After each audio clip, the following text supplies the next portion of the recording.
Tonight, from Raymond James Stadium in Tampa, Florida,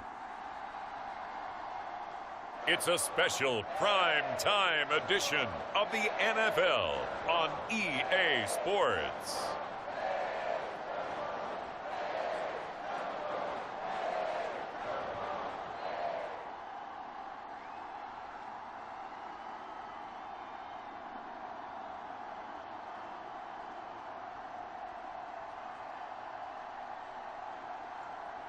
Baker Mayfield and the Tampa Bay Buccaneers taking on Justin Herbert and the Los Angeles Chargers. And we're about 5 miles northwest of downtown Tampa at beautiful Raymond James Stadium near Florida's Gulf Coast. Tonight, we've got a great Sunday night matchup on tap, as it'll be the LA Chargers taking on the Tampa Bay Buccaneers.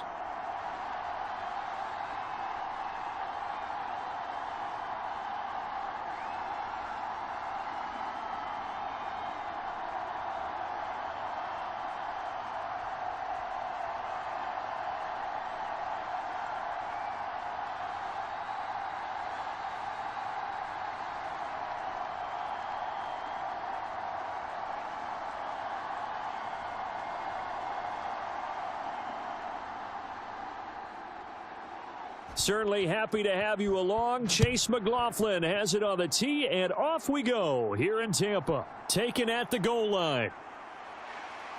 And the tackle going to be made right there at the 25-yard line. Here are the Chargers ready to go on offense, led by their first-round pick in 2020.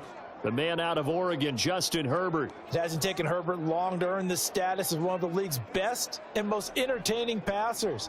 He's locked and loaded on every snap, and the second he sees an opening, the ball's soaring downfield. You've got to be on your A game at all times against him. The second you slip up, he's liable to burn you.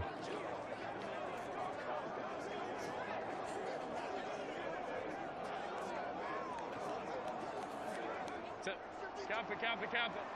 52's the mic. Hey, I'm coming. Hey, go. They started on the ground with Eckler, and not much to speak of. Call it a 1-yard gain up to the 26. That felt like a trap because it looked to me like the opposing front was on that play from the get-go. They had everyone crashing the ball carrier before he even made the line, and they hold him to just a yard.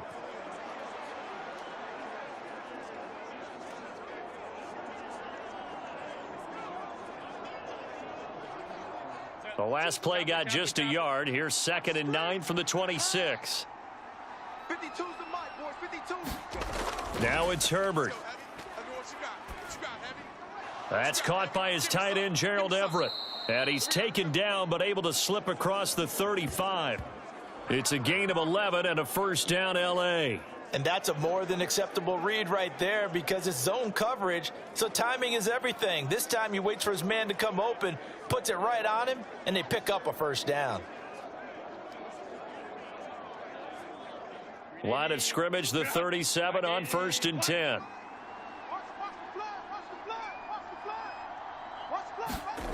Here's Herbert. Oh, it was hit at the line of scrimmage and intercepted. Picked off by Levante David. And his guys are going to get the football at the 37-yard line.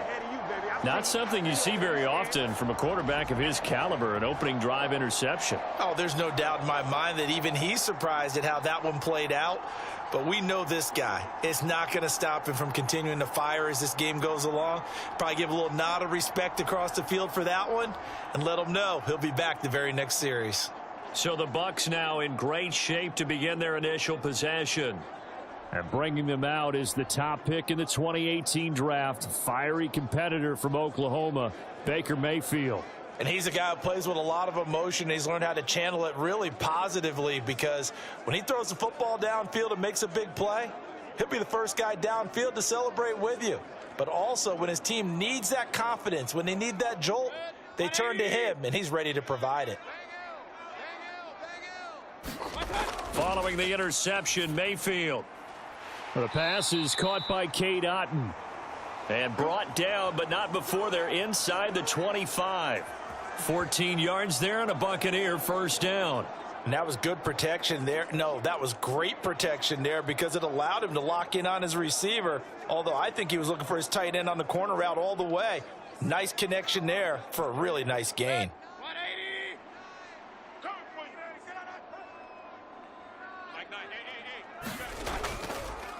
A first carry for Rachaad White. And brought down, but not before they get it inside the 10 to the 7. A good gain again. That's now 31 yards combined on those last two plays. Well, no slow start here. A couple nice chunk plays back to back. I love the momentum that they're showing here early because they did it both ways, right? Threw the ball on first down for a nice chunk of yardage. Came right back and ran the ball. Looks like they've got the defense set back on their heels. Let's see if they can keep this moving. First and goal, a chance to convert that early turnover into points. Just like that.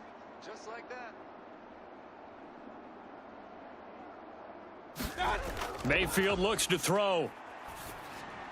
And it's caught. And in for the Buccaneers touchdown.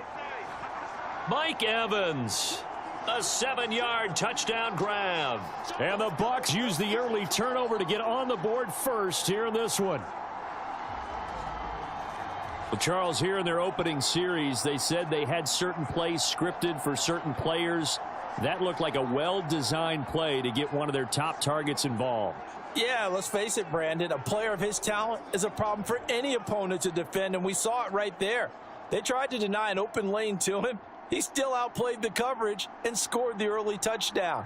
Good luck trying to figure out how to defend him as this game moves on. Extra point by McLaughlin is up and good. And it's now a 7-0 game. So they only needed 3 plays on that drive. And it's Mike Evans who caps it with a touchdown reception.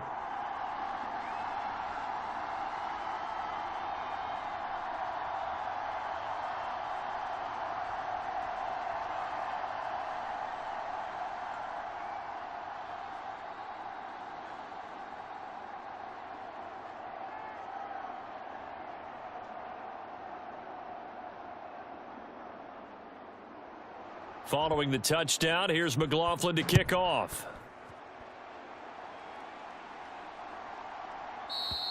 And Davis content just to bring this out to the 25-yard line.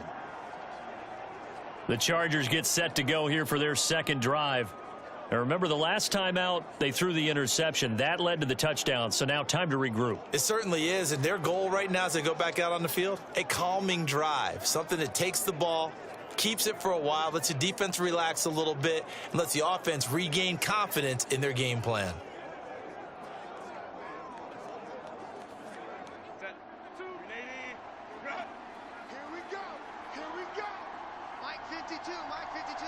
Get that. Try to shake off the interception. He'll look to throw. And that is incomplete. He couldn't hold on through the contact. Brings up second down. Have to give some credit to the defender on that when he read all of his keys perfectly and got a great break on the ball and able to force that incompletion. So following the incompletion, here's 2nd and 10 from the 25. No, check that. Draw play, it's Eckler. Absolutely nobody fooled there. He's going nowhere fast as he stopped behind the line of scrimmage. It'll go as a loss of a yard, so now they deal with 3rd and 11. When a draw works, it can be a thing of beauty. But when it doesn't, oh, it can be ugly. And in this case, loss of yardage ugly.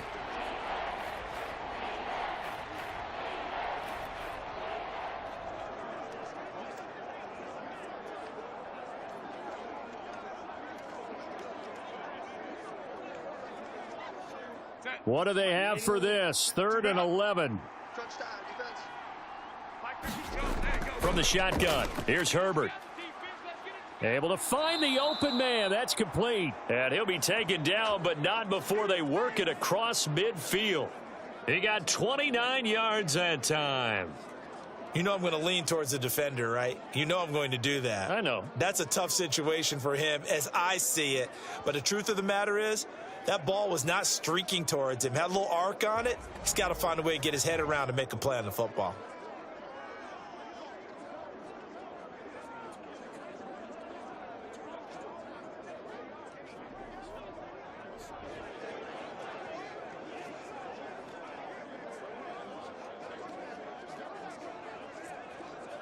So from Buccaneer territory now, it's 1st and 10 at the 47. Herbert. And that's complete to the right side. It's Allen. And he'll go down inside the 45 before going out of bounds. All that practice time came to fruition on that play. All those timing routes that they work on through training camp, OTAs, minicamp, and just regular season, they got it done on that one. An outcut, ball was delivered, and picked up the completion.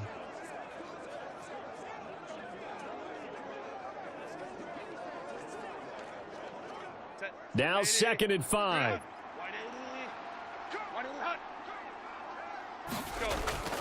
Herbert will give this one to Eckler. And he'll get it down on the play to the 37. 6 yards the pickup, and that's a 1st down. Yeah, once more, strong running, excellent blocking at the point of attack.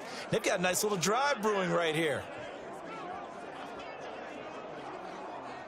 Line of scrimmage, the 37 on 1st and 10. Justin Herbert looking to pass. And his throw's going to be incomplete. This could be the start of a nice stand from this defense now after getting walked backwards on this drive. Come through with another one here, and you have them staring at a 3rd and long, and that puts the defense in a position to dictate to the offense. Here's 2nd and 10. Let's go. Check, tight right. Solo out there, check down. Back to throw here, Herbert. There goes a deep ball, end zone. And he knocks the ball away, and it falls incomplete. Zone coverage there, and they were playing deep. That makes it obviously a little bit harder to run by guys. And that time, there was not much of a window to get the ball in there, and it winds up incomplete. Here comes the 8th play of the drive, and they need a full 10 yards on 3rd down. All day, defense, all day. Here's Herbert. And to the right side here, it's Allen. And he'll be out of bounds as he gets it down to the 30 there. That's good. The completion there for 7 yards. And that'll bring up 4th down. One thing you're hoping for when you run drag routes, you're able to hit a receiver in stride, and he can pick up a lot of yardage after the catch. But in this situation, the defense was effective, able to stop him before he could get a good head of steam going.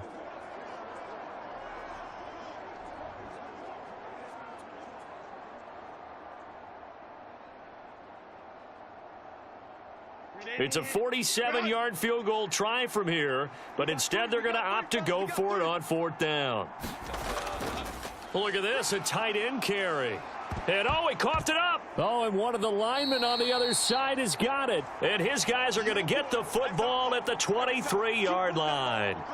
And hindsight 2020, I think they probably should have gone for the field goal, right? The 3 points would look really good right now, but I think what we just saw there, analytics really starting to creep into the game, because more and more teams are saying the more you go for it, the better your odds of getting it, the better your odds of scoring 6 points instead of 3.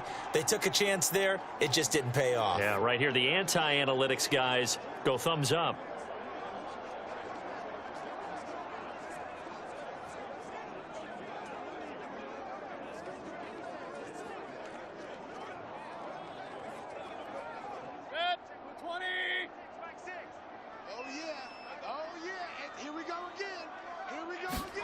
Mayfield now after the fumble recovery. Looking left side, and he's got a man. That's Evans. And a good job to get him to the ground quickly right there at the 36-yard line. It's a gain of 13 for number 13, and it gives him a 1st down. Well, it's almost as if they didn't leave the field after their first drive. They picked right up where they left off. Another good throw there. And this offense, humming here in the early going.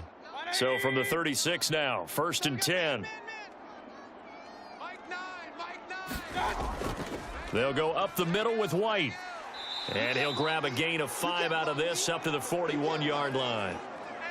If you're a coach, you'll absolutely take that run every time on 1st down, because it really sets you up to go in a number of directions here on 2nd. From the 41, here's 2nd down and 5. Hey, check Mike 6. To throw, Mayfield. And that throw behind his man. He missed him. Incomplete.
They run straight ahead here with White. And he edges forward, but only gets a pair of yards out of it. It's second down.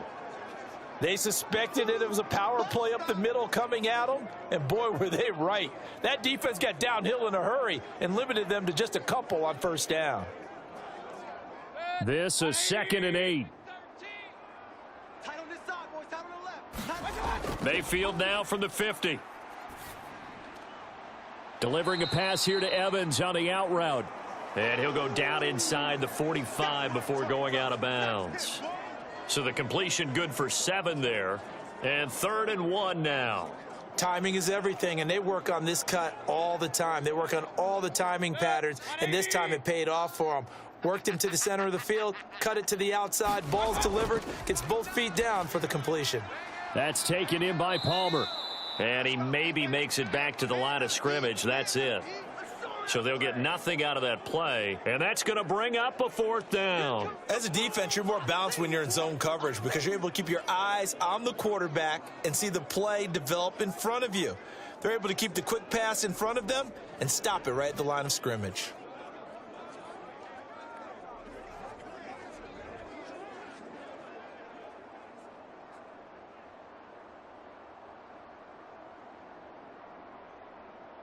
So now on comes the field goal unit, and wow, this is no ordinary try here.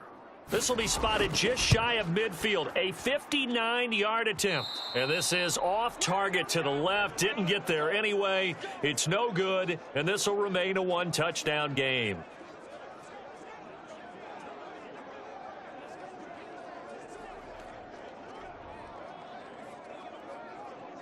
And now out on the field, here comes Los Angeles. And job one here, Charles, just keep possession of the football. 2 drives, 2 turnovers to this point. You're exactly right, Doctor. Hippocratic oath. First, do no harm. And right now, they're harming themselves on offense. I like that. No one is mistaking me for a doctor, though. But thank you, Dr. Davis.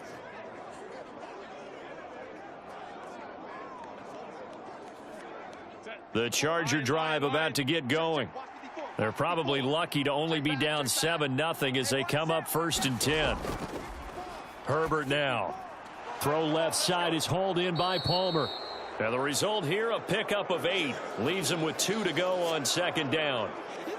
And I think this is a route we'll see more of as this game goes on, because with his speed, they want to get him the ball in space on drag routes just like this. They want him to get the ball and run after the catch. Good job there, though, holding him for a short gain. Mike 52, Mike 52. Go, hey, go. On 2nd down, Eckler. And shedding the tackle, and now some room. And he goes down, but not before getting this inside the 25. That burst good for 20 and a 1st down. Well, they came into this game saying it was important that they set the tone and show that they can run the football. And I believe that they've done that here in the 1st quarter.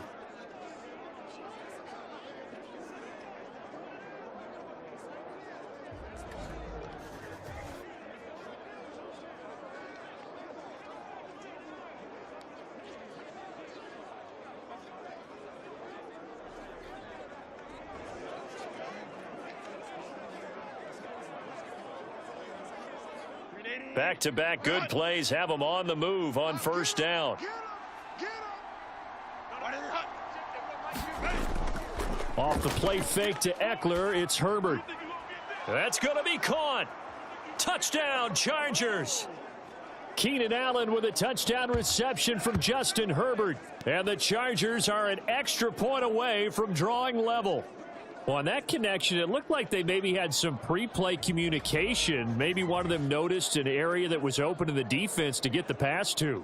When you put the time in, sometimes you have that great silent communication that you just noticed right there, because the best quarterback-receiver combos in the NFL, they know how to make those adjustments at the line of scrimmage when they see something pre-play, and they got it done there. And for the extra point, Cameron Dicker.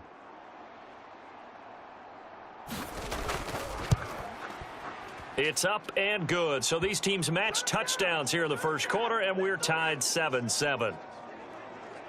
Scoring summary, 3-play drive. And it was Keenan Allen who finished it all off with the touchdown reception.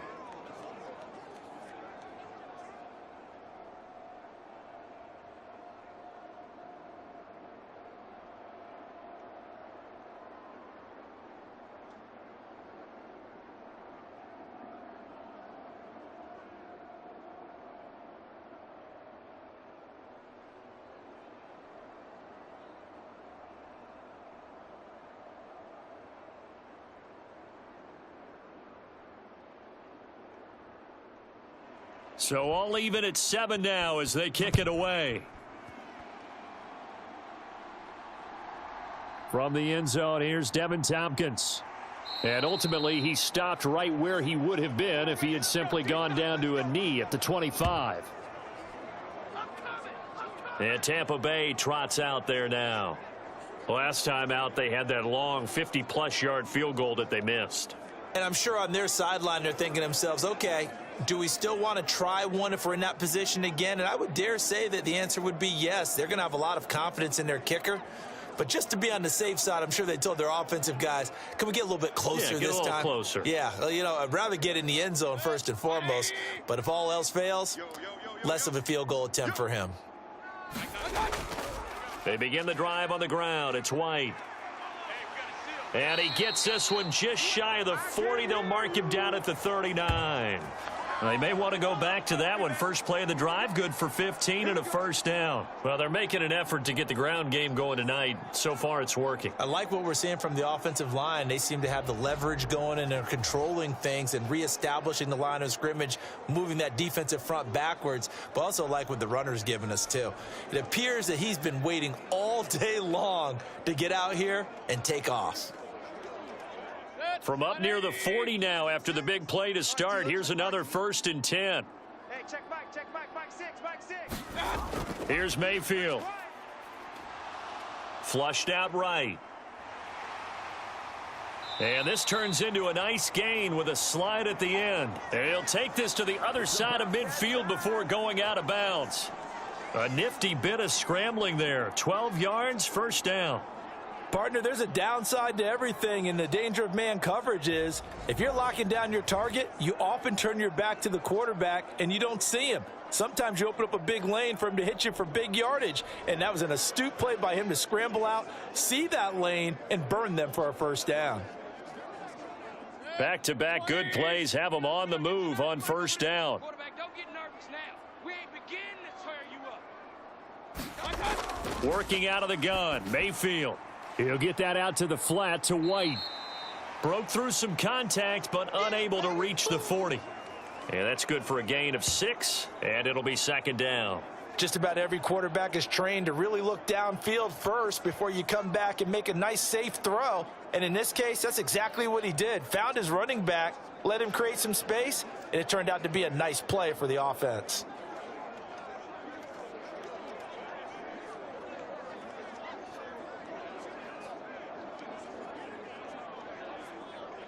From the 42-yard line, here's a 2nd down and 4. Hey, check back. Now Mayfield. And that one off the mark behind him, incomplete. Well, he certainly thought he had an open look beyond the first down marker to his receiver, but they just couldn't connect, and that will send them back to the drawing board.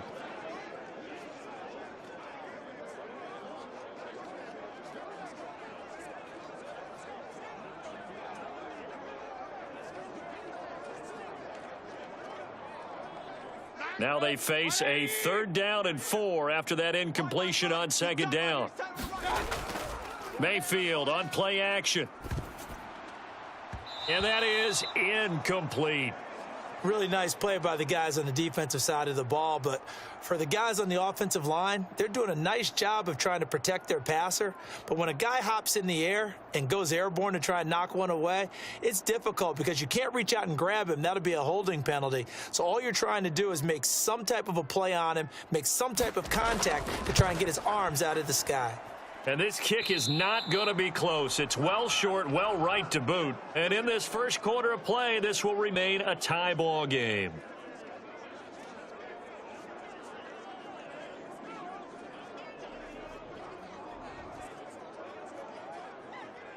LA readies for its next possession. This drive here beginning probably with a pair of motivated groups. Remember, the offense scored a touchdown on their last time out, looking to repeat that in Charles's defense. They were very frustrated after giving up 6 the last time on the field. And frankly, it's just a battle of wills in a lot of ways because you know they're both motivated. They both game plan for this drive, and they both have specific outcomes in mind. To me, it just comes down to who can execute better and which side can step up and assert its will over the other. Herbert on first down now. Open man, it's Palmer. Give him a gain of 5 on the completion, and that will bring up second down.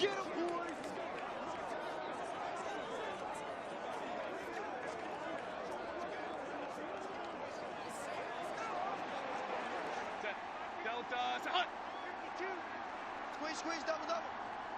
Back two. Up the middle with Eckler. And he's dropped just before the line to gain. 4-yard pickup leaves him with 3rd and 1. When you find that kind of yardage, you couldn't be more confident as a ball carrier. And guess what? You're going to go back and tell your offensive coordinator, I'd like to keep carrying it, thank you. This is 3rd and 1. Very likely 4-down territory, even if they don't get it, though. And they'll try and run the option to pick it up. And he's going to have the first down, yardage to the 35. It's a 7-yard gain and good enough to move the chains. And this is one of those plays that if you can use it to keep the chains moving, it's a good play. And not only that, it tends to tamp down the pass rushers because they have to recognize this play and stay at home. The quarterback uses it well. Read option, keeps it, and picks up a first down with some nice running.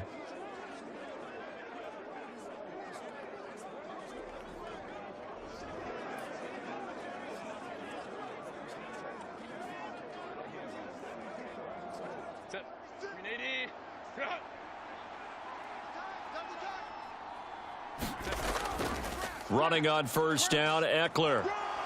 There he goes, left side. And he's able to motor his way down to the 16-yard line.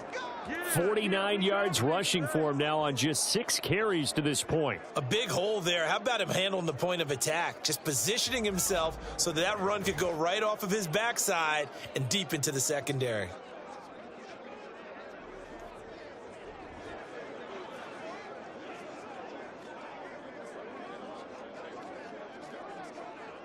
So the ball down to the 16 here for 1st and 10.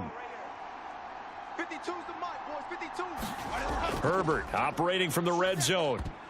And that nearly a turnover, but it's incomplete. Oh, fortunate to retain possession there, and it's 2nd down. That certainly appeared to be a play call where they were just trying to make 2nd down, 2nd and short. I think they thought the coverage was off a little bit more than it was.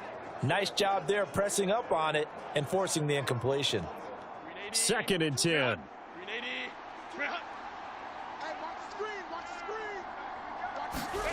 Now Herbert with it, looking to pass. Johnston on the quick slant. And the Chargers are going to be looking at 1st and goal as they move this down to the 4-yard line. This has to go down as one of the simpler routes in the playbook, but oh so effective. Nice completion there. Keeps the sticks moving.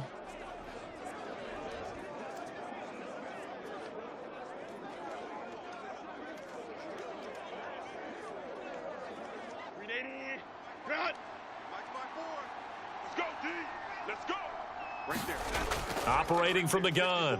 Herbert to the end zone, but it's incomplete. There is no denying they want to get him involved. That's already the 5th time that they've looked his way in this first quarter. So that tells me defensively that they want to insist on going in that direction. Make sure you've got your best people in the area to try and take that away. Line of scrimmage, again the 4-yard line. 2nd and goal. Mike 52, Mike 52. Set the tone, defense. Eckler going to take this down just short of the goal line. He got 3, but could not get the ball over the chalk. They get 3 yards closer, but still work to do. It's 3rd and goal. That run didn't get very far, and I think when you're looking at his dimensions, he's a little bit on the smaller side. He's counting on the big guys up front to escort him in, and they couldn't create any kind of space for him, could they? Yeah, didn't get the push they needed. Now Herbert, 3rd and goal. And this is caught. He's got it. Touchdown, L.A. Gerald Everett from a yard out, and the Chargers have taken the lead. No surprise there. 3rd and goal down here. That's where they're going to look for their tight end. Yeah, you want that big guy running his routes because it doesn't matter who they cover him with. If it's another big guy, he might use his bulk against him. If it's a shorter defender, might go over the top. Either way, you tend to find a little bit of a mismatch in that area. Extra point try now from Dicker.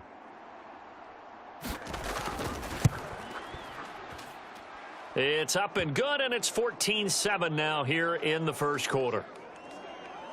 A good drive that time as they go 9 plays in all. And it ends with the Chargers getting into the end zone.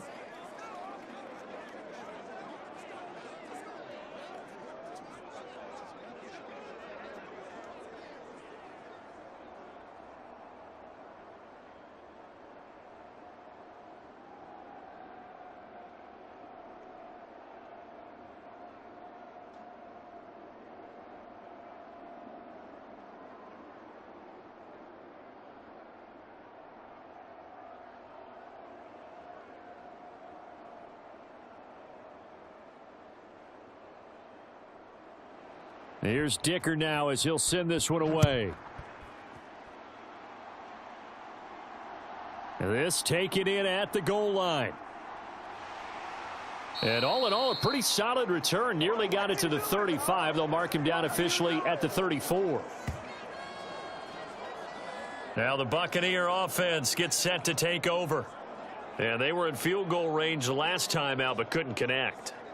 And it's early in the game, so I don't think that the confidence just goes entirely out of, running your kicker back out there.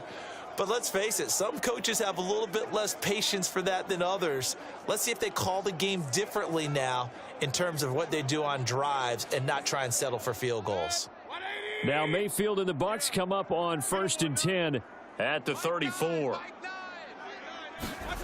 They'll come out throwing here to start the drive. That's complete to his receiver, Godwin.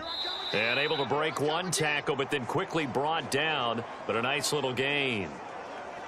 As long as you go through your proper reads and progressions, the drag route can be one of those old reliable plays because usually it's good for a good chunk of yardage, as we just saw there. And those guys like it, right? They can get the ball with a full head of steam. Especially against man coverage, because man coverage, they're typically running away from someone and not worried about traffic coming out on the other end. Now a quick throw there, but it's going to be incomplete. Oh, man, that was close. The opportunity to change momentum, big play, right in his hands, unable to come down with it. A sigh of relief, no doubt, on offense that fell harmlessly to the ground.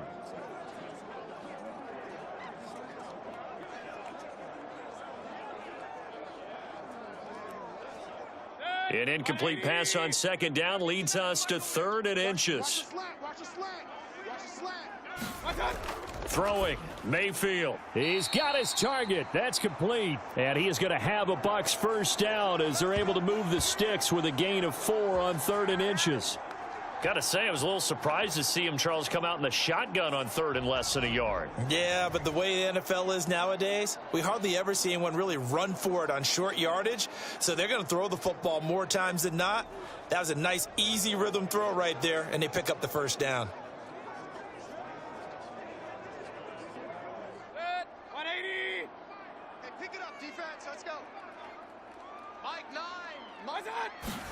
A first down throw for Mayfield.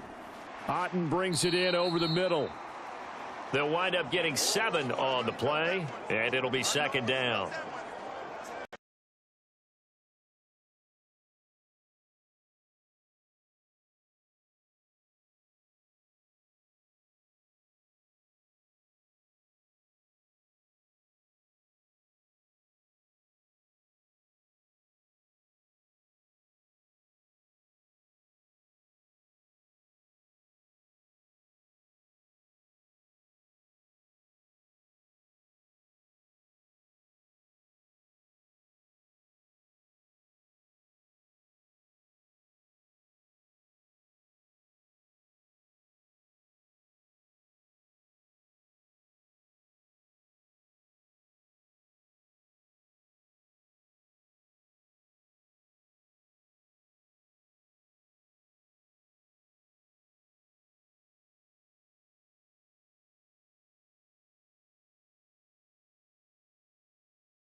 Tandem, the back helping the front helping the back.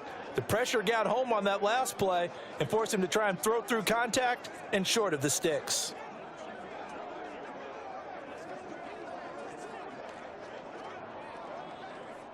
The offense on 3rd down tonight, they've hit 2 for 4 thus far. Here it's 3rd and 3. Mayfield with it once more. And able to catch it on the left sideline, but they're going to rule him out of bounds. So it'll be incomplete, certainly one they'd like to have back as it brings up 4th down. And based on my math, they've only converted one time thus far in this game, so you can see the frustration starting to come out a little bit. 3rd downs, they've been a problem for them all game. They've got to start becoming solutions. On 4th down, the punt team is on as this is sent away. And they won't risk defending a return here. That one's out of bounds, and it'll be spotted at the 14-yard line. The offense heading back out as we take a closer look at Austin Eckler. It may just be the 2nd quarter, but he's in his zone, well on his way to eclipsing that 100-yard mark. And when a back has a game, as we're witnessing right now, his name's going to be in the books, but it's really a collective deal, isn't it? Because that means he's getting plenty of blocking, a lot of help from his teammates, but he's making the most of it. Yeah, he's made the most of it to this point. Herbert going to lead up the Chargers here, 1st and 10 at their own 14-yard line. They'll try and start this drive in the air. Escaping the pressure right. And Herbert going to slide to a stop, and he has a 1st down. This drive starting off on the right foot, 18 yards. Certainly not the way they drew it up in the playbook, but that's why they love this guy back there. He sees things breaking down, and he's more than capable of finding an escape route and still getting a decent gain.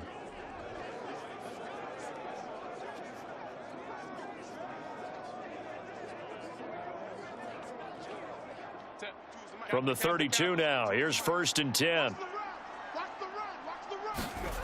A shotgun snap for Herbert. Complete to Johnston here. And he's corralled at the 40, but not before picking up 8. Well, if you do read man coverage, Brandon, the drag route's a pretty good one to run against it because you're running away from people on it.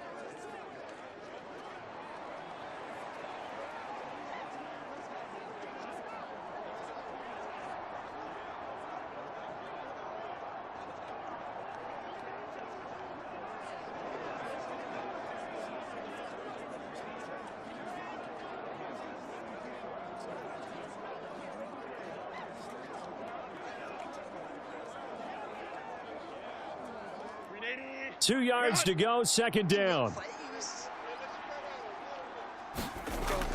Back to throw. Herbert. Oh, the Buccaneer pressure too much. Down he goes. That's Kalijah Cansey in to get him down. Well, that's what they have to do more of defensively, not just getting sacks, but they have to keep getting in his face, not let him get his feet set and deliver. He's been carving them up previously. Yeah, already has a couple of touchdown passes. About time they put a few grass stains on that jersey.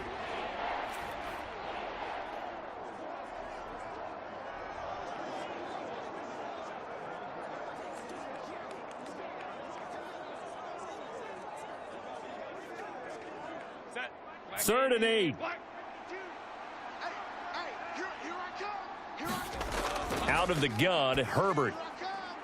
A little short pass. This is Everett. And he'll be out of bounds after getting this one across the 40. They get 9 yards there, and they get a 1st down. And defensively, they were in zone coverage there. Do you have to be a little careful? You're losing, playing against a good quarterback like he is, to not play too much zone? Yeah, you have to be careful about how much time you're giving up. I think it's a good point you just brought up. So maybe if you still want to play zone, you go to a zone blitz scheme. And you can drop anyone out of your defensive front, defensive end, defensive tackle. It doesn't matter. You just exchange someone to bring more pressure towards the quarterback and still try and cover downfield. Where's 52? Watch 52. Herbert setting up to throw on 1st down. And this one is going to be off the mark, too far out in front.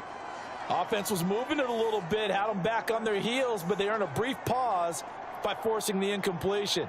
That gives them a quick chance to regroup and try and mount a stand before they're backed up even further.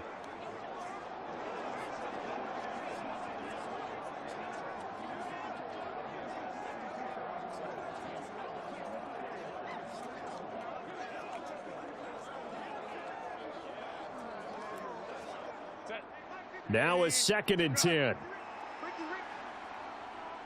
52's in light. Watch right. Throwing again. Herbert on the screen. This is Eckler. Oh, able to avoid him. And this is going to lead to another first down as the tackle's made at the Bucs 40. The Chargers passing game rolling a bit here. They've got another first. And when you have success throwing the football, the old cliche becomes true. The playbook opens up wide. And these screen passes, they become even more difficult to stop.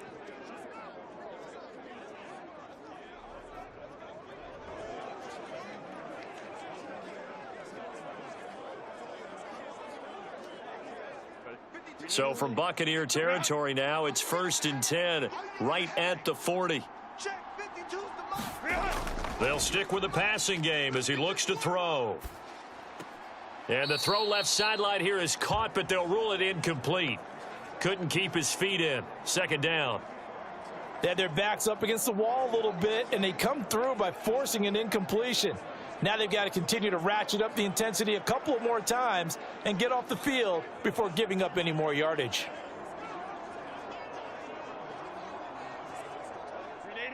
So now 2nd and 10 after the incompletion on 1st down. We got 4. We got 4. Now it's Herbert. Pass hauled in by Johnston. And this is going to lead to another first down as the tackle's made at the Bucs 27-yard line. The Chargers passing game rolling a bit here. They've got another first. Good strong throw and catch right there. And so far in this game, the alleys have been open for them to get completions, and they're taking advantage of it.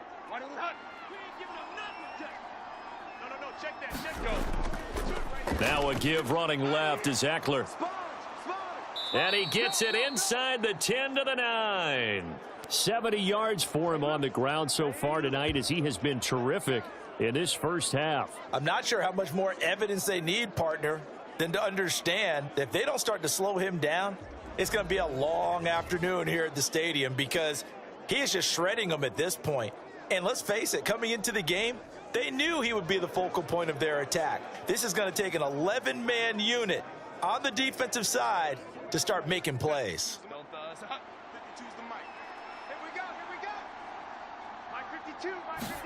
Here's Herbert.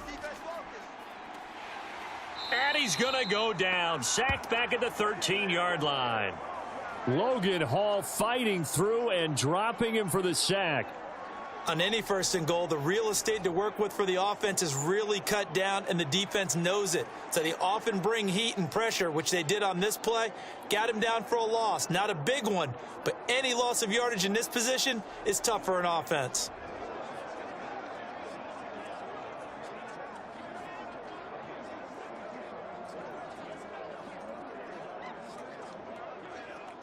Two of their 3 red zone trips so far, they've come up empty on. They'll look to reverse that trend on 2nd and goal.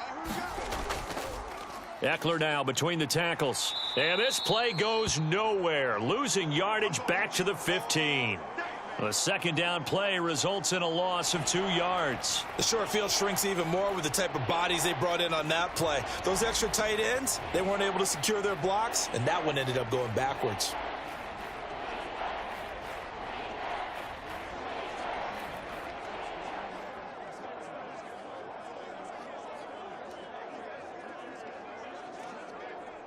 And now can they reverse the trend on 3rd and goal with the last 2 plays having gone backwards? Looking to throw. Herbert throwing quickly there, but it's incomplete. I can assure you, setting up a screen is much more difficult than it appears.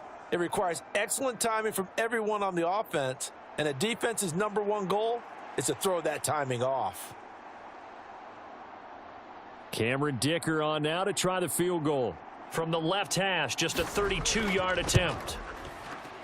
And his kick is good. And they will move up by 10 now, 17-7.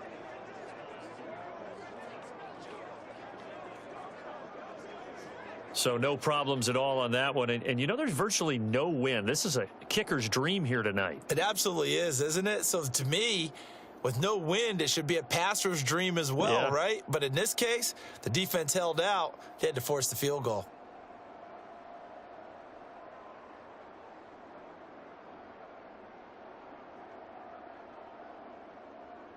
Now, after the Dicker field goal, he's back out, ready to send it away.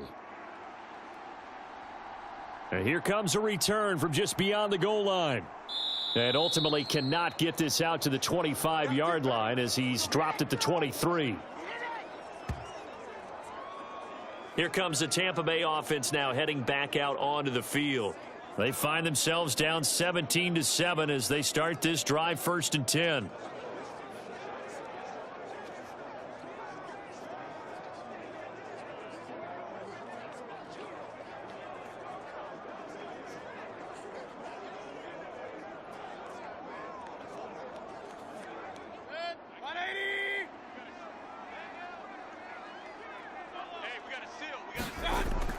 The drive starts with a run by White.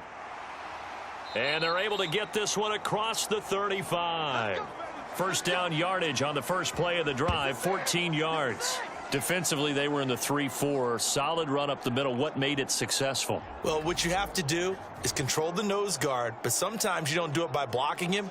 You do it by influencing him. Get him moving to one side or the other and hit him back on the opposite.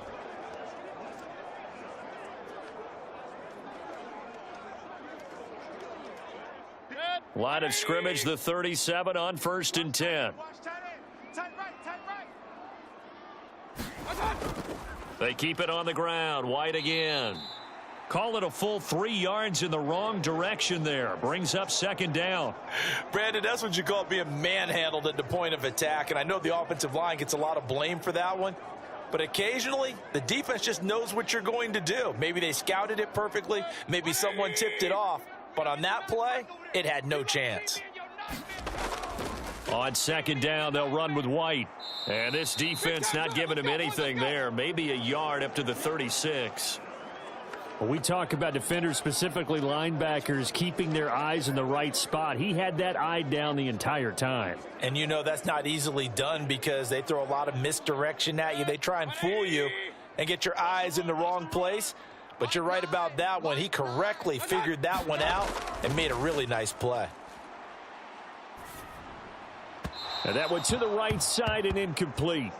1 first down here, and that's all, folks. Good work by this defense to hold things in check and force a punting situation.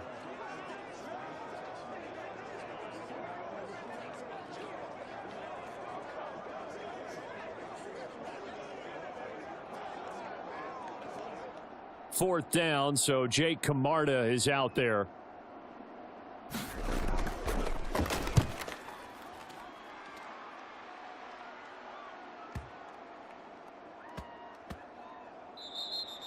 And that hits at the 6 and carries into the end zone for a touchback. Austin Eckler and the Charger offense reclaims center stage. He's been good. His guys are winning. So far, the recipe working here in the 2nd quarter. And he doesn't like to just tote the rock. He wants to carry his team on his back, and that's what he's done throughout this game. Yeah, he's done that. He'll be hoping to continue that trend.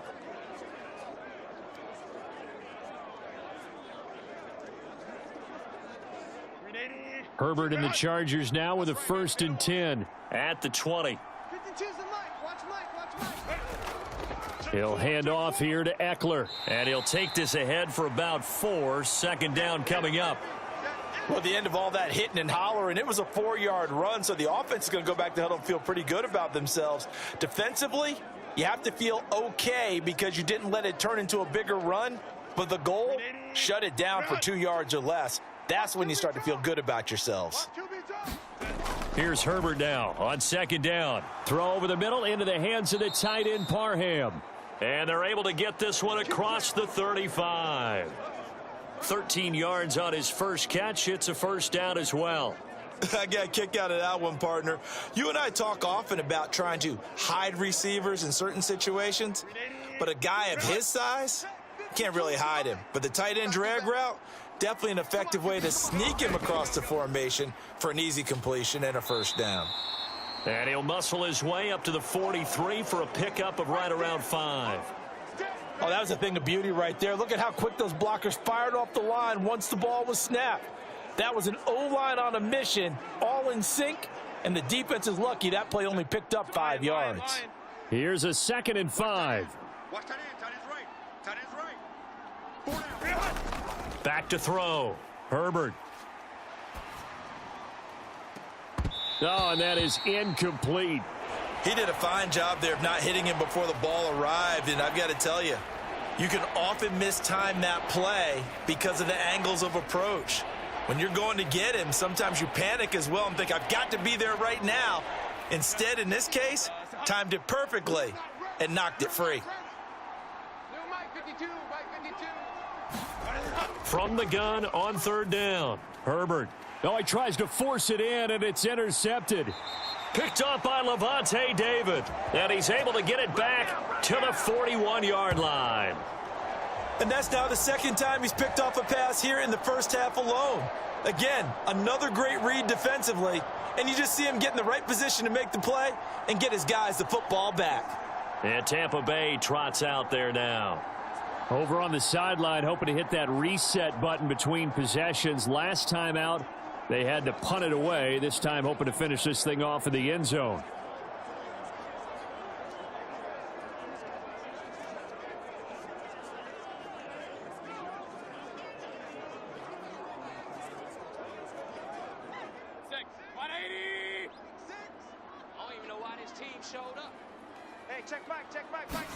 Following the interception, Mayfield.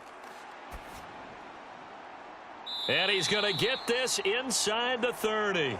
It's a gain of 16, first down Tampa Bay. Right after the turnover, they come out throwing. And that means it's a sudden change situation. We used to practice it on defense. Sudden change, get out there, stop the offense. But you typically run out there a little bit unsettled. I think that's why he came right out throwing the football, hoping to catch him off balance. And he did.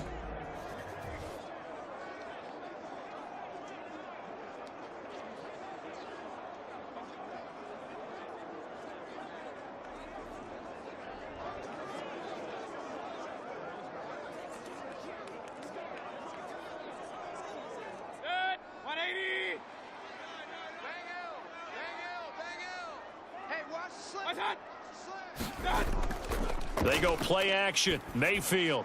And a catch right side by Evans. And taking it to the 15-yard line before he's brought down. That'll be a pickup of 10 as they try to recover from this 10-point deficit. If you're going to blitz, likely going to leave you in man coverage with this guy, and that is less than ideal. It is, because just about any offense that has an elite receiver, if you blitz and have him in man coverage, you're going to him, even if he has an elite defender on him, because he usually knows where the ball is before the defender does. That'll go for a gain of 7. And that'll bring up second down. Good throw, good catch, but I really like the route. The drag and being able to run away from defenders, hard to stick with them for that long. Yeah, better against man than zone, or? Better against man, because now you're running away from someone and you're not running into a defensive player in another zone. Mayfield now on second down, and that is incomplete. A lot of force bearing down on him there. He could not hang on. It's third down. When you run in the slant, timing is everything, and against that man coverage, there was no space available, and incompletion as a result. The Bucs on third down. They've converted just 2 for 6 thus far. This time it's 3rd and 3. They'll try to pick this up on the ground with White, and he won't be close to a first down as he runs into a wall right around the line of scrimmage. Call it no gain there, and it leads to a 4th down. Well done to sniff that out. Well done to sniff that out defensively.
After the made field goal, here's McLaughlin back out there to kick it away.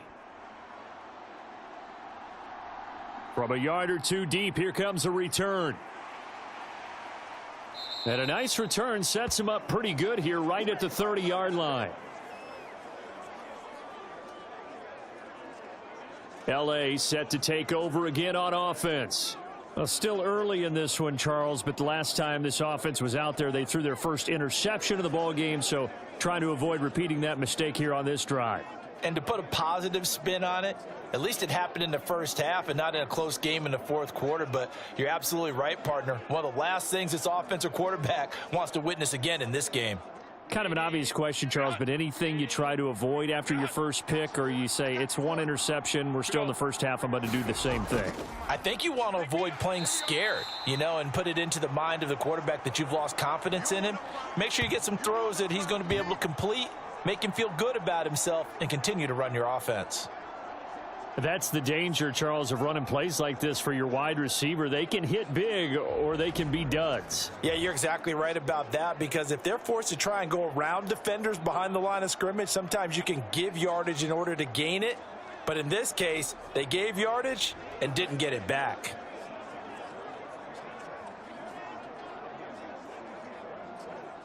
First play of the drive goes the wrong way. Here's 2nd and 12. Herbert. Got his man complete over the middle. That's Johnston. And they get him down, but not before he takes it across the 40-yard line. First down, Los Angeles there with a pickup of 14 yards. So many times in my career I've heard coaches talk about completions are one thing, but as long as we're there at the catch and we get guys on the ground, we can live with that.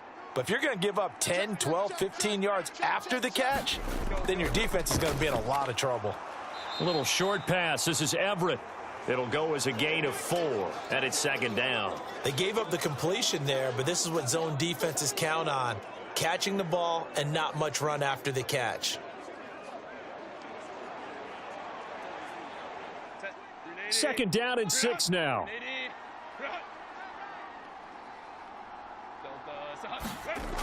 Operating from the gun, Herbert.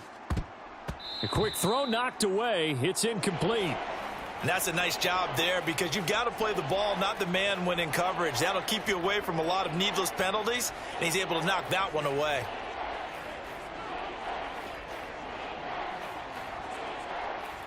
So after the 2nd down incompletion, they'll come up now against a 3rd and 6. They'll look to throw again.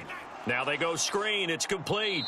And they're going to mark him down short, maybe by about a yard, if that. The screen good for 6, but it's not enough as it leads to a 4th down. And that doesn't have to gain big yardage to be an impactful play, because if you can get those pass rushers second-guessing themselves that they might get hit with a screen, maybe you can wind up slowing them down just a step. And if you do that, that's a win for that play.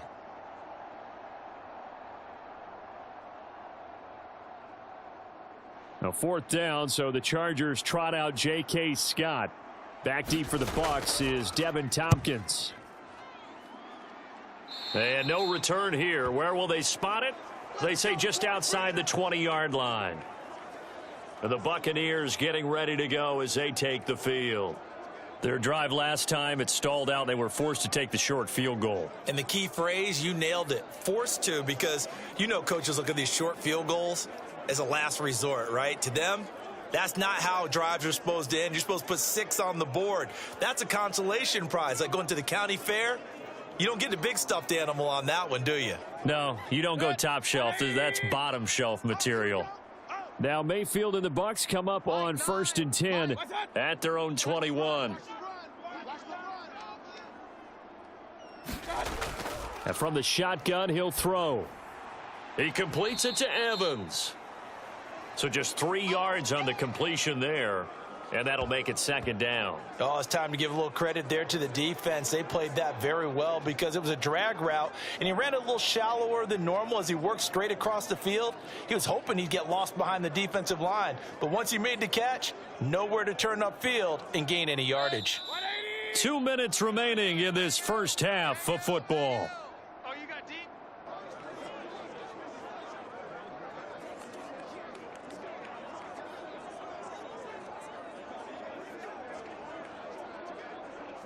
2nd and 7. I'm coming for you. You mine. Mike Knight, hey, you gotta... Mayfield looks to throw. We gotta seal, we gotta seal. Got a man downfield. It's Otten. And he's taken down right at the 45-yard line. A gain of 32 that time. I think it's pretty safe to say that initially they had to be thinking about trying to get into field goal range. But after that shot right there, they've got to be thinking bigger right now. And that was probably their thought offensively. If we hit this, great. Let's go for the end zone. If not, settle for a field goal. Looks like they can try to hit pay dirt. Mayfield's throw on target to Godwin here. And he gets this inside the 35-yard line. That's over 40 yards of movement with those last 2 plays. Well, this is where reading defenses and practice time comes into play. You've got to know what you're running versus zone versus man and how to run the proper route. And they just executed that one pretty well. What we got? And again, it's Mayfield.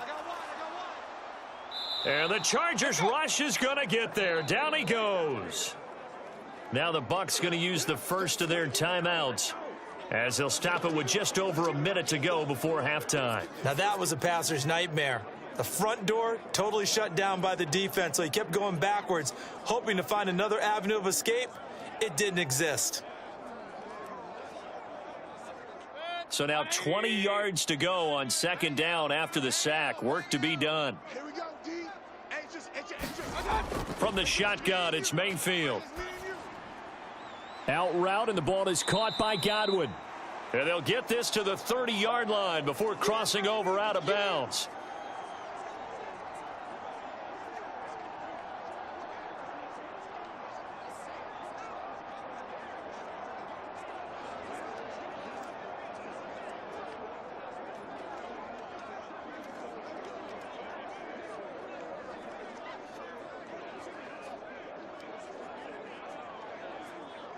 They got to get to the 23 here on 3rd. Mayfield. And this pass broken up. The contact well timed there, and now 4th down. That sure looked like a nice call by the defense, and they were very cohesive in their coverage. As soon as he cut inside, they broke on the football and met him as the ball got there and forced the incompletion.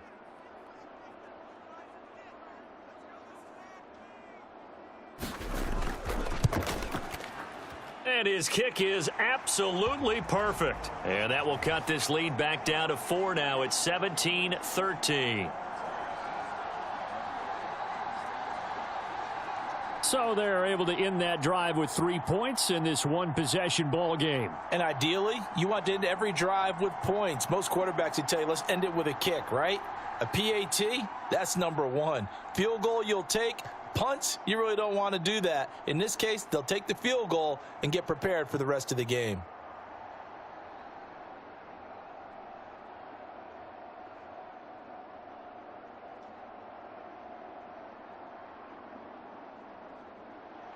After the made field goal, here's McLaughlin back out there to kick it away.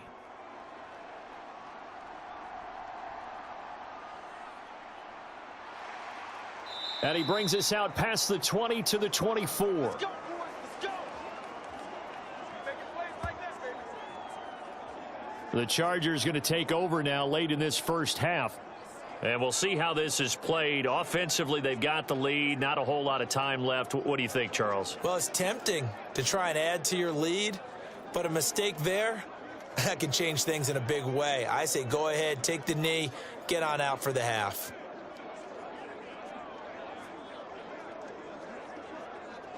Set. 380. I got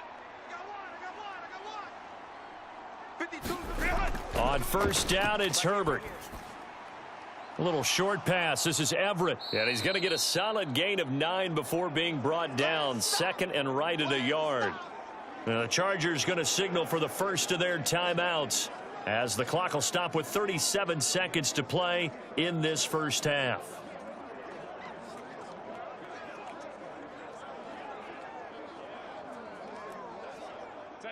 Second down and a little more than a yard here.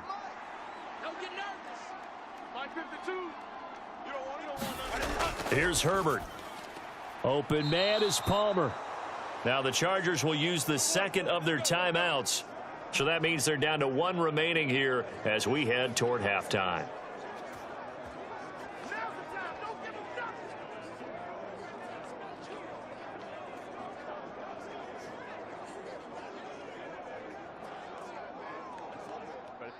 Line of scrimmage, the 37 on 1st and 10. Let's put that team on the bus. New Mike 52. Go. Herbert now. Hey, defense, let's go. That's again complete to Palmer. And this will be good for a pickup of 9 to the 46. Great change up there on the route and got that inside release, made it a successful pitch and catch. So the first thing you want to do is have him thinking that you're going outside, make a move in that direction. Then you really don't run the route against the whole body of the defender. You run against a half of him and the inside half, and he took it right across his face, got inside, and won that route in a big way. Just need a yard here, 2nd and 1. Justin Herbert looking to pass. And for the 3rd time here in this half, it's intercepted. Picked off by Levante David. And the Bucs are going to take possession here at their own 33. Well, this is one heck of an individual performance we're witnessing. That is now his 3rd interception. And keep in mind, folks, this isn't a safety or a cornerback. This is a linebacker. Does this feel to you like he's having a flashback? Because a lot of these linebackers we see in the NFL, in high school, they were offensive stars. They touched the football all the time. It's like he said to himself, let's go back and put on the leather jacket and go get the football. How about this one? 3 interceptions thus far.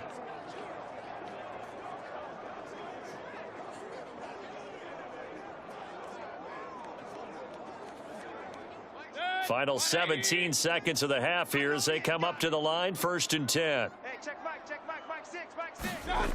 To throw, Mayfield. Throw left side, complete. That's White. The Bucs going to go ahead and use the 2nd of their timeouts as they stop it with 11 seconds remaining in this first half.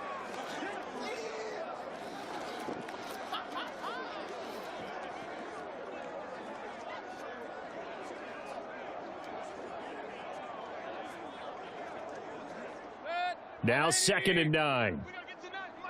Here we go, D. Here I come. Nice the Mike. Mayfield to throw it. Let's go, D. Let's go. Another catch by White. Back-to-back plays. And offensively, they'll take the timeout with 6 seconds left in the 2nd quarter.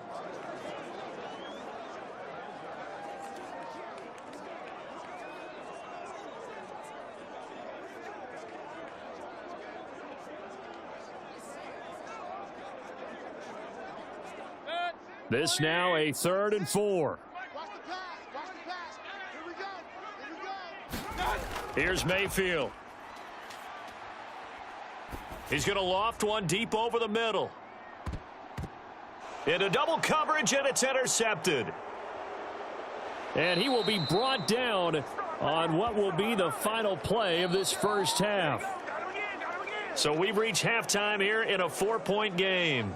As we send you a stone's throw away across I-4 to Orlando. They're standing by as Jonathan Coachman, ready with our EA Sports Halftime Report. Coach? All right, BG, thanks very much, and welcome one and all to our beautiful new downtown Orlando studios for this EA Sports Halftime Report. Okay, Coach, this one has been a hard-hitting affair to this still point, anyone's and game you gotta as we expect welcome you we'll back see more of the for same quarter number in 3. the second half.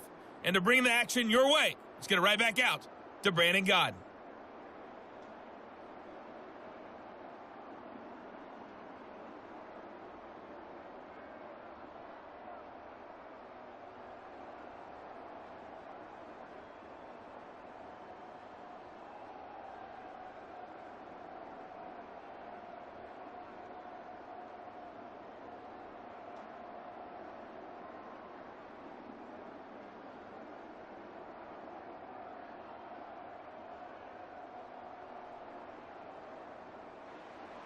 So a 4-point game here as we get set to resume action in this 3rd quarter of play. This fielded right at the goal line. And it's a pretty good return here as he'll get this up to the 29.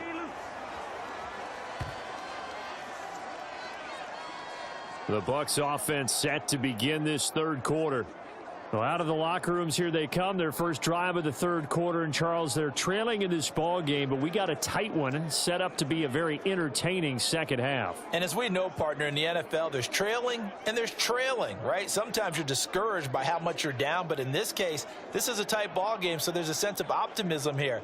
I think they went in at the half and looked at their play sheet and said, these are the plays we really like. What do you say we use them to start the second half and get us going? A run to begin the second half with White. And he'll be tackled at about the 35.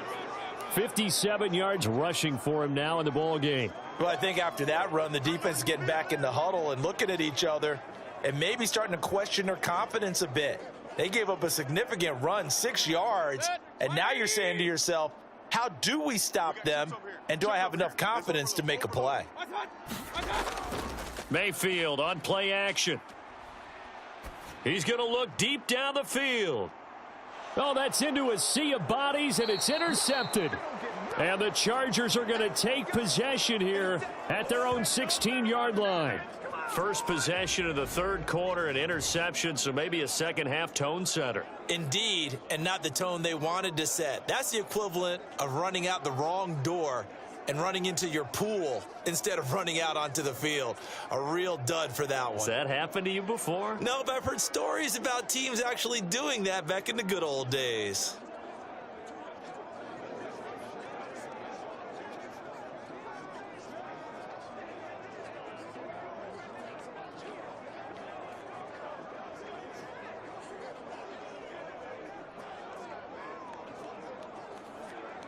Herbert going to lead up the Chargers here, 1st and 10 at their own 16. Back to throw here. He'll get this out wide to Eckler. So the completion good for 6 yards, and that's going to bring up second down. And we see another pitch and catch there to the running back. This position just continues to evolve. They become just as critical to the passing attack as a lot of receivers, tight ends, because their ability to make people miss in the open field can really generate big plays for an offense.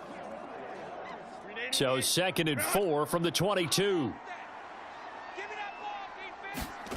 Now Herbert with it, looking to pass. And down he goes, a Buccaneer sack. Kalijah Kancey, his 2nd sack of the night. That's his 2nd sack of the game, and the best defensive ends, they do their homework as much as offensive guys do. They know how to beat the offensive lineman across from them, what moves they need to do to set them up. This guy's been pretty good at it all game long.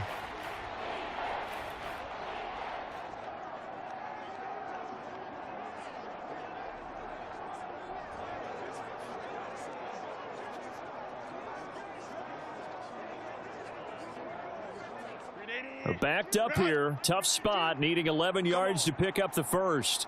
Back two, the Mike back two. Going to throw on 3rd down with Herbert. Working the middle here, that's complete to Everett, the tight end. And he is going to have the Chargers' first down as they're able to get the 3rd down conversion. And that's well executed there on 3rd down, and I love the confidence that they had to let their tight end try and find some space in the middle of the field, right in their quarterback's line of vision. And QBs love to make that line of vision. And QBs love to make that easy throw. And they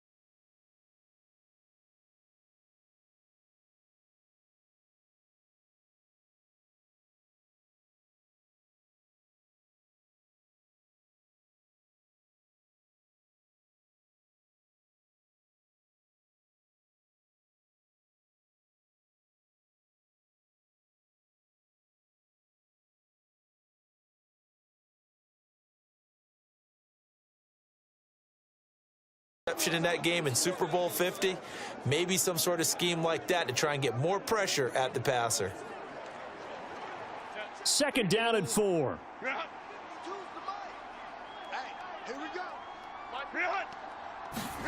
To the air again, Herbert. Over the middle, and it's caught. Keenan Allen. And he'll go down shy of the 40 at the 41. Herbert with a connection to Allen for a Charger first down. I think that's a big pickup for a first down because when you run a drag route against zone, you're sometimes asking for trouble because you might run into a defender. Yeah, well, there they ran into a first down. Executed it to perfection. On the give, this is Eckler. Call it a gain of 4 on first, and that'll make it second down. Now, that was a quality play to start a new set of downs. That was simply an offensive line winning the battle up front and winning in a big way and giving their guy in the backfield a nice lane to hit. From the 37, they work on 2nd and 6. Back to throw here, Herbert. Firing quickly here, and that's complete. And he'll go down at the 28. What a methodical drive this is turning out to be. That time 9 yards, and the sticks move again. That was a route run not just with dexterity, but with intelligence. Found the hole in the zone, made sure the quarterback saw him, and was able to make the sure catch and flip the down marker back to 1. Herbert on first down now. Throwing the out route and complete. That's Palmer. And inside the 20 before he's brought down. The Chargers passing game rolling a bit here. They've got another first. They like going to him in the slot. He catches another one. I think this comes under the heading of until they stop him, why not go back to him? He has something going really well. Great working relationship with the guy throwing the ball, and they keep making the connection. So from the 17 now, here's a 1st and 10.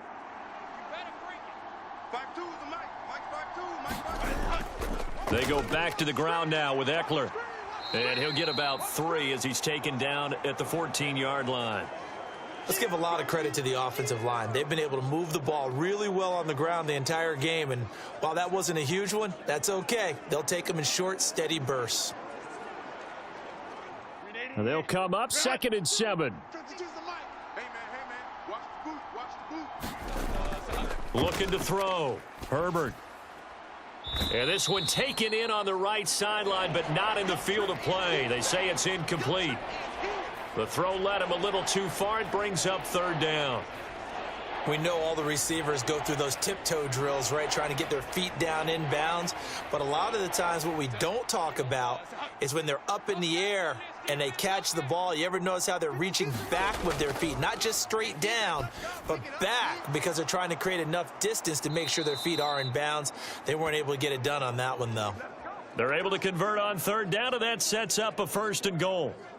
I think he has to be saying to himself, how did that not wind up a touchdown? Remember, you just need the tip of the ball to cross the plane. It's not going to get there, but they're going to be set up in great shape with 1st and goal.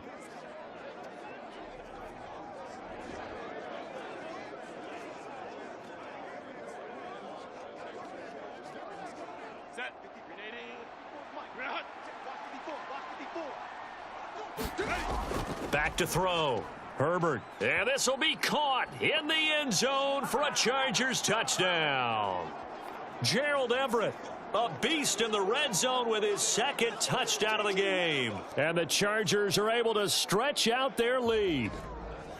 Circle that drive because that might be one to remember. Well executed to give them a little cushion. Well, let's take it into the boxing ring. You talk about them commanding it, keeping the fight where they wanted to, whether it was in the center of the ring or putting them on the ropes because it was jab, jab, jab. And finally, the haymaker to put that drive away.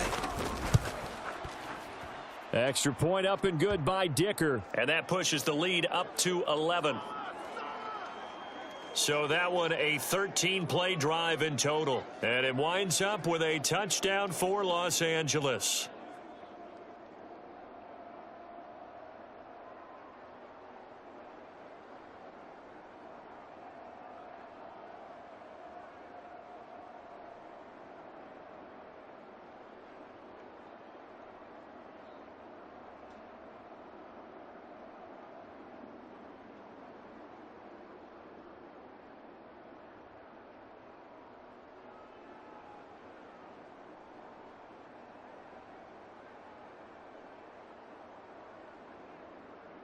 So after the touchdown, here's Dicker out to kick this one off.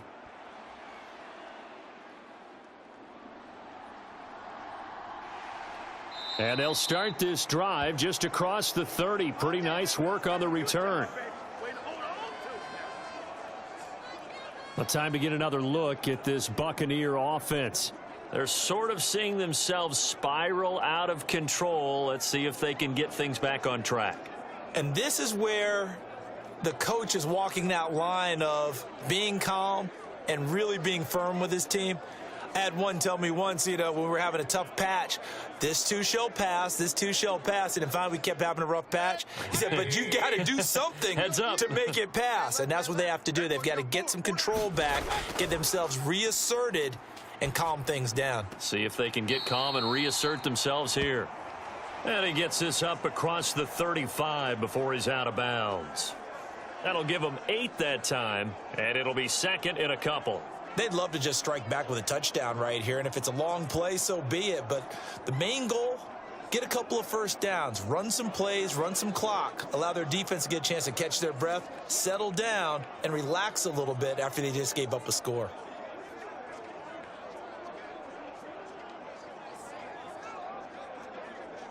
From the 38 now, here's second down and 2. Now a give up the middle. This is White. And he'll go down right around the 47 this time. 65 yards rushing for him now on what was his 10th carry of the ball game. Despite the score, despite the deficit, no quitting this guy. He's running angry, running through arm tackles. He wants to change what that scoreboard is saying.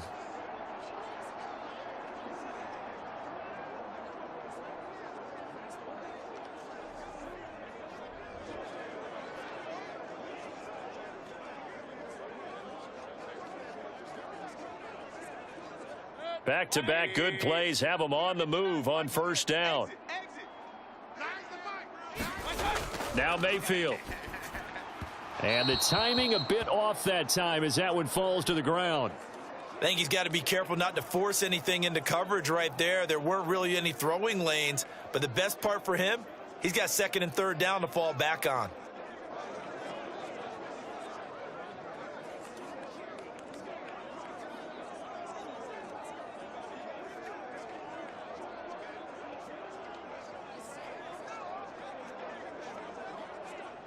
So after the incompletion on first, now second and 10.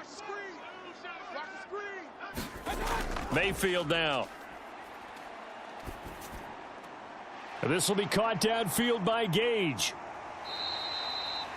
A big play that time for Tampa Bay. 43 yards. And the offense is saying to itself right now, if only they were all this easy, because he was wide open. And once he made the catch, plenty of room to work his way downfield. That was a breakdown on the defensive side of the ball, one that they want to fix immediately.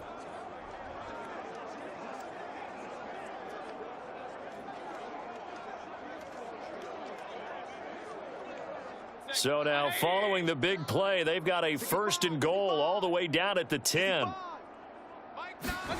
Throwing, Mayfield. And this throw a bit late as he couldn't reach back for it. Just what they needed, a lecture from me, but subpar offense is what helped get them into this spot.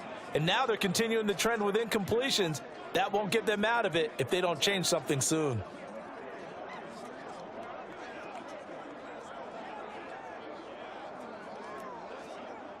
Here's second and 10. Double tight, double tight. On the handoff, it's White. And the stop will come inside the 5 at the 4. A 6-yard pickup on the ground that time, and that'll make it 3rd and 4 coming up. So a decent deficit at this stage in the second half. 4-down territory? No doubt about it. There's not a chance that he hasn't looked ahead and said, okay, if we gain yardage on this play, this is what we'll do going forward. If we lose yardage, this is the play call that I'll have ready. Here's the 7th play of this drive. This is 3rd and 4. From the gun, Mayfield. And he's going to go down. Sacked back at the 13-yard line. The former number 3 pick, Joey Bosa, bringing the lumber that time.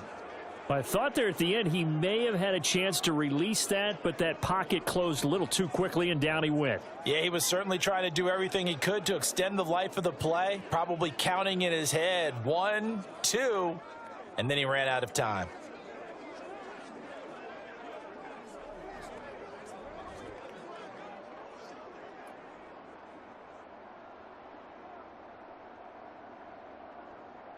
Chase McLaughlin now for the field goal try.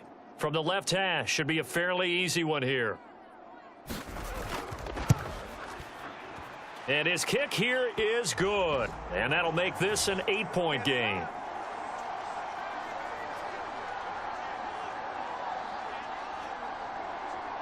So the response to that touchdown on the other side to begin the third quarter. Look, just 3 points, but still a response nonetheless. You're exactly right about that, because I think you needed to answer back with something, even though it's not 6.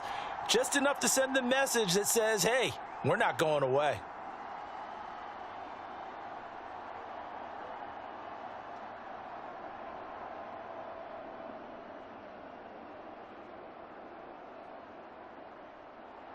After the made field goal, here's McLaughlin back out there to kick it away.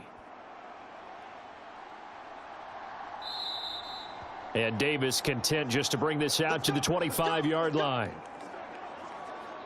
Here comes the Chargers offense now back out onto the field.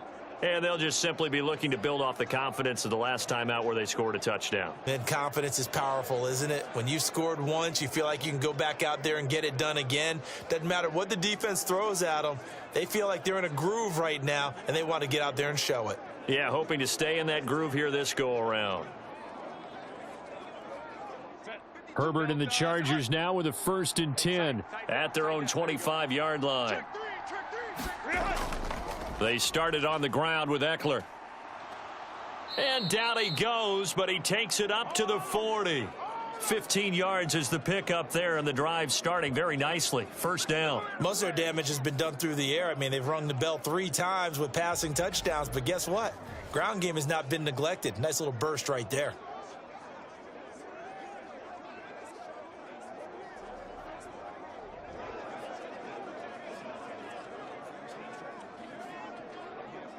So quickly all the way up at the 40-yard line. Let him know, let him know. Let him know, let him know. Once more, here's Eckler. And he'll be brought down just shy of midfield at the 49-yard line. Well, that last run makes this a 100-yard night. I've loved the way he's hit the holes. He's been quick, he's been decisive, and he's been a whole lot of fun to watch.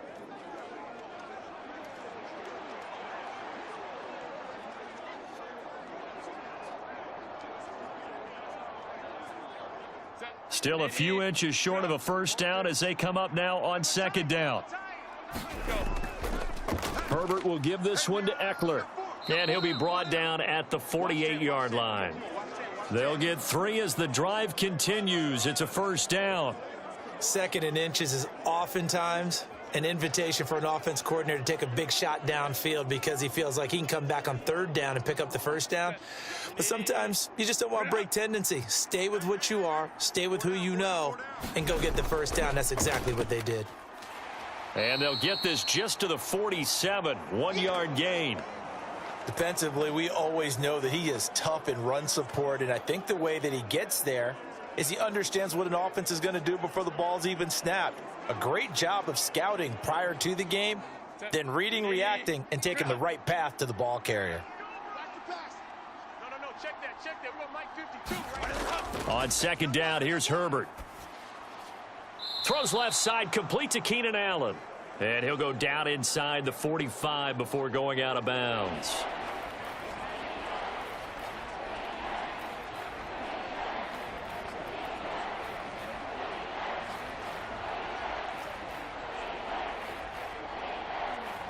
They'll need to get this to the 38. That's where the 1st down marker is here on 3rd. Operating from the gun, Herbert. That's to the sideline and pulled in. And he is out of bounds, but not before he's inside the 30. Back-to-back receptions for him, and it's another 1st down. I'll tell you what, a lot of those mid-range throws have been available because sometimes teams get too concerned about the deep ball and they leave too much space in front of them.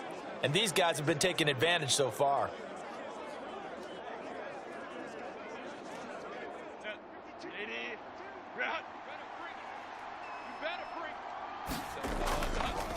A handoff. It's Eckler. And not a whole lot of room to operate there on the first down run. He gets maybe 3. Well, that's just a pile of bodies there, and that's when you kind of find out who's a tough guy, right? Who can stand up and make a play. It was only a 3-yard run, but for both sides, they had to walk away from that feeling like, okay, I can stand up when the going gets tough in here. Balled at the 26, 2nd and 7. Eckler, they run left side. And all the way to the 2-yard line there before crossing over out of bounds. Good yardage as he rumbles for 24 and a first. Looks to me like maybe there's a little attrition setting in with this drive, because when you see that type of a run, I get the feeling the defense getting a little bit tired. And that's the last thing they need, especially when they look up at the scoreboard.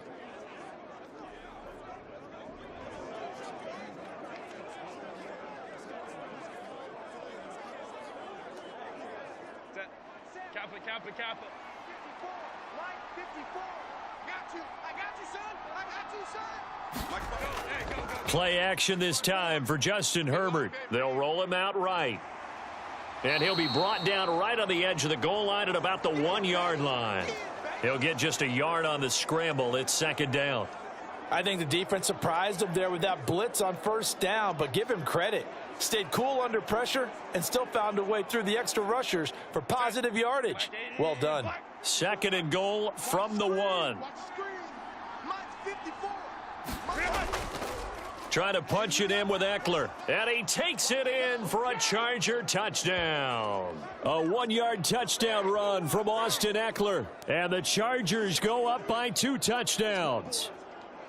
Well, nothing fancy there, Charles. You had 3 tight ends on the field. They were going to run the football. The defense knew it, but the defense couldn't stop them. And I haven't met an offensive line yet that doesn't get more satisfaction out of running the football into the end zone than pass protecting. They had determination on their side, and they got it done.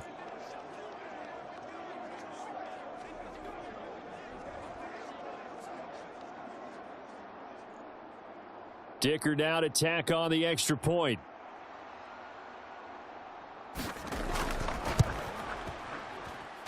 And the lead is up to 15 now.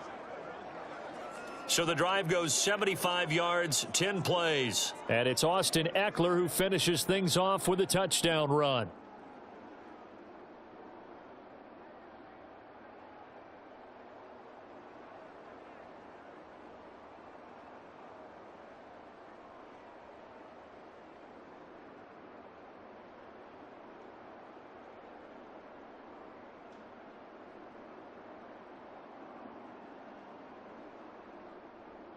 Here's Dicker now as he'll send this one away.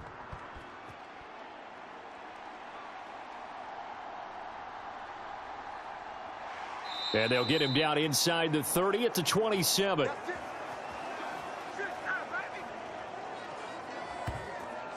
Back now comes Tampa Bay. And last time they got 3 points, but it was a chip shot field goal. And when you go to the sideline after a chip shot field goal, maybe the offense not too happy. It's a balancing act, isn't it? Because you're exactly right. They're none too pleased that they didn't punch it in for 6 points. But they also have to remember they did put none too pleased that they didn't punch it in for 6 points. But they also have to remember they did put points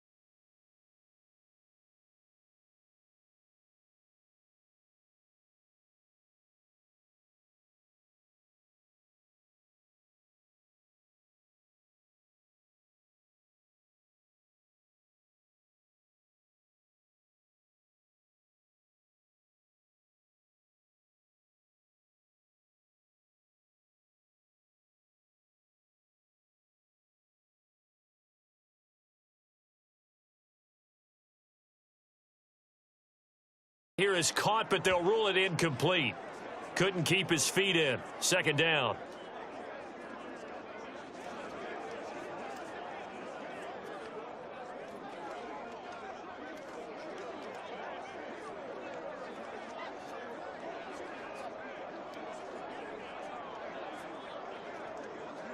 The 2nd and 10 now as we roll along in the third quarter from Tampa. Working out of the gun. Mayfield. Open man, it's Palmer. They get 6. That'll leave them with 3rd and 4. I always laugh when people say, what's the toughest route to defend? And I'm like, any of them, especially if it's a good receiver. That makes things very difficult. But when you're running a drag route, something short, shallow, going through defenders, using guys almost as screens in order to get open, that makes things tough for guys trying to get to the football.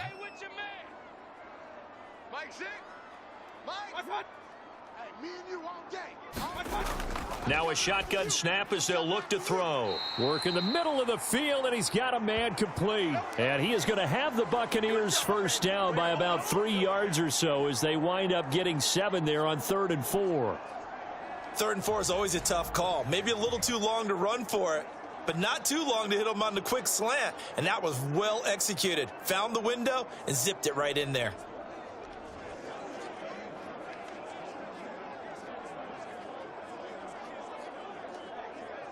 So from Charger territory now, here's a 1st and 10 at the 48-yard line. They run straight ahead here with White. And a 5-yard gain gets him to the 42. That's a really nice, tough run inside, and they gained 5 yards on it. And to be frank about it, most offenses don't expect to get 5 yards on a play call like that. So when they do, they go back to their huddle with a little pep in their steps. They're starting to think that they're starting to dominate the line of scrimmage. Silver. 2nd down, Mayfield. Looking middle, and that's complete. And he'll be brought down on what's going to turn out to be the final play of this 3rd quarter. 1 quarter remains here on a Sunday night. We'll return with more after this. This is the NFL, and it's on EA Sports.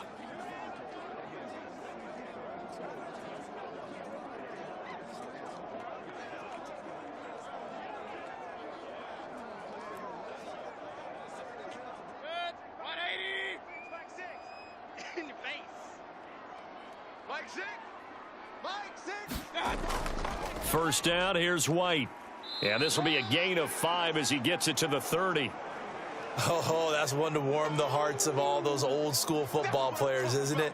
Tough, hard, gritty run, got behind his pads, bowled over a few people. Look at that one, right up the gut. Saw it through 3 quarters, no reason to lighten up now.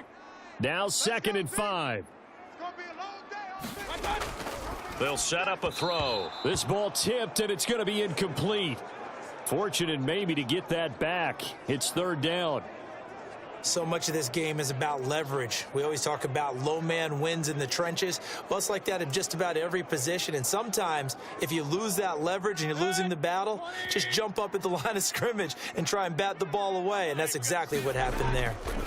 Mayfield from the gun on 3rd down. And he's brought to the ground with another first down at the Chargers' 20-yard line. Give him 10 yards there as this offense is on a roll. This drive continues to plunge forward. And in a 2-score game, obviously, every play, every 3rd down, like we saw there, magnified. Big pickup. It was a huge pickup. What they really want, though, is to not even get to 3rd down. They've got to maximize time and conserve as much as possible.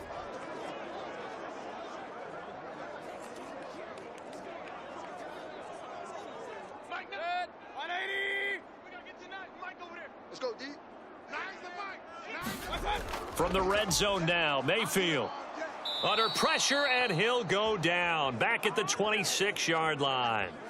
Joey Bosa able to drop him that time for his 2nd sack of the evening. But you could almost see his eyes light up defensively. I mean, as a linebacker, that's about as quick as you can get to a quarterback.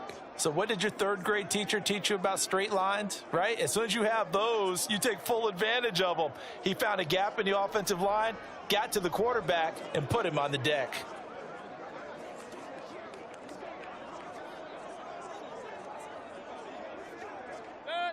Protection certainly going to need to be a bit better here on 2nd and 16. I don't think you got it, son. Another try after the first down sack. Mayfield. Under pressure again, and down he goes again. Austin Johnson gets the sack defensively. Remember, throughout my career here in defensive coaches always say, guys, you got to earn the right to rush the passer. Well, they put themselves in a great spot with this big lead, and they know they've got to throw the ball. These pass rushers have to be salivating. It is pin your ears back time indeed.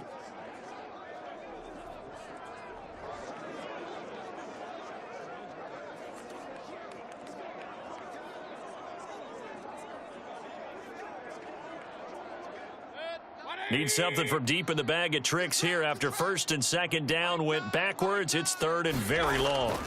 He'll look to throw. And that's going to be incomplete. The coverage too good there. The contact popped the ball free, and it's 4th down. From a defensive perspective, they had exactly what you want anytime they want to throw the football. There was pressure on the quarterback. They were getting after him, and they tightened down on the receivers and forced the incompletion.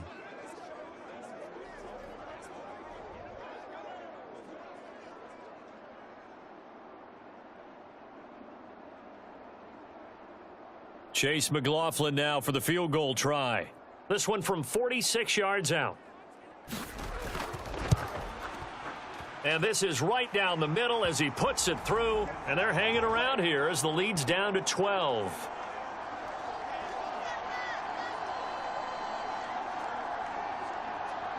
So the 3 points there, and CD, that helps him inch a bit closer. Yeah, partner, when you're losing, any points you see go on the board in your favor, you're happy to take them.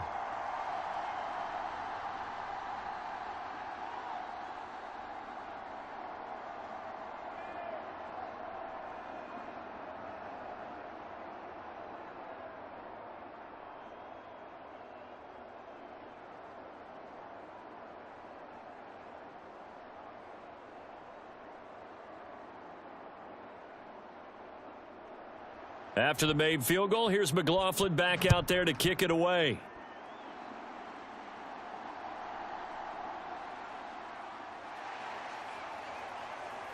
And he'll be stopped up at the 25.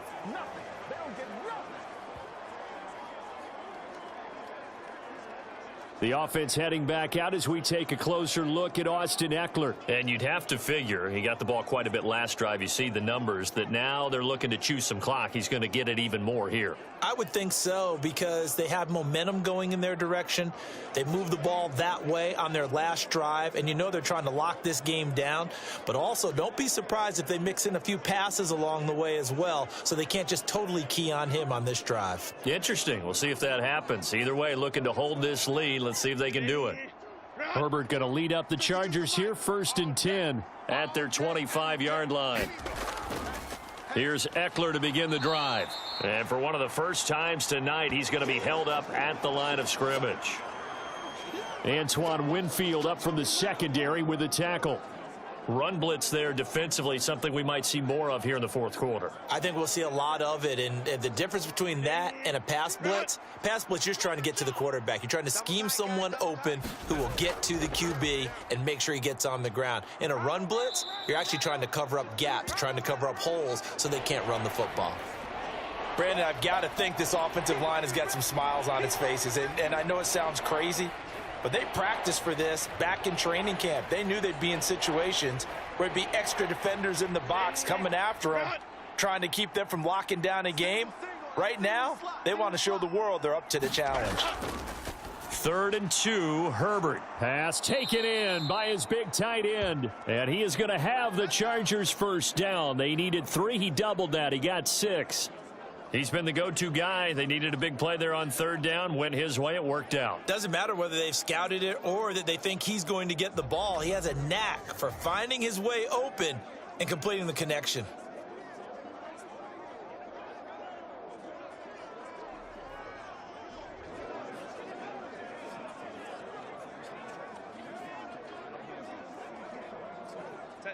So here's a 1st and 10 at the 38. Out of the gun, Herbert. Pass hauled in by Johnston. He'll take this to the other side of midfield before going out of bounds. That one good for 13 and a Charger first. These guys are running offense like you drive. The pedal is down, stomp down. How about that? Back-to-back completions. They are rolling. So much for being conservative and running that football.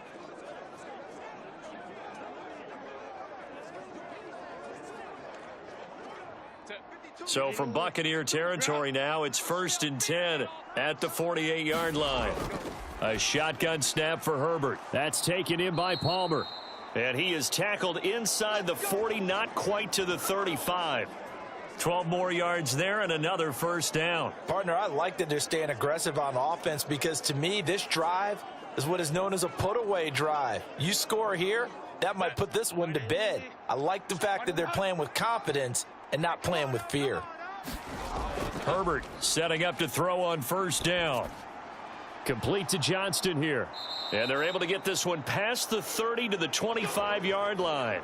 It's a pickup of 12. Second play in a row with a 12-yard gain. And passing yardage-wise, now up over 350 in this game. Pretty nice performance. Definitely that, which usually means you're putting a lot of pressure on guys trying to cover. If you're a defensive back and they put over 350 yards on you, you've had a long day. The key to everything, if you're doing it without throwing interceptions or turning the ball over. And he'll get what he can up the middle, 3 yards. That'll bring up second down. I'm sure that that's going to be the formula. Just keep the ball on the ground. Keep that clock moving. And when you have the lead this late in the game, above all, stay in bounds. Yes, take care of the football. Yes, gain yardage, but stay in bounds and let that clock tick.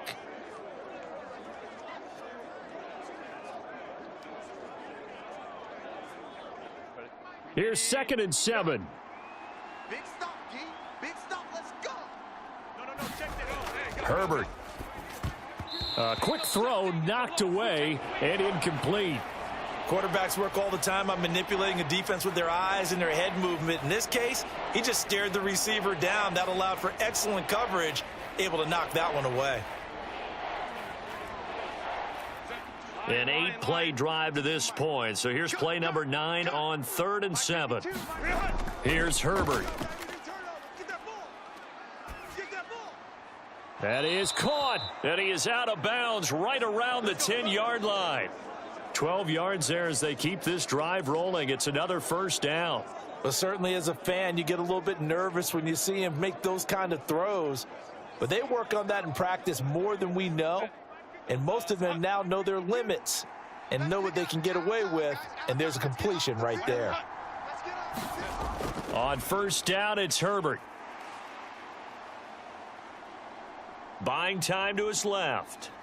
And he'll get this down inside the 5 to the 4 before he's out of bounds. Nice work to get 7 out of that, and it's second down. I like his thought process and his ability to move and get downfield. But what I didn't like was the final decision, to go out of bounds. They want to keep the clock moving. Instead, they give the defense an extra timeout.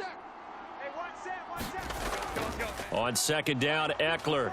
And he'll be stopped about a yard shy of the goal line after a pickup of about 3. Pretty good job defensively. Thought he was going to get it, but they knew where that marker was, and they stopped him just short of it. What it does is emphasize that strategic football and situational football is not just played on the offensive side, is it? Defense understanding, as you noted, where the first down marker was and making sure they didn't get there. Herbert on third down now. He's got his man. It's caught. Touchdown, Chargers. Josh Palmer, a 1-yard touchdown reception. And the Chargers have put this one to bed here in the fourth quarter. Well, I've heard you use the term put-away drive, and that right there seemed like the definition of a put-away drive. Yeah, it certainly just pops right up out of the book, doesn't it? Because up 2 scores already, just wanted to possess the football, keep converting and picking up first downs. And if the drive ends in 3 points, that's terrific. If it ends in a touchdown, fantastic. Extra point try now from Dicker.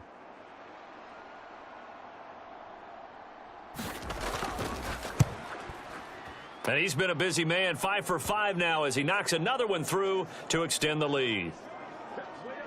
So that drive, 12 plays in length. And it ends with a touchdown pass to Josh Palmer.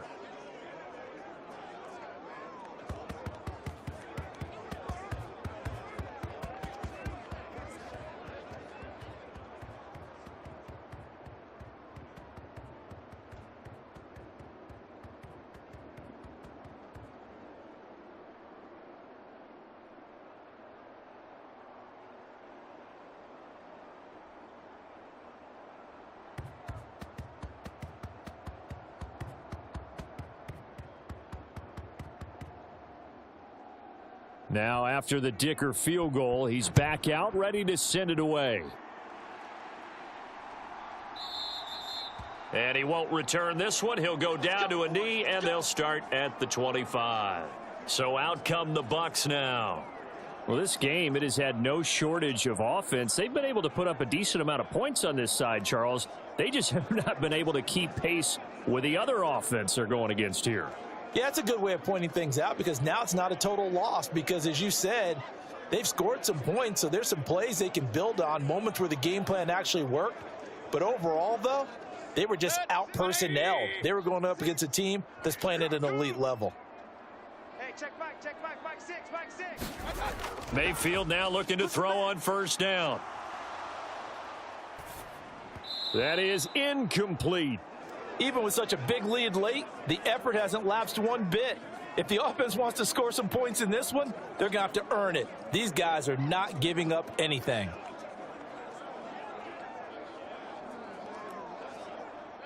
An incomplete pass leads to 2nd and 10 from the 25. Three down. Mayfield looks to throw. And this time he's got the hook up. It's complete. And he's taken down but able to slip across the 35.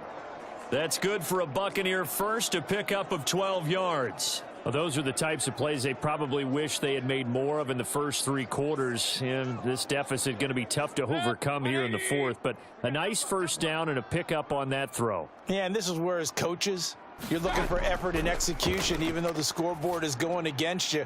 Look at this, middle of the field, a breakaway. And he's going to get this down to the 35-yard line.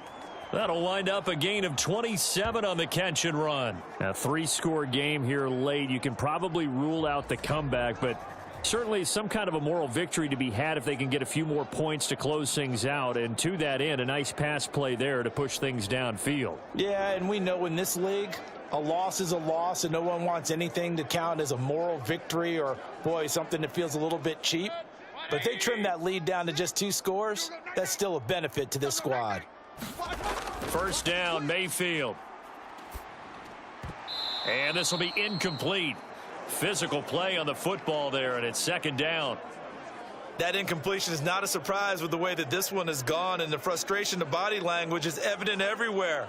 This team, they've really been put through the ringer in this one.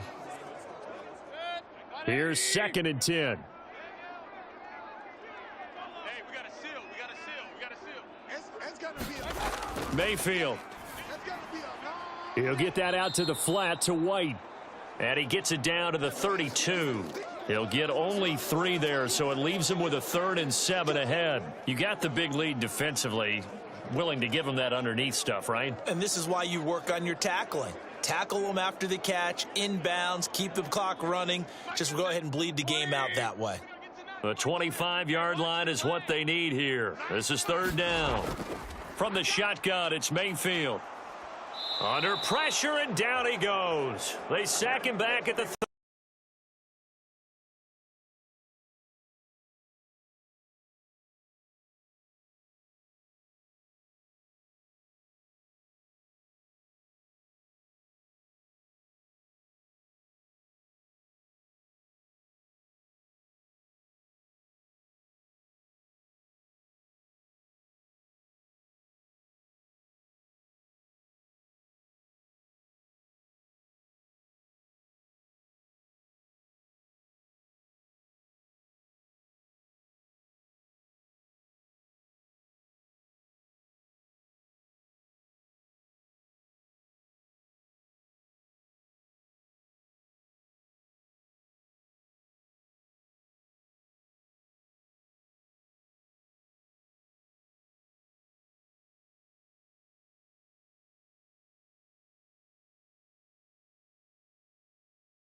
And I would love to know, and we'll find out later on, was that called before the play, or did they audible into it? Because defenses change plays as well as offenses. Sometimes they get the set they want.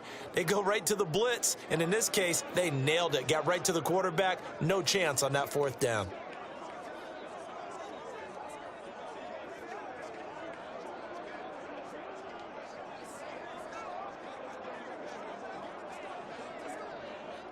Chargers in good field position to start out. 1st and 10 at their own 44. Palmer going in motion right. Running on 1st down, Eckler. And he's able to get across midfield and down into Buccaneer territory. It's a 7-yard carry to set them up with a 2nd and 3. I'm guessing you'd say this is kind of the key here. Grind out some yardage, work on that clock, see if you can continue to tick it down. Definitely, you want to bleed things out at this point, right? Continue to possess the football, gain some yardage, and put the onus on the defense. Do they have to use timeouts? What are they going to do to stop you? You're taking charge. Nowhere to go for Herbert, and he's going to go down. Levante David making his presence felt in the backfield.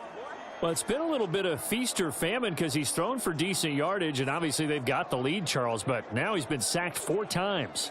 And what I'm focusing on is his toughness in the pocket. Because you mentioned the feast or famine part, he's played well in between being dumped on his back. But every time he's had a chance to throw the football, he's been impressive.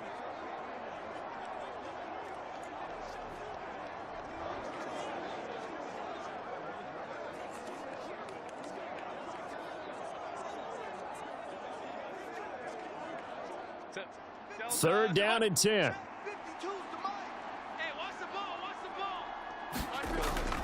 On the option, here's Eckler. And he'll take this to the 47, but no further, as they get him down well short of the line to gain. Call it a gain of 3, and it'll bring up 4th down. Well, the guys who are paid to make the tackles deserve some kudos there, but I think they deserve even bigger ones because in that situation, they had to be thinking pass. Loosened up defense, going to pass coverage. Instead, maybe they surprised him a little bit running the ball, yet they rallied to it and stopped him well short of a 1st down. Here's J.K. Scott now, as he'll kick it away for the 2nd time. And the kick's away as he angles this one for the sideline. And this one's out of bounds. Should be inside the 10, I think it is, at the 6-yard line. Let's go old school there. That's absolutely a great coffin corner punt. Someone's put some time in working on that, hasn't it? Seems like every year these guys get better and better. It's amazing how they can command that football through the air. Yeah, they used to actually practice with hula hoops where they'd place them and try and put them there. Now a lot of guys use barrels on the sidelines to try and put the football in one.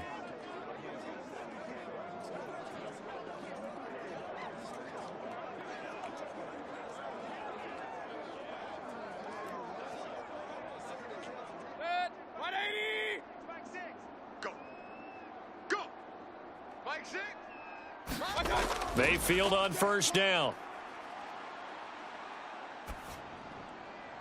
Going across the formation, there's Otten with it. And he is out of bounds, able to get it across the 20-yard line. 16 yards right off the bat and a 1st down. Well, I can put my defensive cap on right now, and I know they're saying don't give up any big plays now. They've controlled this game throughout, and all they want to do is see it through to the end. I think they let their guard down a little bit with that last completion. Sometimes when you're trying not to give up bigger plays, you don't react as fast as you should on other throws. Now they can breathe a little easier, some room to operate as they've got it 1st and 10 now out past the 20. Here's Mayfield. And he's going to have the hook up to Gage. And he's taken down right at the 45-yard line. It's another 1st down on a big gainer there, 33 yards. To get back in this ball game, big plays are going to be necessary. And here's one right on cue. Coming up with 3 scores here in the 4th is not going to be an easy task, but that's good work there to bite off a chunk of yards.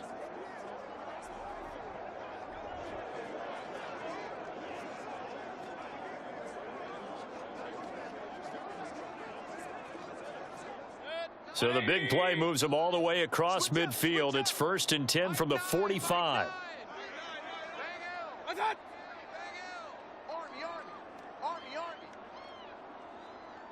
Army. Mayfield to throw it. He completes it to Evans. And he's corralled, but not before getting it inside the 35. 11 more yards that go around, a first down as well. Well, so far, little to no resistance by the defense on this drive alone. 3 passes, 3 completions, 3 first downs. They're taking it to them, and it's paying off. A first down throw for Mayfield. This is White on the screen. And they'll get him down after a pickup of 8, 2nd and 2. And good yardage there on first down, because sometimes all you need to do on the screen is get one key block. That might set your man free, and that was pretty good pursuit to the football defensively, or it could have gone for more. So from the 26-yard line, here's 2nd and a couple. To throw, Mayfield. A quick throw there is incomplete. At this point, down big, you'd have to imagine this defense, they're just going to sit back, blanket the field as best they can. Yeah, this is actually the easy part of the game for them, because just as you noted, they can sit back, keep everything in front of them. But they've blanketed the field the entire game using a variety of coverages. After the incompletion, here now, 3rd and 2. Let's go. Mike 6. Mike 6. Come on. Again, he'll drop to throw. And unable to connect. If he had caught it, it would have been a first down. Instead, it's 4th. I wonder, Brandon, I just wonder, you think maybe he was worried about where he was on the field? Was he far enough? Was he close enough to the first down sticks? Absolutely. He was right there by him, and I think he was thinking first down before he caught that football. Yeah, got to catch it first, because if you don't catch it, there's no chance of picking up a first down. 3 down. Giving to the big tight end on 4th. And boy, is he close. Did he get there? No, they're going to say he's short of the line to gain. Now the gadget play here on 4th down winds up backfiring. And the Charger defense stands tall, and they get the football back. And the LA offense ready for this next possession. Been a very strong performance for them, really, on both sides of the football. The turnover on downs, the most recent example, and now, obviously, they're in a great spot here. Yeah, if you're over on the bench right now, you're shaking hands with your teammate, you're hugging him, give him a little dap. Been a big, big performance for them. Now you just don't get careless. Take care of the ball on the way out. Herbert and the Chargers now with a 1st and 10 at their own 24. He'll hand off here to Eckler, and he can only manage to get a couple. 2nd and 8 coming up. The 4th quarter here, they've got the lead. They want to keep it on the ground. That's what they're doing. Smart football. Keep the clock grinding. Keep it going. But you got to figure now, they're going to see more people stacked up at the line of scrimmage as they try and bleed it out. 2 minutes left to play in this football game here on EA Sports. So it's Charger football as we welcome you back from the 2-minute warning. And the scoreboard on their side, they're just looking to melt away these final couple of minutes and put this one in the left-hand column. Here's a 2nd and 8. I'm here all day. No. Check that. We got Mike 52 right here. It's Eckler again. Call it a gain of a couple, and that's going to leave them with a 3rd and about 5. That's it. That's what you want. Straight ahead positive gain. Just keep that clock ticking.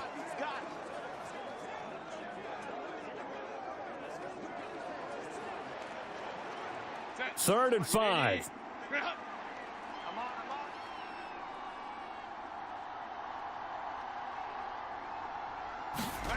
Now it's Herbert. A little short pass. This is Everett, and he'll be out of bounds across the 30-yard line. They'll give him 4 yards there, and that's going to make it 4th down. Let's just make this one simple. Could he be any more open than he was on that play? Yeah, they lost him going to the outside. Hard to believe, because you go through your accounting on each and every defensive snap. Who's got who, what defense you're in. That was totally a blown coverage.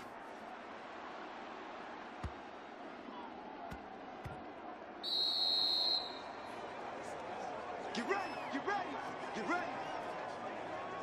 Now the Buccaneer offense gets set to take over. Well, probably not much that they can do at this point, CD. Down 3 scores late in the 4th quarter. This is going to be a little too much to overcome, you would think. Yeah, they'll go down swinging, but in the end, I think we saw the writing on the wall a while back because one team was clearly better than the other in this one. And while it didn't quite reach blowout status, I think we knew who was going to win this one well before we got to this stage. You don't want none, baby. You don't want none. Hey, you don't want to see me. You don't want none. On 1st and 10, Mayfield. Here's White. They set up the screen. And they're able to get this one across the 35. Successful start to the drive, 17 yards. It moves the sticks. For as many sacks as this defense has, you can understand their willingness to try and get upfield and get another. So what a really smart play call here to use their aggression against them, go with the screen, and they're able to get the first down. Now Mayfield. Eluding the pressure right. And he'll slide down to avoid the tackle. Now the Bucs going to use the first of their timeouts as they get it right at the 32nd mark of this fourth quarter.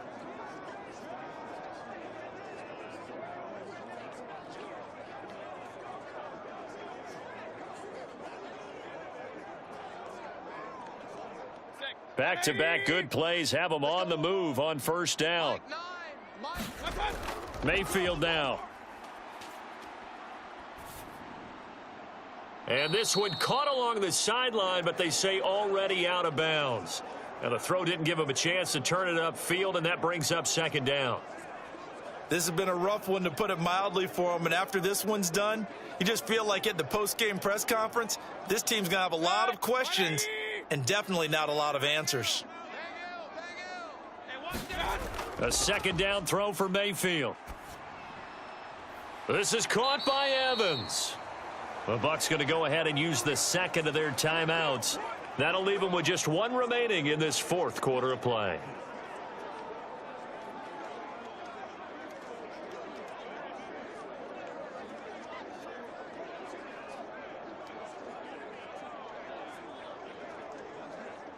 So 1st and 10 now from the 30.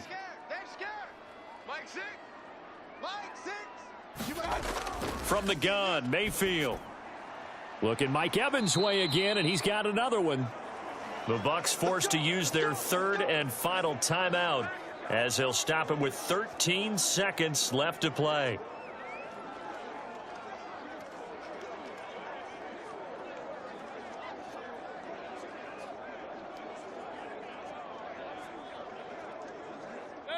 So from inside the 20, here's 1st and 10 at the 18. Throwing, Mayfield. He's got Otten. The result, only 4 yards there on the play, and it'll be second down. Well, this was a very close ball game at halftime, Charles, but in the second half, that offense kind of kicked things into another gear, and they were able to pull away for the victory. And, Brandon, I think they're the type of team that just looked in the mirror and said, hey, ton of pressure on, but we're the type of team that can flat out handle it. They stood up with confidence, and made it happen for a victory.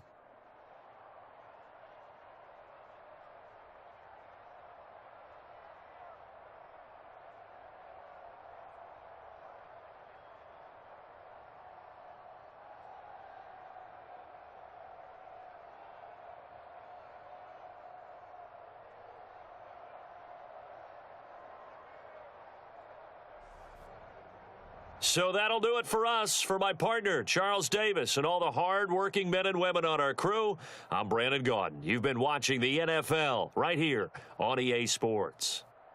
With that, we bid you good night from Tampa.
Tonight, from U.S. Bank Stadium in Minneapolis, it's a special prime time edition of the NFL on EA Sports.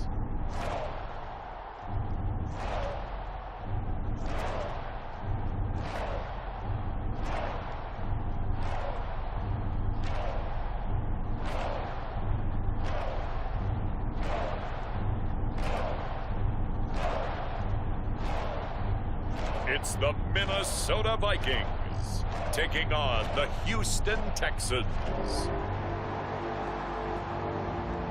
Spread between 4th and 6th Streets in downtown Minneapolis. We welcome you inside spacious U.S. Bank Stadium. Tonight, we've got a great Sunday night matchup on tap, as it'll be the Houston Texans taking on the Minnesota Vikings.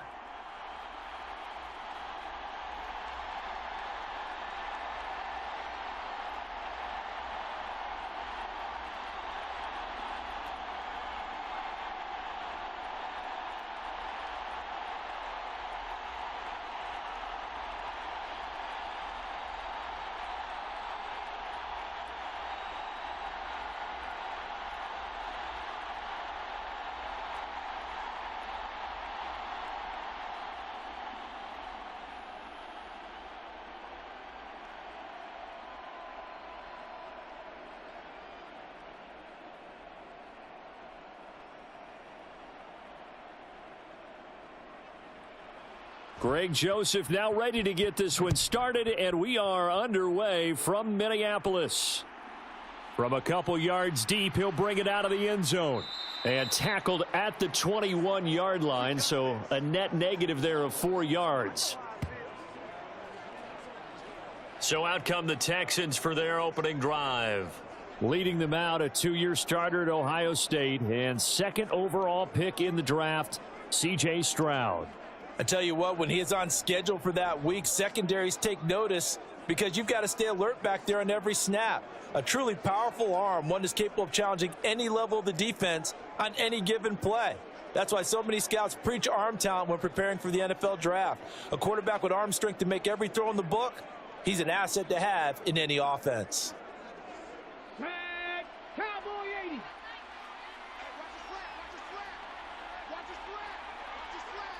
And they'll send the slot in motion left. They'll fake it on the jet sweep, and instead a handoff up the middle. And he gets forward up the middle, but only for a couple. It'll be 2nd down. You've got to be impressed by that defensive front on reps like those.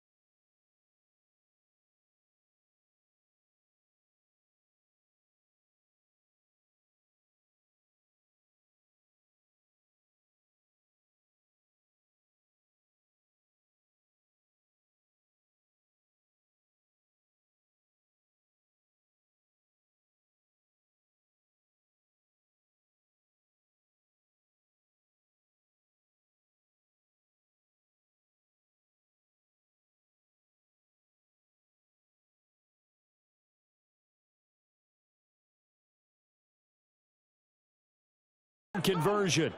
Normally on 3rd down and short yardage, you're thinking to throw to your tight end. It's just going to be a simple chain mover. But this time they let him roam down the field, and a nice dart picks up the 1st down and then some.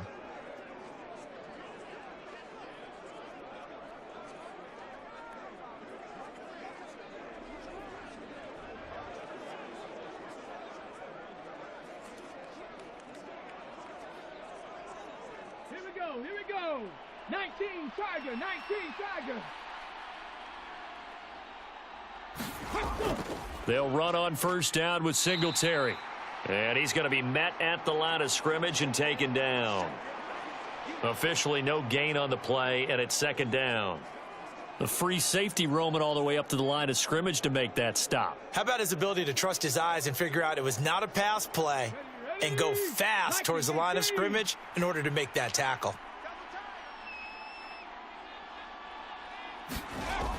Right back to Singletary on second down. Ooh, with a juke. That'll leave them with a 3rd and 2 coming up. They got 8 yards there. That was a good forceful run, and it demonstrates why you've got to put your body on a runner when you're trying to tackle him. If you just go in there and just try and get him down with arm tackles, usually doesn't work very well, and we saw in that play, he'll run right through those attempted plays. Stroud now on 3rd and 2. He's got his target. That's complete. And he's got this down to the 35. A pickup of 11 and a Texans first down. Solid opening drive so far, Charles. They've moved this football into field goal range, but you know that they want to cap this off with 6 and not 3. Absolutely. As one of the better coaches in the league always tells me, on offense, I want to throw body blows all game long and finish it with uppercuts. Well, here are the body blows right now. He's hoping in one uppercut will take care of the end of this drive. Let's go. Bronco 80.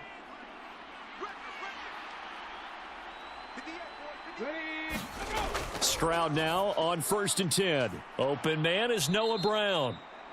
Call it a gain of 6 on the play, and it's 2nd down.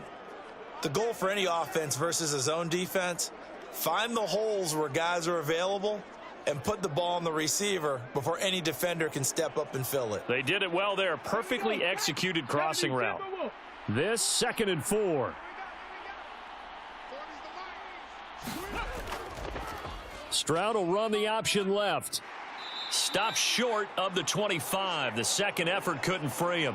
He'll get 2 on the keeper, but it becomes now a 3rd down. Typically on the read option play, when we talk about responsibilities, we're talking about what the quarterback has to go through. How about the inside linebacker, though? His job on this play, shadow the quarterback and hold him to a short gain. Did it to perfection. Now here's Stroud on 3rd down. A short one going to be taken in here by Schultz. And he is going to have a Texans first down as they get 5 there on 3rd and 2.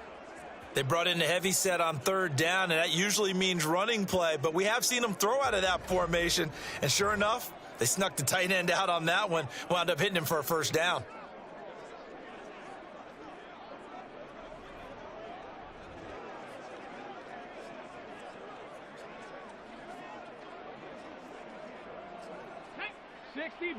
Sixty Bison. On first down, here's Stroud. Now throw right side here, going to be incomplete. Well, a momentary speed bump there with that throw, partner. The defense had other ideas, and they're trying to mount a small stand before this drive reaches the end zone.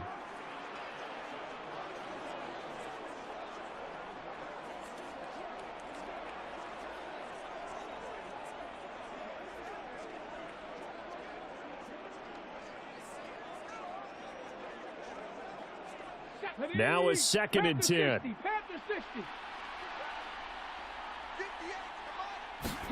Here's Stroud. This will be caught by Brown. They do get a couple, but they'll be left staring at a 3rd and 8 coming up. And a good sign for them right now to have their young quarterback looking confident on the opening drive.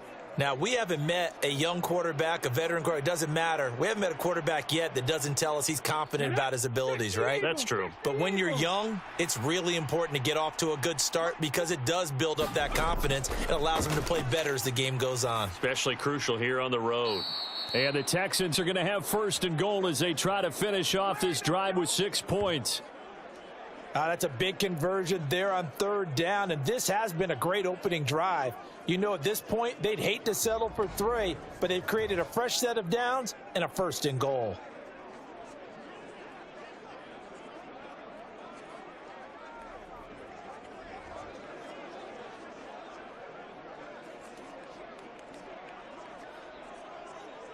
First and goal, a chance for an early statement here on the road. They run here with Singletary. And he's going to press this one forward as they stop him right around the 1. It'll be a gain of 5 there as they move closer. It's 2nd and goal. That's a great run right there on 1st down. Didn't quite get into the end zone, but now you've set yourself up for at least 2, maybe 3 more shots from close range. 2nd and goal from the 1. Singletary again, and he gets into the end zone. Touchdown, Houston. Devin Singletary taking it in from a yard out. And the Texans will claim the early lead as they're on the board first here tonight. And that caps off what was really a balanced opening drive for them, Charles. They work in the rushing game and the aerial attack, and they end it with a touchdown. Strong in so many ways, wasn't it, partner? Their ability to throw it and run it and accomplish their goal, they've got to like the way that they started this ball game. Kaimi Fairbairn on for the extra point.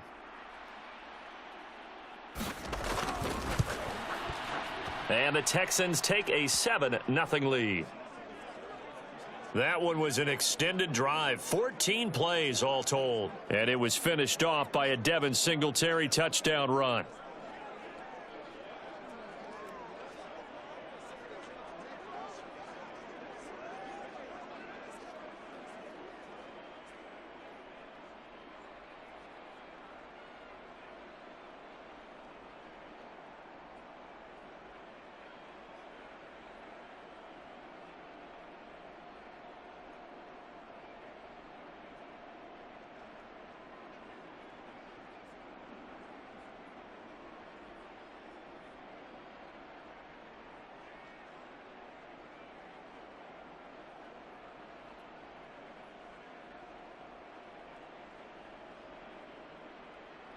So after the touchdown, here's Fairbairn now to kick it away.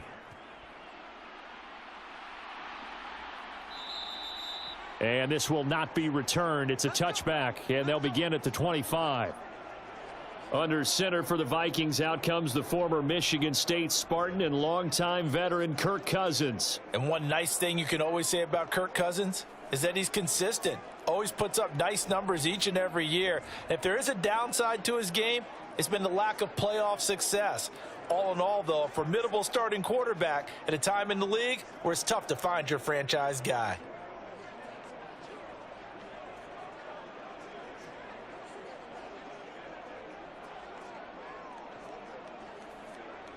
Cousins and the Vikings with a 1st and 10 at their own 25-yard line.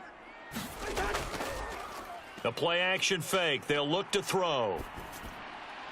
Now he'll dump it underneath to his running back, complete. And he's taken down but able to slip across the 35. Right off the bat, it's a 1st down to start the drive, 12 yards. We'll see what kind of mindset they have here offensively after giving up the touchdown on the opening drive. And based on our time with them, prior to this game, I feel like they've got a good mindset going in. In fact, the discussion that we had with the coaching staff was, we may give up some points in this game, so our offense has to be ready each and every time to either equal or try and get us ahead and try and keep us ahead. This is their chance to respond to that first touchdown given up.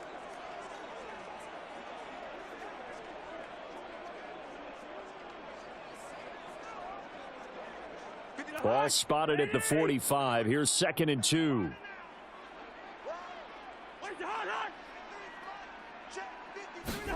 Cousins going to bat it forward here on the jet sweep. Oh, and that is well read defensively. A great job of setting the edge, and that little touch pass going to turn into a loss.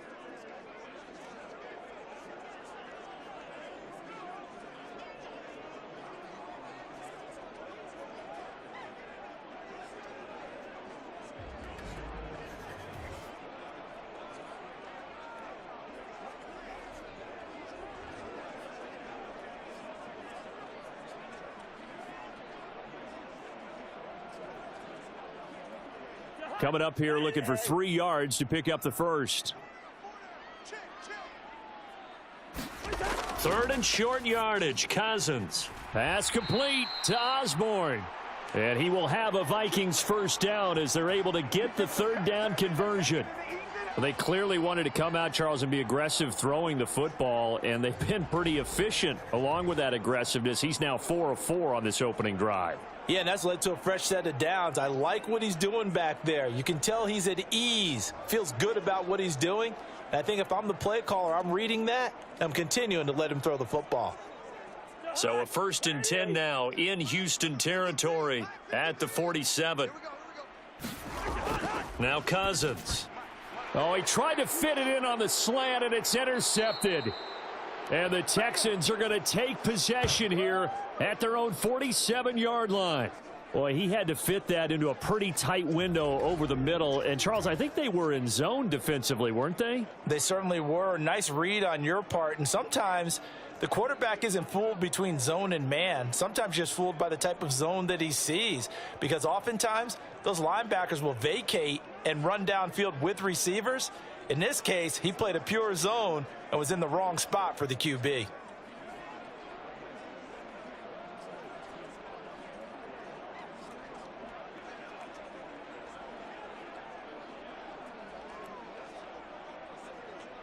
Good starting field position for them as they come up 1st and 10 on their side of midfield at the 47. Stroud. And that one going to be off target and incomplete. Well, they'll certainly be on the tablets going over that one for sure. Clearly, they were expecting something else out of the defense and couldn't adjust to make that completion happen.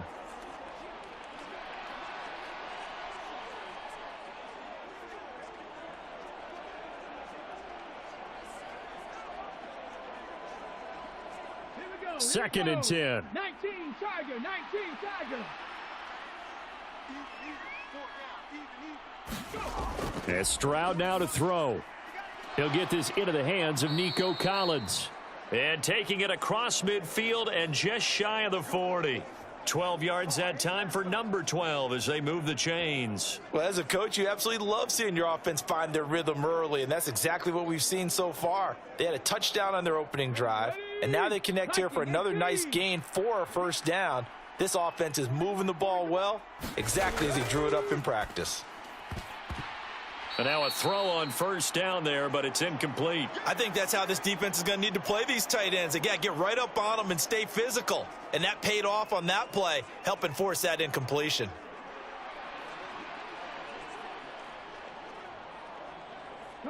Ball on the 42 as they come up 2nd and 10. Stroud will look to throw once more. Oh, it's a screen pass. That's complete. That helps the completion percentage, but not much else, and now it's 3rd and 10. So nothing there on the screen that time. That means all that great acting they tried on offense went for naught, didn't it? Because you have to try and influence them. Make them think that you're doing something else. Make them think that they can get to the passer by letting them by and then setting up the screen and getting downfield. Didn't happen at all. Give a lot of credit to the defense for not tumbling to that one. Oh, he had him. He was open, but he couldn't get it to him. It's incomplete.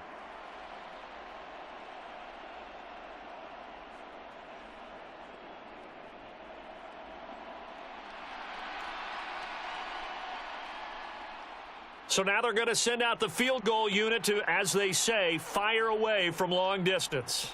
So this will be spotted on the midfield logo. It's a 58-yard attempt. Online, but off the crossbar, no good. A long-range effort denied 3 points at the very end.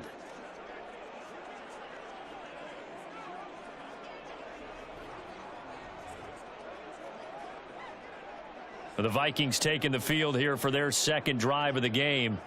And we'll see if they can bounce back from that last drive, in particular if they can bounce back at the quarterback position, Charles, after throwing their first interception of the ball game. Yeah, and some guys, you know, they're going to want to try and get a big play right away and take control back. Others, they're going to want to look to hit a couple shorter passes and get a little momentum back that way. But for the defense, that goal's not changing a bit. They want another pick. You're exactly right about that. In fact, you got to watch them a little bit because in coverage, they may cut down their gaps a little bit, maybe their splits a little bit in order to try and get to the ball even faster.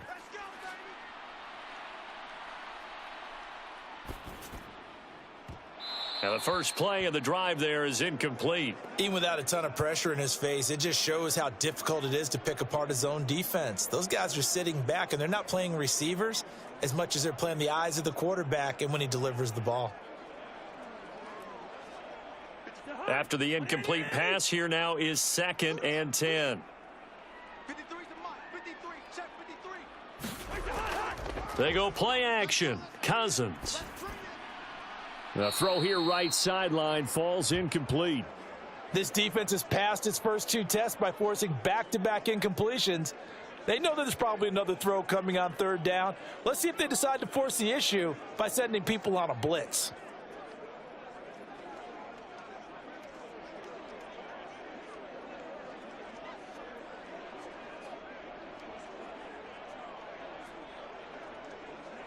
Now they face a 3rd and 10 after back-to-back incompletions. Throwing, Cousins. That is caught, and he will have a Vikings first down as they're able to get the 3rd down conversion. And that's how you shake off the interception you threw on the opening drive, come back and throw another strike and gain nice yardage. And I give credit to 2 people on this one. The man throwing the ball and the person calling the plays. They're not shutting him down early in this game.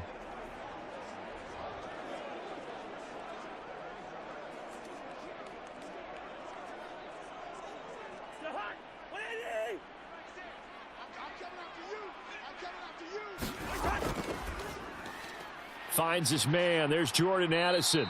And he works it past the 30, almost to the 25. Another nice gain, 13 yards that time, and another first down.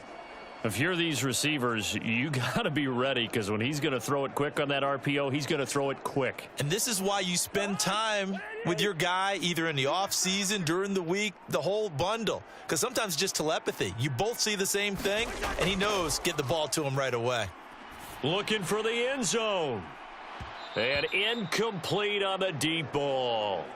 That's some good closing speed there defensively, because that looked open for a minute.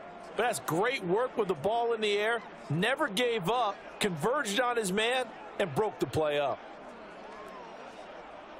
An incomplete pass on first down. That leads to a 2nd and 10. They'll throw again. Cousins. That is incomplete. And there's a good opportunity that just went awry there. A drop pass. I guess that's why they call them running backs and not catching backs.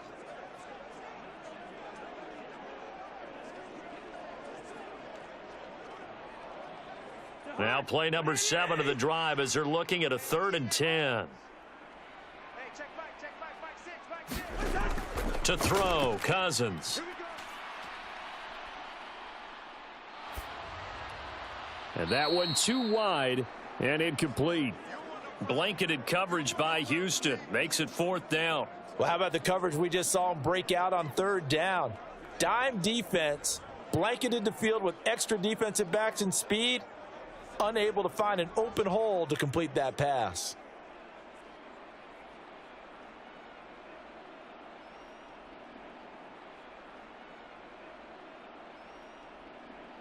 Fourth down.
And he returns this to the 22.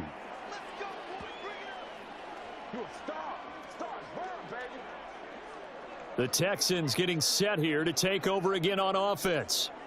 And the last time that they were on the field, little demoralizing. Missed field goal. You know, always feel like you want to get it in the end zone, but then, oh, well, at least we're going to get 3. Didn't go through the goalpost, though. It does test the mental processes of a team, though, doesn't it? Because when you miss a field goal, it's amazing how fast they want to turn on the guy kicking the ball. But you need to keep his confidence up, because how many times have we seen games where it comes down to the stretch? And guess what? You need that guy to make the big kick for your team to move on or to win a game. Make sure you keep him happy. Make sure you keep him comfortable. I'm sure you always treated the kicker nicely, though, right? You know, truthfully, I did. Good. I always did, because those guys, they won us a whole lot of games.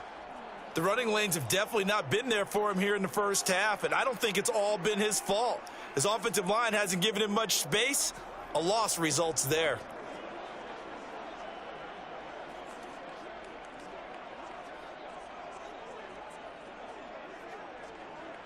A loss of a yard there to start out. That leads to a 2nd and 11. Throwing now is Stroud. And this one taken in on the right sideline, but not in the field of play. They say it's incomplete. The throw led him a little too far. It brings up 3rd down. That pass just a little bit off. It looked like maybe he tried to force it in there. Game speed, always different, no matter what you do in practice. You can't simulate it, right? So your decision-making, everything has to be a little bit quicker. Sometimes it can throw you off until you adjust. He'll let this go deep for Collins. And it's knocked away and incomplete. They decided the opportunity was there and launched a deep ball, but he was unable to get away from the defender. Couldn't create space, couldn't uncover at the end of the route, and that one winds up incomplete. On 4th down, out is the punter, Cameron Johnston, to boot it away. Brandon Powell deep for Minnesota.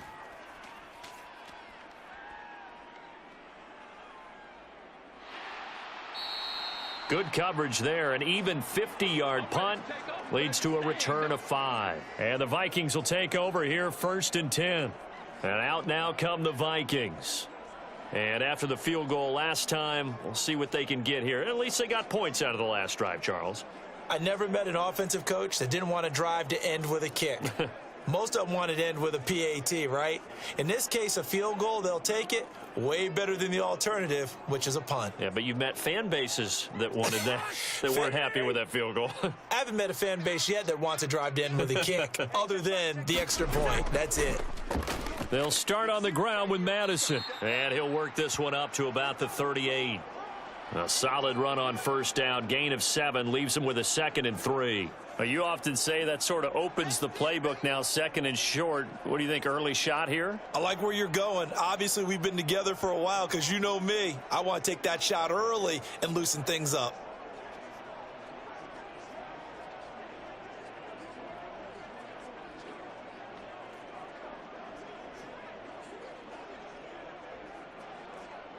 Here's 2nd and 3.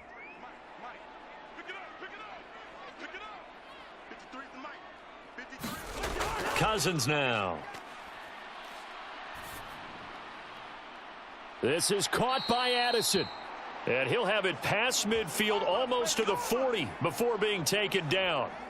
That one a gain of 20 and a 1st down. And time to give some credit to the big fellows, the offensive line here, because you've got to have good protection on crossing routes, because you've got to give your receiver time to work all the way across the field. That time, be able to scan the field, spot his receiver moving left to right, and make a good, accurate throw. Thank you, guys. So a 1st and 10 now in Houston territory at the 42-yard line. They'll go Madison up the middle. And he sneaks his way forward only for a couple here. 2nd down. Well, any lane that might have been open there was closed pretty quickly, and that was because the defensive front, they won that battle at the point of attack at the line of scrimmage. They used great leverage, held their spot, and stacked him up. Ball on the 40 now. Here's a 2nd and 8. Play action now. Cousins. That's caught downfield by Addison. And he's going to be taken down with another 1st down as the stop's made at the Texans' 14. A good pickup there, 26 yards. But one of the ways the quarterbacks keep all the receivers alive in a play, never lock in on any one guy. Make sure you keep your eyes moving, scan the field, And here he finds the open guy for a nice pickup.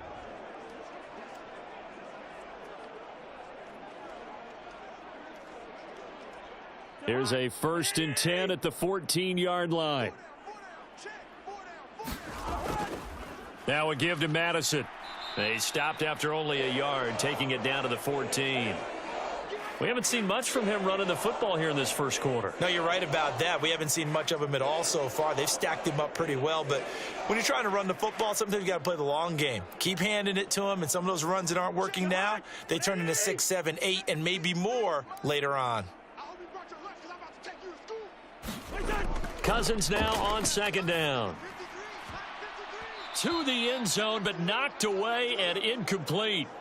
Well, he's smart enough to avoid the taunting rule, but I'll guarantee he quietly has told them, you might want to stop coming after me downfield because I just broke up another pass and took away a big shot that you were trying to succeed with.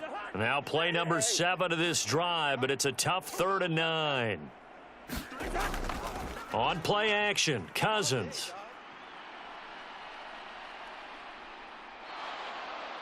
Under pressure, and he'll go down. Back at the 26-yard line. Sheldon Rankins abruptly ends that play with a sack. We always talk about how teams are so competitively matched and you just want to make those plays that give you an advantage. How about right here? The difference between letting them score a touchdown versus holding them to a field goal? That's absolutely huge with the play he just made. And you know he hated taking the loss there on 3rd down. Second quarter now from Minnesota. It's the Vikings in possession of the football as they've got it with a 4th down coming up.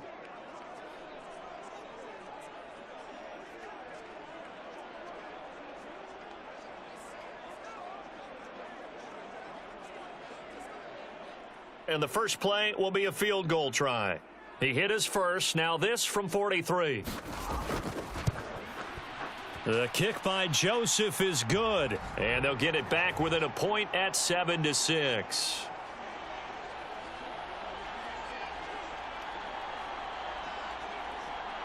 So the margin shrinks there as they get the field goal to draw them a bit closer here in this second quarter. Yeah, nice snap, nice hold. They just want to keep this game close, so give them credit for finishing that one off with 3.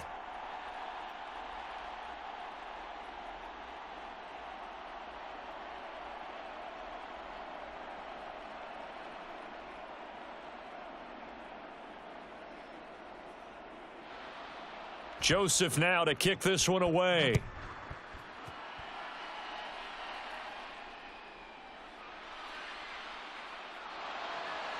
And he's up across the 25 and down at the 28.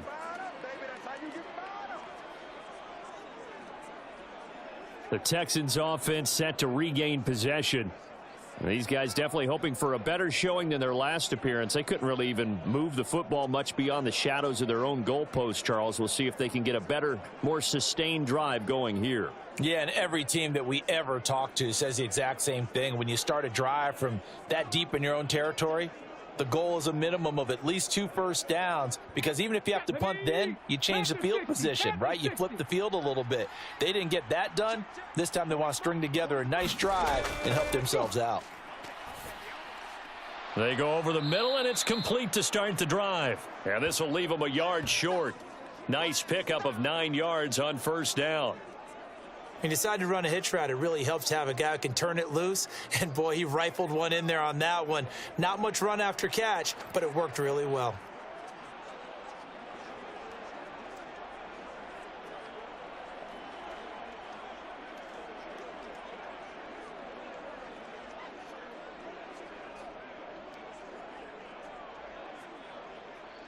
Second down and a yard.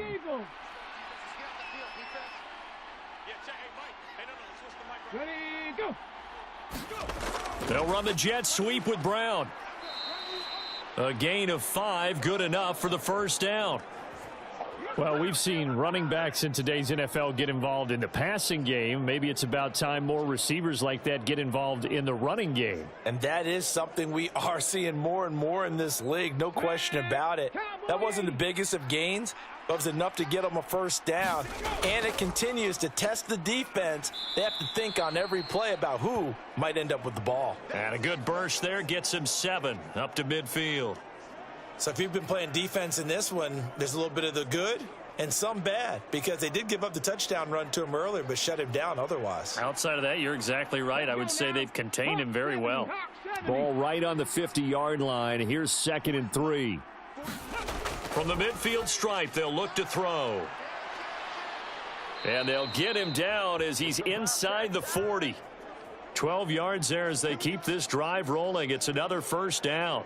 Even against double coverage, he found enough of an opening for a noticeable gain. 2 guys on him, yet he finds a way to uncover downfield for the completion.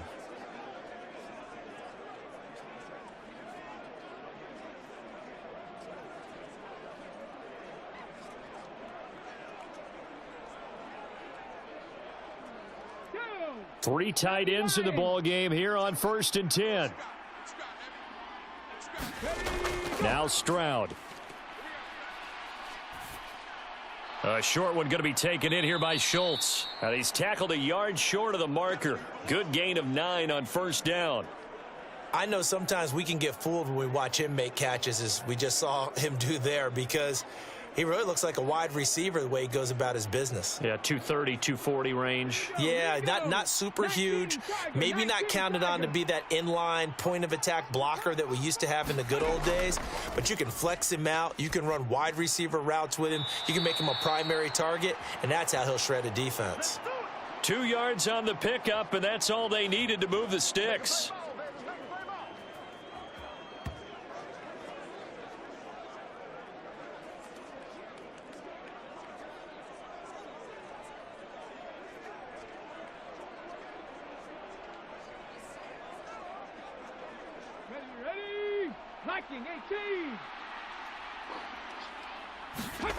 Stroud working out of the gun.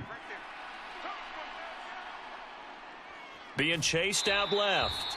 Give him a couple on the scramble. It's 2nd down. I'm not quite sure what he thought he saw there, but the reality was certainly a much different picture than what he anticipated. And give credit to the defense. They were down on the flash when he broke out of there, and they forced him out with almost nothing to show for his efforts.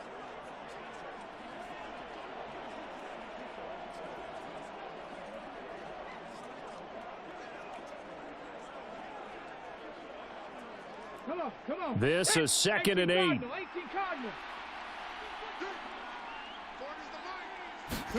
Stroud to throw it.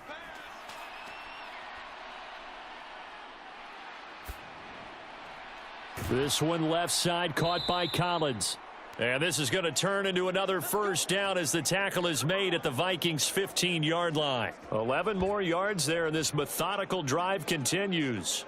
Well, that certainly has to feel good, and it's not all the time that the play caller should get all the credit. Sometimes I think in the huddle, the quarterback just says, hey, who's going to make a play for me? I just need something right here. And the end result there, nice first down. Drive keeps moving. Line of scrimmage, the 15. It's 1st and 10. Stroud out of the gun here. And he's going to go down. He's sacked back at the 24. Daniil Hunter from that outside linebacker spot gets in there. It's a loss of 9. And it's never good to take a sack. You really don't want to take one down here in this part of the field down near the red zone. Not at all, because you're already pretty much assured of a field goal. But you take a big sack, it could push you out of range, and that's why defenses get a little more aggressive in this situation. They're almost conceding the 3 points. They want to push you back and try and take you out of that.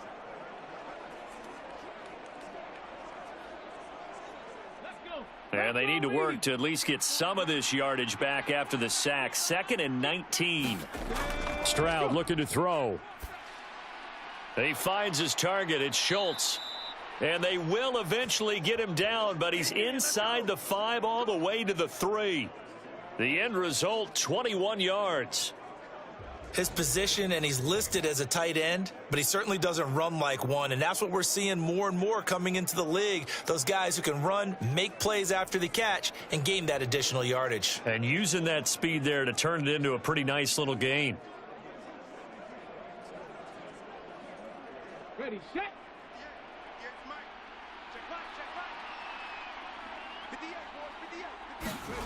Looking to throw. Stroud. And he's got it. Touchdown, Texans. Dalton Schultz from 3 yards out as his guys are able to extend their lead. You get down near the goal line, this is where having a sure-handed tight end becomes a luxury, and it pays off big time, especially when the defense sells out against the run, and he finds himself open for an easy touchdown.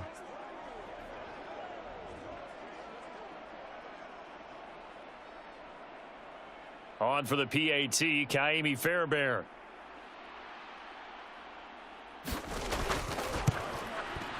And it's up. It's good. Our score 14-6.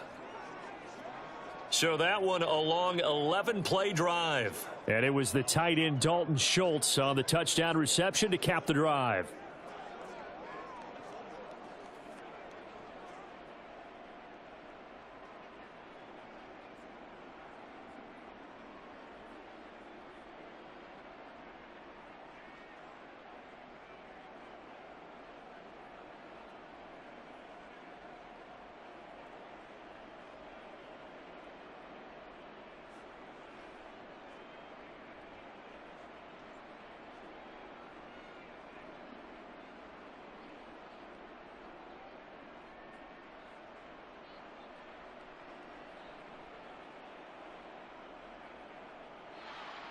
So after the touchdown, here's Fairbairn now to kick it away.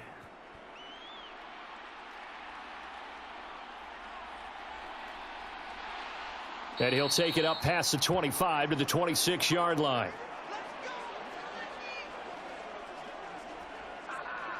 And now out comes Minnesota. They're kind of searching for that magic elixir. You know, they're moving the football a little bit, but not with any great consistency. I love that term you just used, elixir, right? Old school. Old school. I love that because you don't want to put too much pressure on your defense as well, all right? If you're kicking field goals, that's great, but your defense has to keep going out there and holding the other team. You're not giving them any cushion to work with, and that gets tougher and tougher as the game goes along. Put the ball in the end zone and get sixes. That's the ambrosia that they're looking for. Ambrosia and trying to erase this deficit. Big Sheldon Rankins there to bring him down. Early down stuff's to put this offense in a precarious position. We know that securing the point of attack, especially against the big-bodied guys in the middle of this D, has got to be priority one. Officially nothing on that last run. They'll try again, 2nd and 10.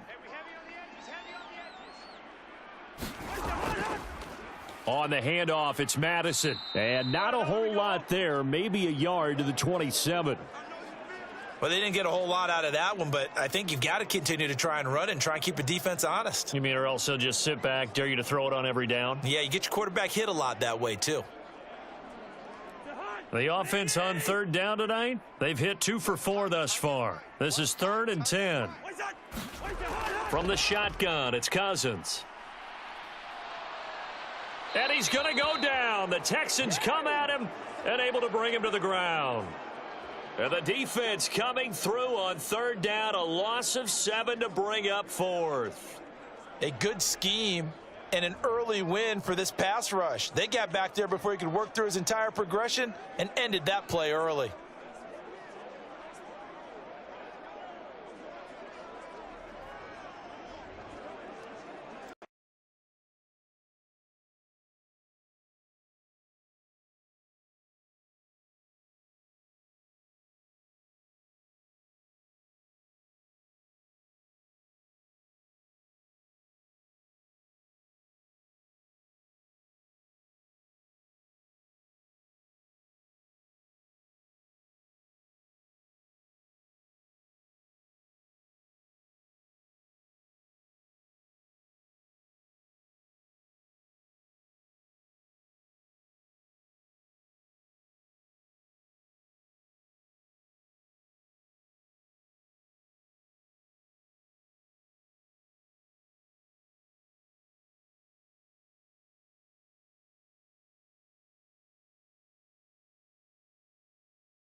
The drive. Now a quick throw there, but it's going to be incomplete.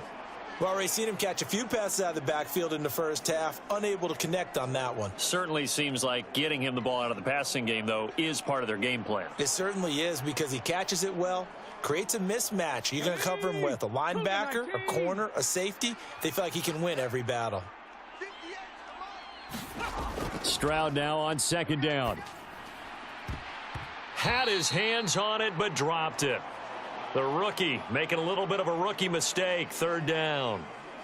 When it's well executed, a wide receiver screen can often be a thing of beauty, but so many things have to go right in order to complete it. Blocking out in front, timing of the quarterback with the receiver, and oftentimes everything gets set, and guess what? They drop the football. Stroud on third down now. Throw out wide is incomplete.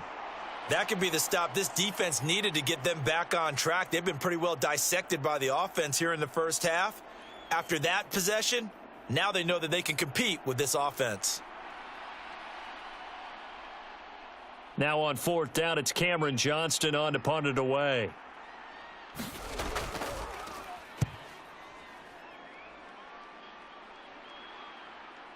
On the return is Powell. A nice return there of 11 to help mitigate a good punt. And it will be Vikings ball, 1st and 10. Minnesota's offense takes over possession. Charles, a very uninspired effort. The last time we saw them out there was a quick 3-and-out, then they punted the football. Yeah, and you never want to get stopped so soundly during a series, but what would be even worse now is letting it happen again right here. They've got to get going.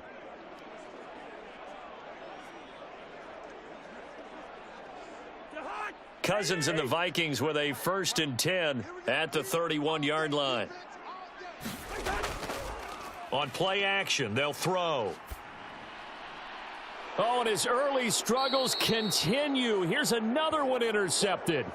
Picked up by Steven Nelson. Certainly not his best throw that time, and not a good time to make it, Charles, when they were a nickel with 5 defensive backs on the field. And that's exactly why you have those 5 DBs out there. You want extra speed on the field, guys who have ball skills and understand what the passing game can do, and gives them a chance to react and make a play on the football, and they take one of those away.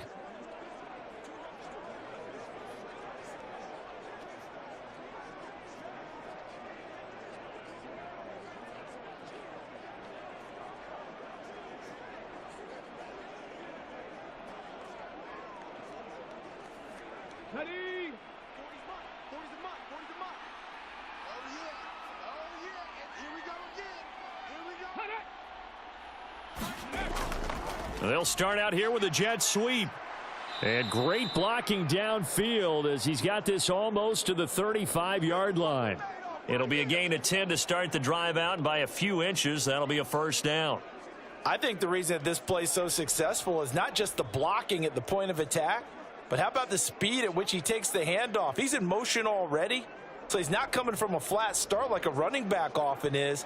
He's at a full run by the time he gets the football. So from the 36 now, 1st and 10. They'll run out of the gun with Singletary. Byron Murphy there on the tackle. And that's exactly what you want on a 1st down run. Pick up 5 yards, bring up 2nd and 5. The defensive line, though, they've got to figure out a way to out-leverage the guys up front because the offensive line is winning at the point of attack.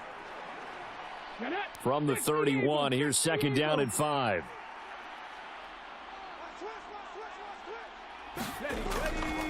Now a toss to Singletary running to the left. Yeah, he'll work free from one tackle, but that's about all as he's taken down. 5 yards on 1st down, but now just a 1-yard pickup there on 2nd. I know that speed is the hallmark of today's NFL game, but the key to good rushing defense is still having your linebackers set the edge. 3rd and 4.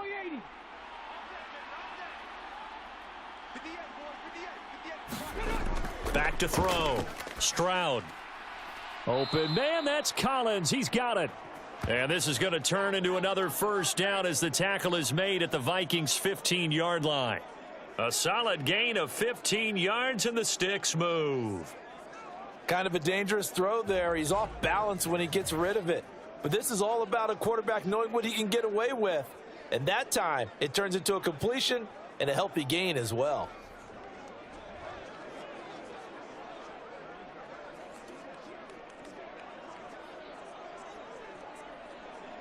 Let's go now. Line of scrimmage, the 15. It's 1st and 10. Stroud will run the option left. And he's in. Touchdown, Houston. C.J. Stroud, 15 yards. And the Texans have taken a 2-touchdown lead now. So they're down in the red zone. They opt to utilize his legs instead of the arm. It works out pretty well.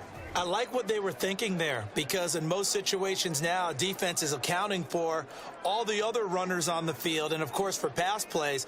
But the quarterback position, oftentimes it is unaccounted for. Offense coordinator felt it, dialed it right up. Inside the red zone, is this something teams should maybe, depending on the quarterback, do more often? Definitely. If you've got a quarterback who can actually move it with his legs, that's an extra option and an extra weapon for you. I think they should utilize it more often. Extra point by Fairbairn, up and good. And the lead is up to 15 now.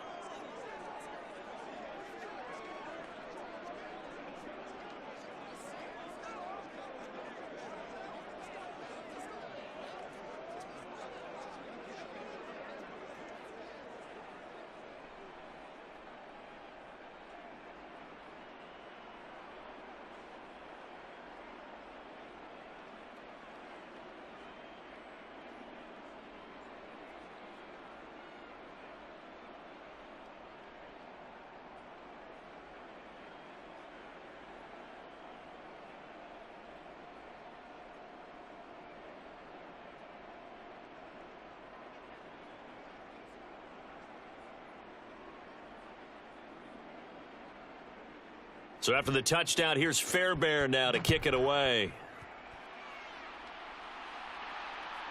Kene Nwangwu now out of his end zone. And he's able to get this across the 20, but not by much, as he's marked down officially at the 21. And now out comes Minnesota. And for this offense, Charles, you got to think kind of crucial here to put something together on this drive, because remember last time out they threw the interception on the very first play. And you can't afford to let this defense keep building any more momentum. They're playing awfully well, and they're awfully confident right now. To me, it's time to attack and take some of that momentum back, but make sure you're selective in doing so. Understand where you want to throw the football and make sure it's open before the ball leaves your hands. On first down, they'll start out with Akers. And he'll manage to pick up about 4. It's 2nd down. Well, on every play call, you realize it's not going to go for a touchdown. So a lot of your calls are setting things up for maybe later in the game, trying to establish the inside run with toughness now, hopefully get to the perimeter later. And let's face it, you could do worse than a 4-yard run on first down. 2nd down, Cousins. And his throw here's incomplete. So another incompletion there. He's hitting on fewer than half his pass attempts in this one, and that is not a winning formula. Yeah, so let's make sure we give a little bit of credit to the defense here. They've given him a lot to think about, a lot of different looks, and he seems a little bit confused trying to complete passes. The offense on 3rd down tonight, 2 for 5 to this point. This will be 3rd and 6. Cousins to throw it. Going underneath, he's got Hawkinson. And he'll be taken down, but he does have first down yardage. Call it a gain of 7, and it gets him a new set of downs. When you're struggling on offense, you're looking for anything possible to get you going. Sometimes you do it like basketball teams that don't normally press. You put a press on, bring people to life, make them move a little bit quicker. Maybe that'll help them as they head towards the half.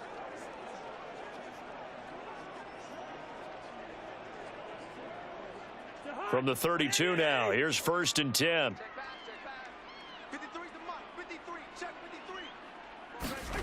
Throwing is Cousins. Looks again for T.J. Hawkinson, and he's got him again. Short completion, just 4 yards, and it'll be 2nd down. Obviously, this has not been a banner game throwing the football. So what you got to do, you got to kind of down focus, don't you think? Find the tight end, take some easier completions. Interception last drive. There he hits the reliable target. Now a second down throw for Cousins. Going underneath, he's got Hawkinson. And Hawkinson going to have the Vikings first down as he'll get this up to the 43. They get 6 on the pickup there as the drive will continue. Many different ways to create space, but on that play, he did it with that big, wide body of his. Didn't get a whole lot of yardage on the play, but it did what it was supposed to. Pick up a first down. Here's Madison running on first down. And boy, this defense again really making things tough on him as they stop him for no gain. And as a defensive end, getting off the ball quickly, swarming to the football, making a tackle, that's what we saw right there. Yeah, and that's what their job is. And really, a lot of the time, they have to throttle back a little bit in the run game because you know those defensive ends, they're like in a sprinter stance. They're just headed straight for the quarterback. That was good recognition on that play to hold them to no gain. Here's 2nd and 10. Here's Cousins. Catch is made by Hawkinson, the tight end. It'll go down as a gain of 6, and it brings up 3rd and 5 now. Completion was given up, but that's why you play zone defense, so that you can have people around the ball when it's caught, and you don't give up much run after the catch. And on 3rd and 5, this will be the 8th play of the drive. Cousins. Work in the middle of the field, and he's got a man complete. And he's going to be taken down with another first down as the stop's made at the Texans' 22-yard line. That one nearly 30 yards, 29 officially. With the kind of game he's had so far, you had to know that on 3rd down that they would be looking his way, and they did, for big yardage and a first down. I think the defense fell asleep at the switch on that one. I would have doubled him, tripled him, anything to keep the ball out of his hands.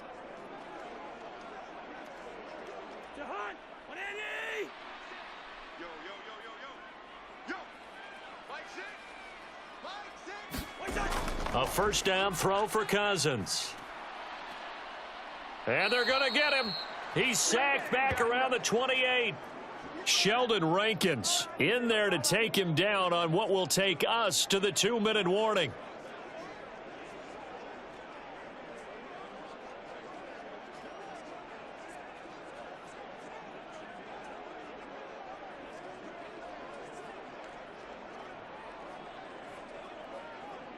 Work to be done here on 2nd and 16 after the sack. Now Cousins.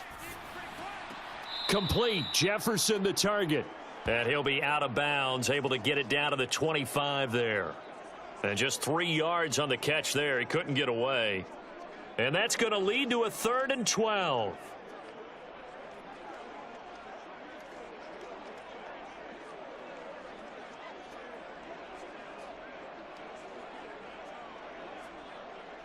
We'll see what they have drawn up here. A little bit behind the line. 12 yards needed to gain a first down. On 3rd down, Cousins. He's got his target. That's complete. Touchdown, Vikings. Kirk Cousins on the connection to Justin Jefferson. And the Vikings are able to cut into that deficit. I wonder if he changed anything on his play sheet, or they just executed better. Because they had 2 previous drives that ended in field goals. Before this one, they finally were able to put into the end zone. Well, whatever he did, speaking of the offensive coordinator, might be using that formula going forward. It worked there. Yeah, it worked very well. He and his field general in pretty good sync right now. They're starting to move the ball well. Greg Joseph on for the extra point. He's got it. They're back within a score. It's 8, 21-13. A pretty long drive that time. 11 plays all told. And it was all capped off by Justin Jefferson's touchdown reception.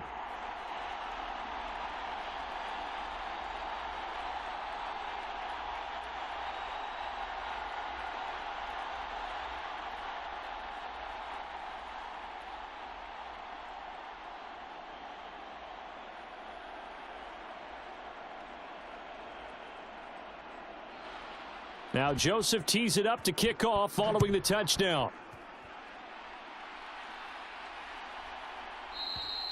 And he won't return this one. He'll go down to a knee, and they'll start at the 25. And the Texans set to come onto the field. So both of these teams, Charles, coming off touchdowns now, but this offense, they just had to stand on the sideline, watch their opponent author a really impressive drive to reach the end zone. Yeah, and I think you're not telling yourself the truth if you don't think there's some one-upsmanship going on right now, because they just had their touchdown answered by a drive of double-digit plays that also found the end zone.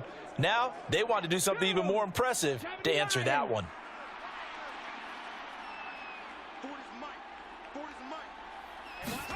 Stroud to the air on 1st and 10. Pressure coming from the Vikings, and they get there and bring him down. Danielle Hunter. That is now 2 sacks for him here in this first half. Well, he was really focused downfield, but there was really no viable options. The coverage was too good. And the defense really quickened the tempo of that play with their pass rush, because there was nowhere for him to go with the football. The only place he ended up, down on the ground.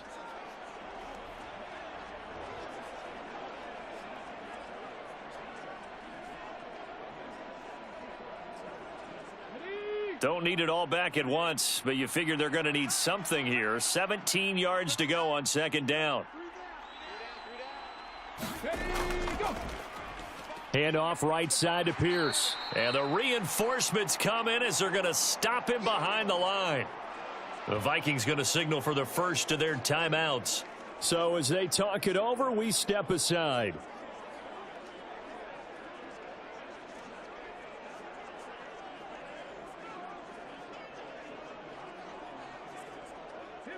Third and 19. Tiger, 19, Tiger.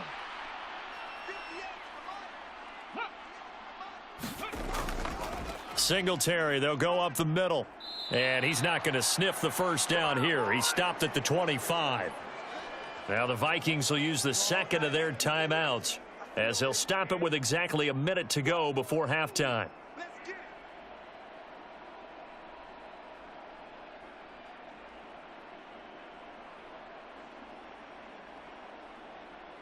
Set to punt. Here's Cameron Johnston. He's been a busy man here in this first half as he gets it away. Here's Powell on the return. And running with power here. 55-yard punt, 11 on the return. And it will be 1st and 10 as they take over. The Vikings going to take over now late in this first half. And with just under a minute to go, they might try to think about mounting a drive here if they can and get in the end zone. Could potentially tie this game up.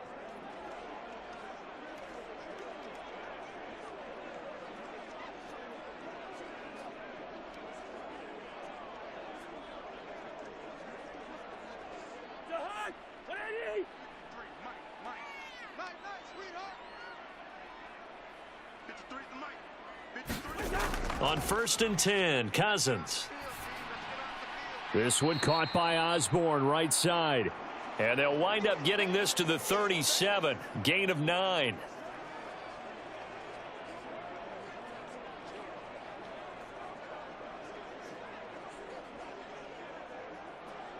Go ahead. The Vikings in the hurry up. They're hustling up to the line. To throw is Cousins. They'll get this underneath to Madison. The Vikings going to use their third and final timeout as the clock will stop with 20 seconds to go in the first half.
For 3, and he'll need all the leg he's got here. They'll spot it at the 47, so call it a 57-yard attempt. Online, but off the crossbar, no good. A long-range effort denied 3 points at the very end.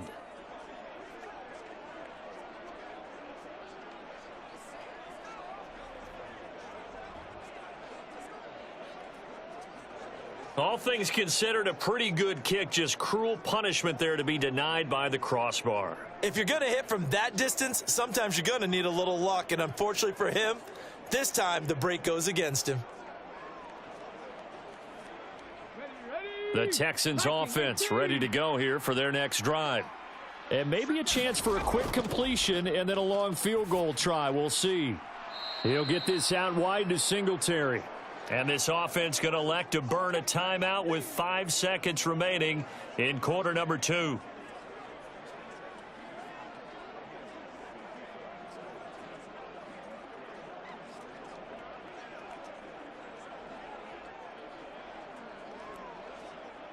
And you see the clock almost empty, so this is likely the last play in the second quarter. Final play of the half, Stroud. Looking left side, and he's got a man. That's Schultz. And they'll get him down as he's inside the 40. So we have reached halftime here. It's the visitors, the Texans, out in front. As we'll head down to Orlando, that's where we find our man Jonathan Coachman at our EA Sports Halftime Report. Coach. All right, Brandon, back to you, too, in just a bit. But first, welcome everyone to downtown Orlando and our EA Sports Halftime Report.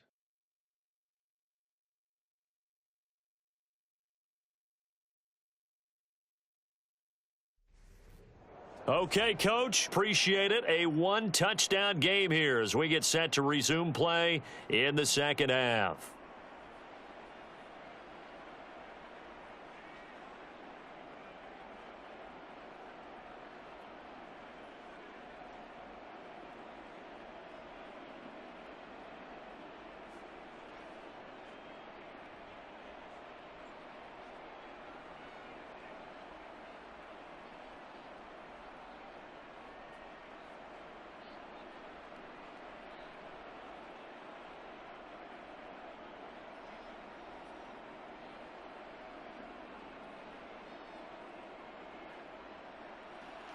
The Vikings set to receive the second half kickoff, and they trail it here as we resume play.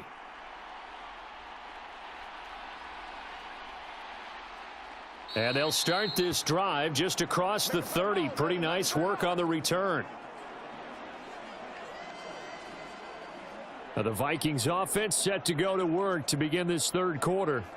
This offense, Charles, had a strong first half throwing the football, at least in terms of yardage, but that hasn't translated so far on the scoreboard as they begin the third quarter here, trailing and looking for a little momentum. Yeah, you're right about that because, you know, let's face it, in the first half, most of their focus was in the passing game, and to their credit, resulted in a healthy amount of yardage. So I would think that at halftime, they're going to anticipate that defense loosening up a little bit to try and cover the passing lanes. They've got to get the running game going, and there should be some gaps to run through now.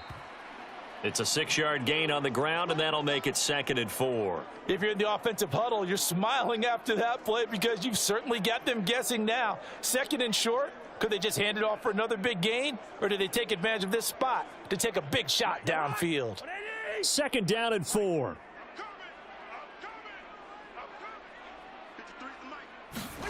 Cousins. Looking middle, and it's incomplete. Had an open man that time, but ended up putting a little too much heat on it, don't you think, partner? Absolutely. Just needed a touch more air under it. Instead, he fired an absolute bullet.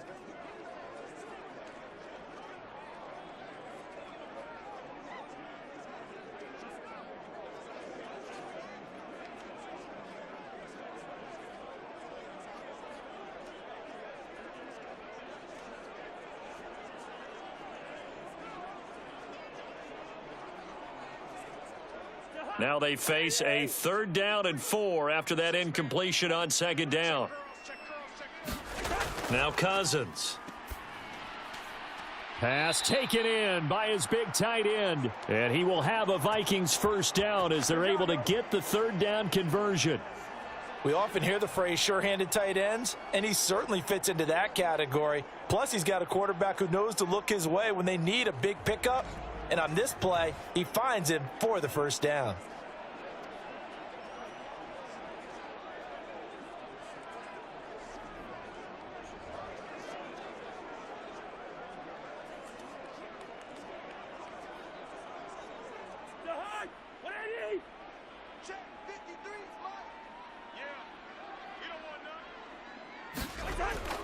They'll run on first down with Akers. And the second wave of tacklers is going to get him as they stop him behind the line. Officially, it's a 1-yard loss. That's going to bring up 2nd and 11. Another example right there how this defense really is winning the entire game at the point of attack. Yeah, right there at the line of scrimmage because they are dominating it. It allows their interior guys to get upfield and spill into the backfield. So how are you going to combat that? You know, because they bring in your tight end, keep him in. Your running backs, they have to step forward. Bottom line, your offensive line has to block them first to give yourself a chance. So after the loss of a yard, they'll look to push forward here on 2nd down and 11. From the gun, here's Cousins. He'll find Osborne here. And he's going to be taken down with another first down as the stop's made at the Texans' 27-yard line. Last play, they got stuffed at the line. Different story here, over 20 yards. Oh, that was a pretty route right there because it's all about finding a window on a route like that. He lined up on his left, ran the deep in route over the middle, and the ball was right where it needed to be. Really good trust between quarterback and receiver. Really good completion.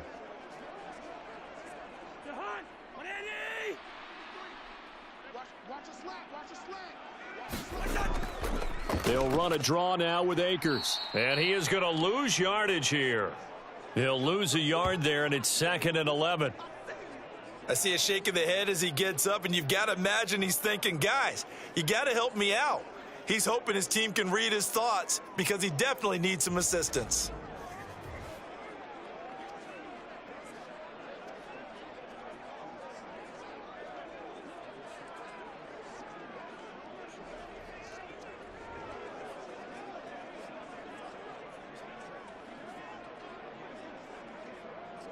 Maybe just a slight detour on what's been a strong drive. Here's 2nd and 11.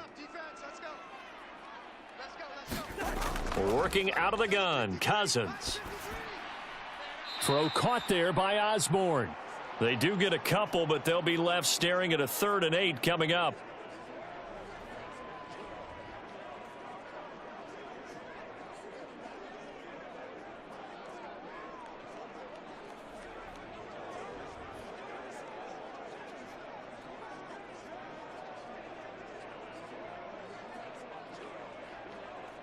They'll be in search of 8 yards here as they hope to convert the first down.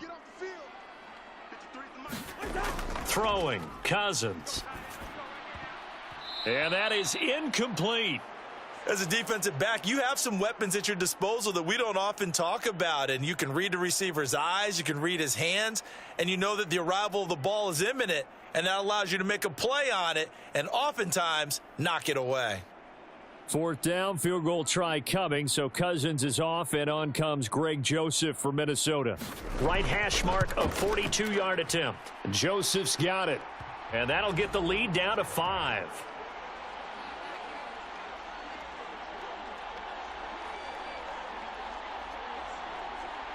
So they were facing the deficit coming out of the locker room at intermission, and at least they're able to get the field goal to cut into that deficit. Yeah, now your offense feels pretty good about itself, right? A little bit more up to speed coming out of the break. You turn to your defense now and say, hey, we got 3 there. We're chipping into the lead. Can you help us out? Hold them. And let's get the ball back for us.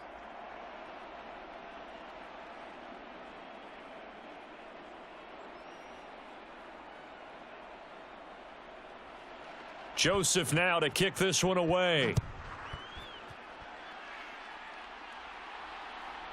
And here comes a return from just beyond the goal line. And he'll be stopped right around where he would have been had he gone down to a knee, maybe a yard shy of there at the 24. Here's the Texans offense now, readying for their first possession of the second half. They're rocking and rolling, but the scoreboard doesn't show a big difference. You know, maybe it's one of those games where coaches say you can't miss your turn on offense. I like the way you phrased it, especially with that. I love that rocking and rolling because the explosions on offense are happening. So that's going to keep the crowd going. They're loving that.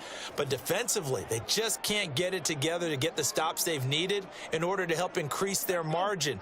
They've got to find a way, but you're not counting on it. That's exactly what you said. Can't miss your turn, can't miss your opportunity. Yeah, they're going for another opportunity now. On first down, they'll start out with Singletary. And this one goes nowhere. Losing yardage back at the 22.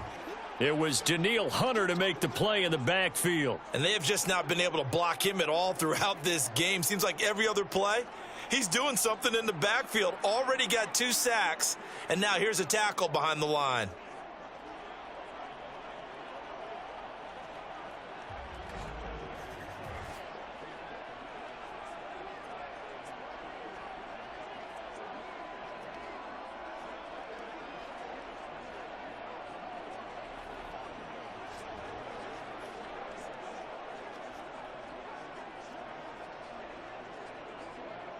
So the opening play of the drive goes backwards. Now they'll come up on 2nd and 12. Stroud. That's complete to Dell. And he'll get this up past the 25 before he's out of bounds. People worry about throwing the out route because often it can get jumped, and that can turn into either an incompletion or an interception. But not on that one. Everything came together, and he catches it and goes over the sideline. So 7 yards from the first down here as they come up to the line of scrimmage. And Stroud now to throw. That is caught. And they get him down, but not before he takes it across the 40-yard line. 15 yards, the Texans pick up the first down. Whenever we talk about moving the sticks and controlling the football, there's a great example right there. Those are the third downs you need to convert to win football games. We're in the third quarter of this one, and this is a tight one. In order to maintain pace, keep the ball away from the other team, and put points on the board, those are the plays they need to continue to convert. 60 Bison, 60 Bison. Stroud now on 1st and 10. Throw over the middle is taken in by Dell.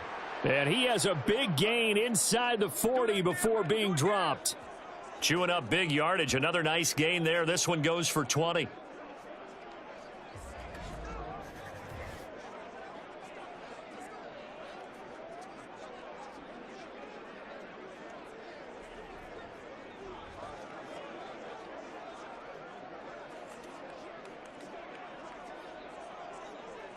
From Viking territory now, they'll come up 1st and 10 at the 38. They'll give this to Singletary running right. And he'll lose yardage here. Back at the 41. 2 yards the loss, 2nd and 12. I'll tell you what, this defense hasn't played its best, but they're still right in this football game. And if they keep making plays just like that, they're going to give their offense a chance.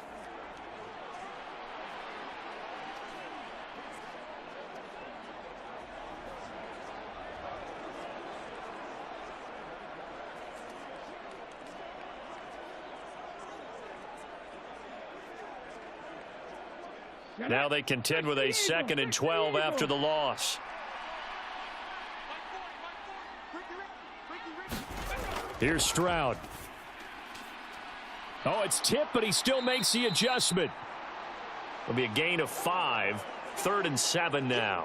Well, sure looked pretty coming off of his hand, but sometimes you might have to take a little bit off of it. That one looked a little too hot to handle. Yeah, but off the tip, hey, they still got the catch, right? It's amazing, isn't it? Even when it goes wrong, it turns out right. So 3rd down, they need to get to the 28 for a first. Back to throw. Here's Stroud. A short one going to be taken in here by Schultz. Well, this is going to depend on the spot, but it's not a very generous one. He looks to be about a yard or so short.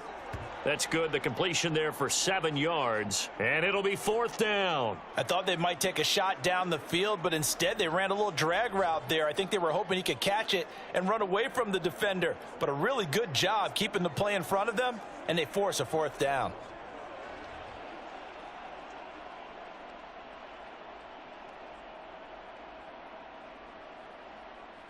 So on 4th down, Texan kicker Kaimi Fairbairn comes on. This one from 46 yards out. The kick by Fairbairn is good, and that'll push the lead up to 8.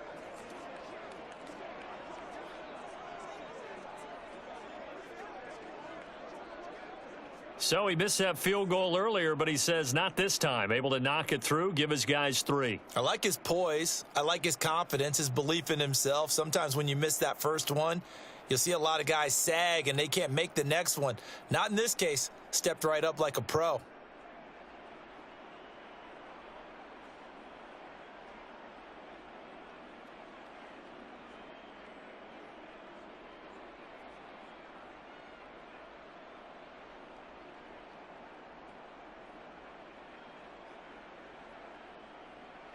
Fairbairn now following the made field goal. He'll send this one away. And this will be a touchback, so they'll bring it out to the 25. Now the Vikings now heading on to the field. And last time able to get 3. It's not what they wanted. They wanted 6, but they got at least something. They mustered something out of the drive. They'll take it. I like the way you've described it. Not ideal, but they'll take it. Anything to put some points on the board. But this time on offense, they don't even want to see the field goal kicker trot on the field. They want that ball in the end zone. Yeah, they'll be going for 6. Cousins and the Vikings with a 1st and 10 at their 25-yard line. They'll try and start this drive in the air. Middle of the field to Jefferson. And he gets this one just shy of the 40. They'll mark him down at the 39. First play of the drive going for 14 and also going for a 1st down.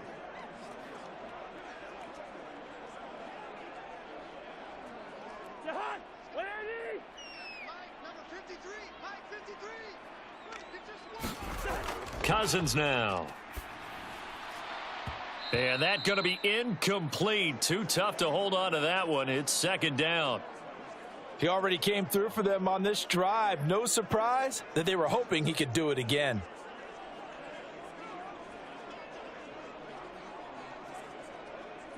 So line of scrimmage still the 39 on 2nd and 10. Going on the ground with Madison. And good running there as he'll take this all the way up to midfield.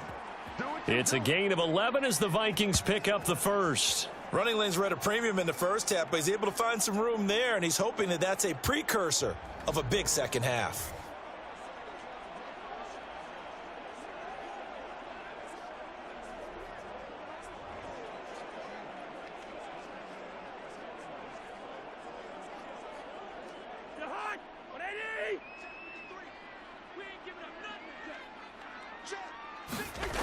Cousins now from the 50.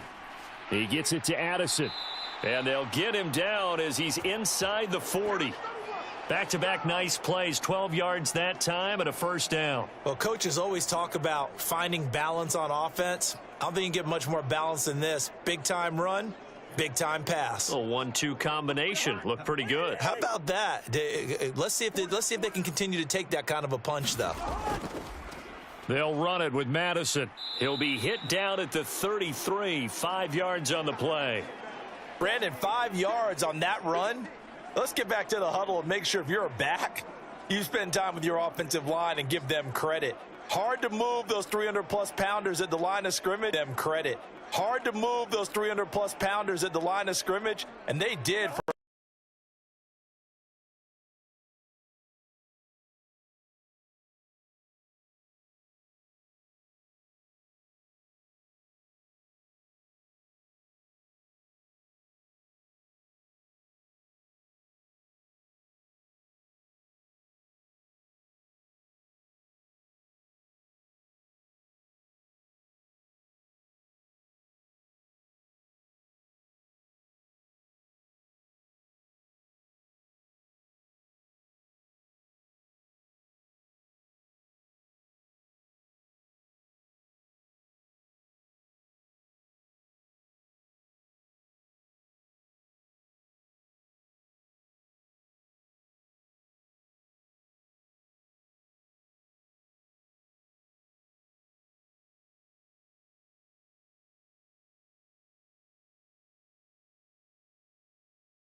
what you're thinking, and I believe that's exactly what they're thinking as they begin this one. Yeah, no quarterback ever goes out there saying, hey, let's get 3, right? Not one that I've ever met.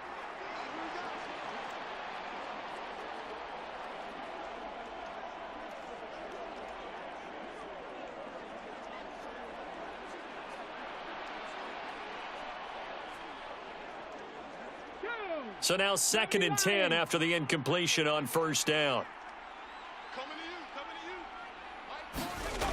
Throwing now is Stroud. A short one going to be taken in here by Schultz. And he's taken down but able to slip across the 35. 8th catch for him now. He's been a big factor. And it's a first down. And the tight end is certainly a position built to move the chains because they can control space underneath. If they've got good hands, then, of course, they're a dynamic target. But one other thing is they're right in the sight lines of a quarterback on just about every play, and that makes it easier for the quarterback to pick him out and deliver. They try to run on first down, but this defense says no dice. They stop him a couple yards behind the line of scrimmage. Well, that was not what you would call straight line pursuit for a middle linebacker to make this play. He's got to work his way through the clutter to get to the ball carrier on the outside, and he does exactly that. That's called avoiding the trash.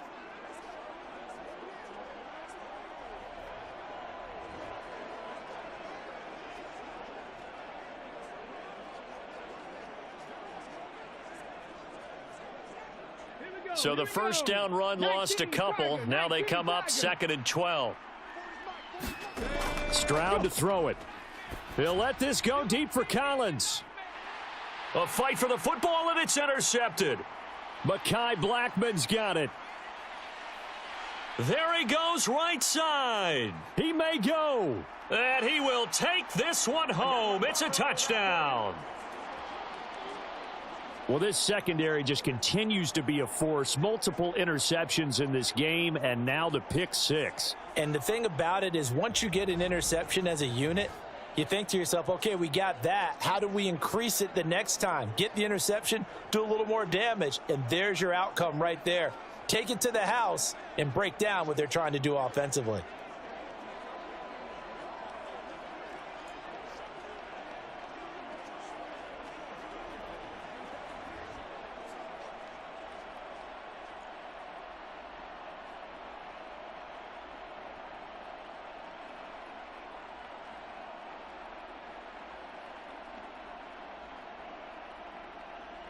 The defense more than did its job. Now the offense is summoned onto the field as they'll go for 2. It's a run with Akers. And he'll get into the end zone, and those 2 points are going to tie the game. And they turn the pick 6 into a pick 8 with that 2-point conversion. I love how you upsell. That is outstanding right there. What a big-time play. Big switch in how this game was going, and then they capitalized with a little bit on top.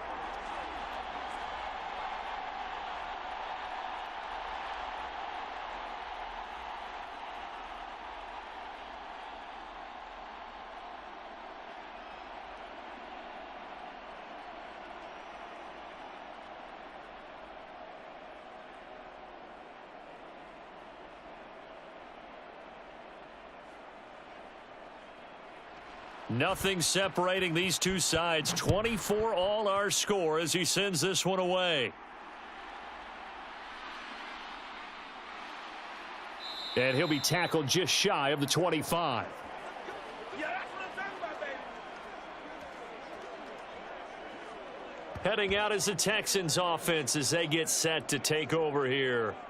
Now remember, they were just out here a moment ago through the pick 6, so we'll see if they can take better care of the football this go-around. And sometimes, partner, I think it's almost better that you just throw the pick 6 and you come right back out on the field. You're not over on the sidelines dwelling for it for very long. You're not hearing everyone say, oh, hey, you'll get them next time. Hey, don't worry about it. All that stuff just goes right out the window. You're right back out on the field with a chance to atone. Stroud coming right back after the pick 6. A short one going to be taken in here by Schultz. Call it a gain of 3 on the play, and that will bring up 2nd down. Hey, let's face it, you can put any Halloween costume on him. You're not going to be able to disguise him because for a tight end of his size, difficult to sneak him anywhere, but that's what they tried to do. Lined up on his right, tried to work his way back to his left, but just a minimal gain as the defense was able to react quickly. On second down, here's a run with Singletary. Dancing away at the 30. 3 yards on the pickup. That's going to set up an interesting third and about 4 to go. Well, you know that old expression, it's not my night? It hasn't been his so far. I don't know if the legs are a little bit heavy. Sometimes having to hang out all day and play doesn't exactly play to your advantage, but it's been a tough go for him. And every time he looks up, somebody's there defensively. That was the same case on that play. Able to find the open man. That's complete. And he is going to have a Texans first down as they convert on 3rd and 3 with a nice gain of 7 yards. And Brandon, from our time in college football, where receivers weren't running the traditional NFL route tree, one thing they did learn, find open areas, find soft spots, and set up and catch the ball. And I think we just saw that there. Yeah, we saw that indeed, picking up the first.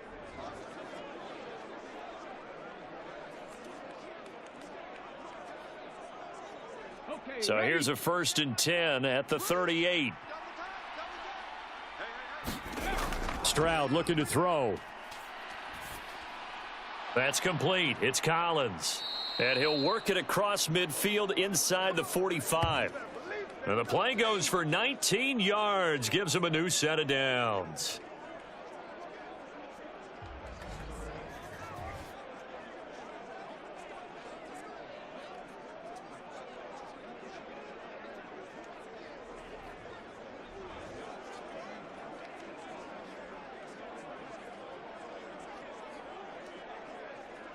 From Viking territory now, they'll come up 1st and 10 at the 43.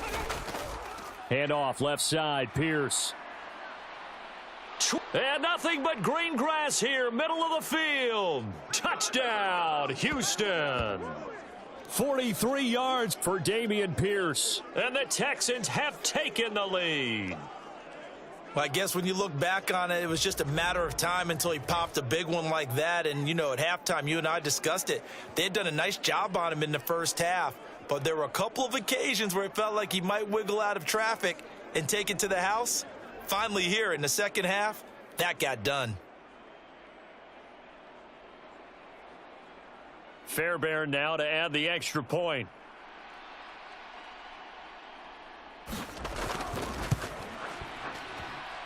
And they will take a 7-point lead now. That time, 75-yard drive, 5 plays. And it was Dameon Pierce closing things out with a touchdown run.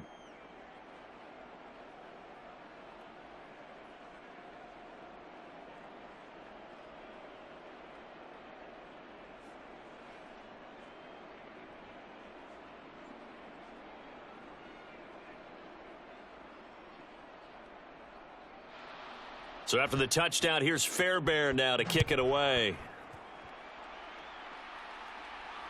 And this taken in at the goal line. And able to get this out to the 25.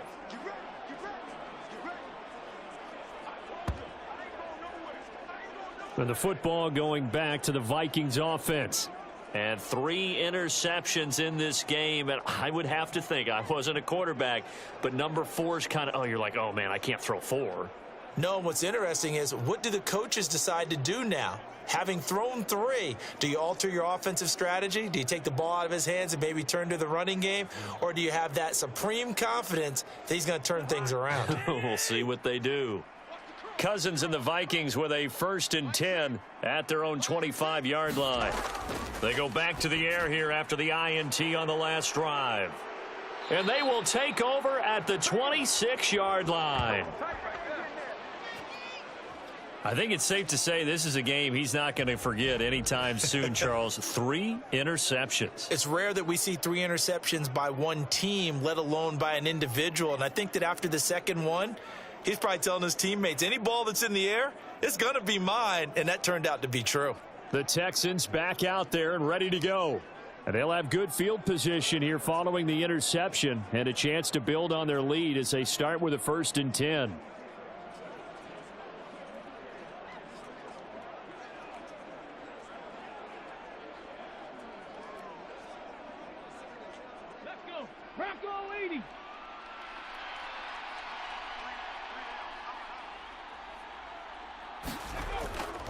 They'll run on first down with Singletary. They get him to the ground right on the cusp of the red zone after a pickup of 5 or 6.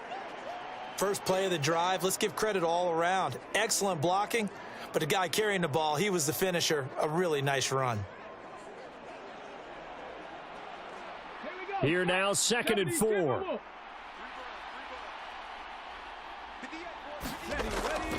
A handoff on the option to Singletary. And on this one, he'll get to the 15, right at the 15-yard line. Consecutive runs of 6 yards gives him a 1st and 10. Well, you certainly have to give a little credit here because they're playing this game now at their pace. This is ball control football, sustained runs, taking their time, and making it work. They go right back to Singletary. And they get to him quickly here as he stopped right around the 13. Give the tackle there to Daniil Hunter.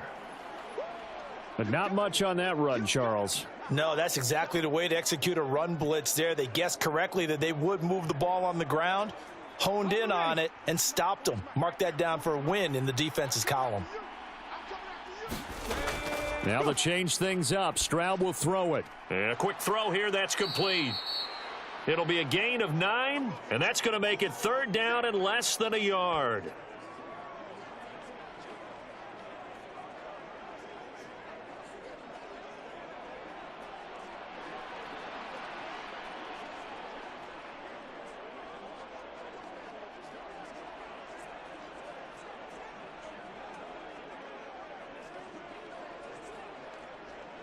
Ready, Cougar 19. Ready, go. Ready, go. Now Stroud. And that is incomplete. Oh, he had a defender right there with him to force that to the ground. And 4th down now coming up. In the red zone, precision is the watchword. If the throw's a little too early, too late, maybe off a little bit, going to be a good chance that any attempt is going to be a contested one, and that one falls incomplete.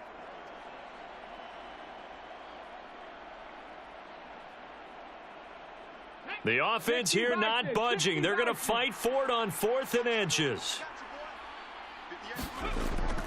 Singletary, they'll run for it. And he's in for the score. Touchdown, Texans. Devin Singletary with his 2nd touchdown of the night. And the Texans will add on to their lead here in the final minute of the 3rd. So they only needed a couple of feet there on 4th down, but they got more than that and then some as he takes this into the end zone. And I love your description right there, right? 4th and short. They got that. No problem. Let's go ahead and get the rest of it. Finish it off in the end zone. Touchdown. Everyone goes away happy on that one.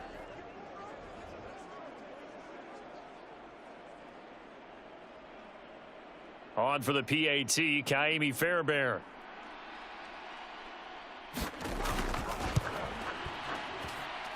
And he's been a busy man, 5 for 5 now as he knocks another one through to extend the lead.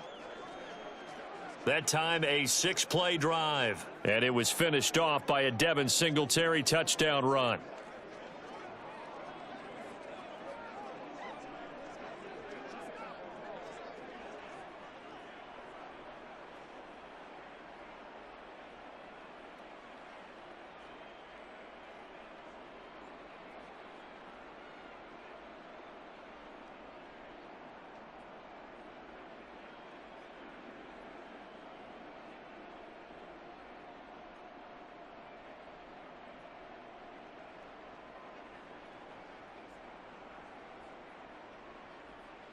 So after the touchdown, here's Fairbairn now to kick it away.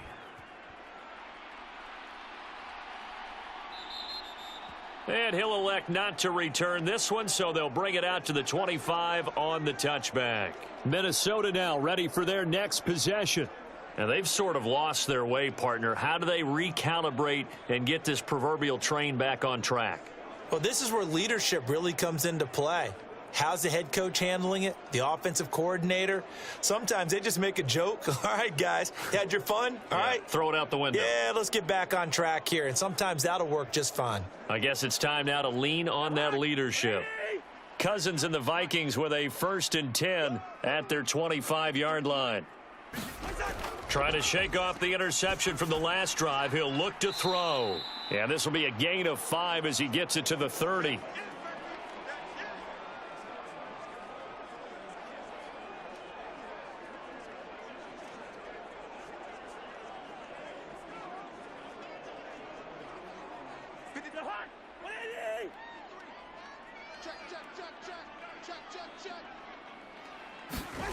Now a 2nd down throw for Cousins.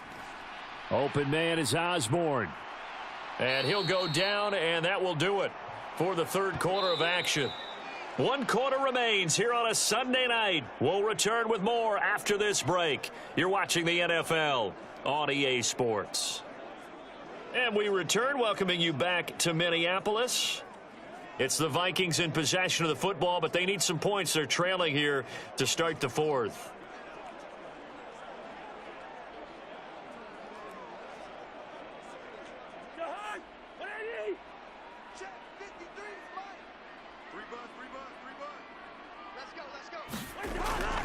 Now Cousins here on the bootleg. Under pressure, and the Texans able to get in there for the sack. That was Will Anderson getting home and finishing the play. Okay, I'm not sure you could actually draw up a better pass rush than that one right there. Nowhere to go outside. He had to keep backing up and backing up and backing up. Eventually dropped for a huge loss.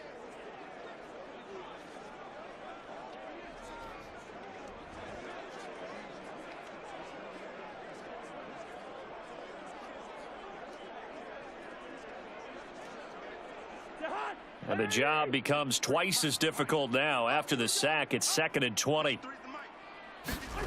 Cousins. That's into the hands of Akers, complete. And he'll be out of bounds after getting this one across the 40.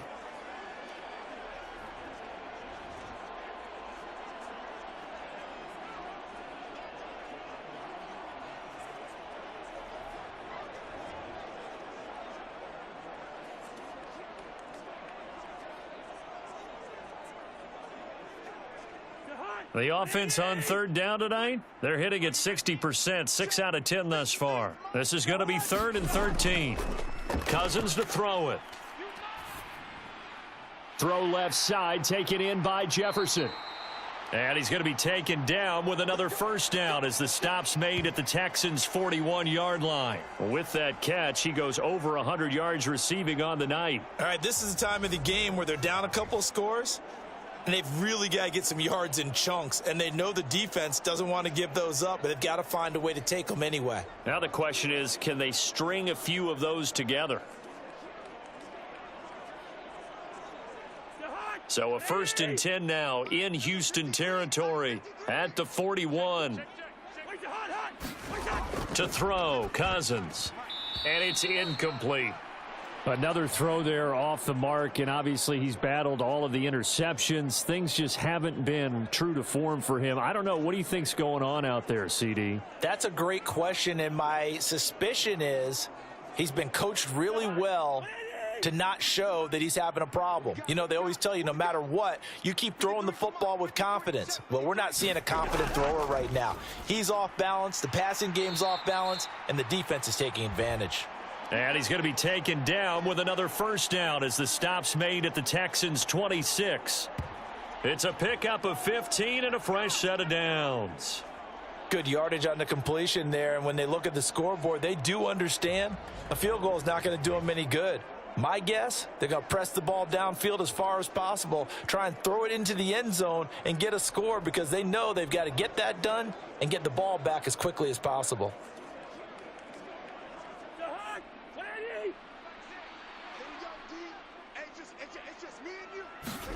To the air again, it's Cousins. Looking for Addison again, and he's got him again. So the completion good for 7 there, and it'll be 2nd down.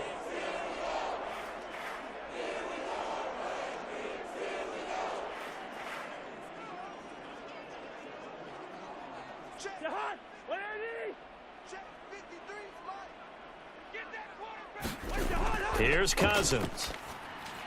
This one brought in by Jefferson. And the Vikings are going to have a 1st and goal as the tackle made at the 10-yard line.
So how about that for an answer? They get the touchdown there, and it's back to a 1-score game here in the 4th. And that's what these guys have done all game long because they've scratched and slashed their way to stay in this game. And by now we should all realize they're not going away.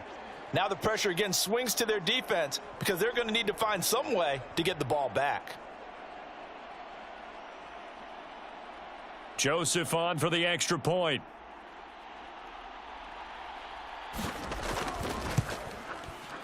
And that'll cut the lead down now to a touchdown. So that one a long 11-play drive. And it's polished off by a Viking score.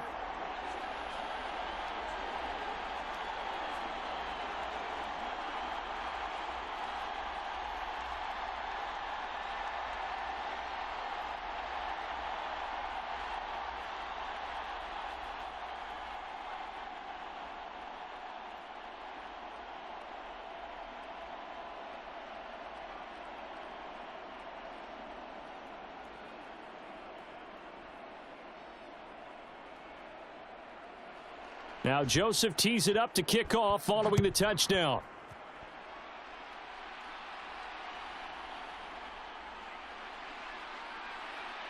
And a decent return out to the 27-yard line.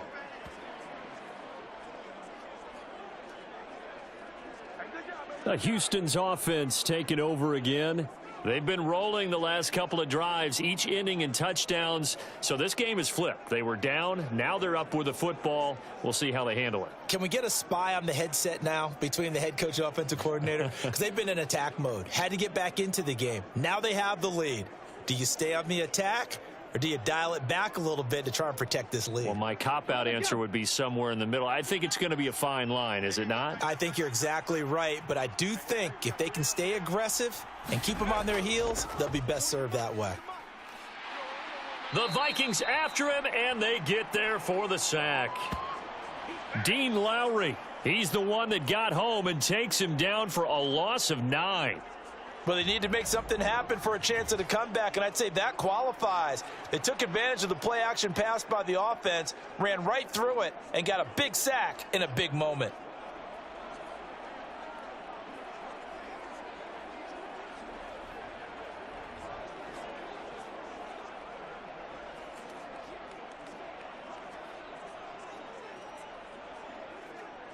After the sack, it's 2nd and 19, and the road gets a bit tougher from here. Stroud off the play fake. Oh, he had a man running free, but he overshot him, and it's incomplete. And that is every quarterback's worst nightmare. You had the perfect play call. The C's parted perfectly. You had your guy wide open. He could have run for days, but he overshoots him. And that's one he'll think about for the next month. An incomplete pass on that last play, and that means they'll need to come up with something here on 3rd down.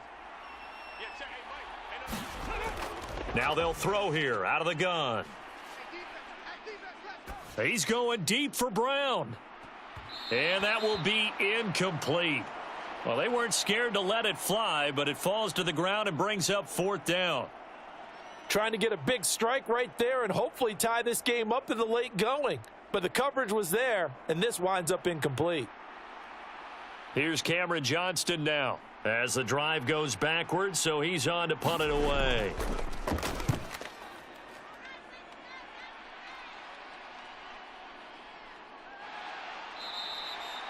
A big kick, 50 yards that time with a return of 4. And out will come the offense as they take over. Minnesota's offense takes over possession, and it feels like the momentum has shifted. They scored, then their defense forces that last punt, and now a chance to tie the game on this possession.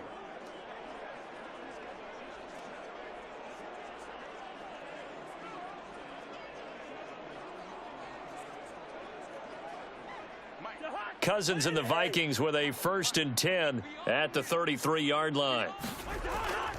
They'll start on the ground with Madison. And he'll get this up to about the 40. 7 yards on the pickup there, and it'll leave him with a 2nd and 3. Well, no matter how they phrase it, staying on schedule, staying ahead of the sticks, whatever you want to call it, 7 yards on 1st down, that fits the bill. 2nd down and 3.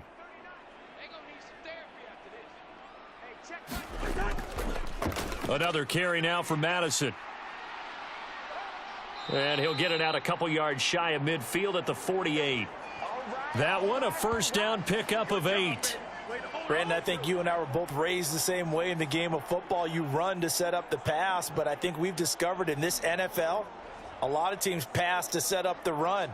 And that's what they've done throughout this game. They've aired it out, thrown it around the yard.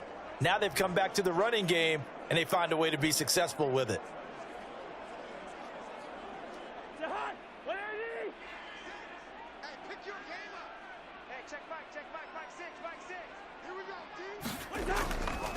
Here's Madison running left. And he goes across midfield and down into Houston territory. 54 yards rushing for him now to this point. Good yardage there on 1st down. Exactly what you want. Get yourself set up to keep making 1st downs, keep the clock running. And if they're smart, you're starting to milk the clock. No hurry before you run your 2nd down play.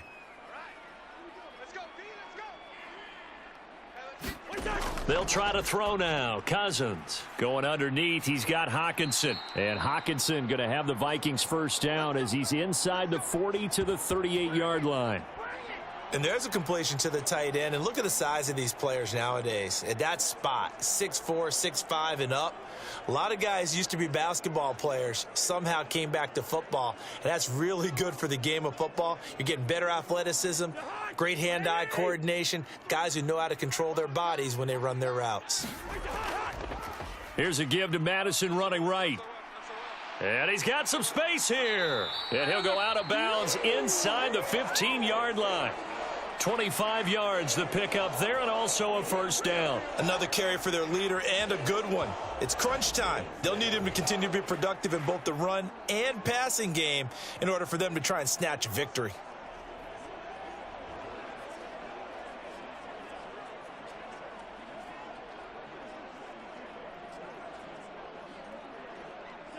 The drive continues as they search for a tying touchdown. Here's 1st and 10. They'll go Madison up the middle. And after the good gain last play, this time they say, as he's going to be stopped behind the line of scrimmage. Officially, it's a 1-yard loss. That's going to bring up 2nd and 11. They have 3 tight ends in that formation. That's almost a universal sign that they're planning to run the football. But how about the defense there? They met force with force and caused a stack up behind the line of scrimmage and threw him for a loss.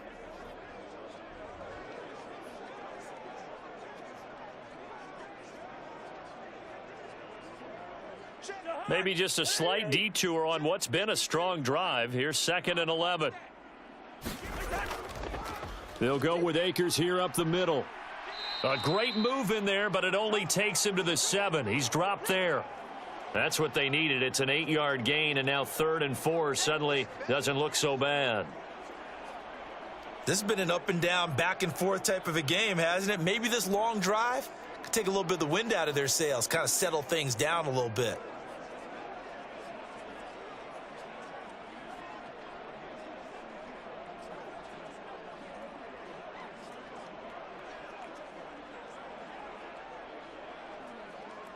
The Vikings on third down. Now, they've converted 7 times and could use another right now. This is 3rd and 4. Now, here's a look for the end zone, but that one's going to wind up incomplete. And when you've thrown as many interceptions as he has in this one, you definitely start getting a little hesitant to throw the ball out wide because that's prime pick-6 territory. That time, he made sure the only guy who was going to catch it was sitting in the 3rd row. 1 score down. Here we go. They're going to go for it here on 4th down. As expected, they're going for it to keep the drive alive. And, oh, my goodness, here's a 5th interception.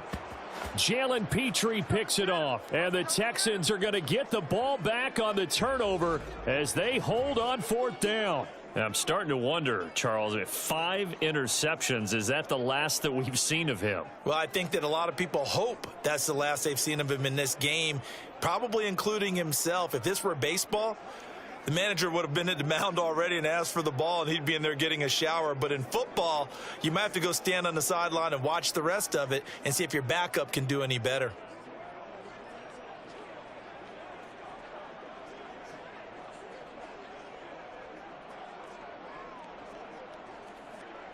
Get it! 60 Eagles! 60 Eagles! 40's Mike!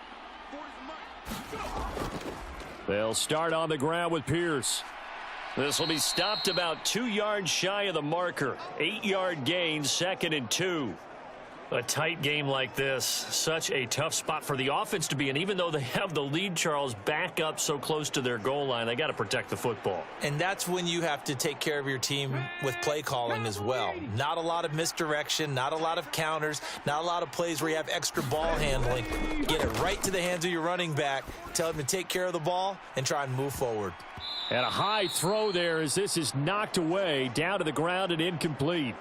Just because you've got the lead in the 4th, it doesn't mean you have to play it safe. I like the aggressive play call there to push it downfield. That time, it didn't work out. Let's go now. After the incompletion, here now, 3rd and 2. Looking to throw. Stroud. And he'll be taken down, but he does have first down yardage. It'll go as a gain of 6 that time, and it moves the chains as well. And that pickup of a first down, that's going to leave a mark because they really needed to stop them there, didn't they? Oh, so frustrating. Defensively, you're a play away from getting that football back here, down late. Tough. Now they've got to find a way to create a turnover or takeaway. Otherwise, this one will probably get away from them. 70 Lions.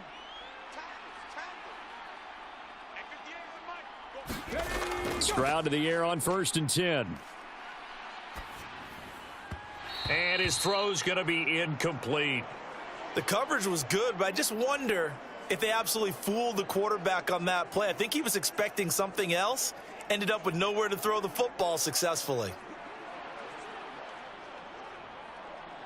Here we go, here we go. So after the incompletion on 1st, now 2nd and 10. Stroud out of the gun here. He's got his man. It's the tight end, Brevin Jordan. And he'll be dropped just shy of the 35 at the 34. A pickup of 17 on a play that originated at the 17. When this offense can get their tight ends involved, they can move the football. Here, a nice route, able to look it in, and picks up the first down.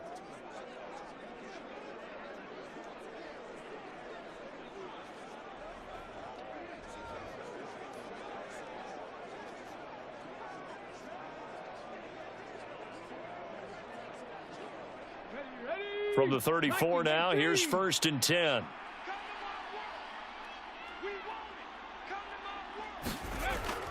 Singletary going to get the handoff. Takes it to about the 37. End result of that one, a nice 4-yard gain. So you can use that to set up your play action game, or you can come right back and continue to run the football because as an offensive play caller, you're on schedule and feeling pretty good about your next couple of calls.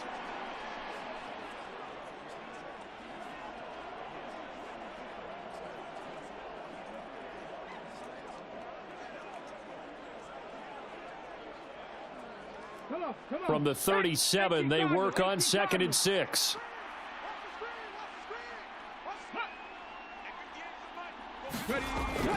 Singletary again. And some room to maneuver. And they'll get this well past midfield before being stopped just before the 35. 87 yards on the ground for him now as he has gotten better, really, as the night's gone on. Well, that's a carry they have to be satisfied with. And throughout this game, they've been satisfied with what he's given them. Whenever they've needed a big run, a first down, he's the guy they've turned to. And it doesn't matter what the defense thinks.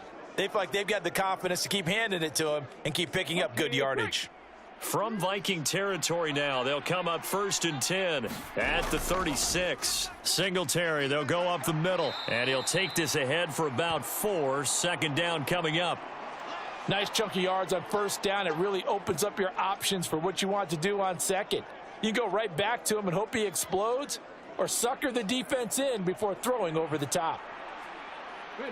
2nd down and 6 now.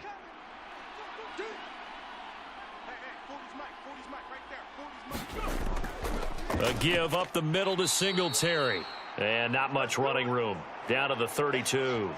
Only a yard on the pickup there, and it'll bring up a 3rd down. Well, praise has to go to the guys on the offensive line because they've had a very nice, productive day running the football. How about that poor defensive line? They've been knocked around the entire game, and while they slowed them down on that run, can they continue to do so? Because they haven't had much success throughout this ball game. Stroud on 3rd down now. He'll complete this one to Collins. And he is going to have a Texans first down as they're able to get the 3rd down conversion. Big hook up there, forced to throw it on 3rd down. The connection's going to keep the drive alive and also keep the clock moving. Yeah, and from a defensive perspective, didn't get a sack, didn't knock the ball free, didn't break up the pass. The clock keeps running on you. You're in a dire situation now.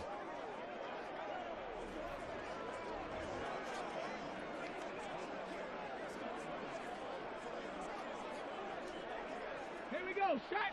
70 Timberwolves.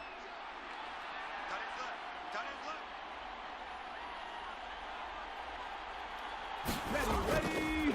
On the give, this is Singletary. And he'll get it down inside the 20 to the 18-yard line. It's a 7-yard carry to set them up with a 2nd and 3. I know the game's not over, but there's got to be a sense of satisfaction right now for the guy carrying the football a bunch today. 99 yards, and he has enough time to go over the century mark. Well, you got to give it to him again, right? Yeah, there's no doubt about it. You're not worried about losing yardage here. You're not worried about any of that. You just want to get him to the promised land for every runner, 100 yards or more in a game. So it's Texans football as we welcome you back. They've got a 2nd down now as they search for a way to get this one to the finish line. Now 2nd and 3.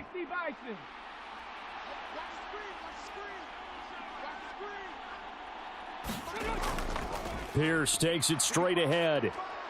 And he's brought down just outside of the 10 at the 11. And now right out of the 2-minute break, we'll get a timeout used defensively with 1:56 to go.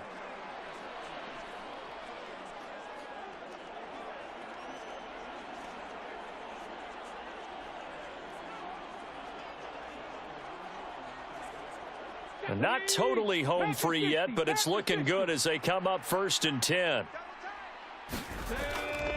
They'll run out of the gun with Singletary. And he will maneuver his way down to about the 7. Now the Vikings will use the 2nd of their timeouts. That'll leave them with just 1 remaining in this 4th quarter of play.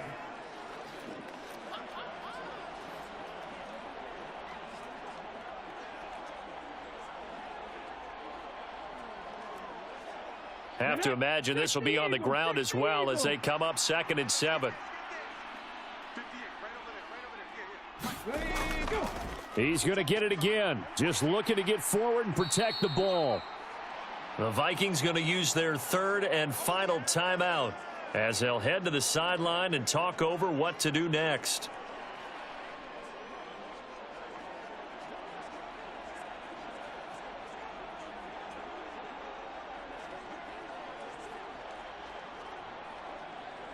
Third and 3.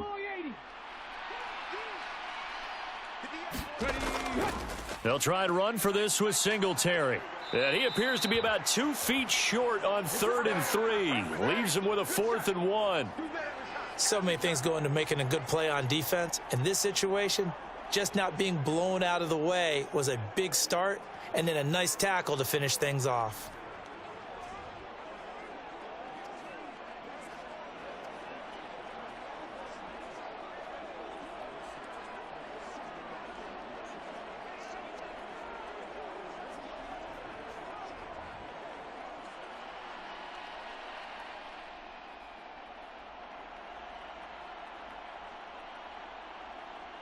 So now one of the biggest kicks of the night is forthcoming.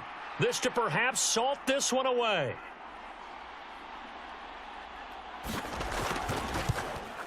The kick by Fairbairn is good, and that will extend their lead even further.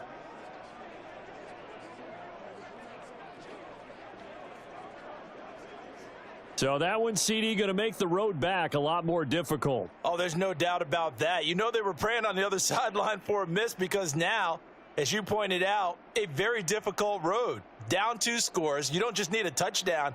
You need a chain of events to go your way. You've got to score, somehow get the ball back, and score again. The odds of that happening, not great in your favor. Fairbairn now following the made field goal. He'll send this one away.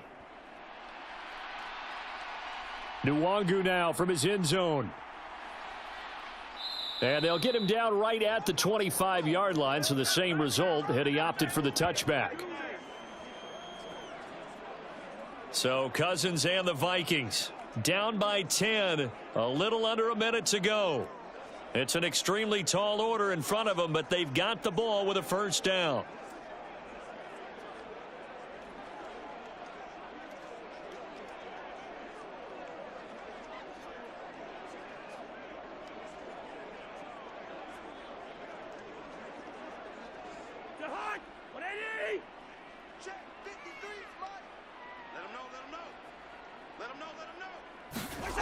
Here's Cousins.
So that'll just about do it for Charles Davis. I'm Brandon Gaudin. You've been watching the NFL on EA Sports. For more, log on to easports.com.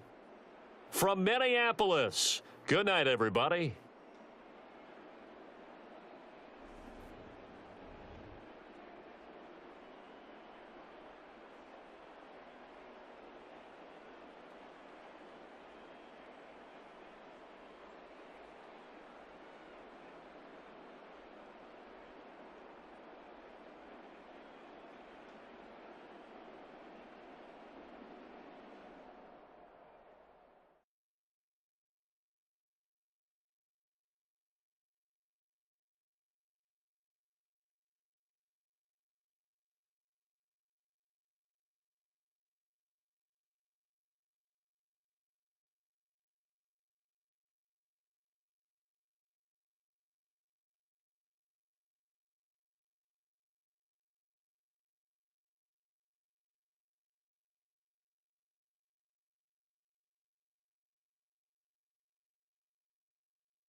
Tonight, from Soldier Field in Chicago,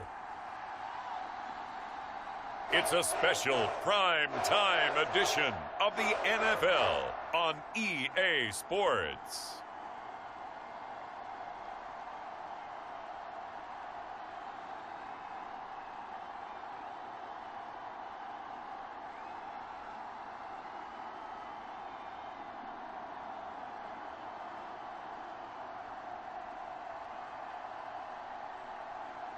We'll see Justin Fields and the Chicago Bears taking on Patrick Mahomes and the Kansas City Chiefs. EA Sports coverage of the NFL brings us to one of our favorite spots, venerable Soldier Field in Chicago. Tonight, we've got a great Sunday night matchup on tap, as it'll be the Kansas City Chiefs taking on the Chicago Bears.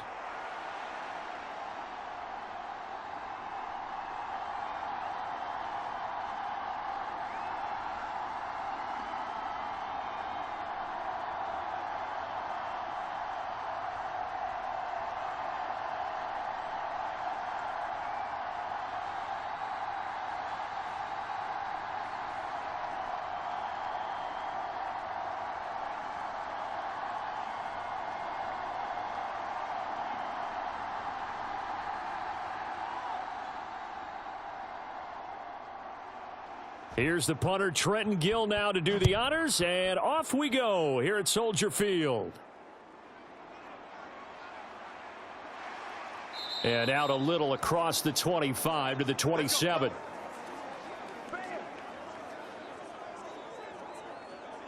Time to see what Patrick Mahomes can do here with his first possession. The quarterback out of Texas Tech getting set to lead this KC Chiefs offense. And simply put, for many, he's the gold standard for quarterbacks in today's NFL because of his ability to create, find the open man, use all the different arm angles that he has. He's a complete package, and boy, his team loves to play around him.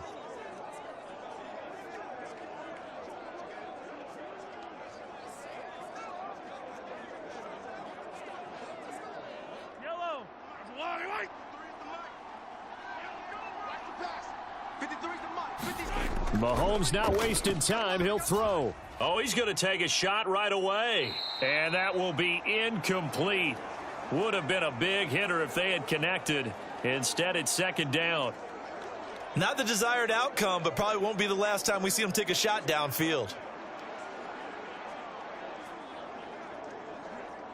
Second and 10. 53's mine. Oh, yeah, I'm coming. Oh, yeah, I'm coming. Throwing now is Mahomes. Pressure, and he's taken down. A Bear sack. DeMarcus Walker. Credit him with a sack, and it goes as a loss of 6. All right, partner, I'm going to be Captain Obvious right here. Not the start you're looking for offensively, right? Incomplete pass, followed by a sack. And when he went down, it looked like that right ankle got turned, but thankfully he popped up okay, and they breathed a sigh of relief on that sideline.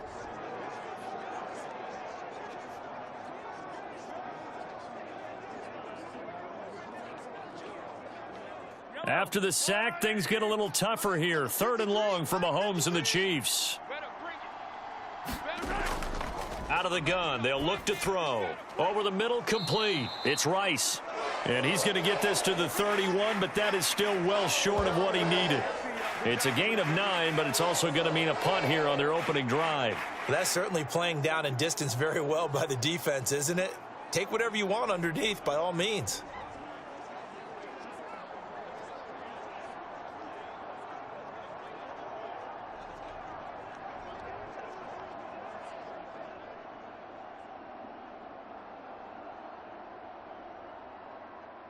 On fourth down, Tommy Townsend to punt for Kansas City. Back deep, Trent Taylor.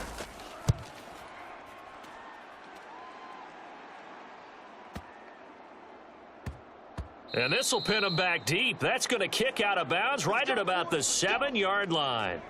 The field position game, such an overlooked facet, Charles, of an NFL game, but this offense, they're going to be pinned back. What an ideal punt. An ideal punt, and it leads to that term complementary football, because them doing that Puts their defense in a great spot, doesn't it? Gives them a chance. If they want to be aggressive, try and maybe get a safety out of this whole thing, it puts them in that position.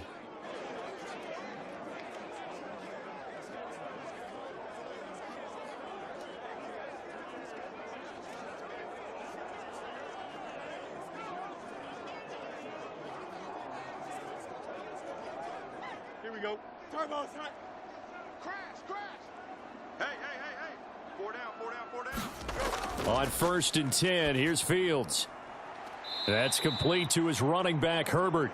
And he'll be out of bounds up past the 10-yard line. And that's good for a gain of 6, and that'll bring up 2nd down.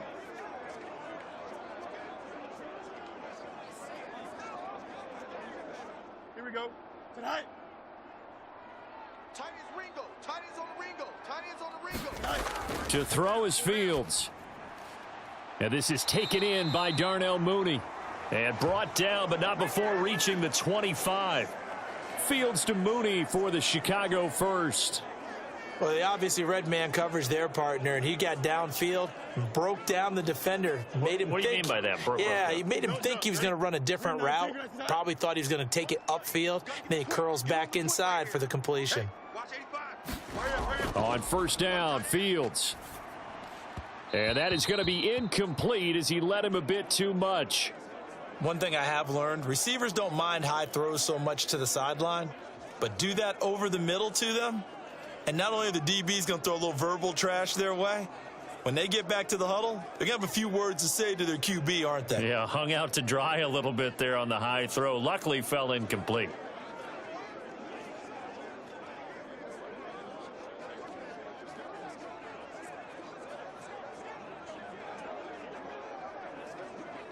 An incomplete pass leads to 2nd and 10 from the 25. On the option left is Fields. He'll take this to the other side of midfield before going out of bounds. A big-time gain there on the keeper, using his legs to hurt him. 1st down. And this, I mean, it's certainly something to watch out for. He is not afraid to call his own number on plays like that, and here he takes it for good yardage. And we know this defense prepared all week for this, but sometimes when you see it in person, it's a whole different ball game, and all that preparation, it goes right out the window. So now 1st and 10 in Chiefs territory at the 47. 3 down, 3 down. Here's the first carry for Khalil Herbert. And that play will go nowhere, losing yardage back near midfield at the 49. He'll lose a yard there, and it's 2nd and 11. It's probably a pretty good sign here on the opening drive if your guys from the secondary are coming up and spilling things in the backfield. How about the adrenaline and aggressiveness that led his eyes to the backfield to run up there and make that tackle, setting a tone early for his defense.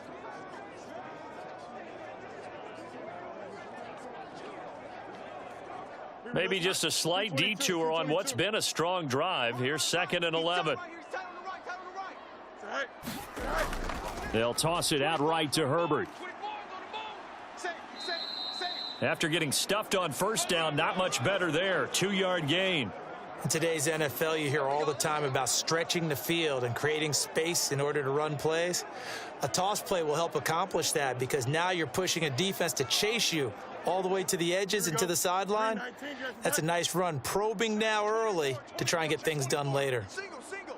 Moore, the man in motion. Throwing on 3rd down, Fields. And that's going to be incomplete. The contact there enough to jar that ball free, and it brings up 4th down. That's what you're going to need to do against those big receivers. You got to get in there and get physical with them. That time he got in close, got in tight, and knocked the ball away.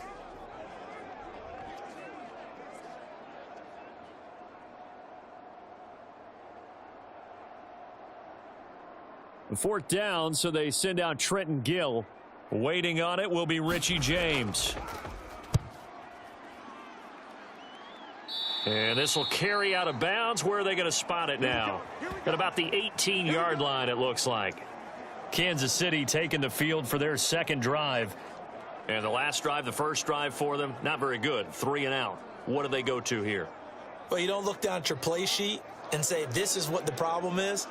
Let's find out who my playmakers are. Get the ball in their hands, and maybe the offense will move a little bit better. Sometimes it's more important to get it to the right people rather than dialing up the right number.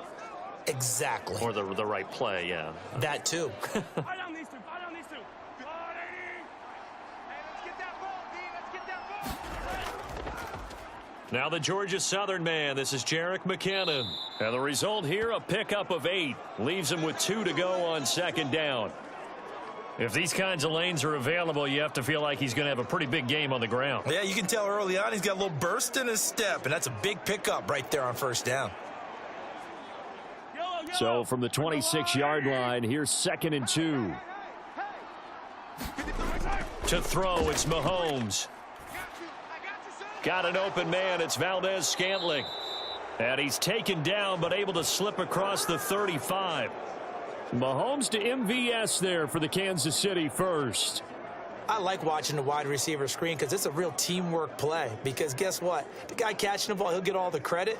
But how about the people up to block in front of him, either fellow receivers or offensive linemen? That makes that play a really nice timing play, and sometimes it can break big. Mahomes firing complete. So 5 yards here, 5 on the play, and it's second down. The defense was ready for the back to leak out and even had a second player waiting to double him up. If you're going to commit to doubling a back, you better prevent a completion, but give him credit. Extra determination, extra effort, turn it into a successful play. From the 44-yard line, here's a 2nd and 5.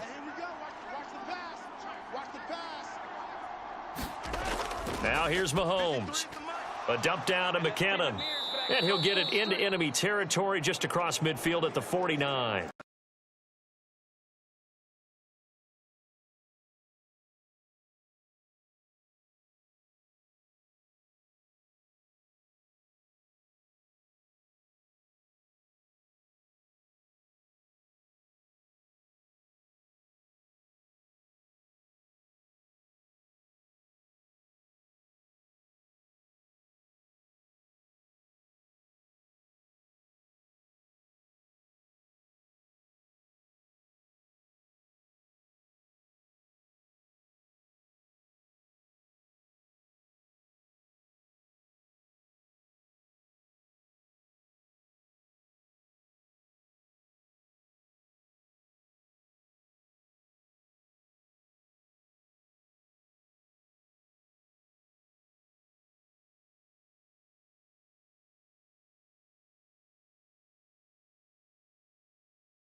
So from the 36 now, 1st and 10.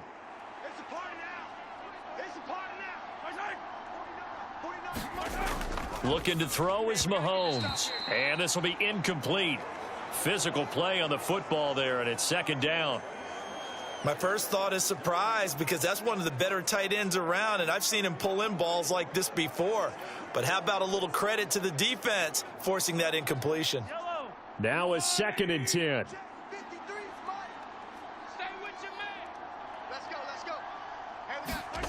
Mahomes going to throw.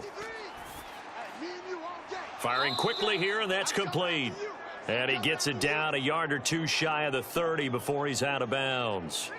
5 yards. Now it's 3rd and 5.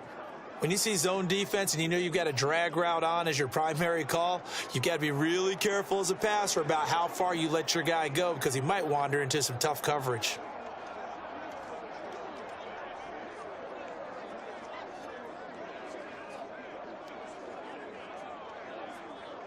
And on 3rd and 5, this will be the 8th play of the drive. Mahomes now to throw. Work in the middle of the field, and he's got a man complete. And he will have a Chiefs first down. They needed 5 there on 3rd down. He winds up getting 7. Another catch for him there on this drive, Brandon, and it looks like they're going to utilize him out of the backfield any way they can. And that time they pick up a first down. So now on defense, do you assign a man to him and try and cover him before he gets going? Yellow, I'm coming after you. I'm coming after you. 53's the mark. 53. Mahomes to throw once more. Over the middle, that's caught by Rice. And he's going to get a solid gain of 9 before being brought down. Second and right at a yard.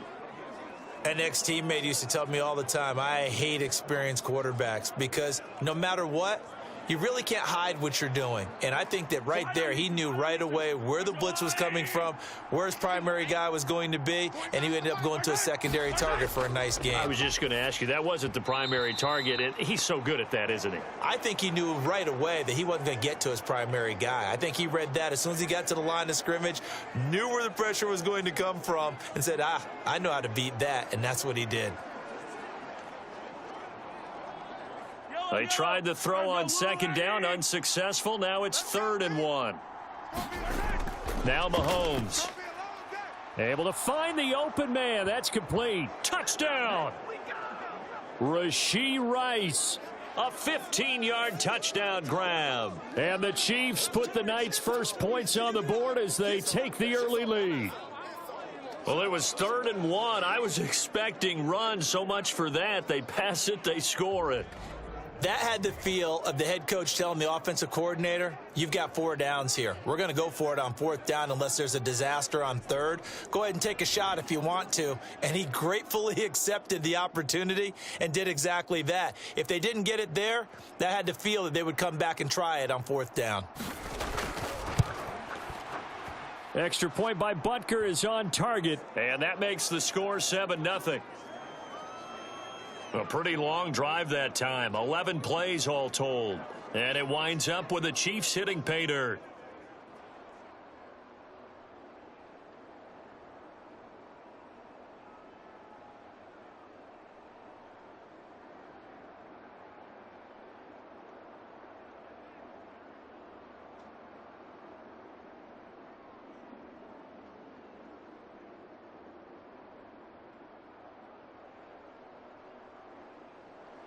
Now after the touchdown, here's Butker on to kick it away. Tyler Scott now from his end zone. And he'll get it up past the 20 to about the 22. Shut him down! Shut him down! Let's do this! Chicago works their way back onto the field here for their second drive of the game. The defense got the better of them last series, forcing a punt. See if they make a few changes in the game plan here and try to get points out of this drive. 1st and 10.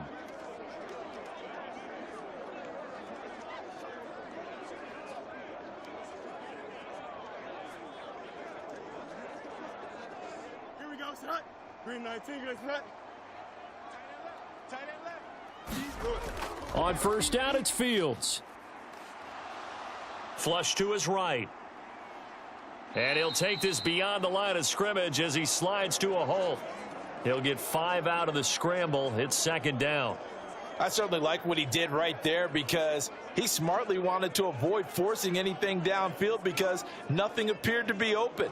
Nice harmless slide there to avoid the big hit, and he gets a small gain on the play. 2 times. 4 down, 4 down. Check. 4 down, 4 down.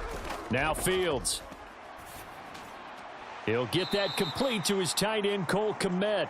And he takes this up to the 40-yard line before being corralled.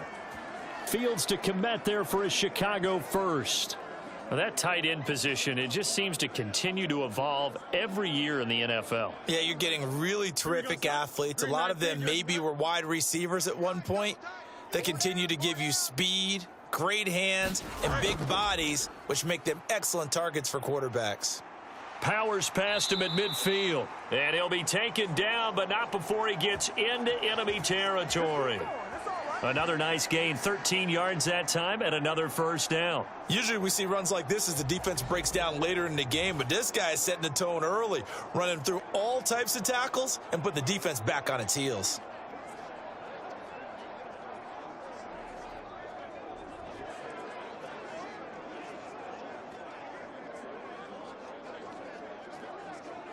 So now 1st and 10 in Chiefs territory at the 47. Tight right. 3 down, 3 down. Hey, check right. Now it's Fields. There's a short throw. It's caught by Kmet. So the completion good for just 3. and that'll make it second down. Got to give credit where it's due. Really nice defense on that play. The pitch and catch was successful, but not any run after it. From the 43, here's second down and 7. We got 4. We got 4. Oh, hurry up, hurry up, hurry up. Fields going to keep it running right. A nice little juke. And he's going to get this down near the 30-yard line. And that one will go for 13 yards on the keeper and a first down. Well, partner, for a few years there, we thought this read option play was going to take over the whole NFL. It seemed like everyone was using it. But it has been scaled back considerably in the last few seasons, mainly because people are worried about their quarterbacks getting hit. But when you call it at the right time and you use it properly, you see the type of gains you can get. A nice chunk of yardage there by the quarterback. So first and 10 now from the 30.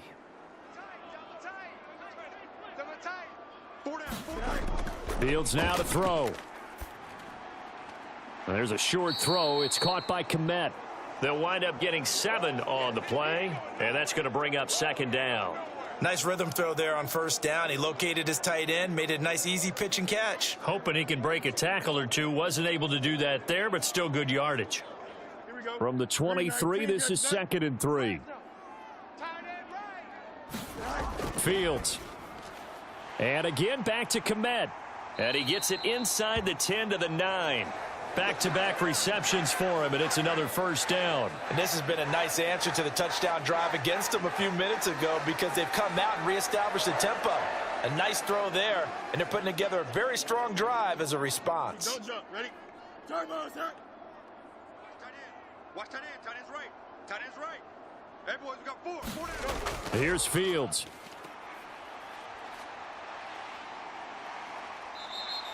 Give him 9 on the scramble there, and it'll leave him with a second and just a couple of inches. Well, I don't want to be a jinx partner and put the whammy on him, but I think we could be looking at all-time damn the ground with the way that he's going. Only a few quarterbacks in this league are capable of a 100-yard game, and he's halfway there just in the first quarter.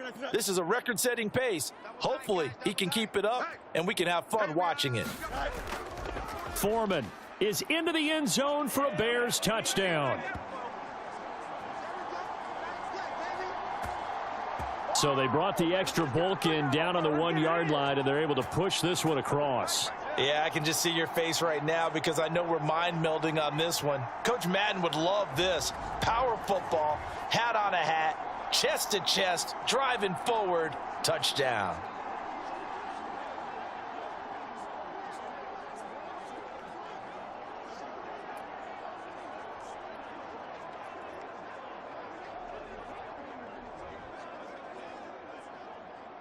Cairo Santos on to try the extra point.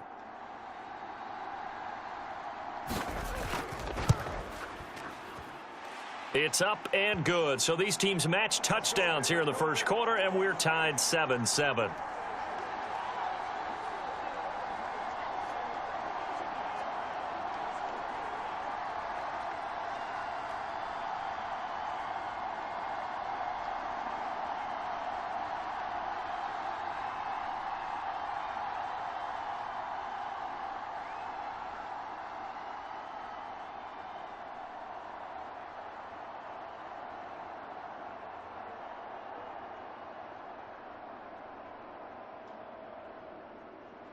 So all even at 7 now as they kick it away.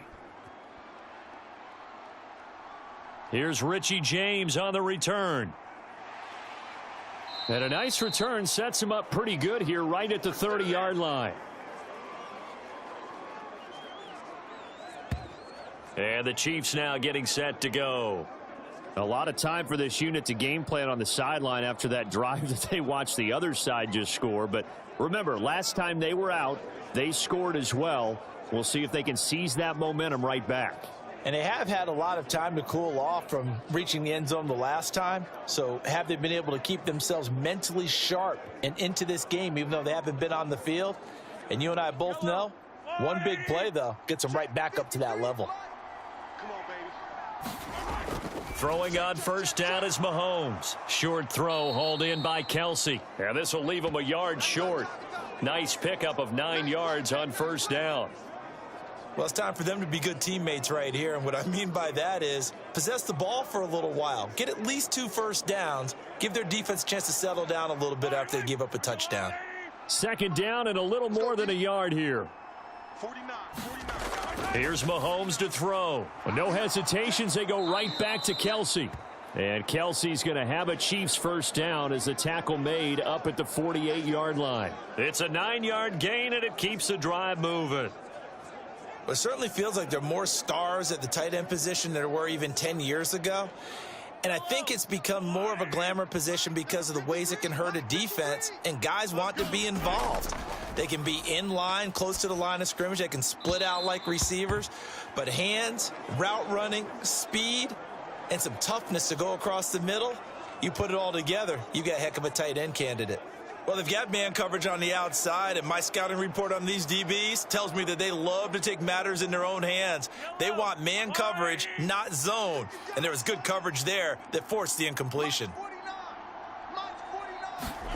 Mahomes again here on 2nd and 10. Complete, the tight end Kelsey. 9 yards, not quite enough, and they'll be left now with 3rd and 1. Let's not quibble about the gain there on 2nd down. That was a positive play because that was a take-what-you-can-get situation. Got out to the tight end. Now it gives them a much better opportunity to convert on 3rd down.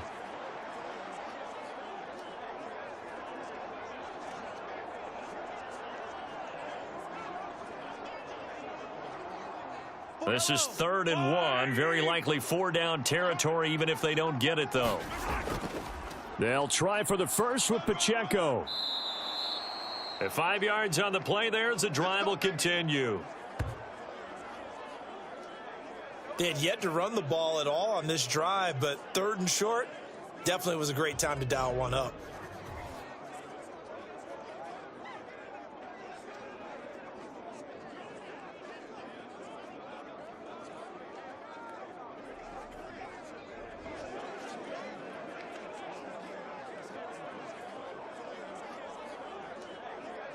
So here's a 1st and 10 at the 38. All day, every day, any day. 53. In motion left, Hardman. On 1st down, they go back to Pacheco. And he'll lose yardage on the play back at the 45-yard line. Boy, that is a 7-yard loss. 2nd down now. You want to talk about the proverbial deer in the headlights? That's exactly what he was when he got the ball. Went to hit a lane and get upfield, and all he saw, extra defenders bearing down on him. Perfect time to dial up the blitz. An excellent call.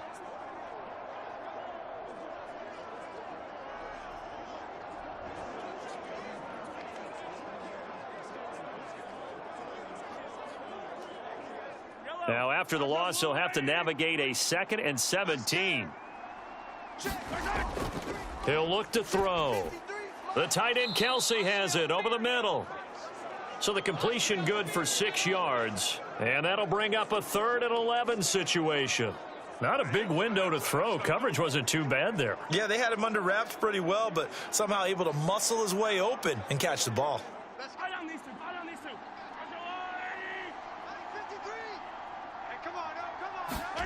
Throwing is Mahomes on 3rd. This one complete to Mecole Hardman. And he's going to have another 1st down as the tackle's made here at the Bears 23. These two teams all tied after 1. The Chiefs with the football as we start the 2nd quarter, as they've got it with a 1st and 10.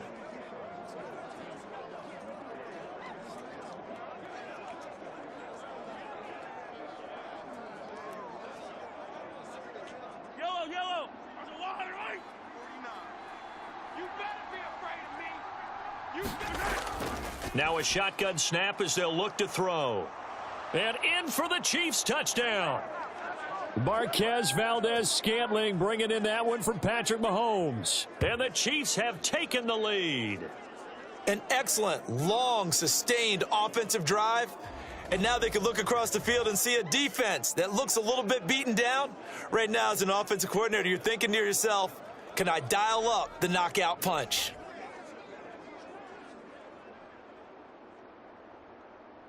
Butker now to add the extra point.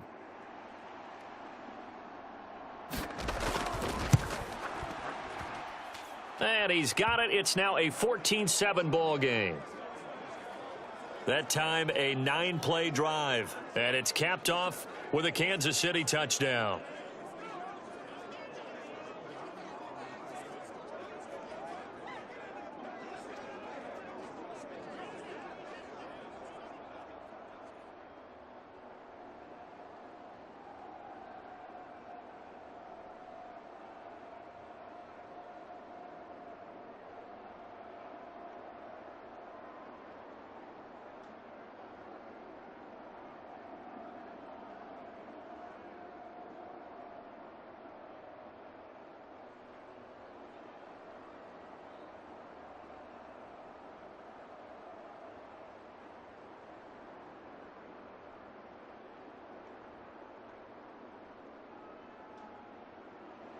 Now after the touchdown, here's Butker on to kick it away.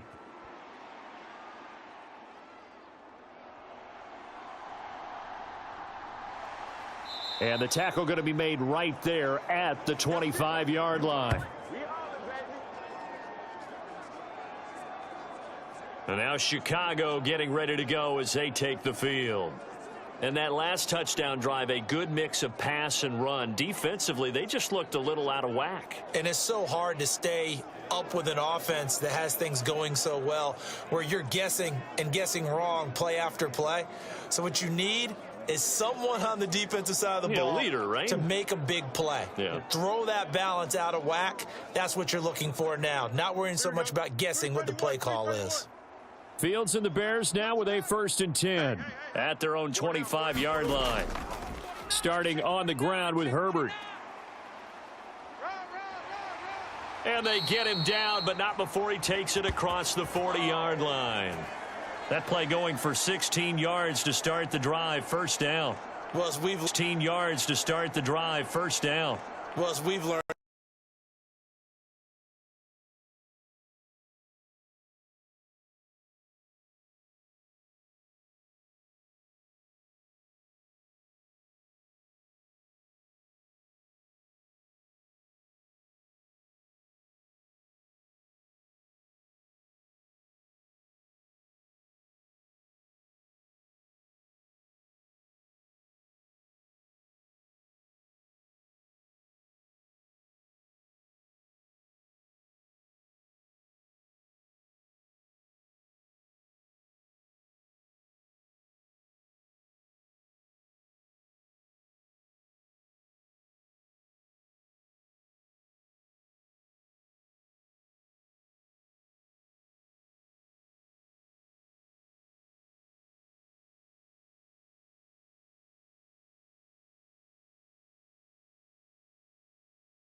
And he'll be brought down at the 48-yard line.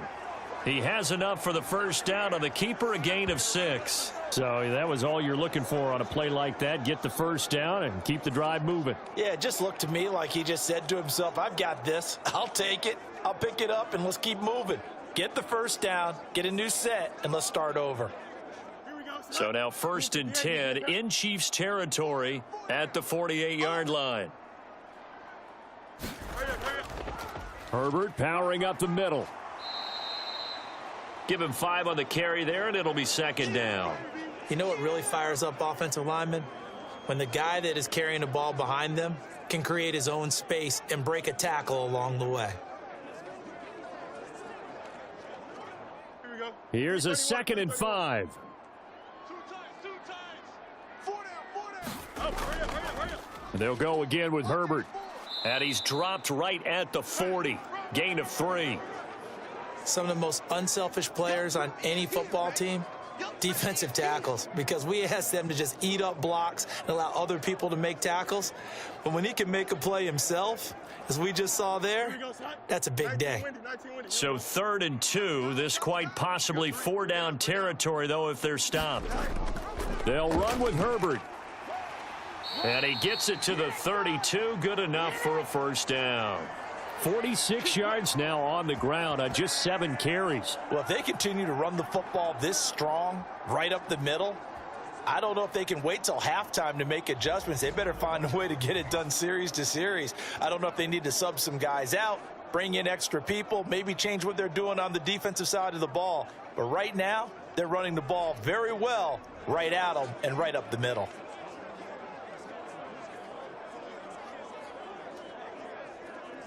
Here we go. All runs on this drive so far. It's 1st and 10. Even. 4 down. Even. Here's a give to Herbert. And he finds a little bit of room, enough for 4 yards. It'll be 2nd down. But really, that was no surprise there. They've been running it well all game. And I know goals change all the time, but any team will take that type of run each and every time. Here we go. Now a 2nd and 6. 4 down. Check. 4 down. Read option. Here's Herbert. And he'll take this close to a 1st down at the Chiefs' 23. It's a 5-yard gain, but they'll still be a yard short here with 3rd down now looming. I think that run gives us evidence that the defense is getting a little bit tired out there. They've been out in the field for a long time, and that last run, they just cut right through them.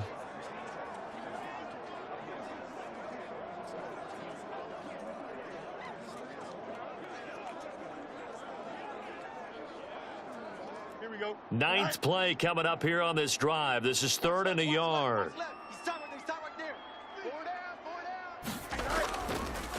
And they'll try and run the option to pick it up. And he gets it inside the 10 to the 9. They're able to convert on 3rd down, and that sets up a 1st and goal. It looked like almost a miscommunication defensively, because once he decided to keep it, he had pretty smooth sailing. Yeah, it became a question of, wait a minute, who's got the quarterback? And when you talk about miscommunication, it's supposed to be called assignment football on the defensive side of the ball. But the assignment gets mixed up. That's the end result.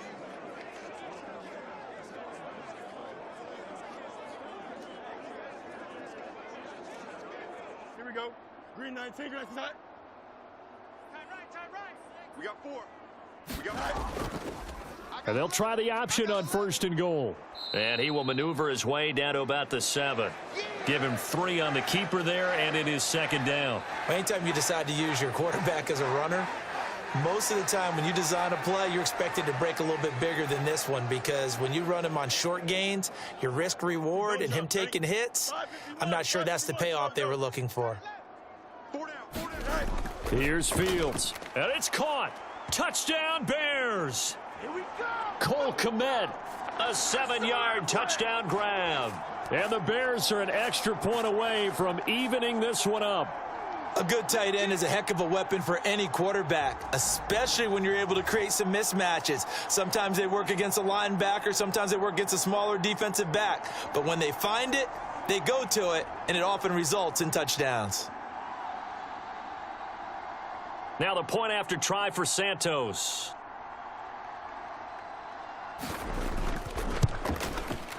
And we've got a good one brewing. We're all knotted up at 14.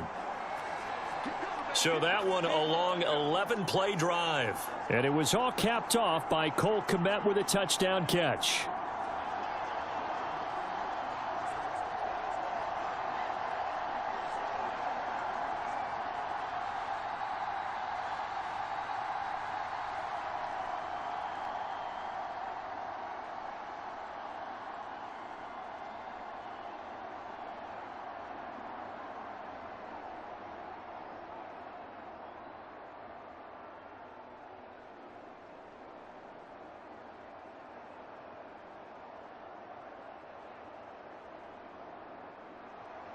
This one tied at 14 now as he sends this one away.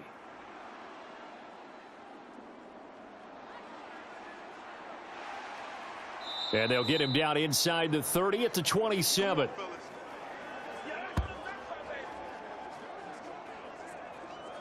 And Kansas City's offense now set and ready to go. As this offense takes the field again, it's been a while since they've been out there. We just saw that long touchdown drive by the opposition. But remember, when this crew was out here last, Charles, they scored as well. And let's make sure we give both offensive staff some credit, and especially the offensive coordinators, because we spoke with both of them in the lead up to this game, and both were really confident in their game plans. They felt like they had scouted their opponents and focused on specific areas in practice this week to make sure that they were ready to go. And frankly, it looks like they both did an excellent job. Yeah, we'll see if those game plans can keep this streak of touchdowns going here. And they work this well upfield across the 45. A good pickup there, 21 yards.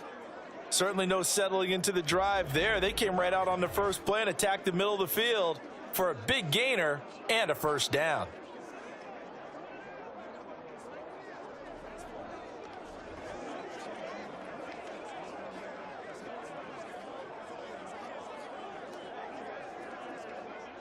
So one play, and they're already just shy of midfield.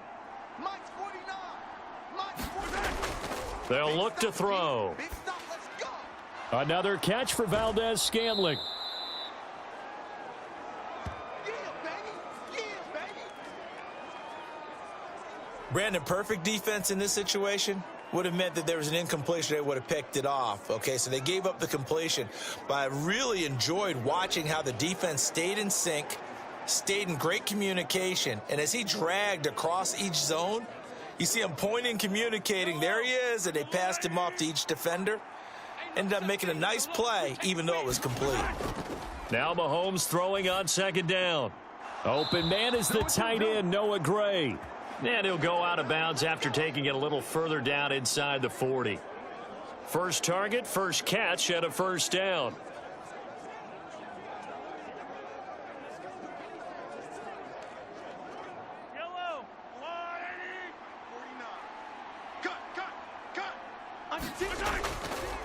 Headed straight, it's Pacheco. And all the way in for a Kansas City touchdown. Isaiah Pacheco. 36 yards. And the Chiefs have broken our tie as they take the lead. Well, we've said it many times. He is always a threat to go the distance anytime he's got the ball in his hands. And on this occasion, he did just that. Well, he's definitely the guy that makes this offense go. And when you're an RB1, running back one, you've got to be willing to be patient at times as well. Not every run's going to be the home run we saw there. But once you get that opportunity and that opening, you take full advantage. Extra point by Butker is on target. And the lead is now 21-14.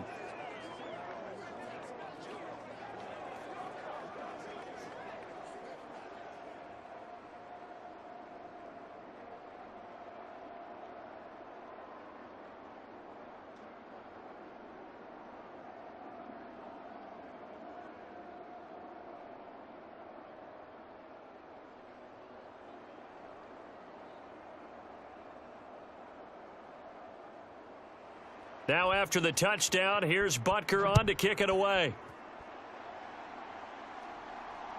Scott on the return out of the end zone. And ultimately, he stopped right where he would have been if he had simply gone down to a knee at the 25. We switch the attention now to Khalil Herbert as this offense comes out for their next drive. They're behind in the first half here, CD, but it's not through any fault of their running back. He's had a strong start to this one. And you're right about that, partner, because watching him play, you would think that his team is in the lead. He has been a lot of fun in this contest. Now let's see if they can actually make something happen and put more points on the board behind his efforts. Yeah, I'm curious to see, Charles, if they can play complementary football and get that passing game going as well.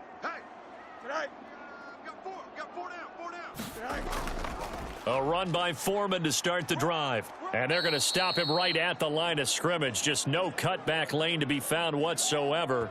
2nd and 10.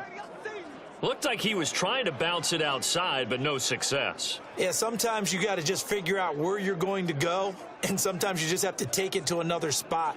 In trying to get it outside, the defensive pursuit was there and just ran him down. Here we go.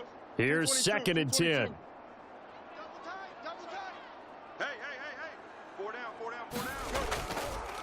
A handoff for Herbert. And he'll take this up to the 30, a gain of 4. Well, partner, they've been running it well the entire game, and the big guys up front, they're a huge reason why. And now they're reaping the benefits as they continue to open up big holes and gain nice yardage. The offense on third down tonight, they've been okay, 2 for 3 thus far. This will be 3rd and 5. Back to throw, Fields. Yeah, this pass broken up. Excellent coverage there on third down, as that was not an easy one to hold on to. That's an excellent job right there on third down. Like any defense, you never want to let them get anything started, and that would have been a first down. Instead, you saw the contact on time, no penalty, and before this drive could get wings, it's 4th down.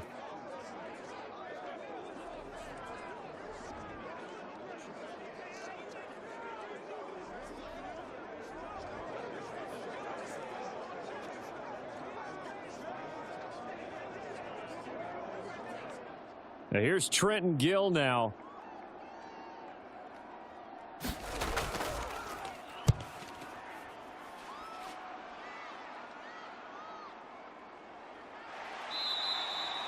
A big kick that time, 52 yards. And it's Chiefs football, 1st and 10.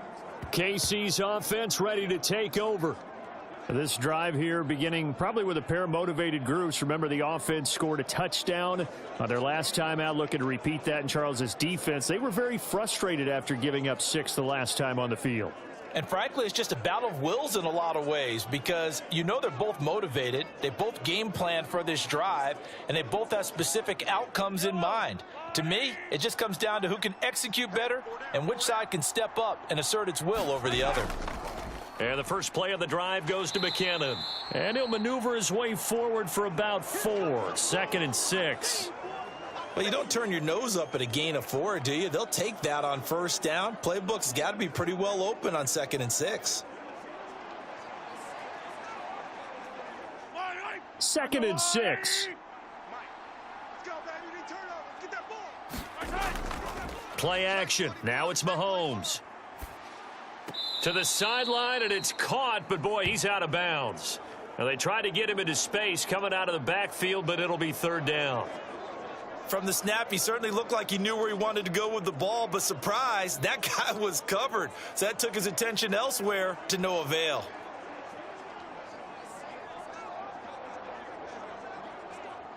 So after the 2nd down incompletion, they'll come up now against a 3rd and 6.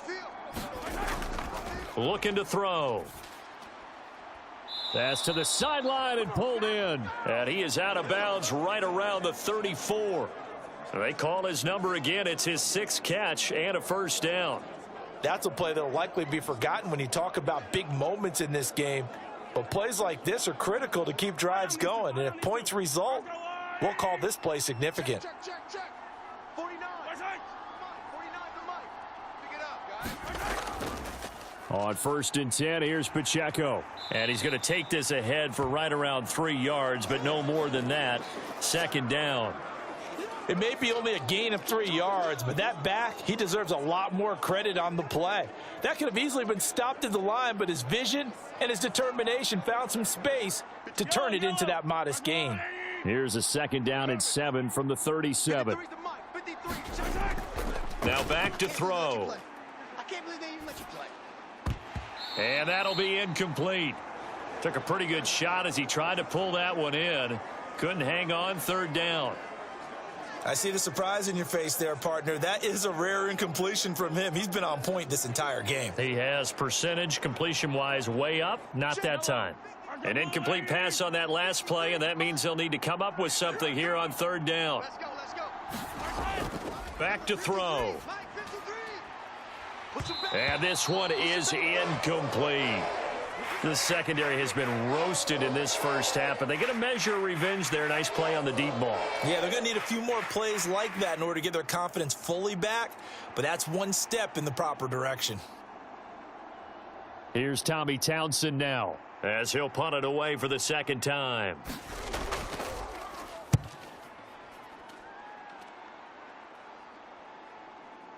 And did he put that on a dime? He did. Wow. Out of bounds at the 1-yard line. Talk about angling that one perfectly, partner. We know the ball can bounce anywhere, especially how it's shaped. But that one, as if on cue, goes out of bounds perfectly. Perfect indeed, right at the 1-yard line. Excellent coffin corner punt.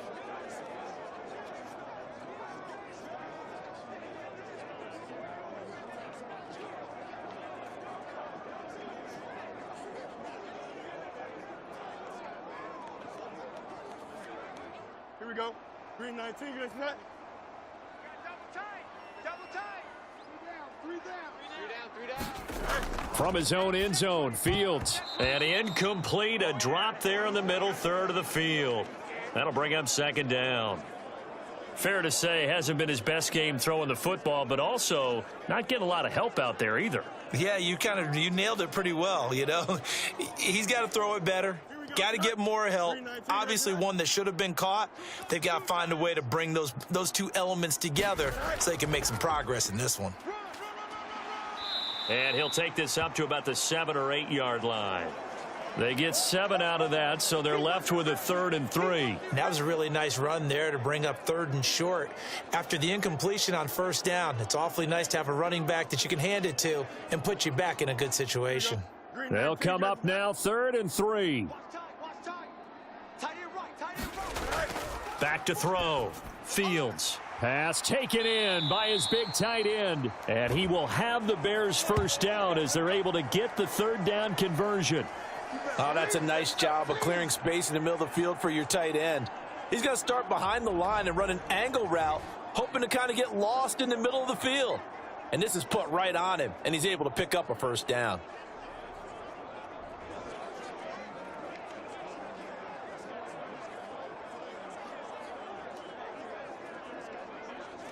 Here we go, set.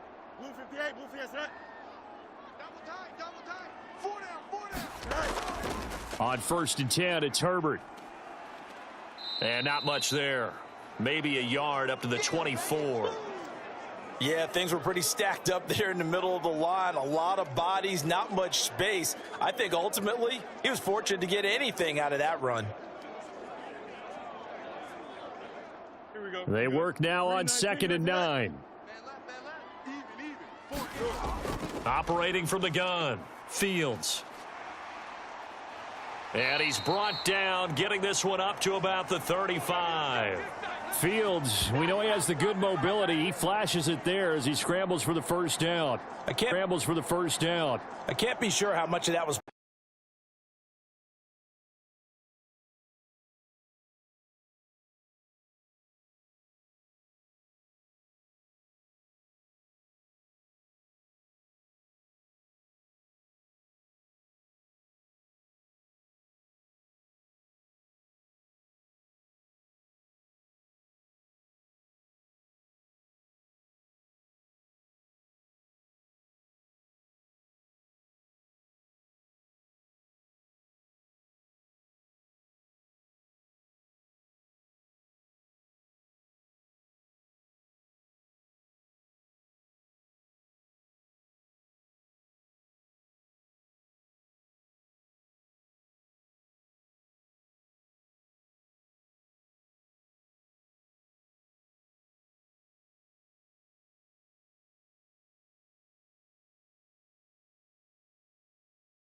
I think they like this drive a little bit better there, partner. Running game helping out, picking up some of the slack. Because remember, the last drive, they went 3 and out.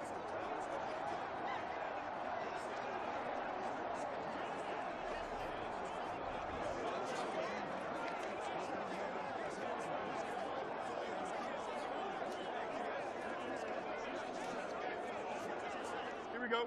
Turbo, set. Strong left. Strong left. Strong left. Now a first down throw, Fields. And he will find the open man. It's DJ Moore. And they'll get him down as he's inside the 40. The Bears on the move. They've got another first down.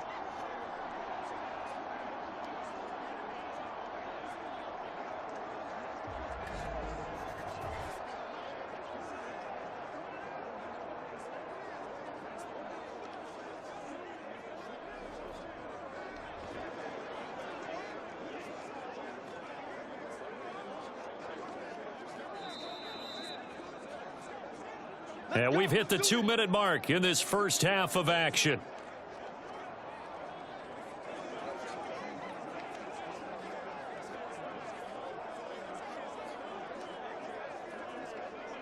So here's a 1st and 10 at the 38. A shotgun snap, Fields. There's a short throw. It's caught by Kmet. He'll be hit down at the 33, 5 yards on the play. Well, that's always a good place to throw it just because he's one of the biggest targets not only on this team but in the National Football League. And you and I both know the quarterbacks love these large-bodied tight ends, and why not? Nowadays, they're really wide receivers who are just taller and have a little bit more weight. These guys catch the football, make big plays downfield. In the old days, we wanted them to block. Now coaches want them to catch the football first. And they'll have it in the red zone before he crosses over out of bounds. Able to make something out of nothing there. 17 yards and a 1st down. Their entire offense has been centered on him, and he's been carrying the load with ease. 100 yards rushing in a game for a quarterback is rare. In a single half, darn near a masterpiece.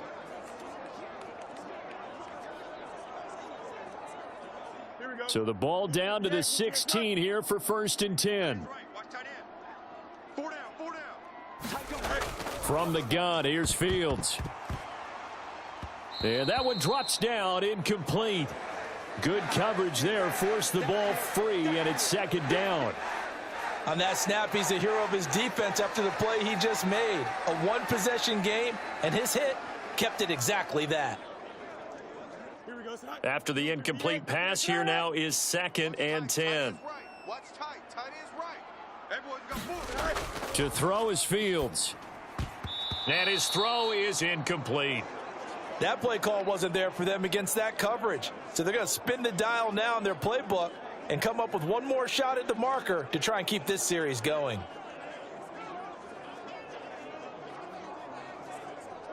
This offense was on the move. Now 2 straight incompletions have them looking at 3rd and 10. Looking to throw. Fields. And he can't find a receiver, and he's brought down. The Chiefs will use the first of their timeouts as they'll head to the sideline and talk over what to do next.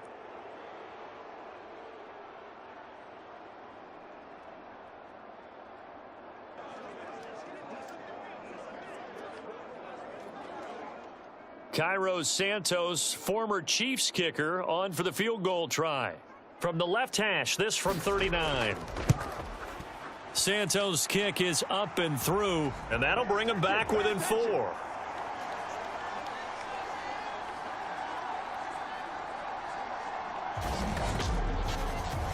Well, they started that drive all the way back at the 1, able to march down, get 3. It was daunting to begin with, wasn't it? But I thought overall, a very poised and efficient drive to get 3 points.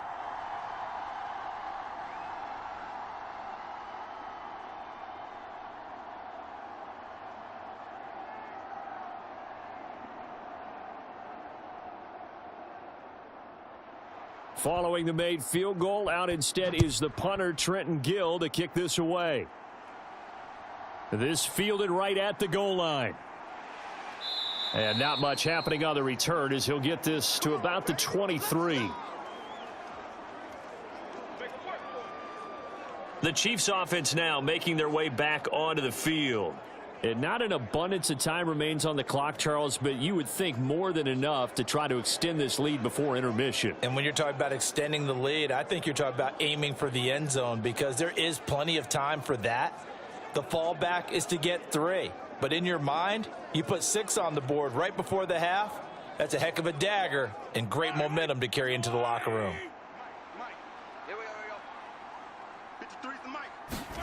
On first down, Mahomes.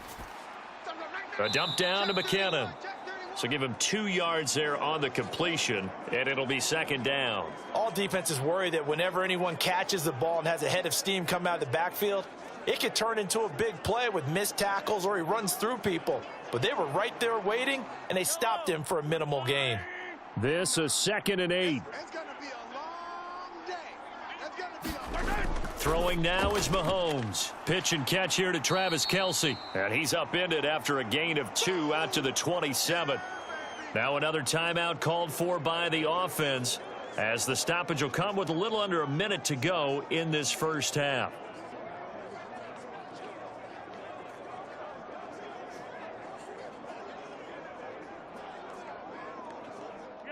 Now a 3rd and 6.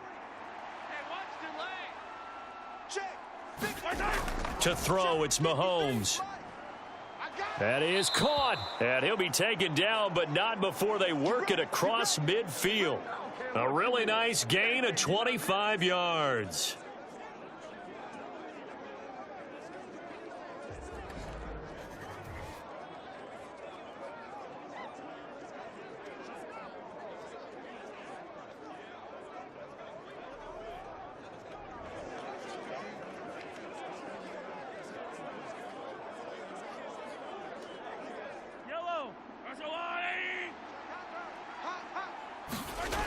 Again, they'll throw with Mahomes. That ball is caught. Marquez Valdez-Scantling. And he'll go down, but not before getting this inside the 30. It's a gain of 20 as we wind down near 20 seconds left in the quarter. So in the second quarter, he's already up over 100 yards receiving now. And isn't 100 the magic number for a really good game for a receiver? So he got a chance to really shatter that and have a profound effect on this game.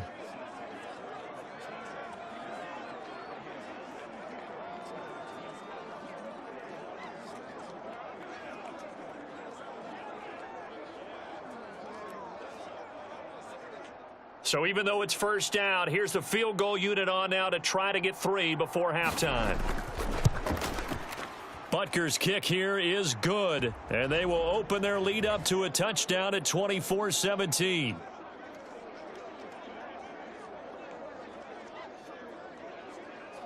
So a big play before the end of the half to get them into this spot, and they cash in with 3. How about the 1-2 to the solar plexus on that one? The big play, the field goal, not much time left on the clock. That's the way to go into the half.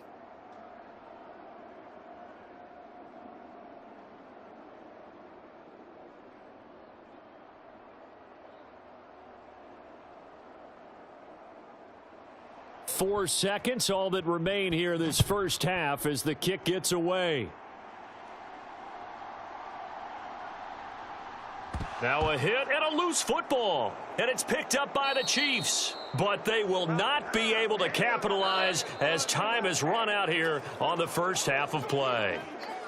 So we've reached halftime with the visiting Chiefs on top as we send you down to Orlando where Jonathan Coachman has our EA Sports Halftime Report. Coach. Okay, Brandon, thanks very much. Back to you guys in a bit. But first, we welcome everyone to our EA Sports Halftime Report. We got a strong first half out of the running back, Isaiah Pacheco. He had a touchdown run that helped get his guys this halftime lead. All right, Coach, thanks. Yeah, both teams likely to make some changes in what's been a closely fought battle to this point.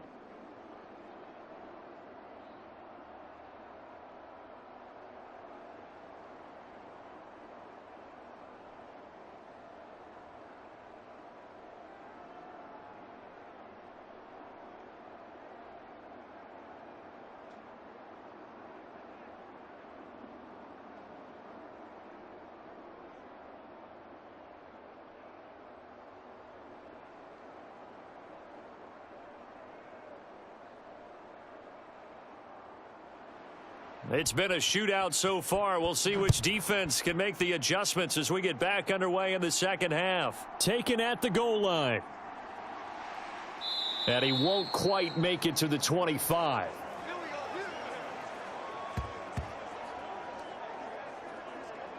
The Bears offense set to go to begin the third quarter. Well, Charles, in that first half, we saw a fair amount of offense on both sides of the football, and now the team trailing here will start with it in the third quarter. And we both know this coach pretty darn well, don't we? Because his game planning is always on point. And now that he's getting the ball to start the second half, how about all the offense that you already referenced in the first half? He'll put that all together and come out with something really strong, I believe, to get things going here in the third quarter.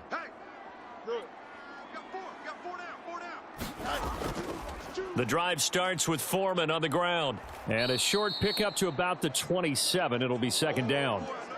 Give credit to the defense for stringing that play out, and they gave up no cutback angle. You know he was trying to dart through.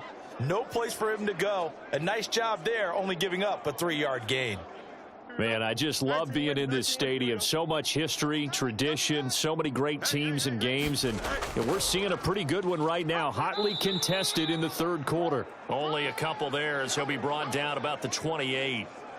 And this is why aggressive defensive coordinators love to blitz. It wreaks havoc because they end up taking their attention to the blitzers, freed up the D lineman to make the play. Here is 3rd and 5. Hey, 4 down. Now they'll throw here out of the gun. There's a short throw. It's caught by Komet, and he will have the Bears first down as they're able to get the 3rd down conversion. That's not the first time they've looked his way when they've needed a big play. He's been the go-to guy all game long. And they get the hook up again on 3rd down to keep this drive alive.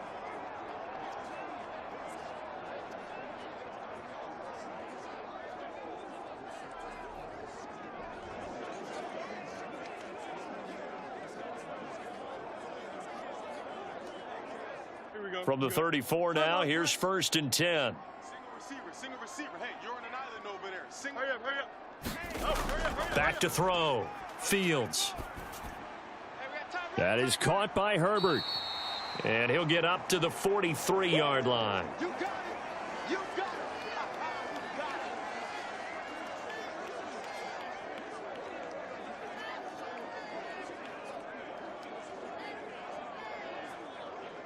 Now a 2nd and 2. Tight ends on the Lucy. Tight ends on the Lucy. Tight ends on the Lucy. 4 down. Here comes Mooney now on the jet sweep. Oh, and this one may need to go back to the drawing board. He's going to be swallowed up right away. A gain of 5, good enough for the 1st down. But not a fun game at all for anyone who's playing defense on the field at this point. They just gave up another 1st down on another good run. I wonder if the defense coordinator just says, let's sell out, play against the run, and not worry about getting beat by the pass. Single. On 1st and 10, here's Fields. His throw incomplete. Nice progress down the field was halted by that incompletion. They could try for some safe yards here to get things moving again, or keep throwing it and pushing it downfield to try and pick up bigger yardage. An incomplete pass on 1st down. That leads to a 2nd and 10. Move. 4 down. Check. This is Herbert. And he'll take this close to a 1st down at the Chiefs' 44. 82 yards for him on the ground now. He has been a tough man to bring down all night. They've been running it well all game, and why not? The big guys up front, they're just having a ball creating monster holes for their guys to run through. They're trying to keep the drive going. This will be play number 8. It's 3rd and 2. They'll bring the tight end in motion right. Foreman will try to pick it up. And he's got the 1st before he's brought down at the 39-yard line. 5 yards is the pickup there as that extends this drive. We all love to have a home run hitter in the backfield. Guy who can take it the distance. But in short yardage, trying to pick up 1st downs, that big guy, oh, he's a nice luxury to have, isn't he?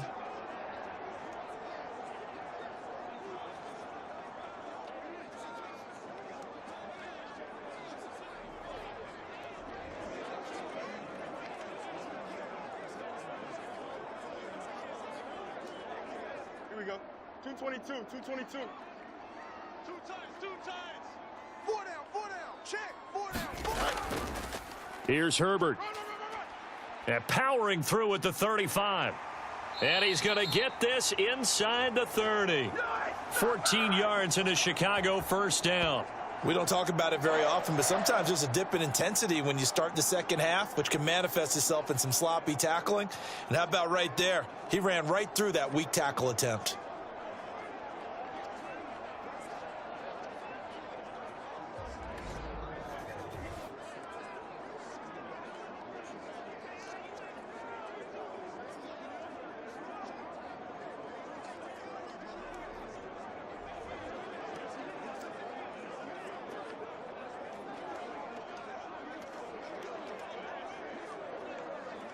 Here we go. Green 19, just attack. Double tight. Right. On 1st down, right back to Herbert. He'll take it inside the 25. Oh, that's a real nice job there by the defensive front. They just engaged and held their ground. But how about the guy who made the play? We often talk about whether they take a good first step or not.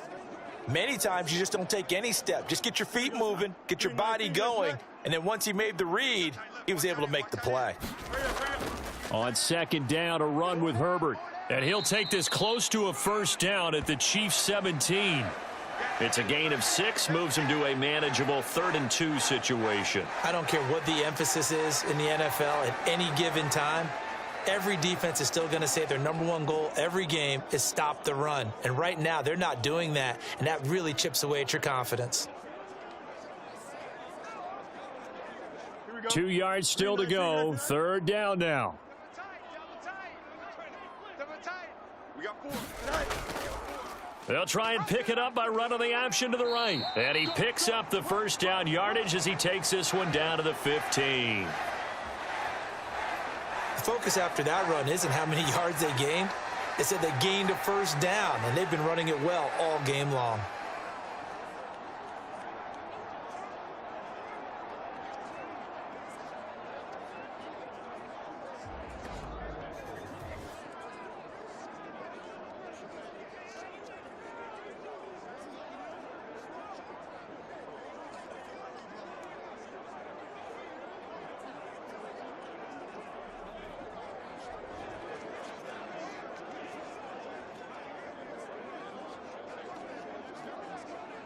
Line of scrimmage, the 15. It's 1st and 10. They'll run. It's Herbert. He takes us down to about the 12 for a gain of 3. He's had success on this drive, but not on this play. Finally, they bowed up defensively. I think they were determined not to let him take it pretty much all the way down the field. Yeah, it looks like they handled their run responsibilities correctly this time. What we call them run fits, everyone was in the right place. 2nd and 7. Out of the gun, Fields. Oh, now he's stripped. He lost the football. Oh, and one of the linemen on the other side has got it. And a big turnover there as his guys will get the football back. I know one thing. The team that had the ball and was driving, they're going to feel horrible. But the team that was on defense, I think we got to give them a little bit of credit, able to hang in there and force defense. I think we got to give them a little bit of credit, able to hang in there and force a key turnover. Yeah.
Pacheco gets it up the gut. Up past the 25 to the 26, a gain of 5. That's a really good gain right there. They pick up 5 yards halfway to a first down. The only problem now in the huddle, everyone's going to want to touch the football. Be a lot of chattering now because they've seen that they can move the line of scrimmage. Now 2nd and 5. Mahomes going to throw. Got his man complete over the middle. That's Rice. And they're able to get this one across the 35. 12 yards there as they keep this drive rolling. It's another first down. When the hitch route is run really well, that jab step off the line of scrimmage by the receiver, which is designed to back up the defender and give him a little bit of space, all you want there, get that space, catch the football, and then make a move and pick up extra yardage. And that's exactly what he got done there. On play action, it's Mahomes. Got an open man. It's Valdez-Scantling. And he has a big gain inside the 40 before being dropped. That one goes for 24 yards. He's turning in a nice performance. Remember, he had the touchdown earlier, and this time he's able to beat double coverage to grab it. I think that if he weren't worried about a taunting penalty, he'd run by the opposing team's bench and say, guys, 2's not going to be enough. You better get some more guys trying to cover me. He knows how to get open downfield. So the ball moves from 138 to the other as they come up on 1st and 10. Let's go, let's go.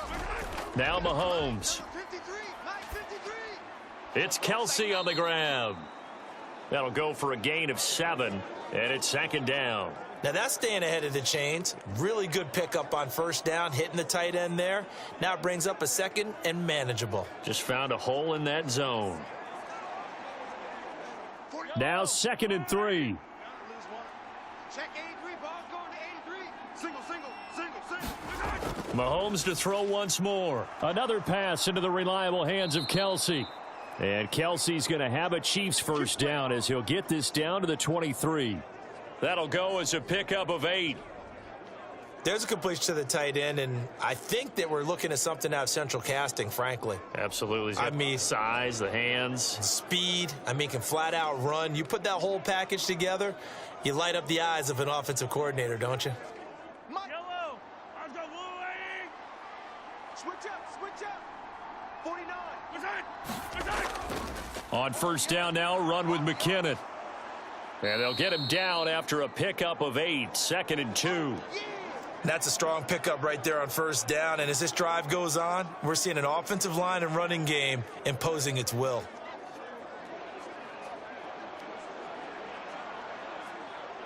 Second and a couple. Mike.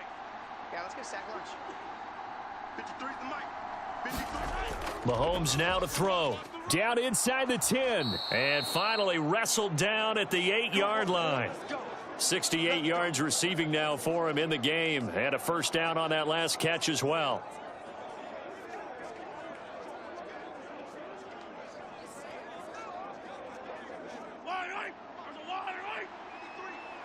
Let's get this ball back for the offense. Let's go.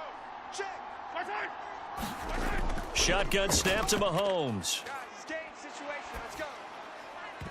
To the end zone, but it's incomplete. As soon as he leaked out and began his route, someone on the defensive side broke with him and arrived just in time to separate him from another reception.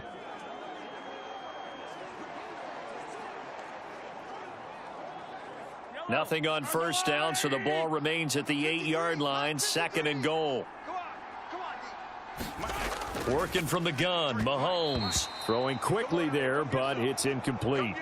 Not sure what happened out there, but it looked like the timing was a little off on that throw. Well, you know I'm a defender, so what am I going to say? Great defense. Darn right. They did something to disrupt that timing.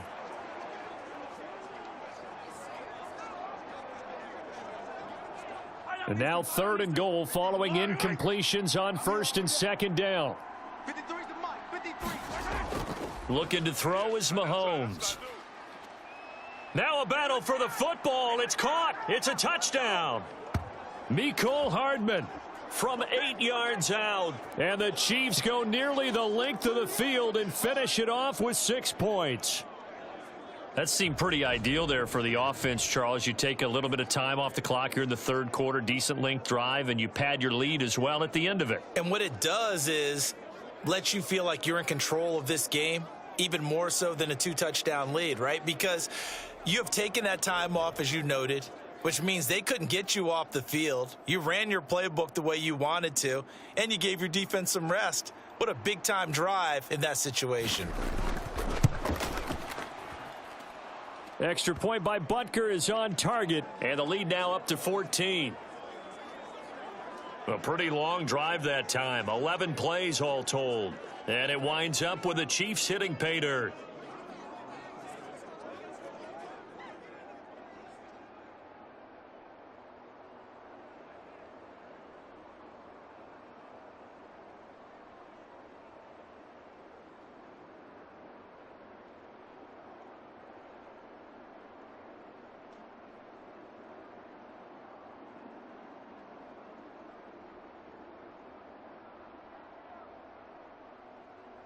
Now after the touchdown, here's Butker on to kick it away. And not willing to risk another fumble. He'll sit on this one. It's a touchback. Here's the Chicago offense coming back out onto the field. Last time out, remember, they fumbled the football. That led to the touchdown. And, Charles, they were in the red zone, so that's a backbreaker. They got to try to pick up the pieces here on this drive.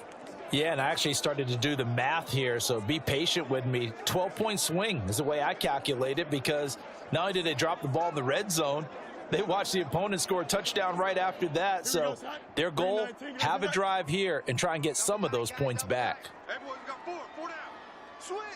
Switch. Now Herbert to start the drive. And he maneuvers up the middle for 3, and it's second down. I think if they want to start getting back into this game, it behooves them to get better on first down. Yeah, certainly not what they were looking for there out of the opening play of this drive. Here's 2nd and 7 now from the 28. Check, tight right. Solo out there, check the outs out there. They'll go again with Herbert. Got four down. And he's going to be down at the 35. Gain of 7. After another impressive run, the question has to be asked, how do you slow these guys down running the football? I think they're going to try and get more people to the point of attack, try and get more people to the line of scrimmage, almost use a variety of run blitzes in order to try and get it done. This offense in desperate need of a conversion as they come up on 3rd down. And they'll try and run the option to pick it up. He is going nowhere as he is enveloped behind the line. Call it no gain on the keeper, and it's going to bring up a 4th down.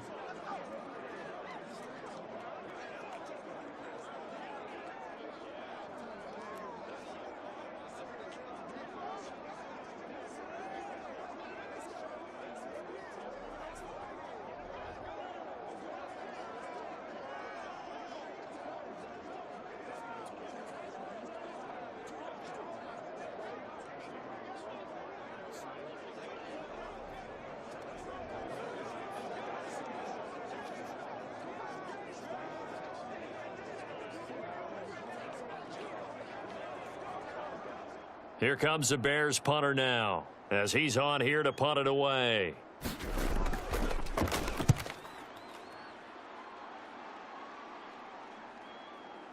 On the return, it's James.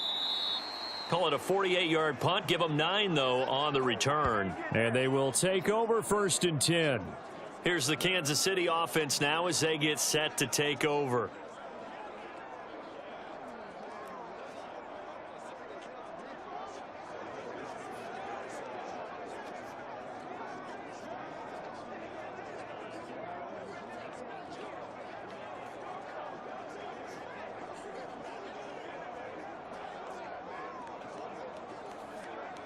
Mahomes will lead the Chiefs up 1st and 10 at their own 22.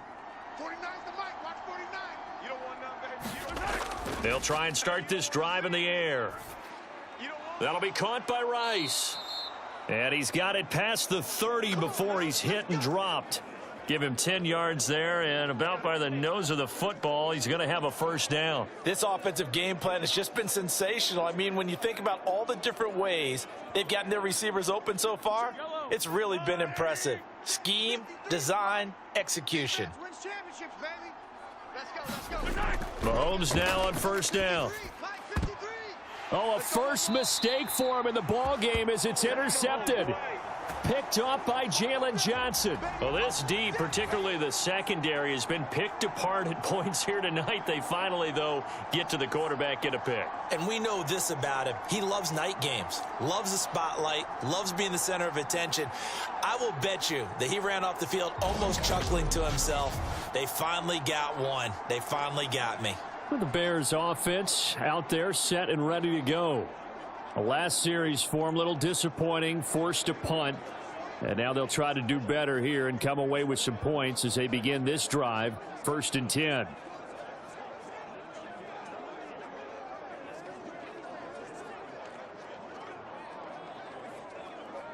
Here we go.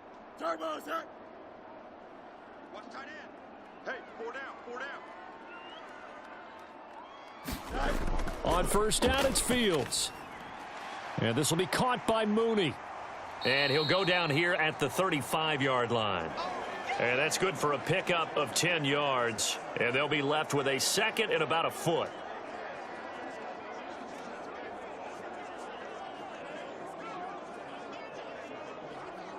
Here we go. Green 19, green 19. Tonight. A give left side here for Herbert. And they'll be inside the 35 now at the 34-yard line.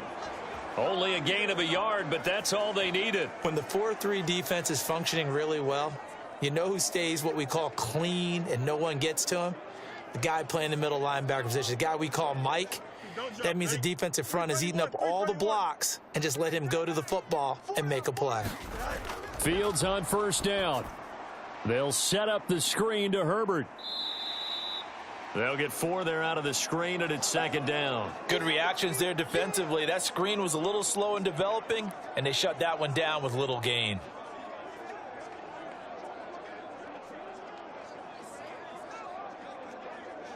Now they'll work from the 29 on 2nd and 6. Key to tight end, key to tight end. Even. 4 high. On the draw, here's Foreman. Give him 4 on the carry, and it'll make this a 3rd and about 2. On any running play that's called, they're always hoping that it's going to break big and go the distance. But when you get a nice gain like that, you're able to do so many things anyway. You can come back and run essentially the same play again, continue to move the ball on the ground, or you can decide to throw the ball now because usually you have the defense back on its heels. 1 quarter remains here on a Sunday night. You're watching the NFL on EA Sports. Back now at Soldier Field. It's Bears football, but they trail on the scoreboard as we get set to bring you the 4th quarter.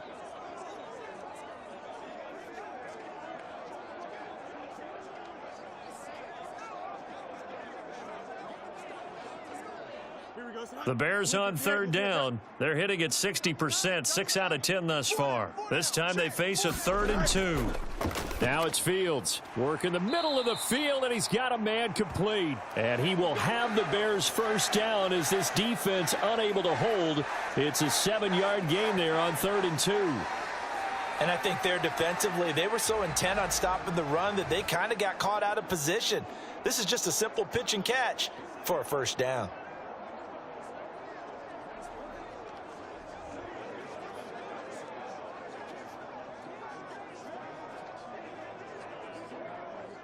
So signs of life in what's been a dormant offense in this second half. Here's 1st and 10. They'll toss it out right to Herbert. And he'll get him inside the 15 down to the 14-yard line. There for the tackle was Trent McDuffie. Not too many offenses want to turn down long drives, but when you're down what they are, they've got to pay it off with some points. 2nd down and 6 now.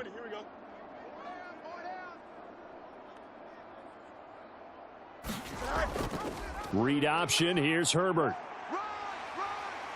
And all the way down inside the 5 to the 4. 133 yards rushing for him now as his big night continues. He continues to have a big night here under the lights carrying the football. And some guys prefer night games. For whatever reason, their bodies react a certain way. They love the spotlight. Maybe that's what it is. The best seats in the house, the ones where he's carrying the football for his offensive teammates. The worst seats, the 11 guys trying to tackle him on defense. 1st and goal, and they got to be thinking a chance to get right back into this football game. And he is in. Touchdown, Chicago. Justin Fields taking it in from 4 yards out. And the Bears have made it a 1-score game again here in the 4th. The quarterback run has eaten him up all game long, and there he goes again, this time into the end zone. And what I like about what I'm seeing, absolutely running almost with impunity. He's not worried about his body. He's not worried about sliding. He's not worried about protecting himself. He's worried about getting yardage. If you're on the defensive side of the ball, you've got to start figuring out what these blocking schemes are and finding ways to defeat them.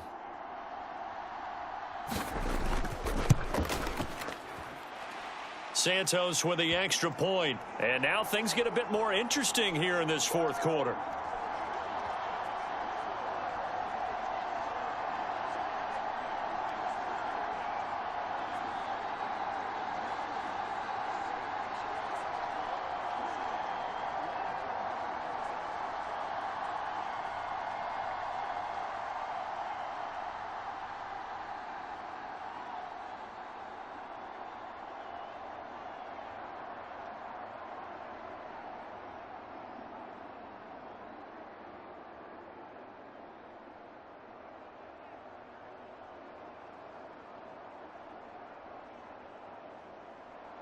Well, after the touchdown, here's the punter Trenton Gill to kick it away.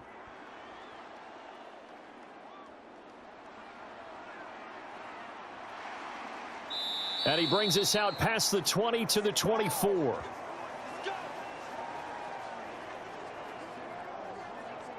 The Chiefs offense set to go. I'm curious to see, Charles, about the play calling on this drive. Last time out, the interception that led to a touchdown. Here we are. I mean, very close, one-score game. Yeah, and if I'm a defender, I'm actually chirping to you on the other side of the ball, saying, hey, we picked off the last one. What you going to do about it now? So when you do throw the football, high percentage, but throw it with confidence. Because if there's any hesitancy at all, it could end up in enemy's hands again. Mahomes will lead the Chiefs up 1st and 10 at their own 24. Trying to shake off the interception from the last drive. He'll look to throw. He finds McKinnon, complete. And they nearly get this all the way to midfield. Mark him down at the 49. 25 yards that time. And these guys certainly are not hiding what their intention is. They're absolutely showing it. They're definitely not going to sit on this lead here in the fourth quarter.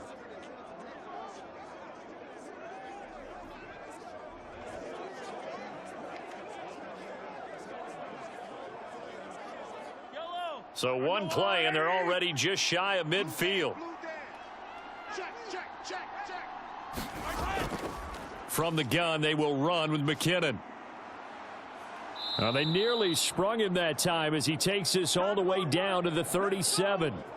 Give him 13 yards there and a Kansas City first down. Well, it is our business to analyze what we saw out there, and on that play, I saw a defense staying in base, not taking a chance, not blitzing, in a situation where they absolutely need the football back. That's either a case of overthinking it or not thinking it through. If you do blitz, do you have to be careful about where you're coming from, or are you just coming from all angles? You have to be careful about where you're coming from, obviously, but at this stage, you have to be careful about where you're coming from, obviously, but at this stage, you have to take a few chances as well.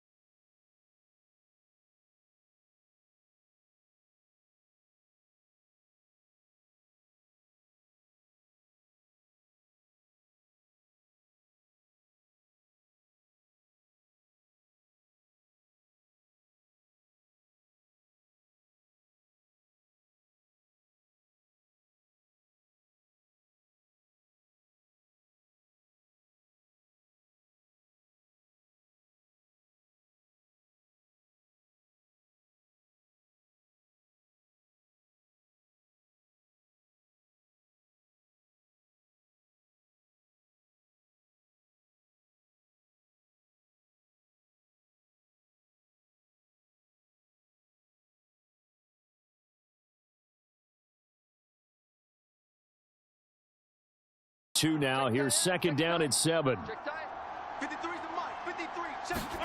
Here's Mahomes to throw. Finding Hardman here over the middle. Give him a gain of 5 on the completion, and that'll leave him with a 3rd and 2.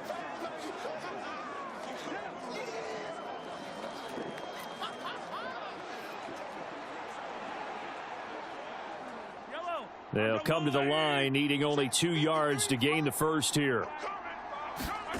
Mahomes looking to throw on 3rd and 2. He's got his target. That's complete. And the Chiefs are going to have 1st and goal coming up as they're able to convert there on 3rd and 2. And that certainly appears to be a critical conversion right there, because not only do they keep the drive going, they take valuable time off the clock as well. They have to feel really good about that last completion.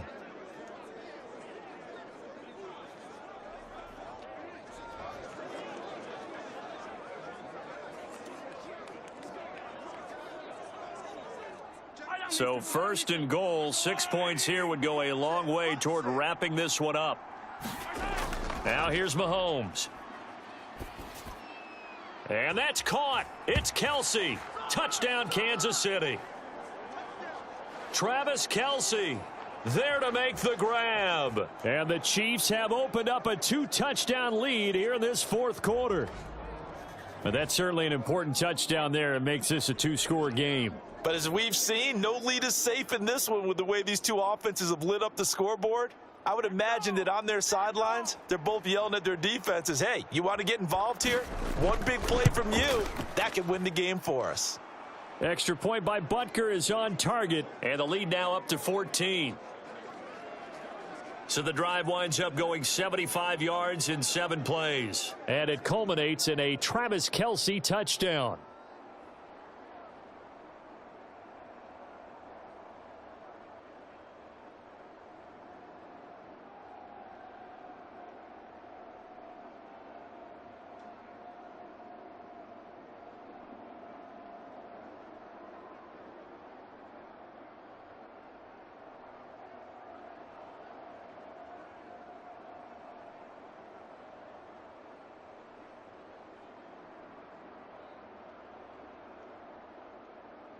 Now after the touchdown, here's Butker on to kick it away.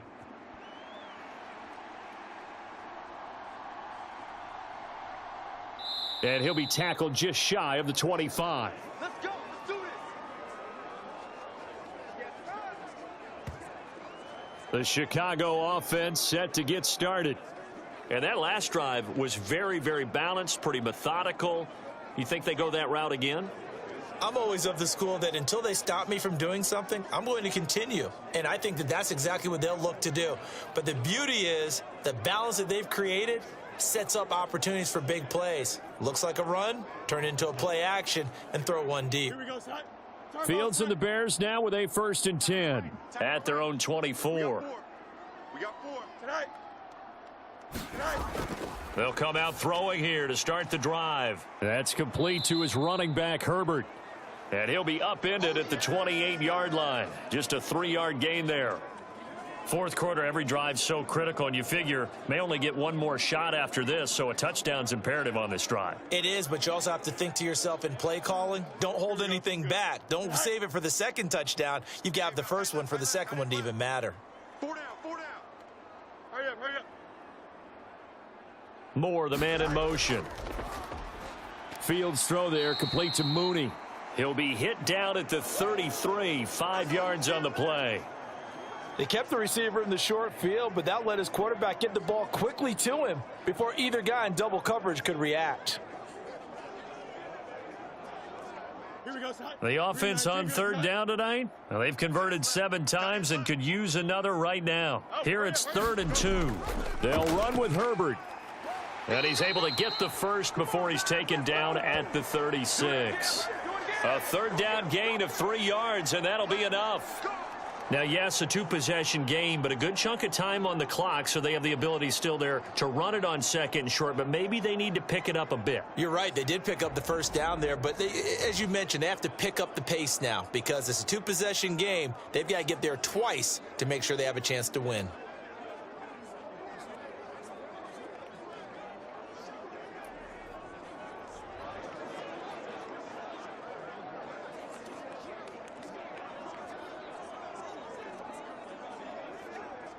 So from the 36 now, 1st and 10.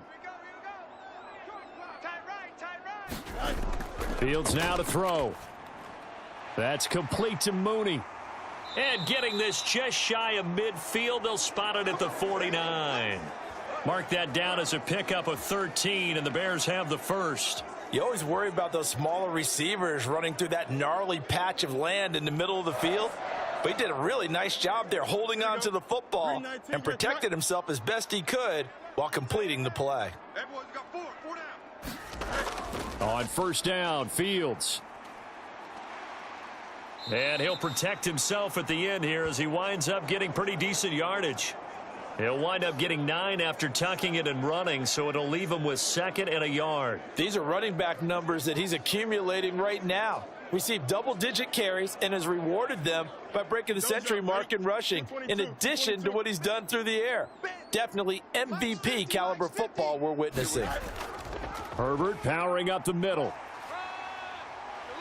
And he gets this inside the 35-yard line. It's a pickup of 10 and a Bears first down. For a lot of guys playing this game, there's no better feeling than running right through a tackle. He's able to lower his center of gravity and churn his legs for a really nice pickup.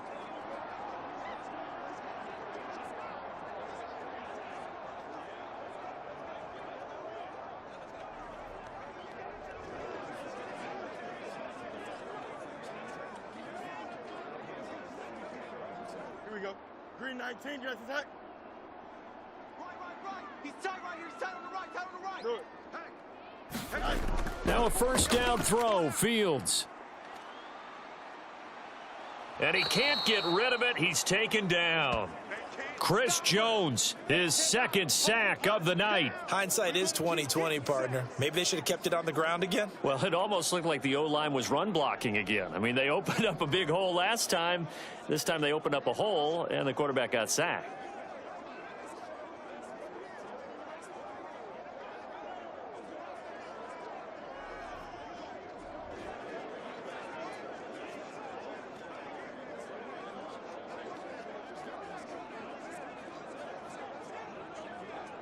Well, this has been a good march down the field, but now they're stuck looking at a 2nd and 14. We got three, fellas. We got three. Here's Fields.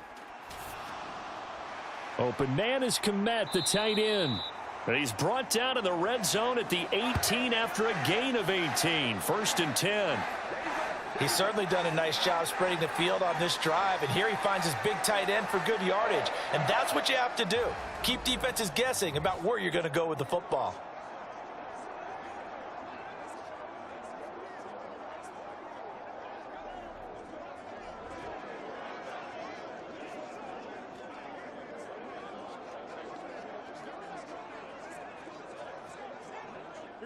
So from inside the 20, here's 1st and 10 at the 18. Double tight. Hey. Back to throw. Fields. That's to the right sideline, and it falls incomplete. And here you're down in the red zone. You need to be smart, not force anything. So that's a wise decision to just get rid of the football.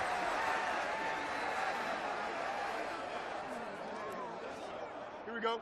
Now a 2nd and 10. Four down.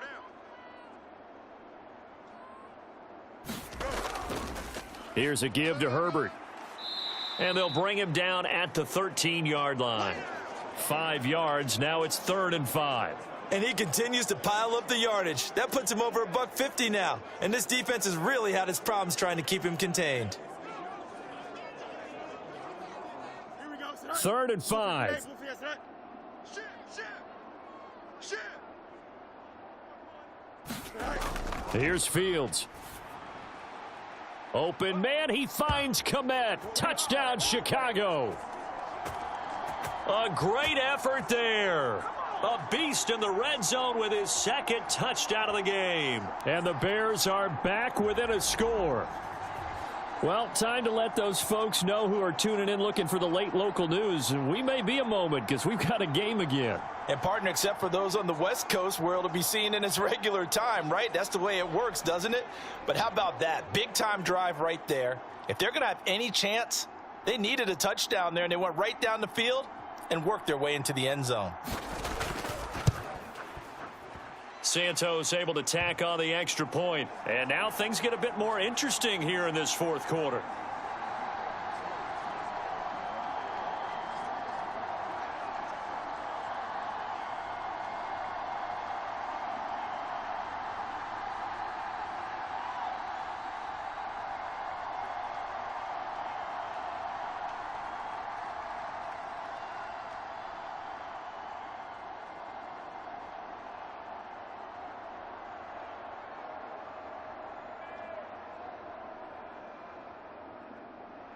Well, after the touchdown, here's the punter Trenton Gill to kick it away.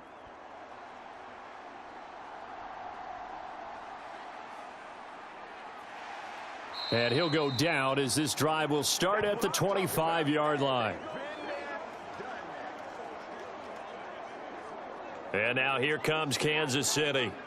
Their lead back down to 1 score after the touchdown a moment ago. First down's a must on this drive as they start out here 1st and 10.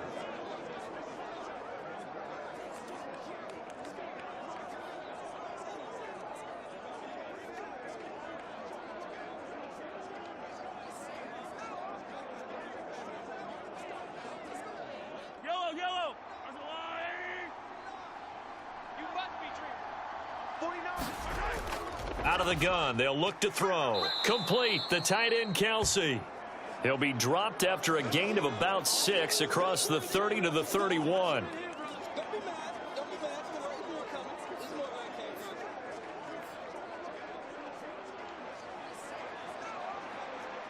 They'll come up now 2nd and 4 from the 31. Watch the curl. Watch the curls. 49. They run it with Pacheco from the gun. And he'll be brought down right around the 37. 6 yards the pickup, and that's a first down. Well, you know they had a 3rd down play on standby just in case, but he says no need with that carry. Runs like that will continually earn him more work in this and future contests. Line of scrimmage, the 37 on 1st and 10. Throwing now is Mahomes. And a quick throw here, that's complete.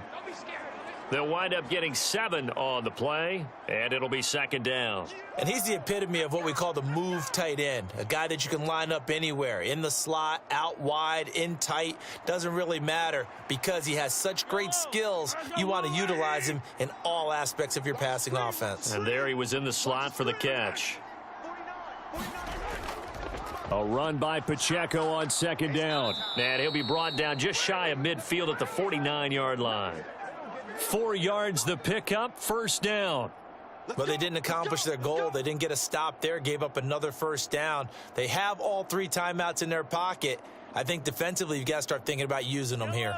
I was just going to ask you at what point you think now's the go time? I think now's the go time. I don't think you sit back and wait because they can take a lot of time off the clock between plays and run 3 to 4 and really put you in a stressful spot. And they'll get him down as he's inside the 40. That one good for 12 yards into Kansas City first. This is something you got to be wary of defensively. I mean, just because they're in the mode of trying to burn some clock doesn't mean they won't pass it, and they got good yardage out of that one. Yeah, and really, when you're looking at it, now they've got a fresh set of downs. Look for 2nd down. If they want to take another shot and try and loosen things up, that'd be the time to do it. Get in the weight room. 49's the mic. Watch 49. Hey. Mahomes now on 1st down. With no hesitations, they go right back to Kelsey. Well, they're unable to convert that into much, but it's never a bad idea to try to get the ball into a tight end of his caliber's hands and see what kind of disruption he can cause.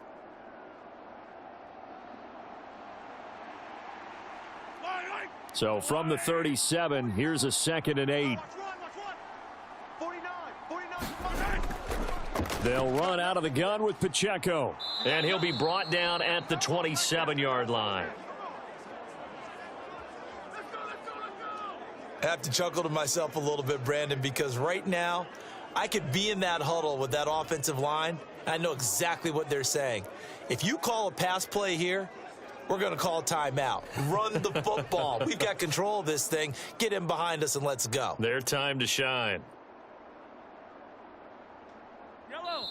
4th quarter, down to the final 2 minutes, and we've got a 1-score game. So the Chiefs in possession of the ball as we welcome you back. They've got a 1st and 10 as they look to try and finish this one off. And not totally home free yet, but it's looking good as they come up 1st and 10. Again, it's Pacheco. And nothing much materializing there on the 1st down run. He'll get a couple, and that's it. And now right out of the 2-minute break, we'll get a timeout used defensively with 1:56 to go.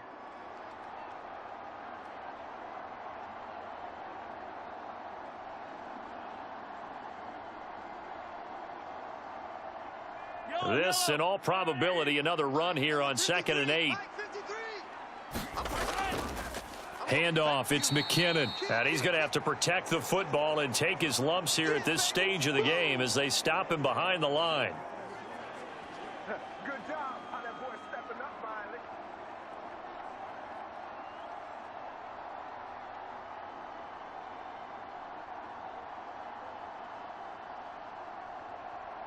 What do they have for this? 3rd and 11.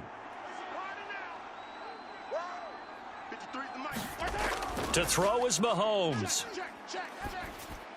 Short throw hauled in by Kelsey. Now the Bears will use their 3rd and final timeout as they'll head to the sideline and talk over what to do next.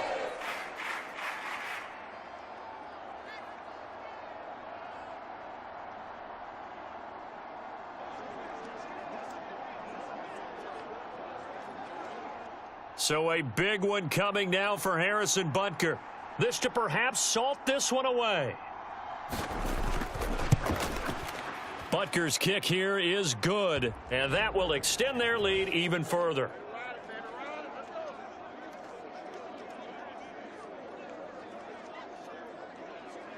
So his second field goal of the game, and that could turn out to be the big one. Yeah, you have to make them score twice to beat you, and that's not impossible. But here in the fourth quarter, puts their backs clearly against the wall.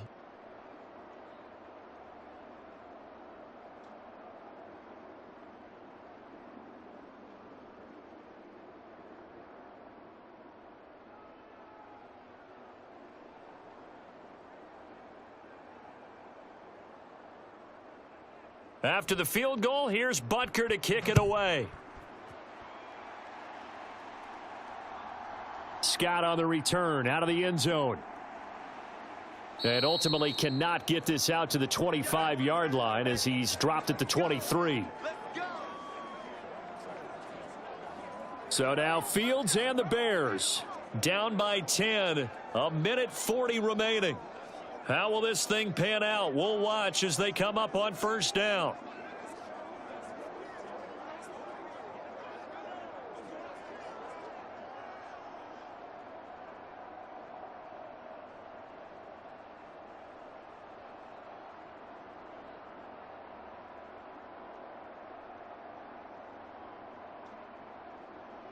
Here we go. Green 19, can I say that? Who's on 85? Come on, baby. Let's get this. Single, slot. Hey, you're on the head. All eyes on Fields. He'll get that underneath to Herbert. And they're able to get this one across the 35. Well, they certainly had success throughout this contest, getting him the ball in the passing game, and there he picks up another first down. Whatever they saw going into this one, they've been able to capitalize on it, and no adjustment has been made.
Wait.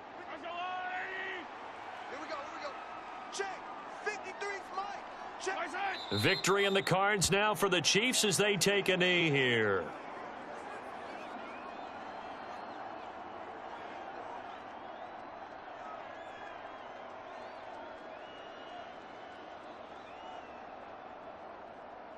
Yellow. There's a line, right? Mike, number 53. Mike. Here we go. Mike, 53. Mike. Mahomes down to a knee, and that should just about write a finish to this one. Yeah, it's fun to kneel down in front of your home crowd, but when you go on the road, that band of brothers attitude, right, just us against the world, and get it done, how happy are they? I remember a coach at a previous stop telling me, you get a win on the road, doesn't matter the opponent, get out of there like you stole something, and they did in this one. Well, partner, under the lights in primetime, this offense, they gave the nation quite a show, putting up that many points to come away with what will certainly be a memorable win for them. And, Brandon, I think it's as simple as this. Some players, some teams, they're just meant for the big stage. And when they get a chance to play in this type of atmosphere where all eyes are on them and all the lights are shining brightly, they show up and they show out.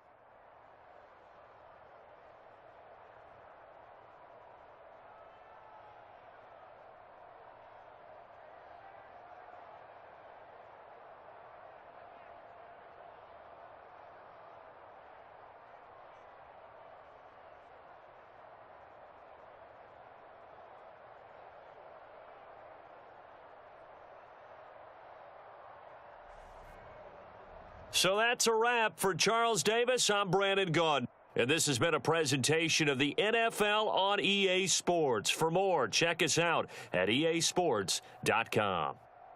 With that, we say good night from Chicago.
Tonight, from Lincoln Financial Field in Philadelphia,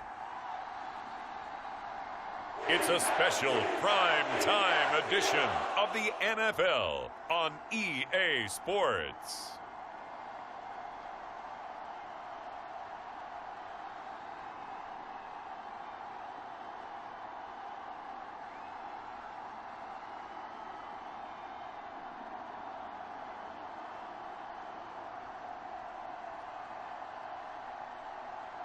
We'll see Jalen Hurts and the Philadelphia Eagles taking on Zach Wilson and the New York Jets. Opened back in 2003, have a look at the link. Lincoln Financial Field, where 70,000 are rocking and ready to go in Philadelphia. Tonight, we've got a great Sunday night matchup on tap, as it'll be the New York Jets taking on the Philadelphia Eagles.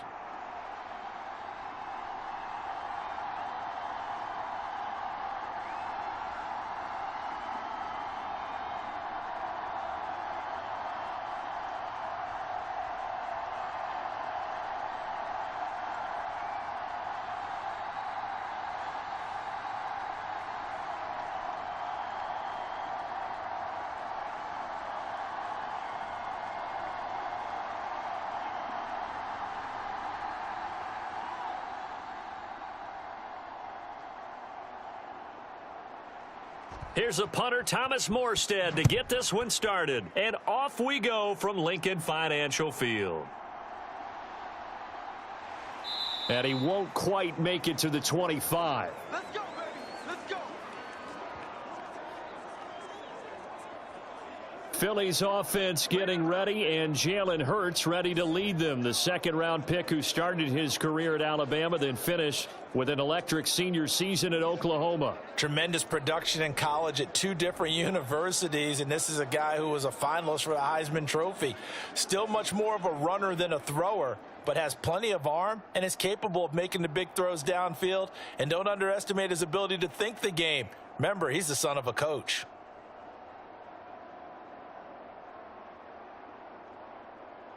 No touch that. What anyone hit? Watch tight end. Watch tight end. Tight right. No touch that. They'll start on the ground with Swift. And he's able to plow forward up to about the 29, just shy of the 30. 5 yards on the game's first play, second down. Not a huge play, but I think they're more than happy with how it turned out. Don't be surprised to see them revisit that call, because there was a lane there for more than just 5 yards. Put it in your back pocket and break it out when you need it later. Here's Hurts to throw. And oh, right away, he lost the football. Oh, and one of the linemen on the other side has got it. Much like a running back going through the line, quarterbacks have to be aware of protecting the football as well. He left it exposed that time, wound up having it knocked free, but fortunately, had an alert teammate who was able to get it.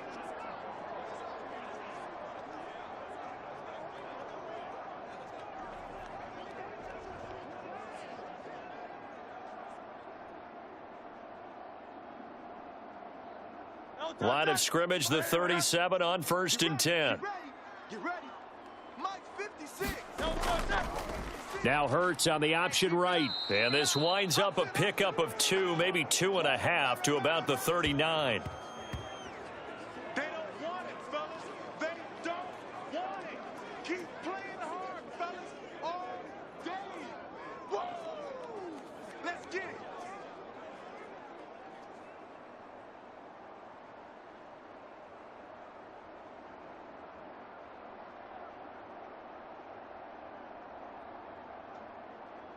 Here's a 2nd and 8. Hey, turn it up, turn it up. Now a give, right side, Swift. He'll get about 3 as he's brought down right around the 42. Yeah, baby. Just not a whole lot of room to operate there on that carry. No, not at all. They did a really nice job staying in their proper places and not allowing any lanes to open up. The Jets will bring in a nickel set here as they try to stop this 3rd down. Hurts sets up to throw it. That is caught, and he'll be taken down, but he does have 1st down yardage. They get 5 out of that one, and it moves the chains. Well, they kept it simple there, CD, only needing the short gain to move the chains, so they didn't want to go with a deep throw. They just go with that safer, shorter throw and able to convert. Nothing wrong with that at all, partner. Check the box, right? Make sure you pick up the 1st down. Offense is getting established. You're moving the ball. You're not turning it over. Check, check, check. They like what they're doing early in the game. A couple of 1st downs on the drive already as they'll go from the 47 now on 1st down. They'll run right here with Swift. And this one goes nowhere. Losing yardage on the play back at the 46. Officially, it's a 1-yard loss. That's going to bring up 2nd and 11. That was a good illustration of setting the edge as a defensive end, being able to make sure that you stay on your feet no matter what type of block, and you're not going to get pushed inside. Stayed home, skated to the outside, and made the play.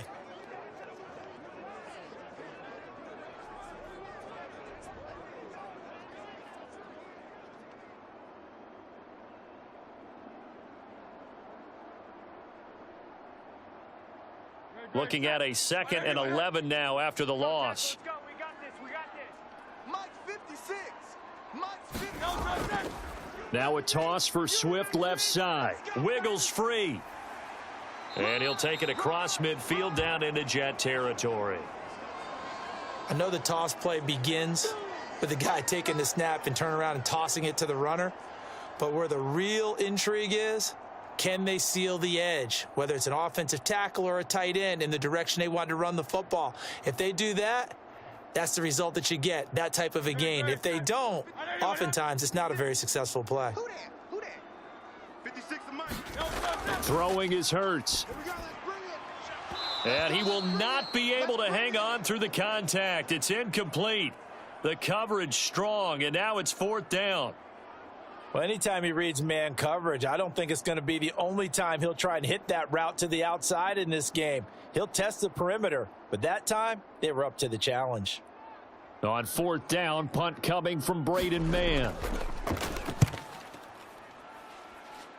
And no return here. Where will they spot it? They say just outside the 20-yard line. So here come the Jets for their initial possession of the game. They'll be led out by Zach Wilson, former 2nd overall pick, now in his 3rd season out of BYU. And we all know the scouting report on him. He can attack the field at all levels with a very strong arm and make big-time plays off schedule. We also see a player with confidence and swagger. We see a guy who knows how to lead a team, who knows how to compete, and wants to be great every time he hits the field.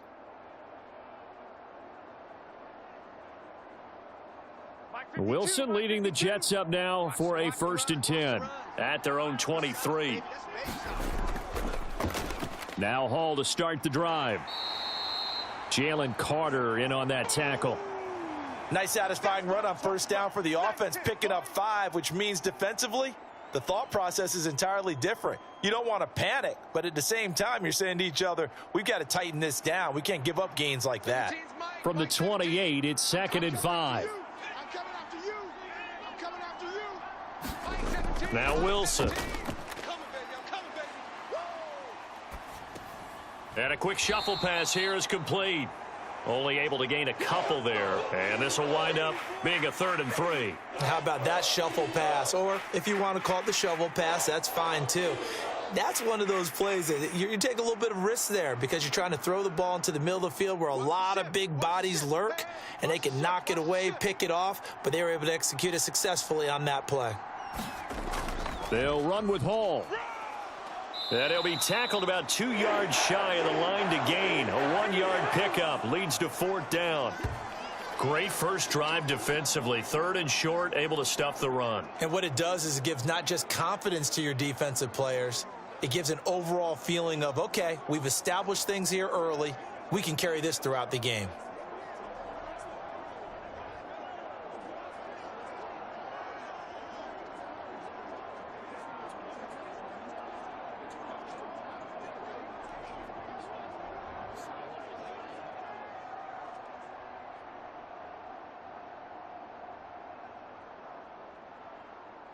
Here's Thomas Morstead on now to punt it away on 4th down. Britton Covey deep for Philadelphia.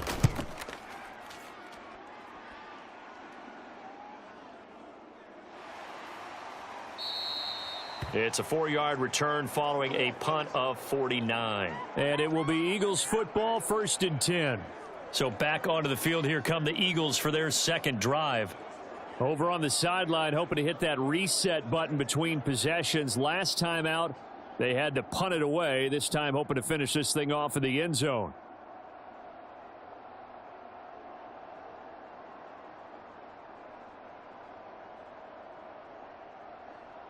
Great. Set. Trimmer. Hey, let's get in them holes. 57's Mike. On 1st and 10, it's Hurts. They'll try and set up the screen to Swift. And he's going to get this one across the 30-yard line. Give him 13 yards on the opening play of the drive and also give him a 1st down. And that's not a play that you see all that often at the start of a drive, but some teams, they don't mind doing it. And that one, well sold by the offensive linemen. They showed the pass, and then they got out into space, able to get some good blocks downfield and allow the play to be successful.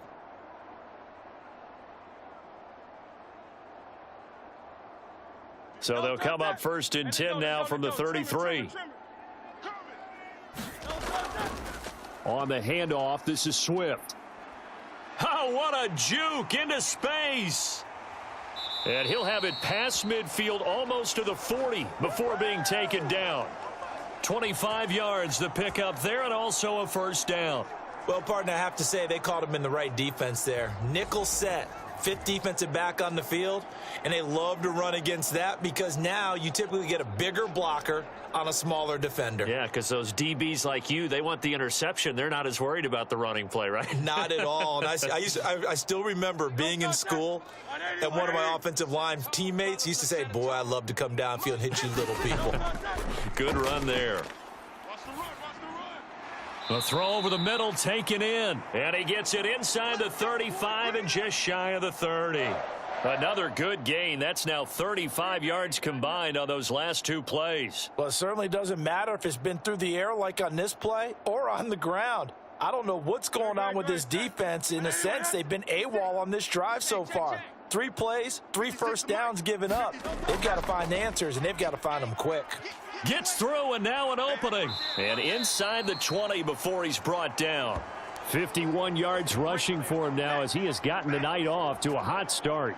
We use the word relentless a lot with guys who are aggressive on the field. In this case, it really fits, doesn't it? How about his ability to break tackles and his feet never stop moving?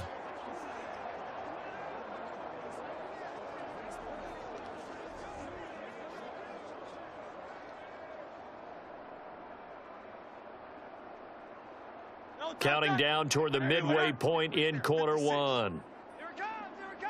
Hey, alert 3. They'll throw on 1st down with Hurts. This is caught. Touchdown, Eagles. Jalen Hurts on target to Dallas Goedert. And the Eagles will claim the early lead as they're on the board first here tonight. For good reason, quarterbacks want to get the ball to the perimeter to their wide receivers for big plays.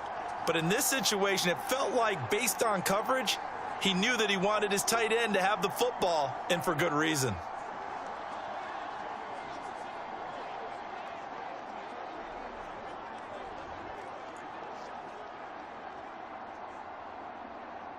On for the extra point, Jake Elliott.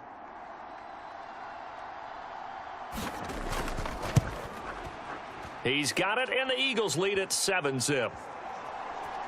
The drive summary that time, 5 plays. And the drive was all finished off on the touchdown catch by Dallas Goedert.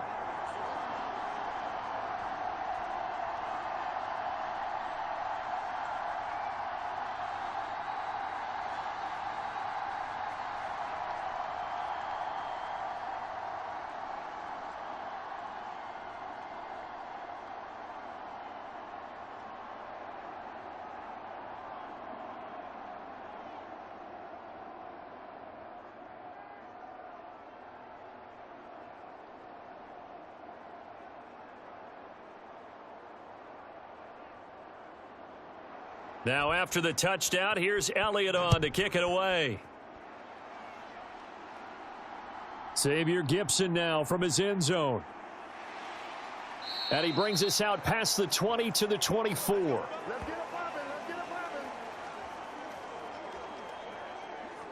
Back onto the field come the New York Jets for their second drive.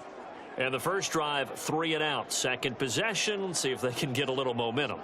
And oftentimes that first drive is just a feeling out process. You have some plays that you've got called and you want to see how the defense reacts. And it may not go terrific on the first one. Now they're ready to go. They've kind of got to look at them.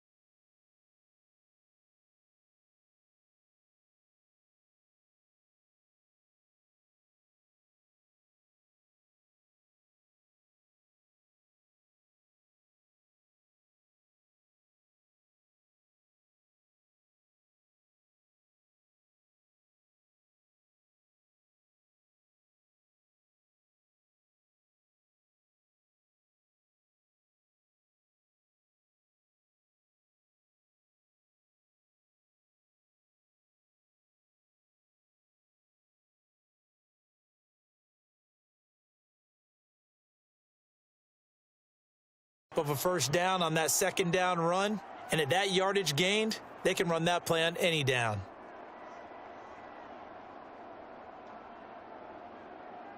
So from the 36 now, 1st and 10. Hey, you got 3, three down. On 1st and 10, it's Hall. And this will be stopped at the 44. That one good for 7 yards. That run right there was an offensive line coach's dream, wasn't it? Guys picked up all of their assignments, created a nice gap for the running back to get through, pick up 7 yards. Yeah, he's probably chortling on the headset right now saying, we got it going, boys. Let's keep it going.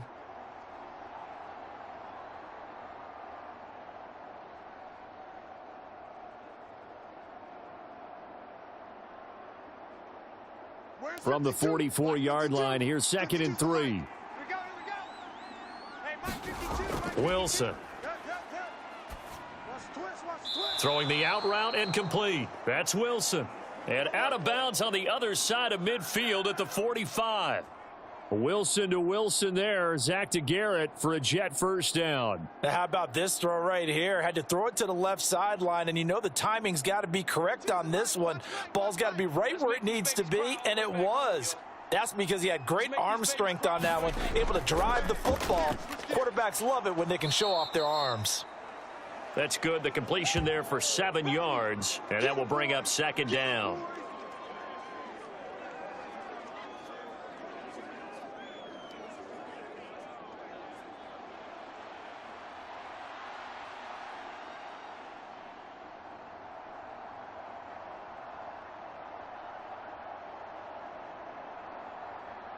Shift, shift. 4 down. Check. Back to the ground with Hall. And he works it to the 30-yard line here, right at the 30. That one, a first down pickup of 8. The first drive this unit had, they punted. This drive, much more polished, just looking crisper, aren't they, moving the ball? Maybe the first drive was a little bit of a wake-up call. Probably a little bit angry that they had to punt the ball away the first time they had it. Got motivated, got to the sideline, said, okay, let's not let that happen here as we take over again. 52's the mic, boys. 52. I hope you brought your lunch because I'm about to take you to school. Check. 52's the mic. Now Wilson on first down. Hey, I'm coming after you. I'm coming after you. Throw left side complete. That's Wilson. And inside the 20 before he's brought down. The Jet passing game in rhythm. They've got another first. That's the third time on this drive that these two have connected with each other. They've got a real rapport going. And right now, it's paying off with big chunks of yardage, as shown by that last play. So here's a 1st and 10 now down inside the 20. To throw is Wilson. Caught by Cobb. This will be stopped about 2 yards shy of the marker. 8-yard gain, 2nd and 2. Fired that one in there, able to make connection on a nice in route. With those faster passes when they're going that fast, any hesitation as a quarterback that the deflection, if you miss, might be bigger and lead to an interception? Yeah, and the deflection works both ways. Maybe a defender gets a hand in the way and it pops in the air. And sometimes you throw it so hard your receiver can't handle it, and he pops it up in the air for the defenders to grab as well. But a moot point there as they were able to connect. It's an 8-yard pickup, and it leads to a 1st and goal. Some good, strong running right there. Some power and some explosiveness just about got him into the end zone.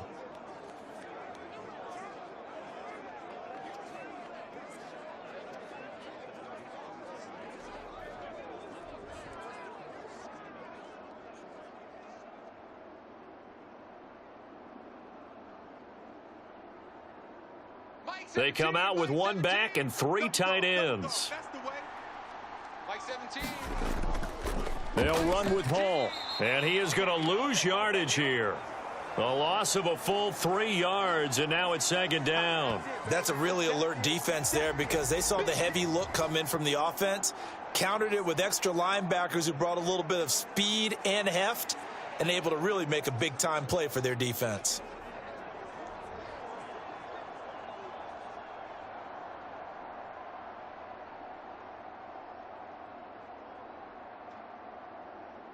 Now from the 7, here's 2nd and goal. Defense, let's get out the field, defense. Mike 17, Mike 17. Hall again. Run you over. And he's going to be met at the line of scrimmage and taken down. It'll go as no gain on the play, and now they're looking at a 3rd and goal. Partner, I know we're in a goal-to-go situation, but my goodness, think about running the ball here. Not even a thought, is it? Defensively, they're in a prime spot. And I think the defensive guys are probably expressing themselves to them as well. I wouldn't run it here, guys. You might want to try throwing it. Big play coming here. It's 3rd and goal. Mike 52, Mike 52. Here's Wilson. And he's got it. And just shy of the goal line as he's out of bounds right at the 1. They wind up with 6 on the hook up there, but it's not enough. 4th and goal. So much about offense is what you call hidden yardage. You know, you throw the ball to someone, they catch it, and then they can make a big play. You know, they create a play, run after catch. They did a really nice job there of limiting that and keeping him from a 1st down. Yeah, stopped him in his tracks. The offense is staying out there. Here we go on 4th and goal from the 1. They'll go for it. It's Hall. And he is in. Touchdown, New York.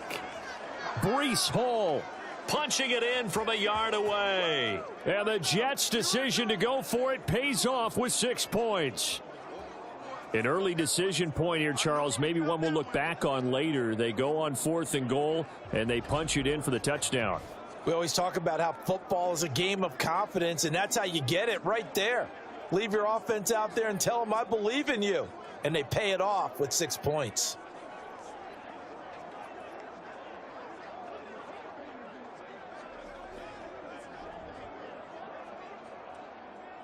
Now Greg Zuerlein on for the extra point.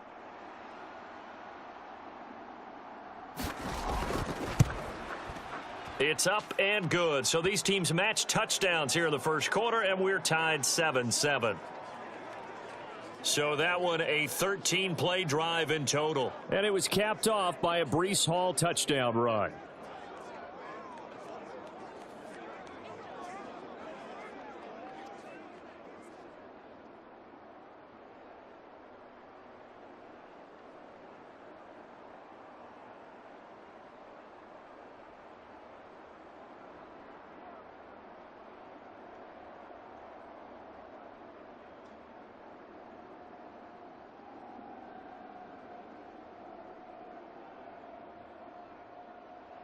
So all even at 7 now as they kick it away.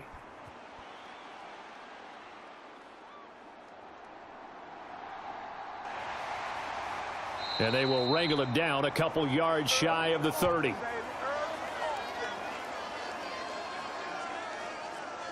Here's the Philadelphia offensive unit now as they head out to take over possession. And they'll just simply be looking to build off the confidence of the last time out where they scored a touchdown. And confidence is powerful, isn't it? When you've scored once, you feel like you can go back out there and get it done again. Doesn't matter what the defense throws at them. They feel like they're in a groove right now, and they want to get out there and show it. Yeah, hoping to stay in that groove here this go-around. Hurts and the Eagles come up here 1st and 10 at their own 28-yard line. On the ground, it's Swift to start the drive. And he can only manage to get a couple. 2nd and 8 coming up. That was a pretty good job defensively to hold them to a 2-yard run, but I've got to think this offensive line, they're asking their quarterback for a different type of a run, one that they rely on, one they have confidence in, one they feel like they can block. 2nd down and 8. Watch time, watch time. Tight end right. No touch. Hurts. He'll get this one complete. That's A.J. Brown. And he'll be taken down, but not before they work it across midfield. 23 yards the pickup there.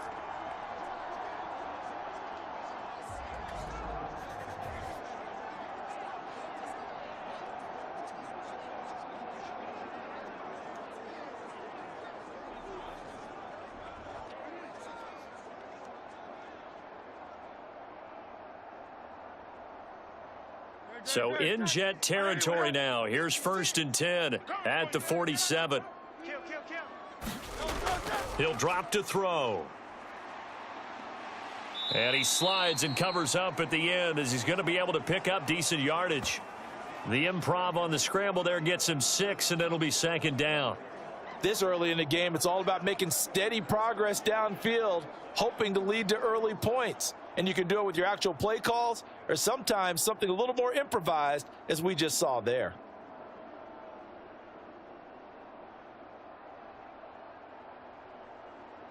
From the 41, here's a 2nd and 4. 56 is Mike. 56 is Mike. Throwing from the gun, it's Hurts. Zacchaeus here hauling it in. A gain of 5, good enough for the 1st down.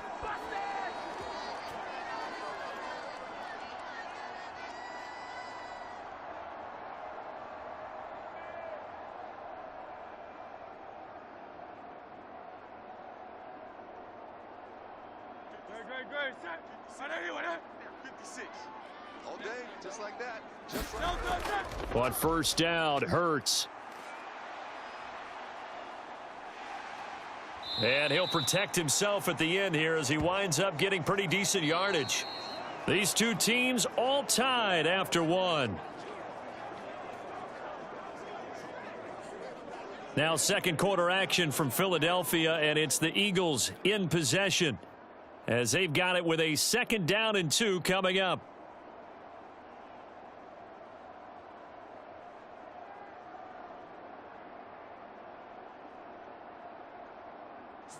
Great. Set. Heavy. Here's a handoff to Swift. And this won't be enough to pick up the first. A gain of 2, 3rd and 1. What an advantage having an elite guy in the middle of the defensive line, because not only does he take up the space and let the linebackers run free, but he can also make plays himself, as we just saw there.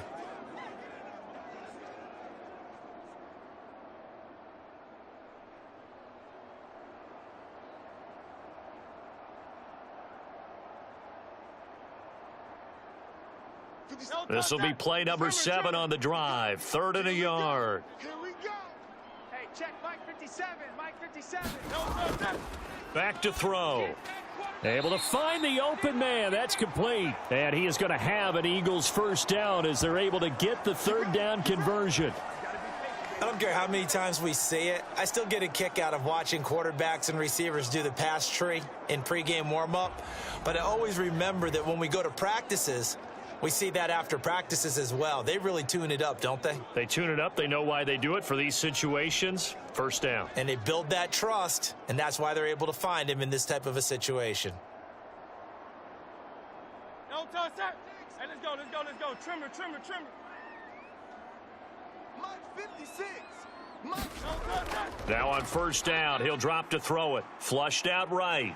And he works his way past the line of scrimmage and then slides to a halt. He'll get 5 out of the scramble. It's 2nd down. They made a nice effort to stick him with a loss for that play, but it's going to take more than that to keep him from advancing the ball. Should be an entertaining battle anytime he tucks and runs over the second half of this contest. Here's a 2nd and 5. 57's the Mike. No touch that. The Mike. They will run straight ahead with Swift, and he'll get it here to the 10-yard line. 61 yards on the ground for him now on 9 carries. That's a good, nice, crisp run for a first down. I wonder if the defense might have been loosened up a little bit, maybe anticipating a pass instead of the run that they got. No touch that. So not quite a 1st and goal. It's 1st and 10 from the 10. 56 the Mike. From the gun, it's Hurts. And the result here, a pickup of 8. Leaves him with 2 to go on 2nd down. I do think it's fair to say that they were caught off guard a little bit when he decided not to throw it on first down. But give them credit. They recovered in time to deny him the first down yardage. But it's only 2nd and short. So that run is still likely to lead to a new set of downs. On 2nd down, Gainwell looking for space. And I think they stopped him again. They did at the 1-yard line. He got maybe a half yard at most, but officially they'll be left with a 3rd and 2. As usual, the hallmark of a good run defense, linebackers making plays near the line of scrimmage. Absolutely nowhere to run there. The Eagles on 3rd down. They've been okay, 2 for 3 thus far. This time they face a 3rd and 2. It'll be Hurts on the option, and he'll go backwards, losing yardage to the 5. The defense stiffens to force 4th down following that first down gain of 8. No question, he's so dangerous down here near the goal line. The safeties, they have to be involved in run support against a quarterback like this, and in turn, they're going to ask their teammates to be involved as well.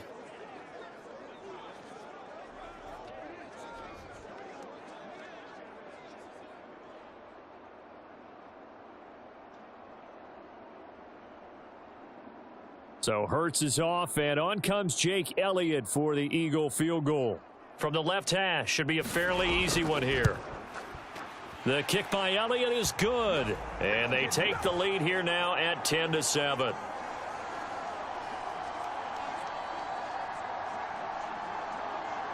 So a long drive gets him down inside the 5, but ultimately they settle for just the field goal. And I have to think that if maybe they were a yard closer, that would have made their decision tougher, and I think they likely would have gone for it. But in this situation, they just decided to take the 3, and I think it was a smart move.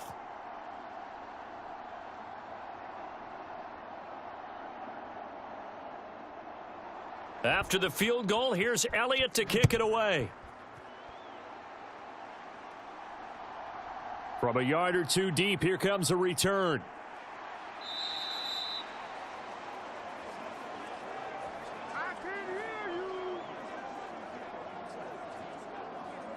New York ready to go again offensively.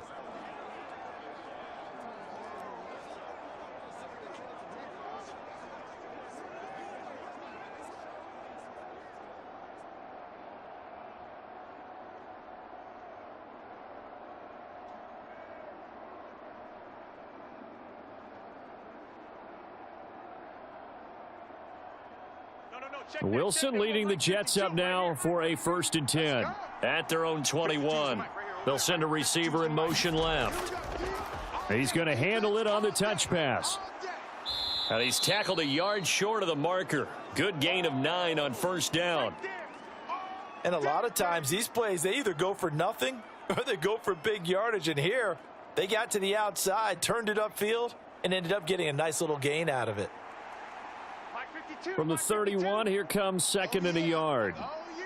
And here we go again. Here we go again. Out of the gun, here's Wilson. Looking left side, and he's got a man. That's Hall. And he'll bring it up here to right at the 40-yard line. 9 yards to pick up there, and it's a first down.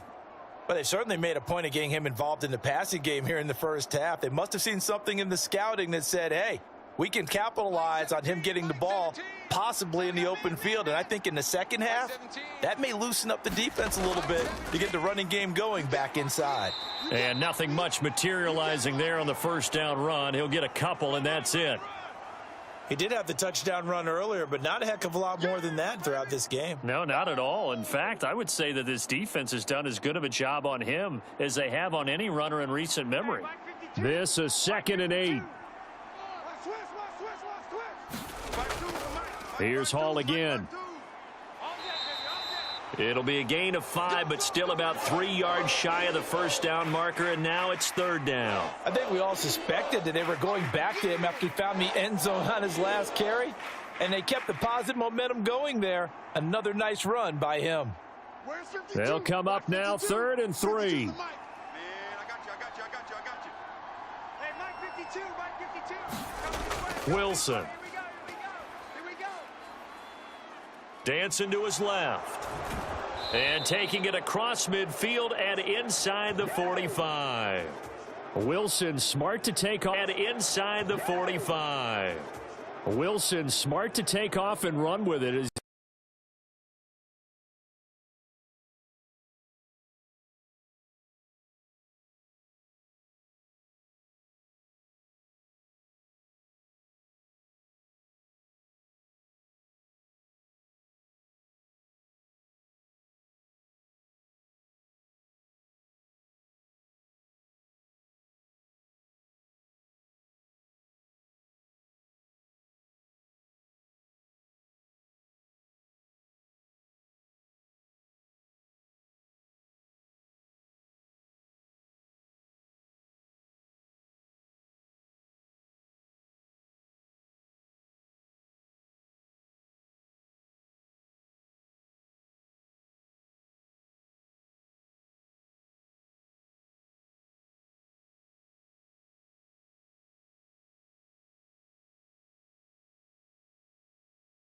Safeties don't mind crossing routes against zone because eventually you're going to run into their territory, and that's when they lick their chops in order to get the big hit or a play on the ball. Offensively, nice execution to find a hole, make the catch.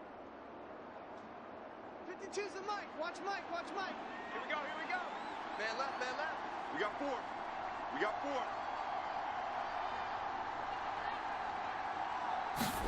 On 1st and 10, it's Wilson. Oh, it's intercepted. A drive killer there. Darius Slay with a pick. And he takes this one back into the end zone, and the Eagles defense gets a pick 6 TD. Well, mistake there by the offense, Charles. They tried to pick on a Pro Bowl corner in coverage there, and not the smartest decision. He reminded him that he was a Pro Bowl corner with not only the pick, but the pick 6. And those guys who have that designation, sometimes they get a little bit bored in games because people try to avoid them. They absolutely love it when they get challenged, and it's a chance to remind everyone exactly why they were tabbed as one of the best in the league the prior season.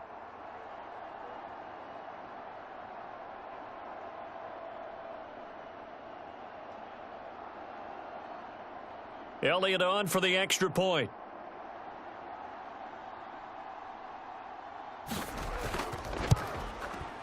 It's good to make it 17-7. A heck of a play there defensively, getting the interception, navigating his way into the end zone for the touchdown.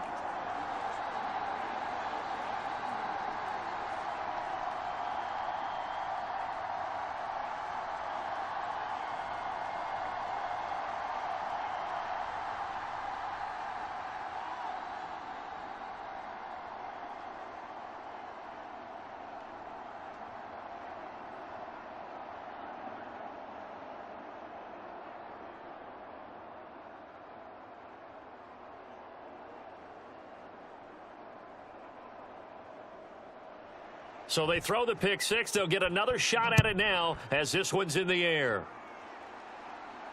On the return is Xavier Gibson.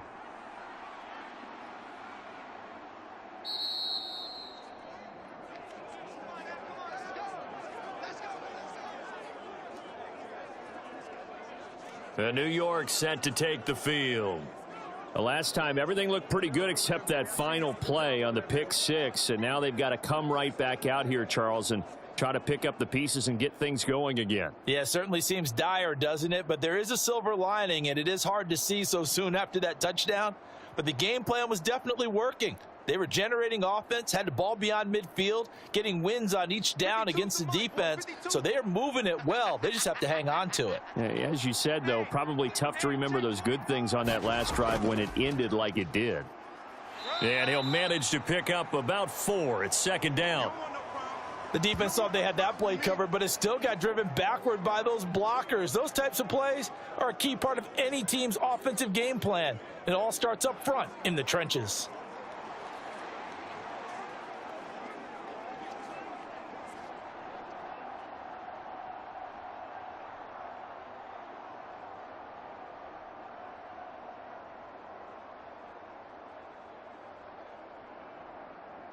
Second and 6, just inside the 30. Let's go, defense. Hey, man up, Off the play fake, here's Wilson.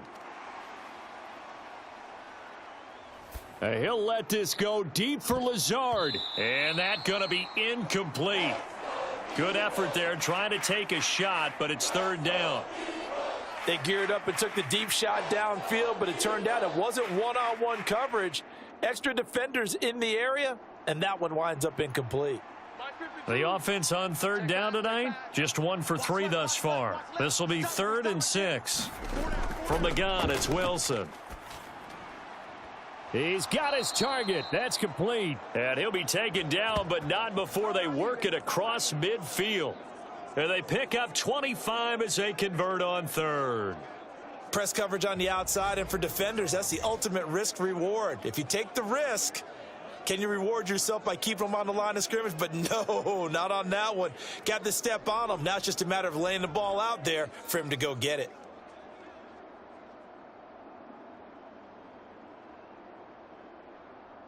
So from Philadelphia territory now, here's a 1st and 10 at the 46.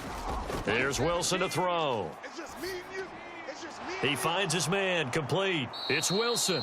And he's taken down inside the 30. 17 yards is the pickup there for number 17.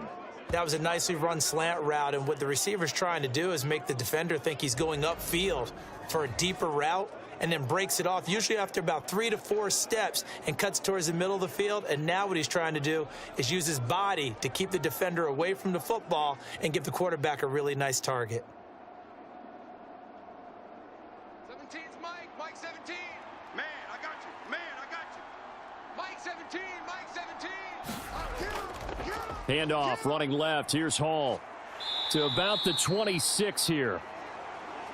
Sometimes you're aligned perfectly and the play comes to you, and sometimes you got to cover some ground to go make the play, as we just saw there. We saw a great example of perseverance right there on that play. Got to be careful. They might want to throw one over his head as this game progresses. So from the 26-yard line, here's the 2nd and 8. Now it's Wilson. He'll find Lazard here over the middle. And they'll get this down to the 10. That one goes for 16 yards. It sets him up 1st and goal. I tell you what, it looks like he's shaking off that pick six just fine. It's not just defensive backs that have to have short memories. Quarterbacks utilize that as well. A much more confident throw right there.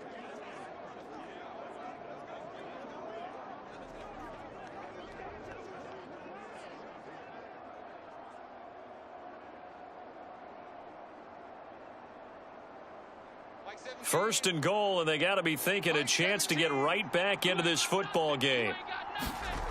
Now it's Wilson. They'll set up the screen for Hall. And he's going to be brought down just shy of the 5 at the 6. 3 yards is the gain that time. 2nd and goal. Boy, that one was well read defensively. And this is all about diagnosis as a safety. and being decisive because he saw it setting up in front of him, able to knife through there and make the play.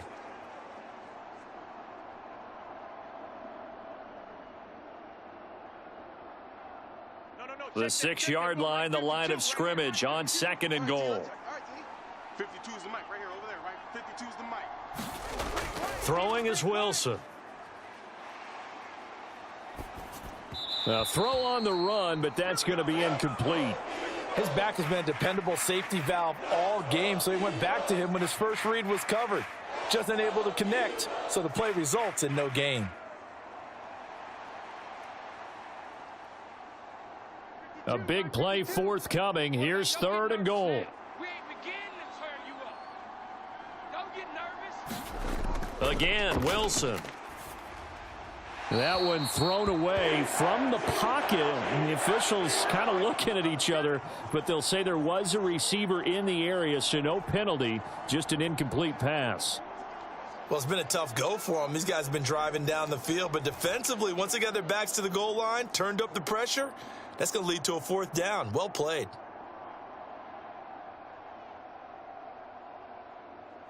So Wilson runs off, and now they will go to the man they call Greg the Leg, Greg Zuerlein. From the right hash here, should be an easy one. Zuerlein's kick is up and through, and they're back within a touchdown. It's 17-10.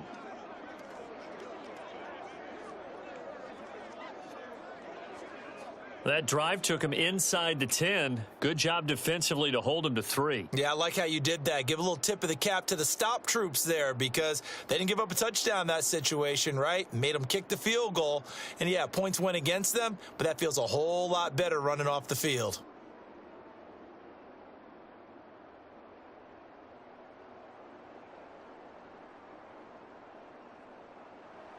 Morstead, the punter, out to kick it off.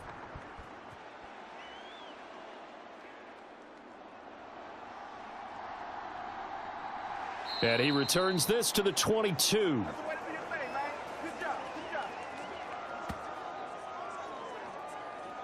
Eagles offense back out, getting set for this next drive.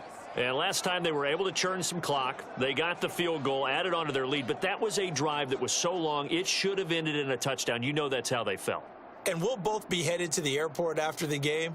But we probably should go to the post-game press conference because someone's going to ask the head coach about this drive, and he's going to profess that he was happy to get points, but and we know that's not true. Yeah. Okay, after this type of a drive, not getting a touchdown, a huge disappointment.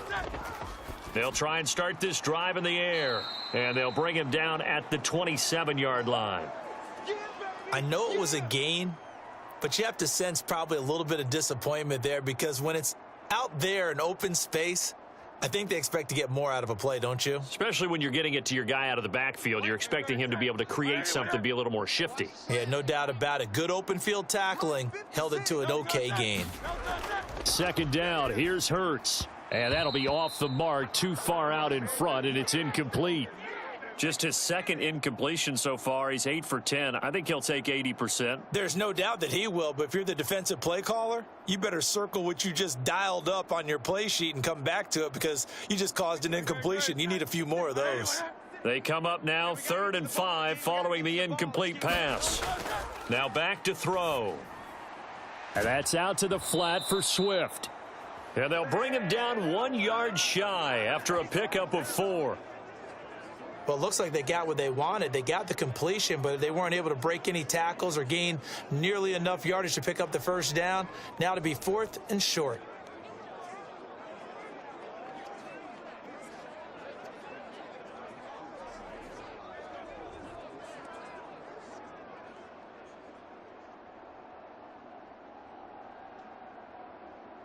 Here's Braden Mann now as he'll kick it away for the 2nd time.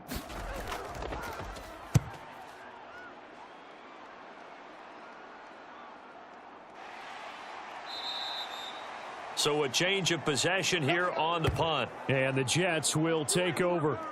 New York set to take the field. And last time they got 3 points, but it was a chip shot field goal. And when you go to the sideline after a chip shot field goal, maybe the offense not too happy. It's a balancing act, isn't it? Because you're exactly right. They're none too pleased that they didn't punch it in for 6 points. But they also have to remember they did put points on the board. 3 points is 3 points. And in this league, you take points when you can get them. Not easily done. Wilson leading the Jets up now for a 1st and 10.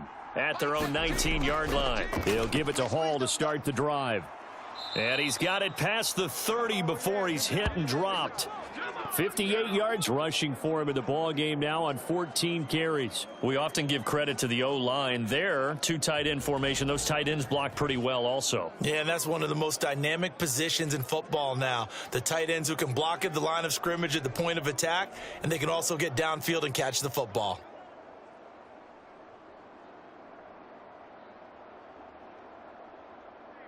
Line of scrimmage, the 31 now on 1st and 10.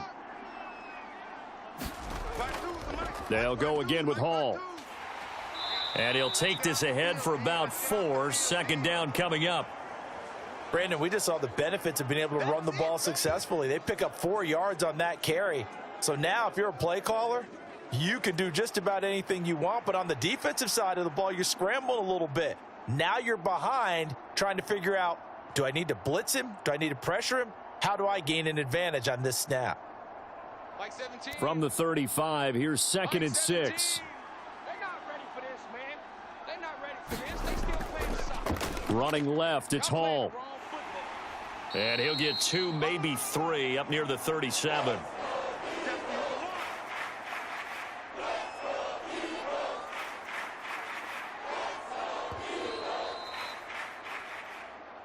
Two minutes remaining in this first half of football.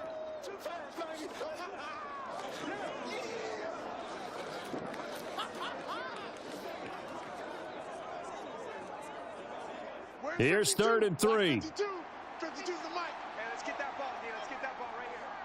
Hey, Mike 52, Mike 52. Now Wilson. Strip that ball. Work in the middle of the field, and he's got a man complete. And he is going to have a Jets 1st down. They needed 4. He doubled that. He wound up getting 8. That's a big conversion there on 3rd down because they did not want to give the ball up here late in the half. They'd love to take the clock all the way down and score. This will definitely help the cause. 1st down now, but that clock rolling. They go play action with Wilson. Oh, and his early struggles continue. Here's another one intercepted. Picked up by James Bradbury. And the Eagles are going to take possession here at their own 47-yard line. Partner, I think this one went awry very simply because he overestimated his arm strength and his ability to fit it anywhere he wants to. A lot of quarterbacks do that and often pay the price.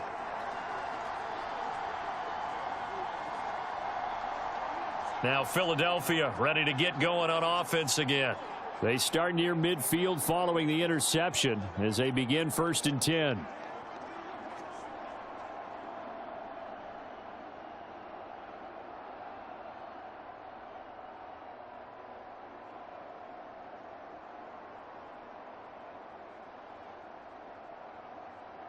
They've got good starting field position as they come up here 1st and 10 on their side of midfield at the 47. They'll come out throwing here to start the drive. They'll try and set up the screen. It's complete. And he's going to get a solid gain of 9 before being brought down. 2nd and right at a yard. And a really nice play call there to start the drive, especially if you're a team that has a little bit of a reputation for throwing it downfield. You come out and you think maybe you can catch them off guard a little bit, and they did. Little screen pass, backdoored them, and that time worked well for a solid gain. 2nd down, here's Jalen Hurts. He's got Smith here. The Eagles going to take the first of their timeouts as the clock will stop with 55 seconds to go until halftime.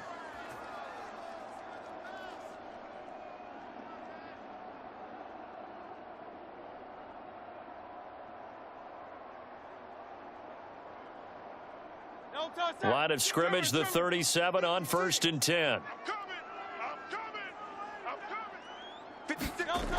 They'll look to throw. Now they set up the screen. That's complete. And they're able to get this one past the 30 to the 25-yard line. Now the Eagles will use the 2nd of their timeouts as they get the stoppage with just under 50 seconds remaining in half number one.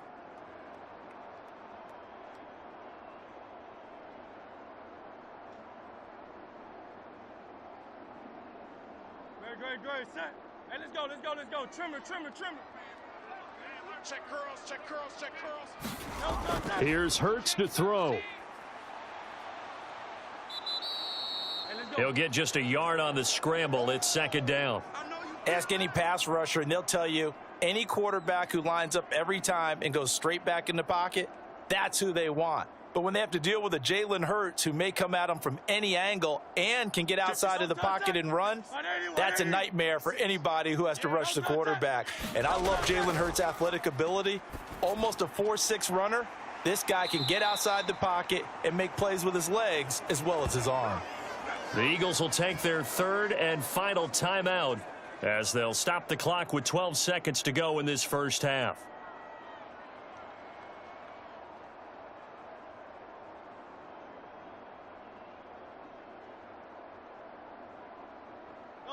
From the 13 now, they work on 1st and 10. Here I come again. Hurts sets up to throw it. That is caught at the 7-yard line. And it looks like he'll be just a yard shy of the 5 here as he's out at the 6. So the completion good for 7 there, and it'll be second down. Great, set. 56. Watch the curl. 56, the mic, boy. They're going to look to throw toward the end zone, but that's going to wind up incomplete. They may be snapping the ball near the goal line, but all you're thinking defensively,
So we reach halftime here in a 10-point game as we'll get you down the coast to Orlando for Jonathan Coachman at our EA Sports Halftime Report. Coach.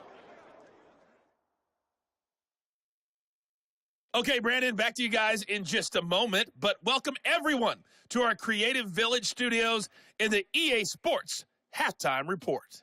We just watched a fine first half out of the mobile quarterback, that's Jalen Hurts. He's got a touchdown pass on the ledger as his guys were able to build a double-digit lead. All right, Coach, thank you, and we welcome everyone back for quarter number 3.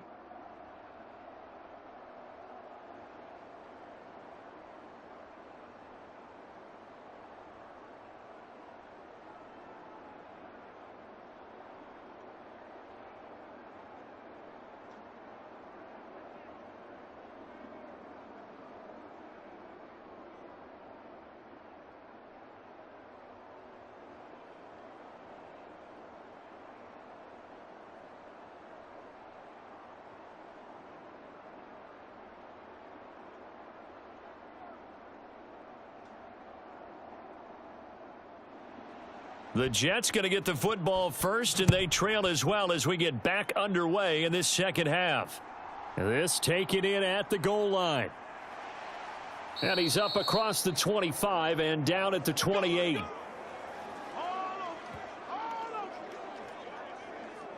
Here's the Jets offense now getting set to start off this third quarter. Well, the first half, they struggled a little bit to keep pace offensively, CD, down 2 scores here. So how do they make some changes coming out of the locker room? Well, they've studied what they did in the first half. They've seen what the defense has thrown at them. Now they want to have a plan of attack against it. So you come out, you're not going to get all the points back on one drive, but get started on it. Start chopping into that lead, and maybe it'll inspire your defense to help out as well. On first down, Wilson. Escaping the pressure right. And able to get this one across the 45 before he's brought down. The coverage may be too good that time as he breaks away for 19 with his legs and a first down. Evident there that he learned his lesson from the last drive. No way he was going to force a throw that time. When nothing broke open, kept it, and ended up running for a first down himself.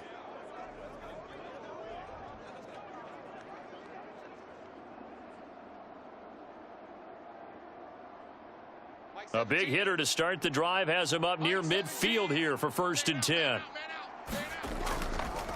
Hall ought to give up the middle. And across the midfield stripe into Eagle territory. 5 yards is the tally on first down. That brings up 2nd and 5. I think we can safely say that those types of plays are the backbone of this offense. We know not every run's going to be a big hitter, but you know they'll take that type of result on each and every attempt. 2nd and 5. 52's the mic, boys. 52. Here's Wilson. He'll let this go deep for Lazard. And that will be incomplete. Tried to dial up the long one way out there, but it'll be 3rd down. I'm sure this isn't a novel thought, but maybe run some simpler routes instead of trying to get it all back in one shot. Defense certainly appears to be ready for them. Try and get it back little by little instead of in big chunks. You ain't going nowhere. Line 52. Here we go. Now Wilson. Oh, he had him. He was open, but he couldn't get it to him. It's incomplete. Well, touch and timing are critical for those types of throws. He put a lot of zip on that one. Needed just a little bit more finesse trying to get it to his back. Here's Thomas Morstead now as he's on to punt for New York. And the punt over the side in the air, and the spot will be inside the 35. So here are the Eagles now as they get set for their first possession of the second half.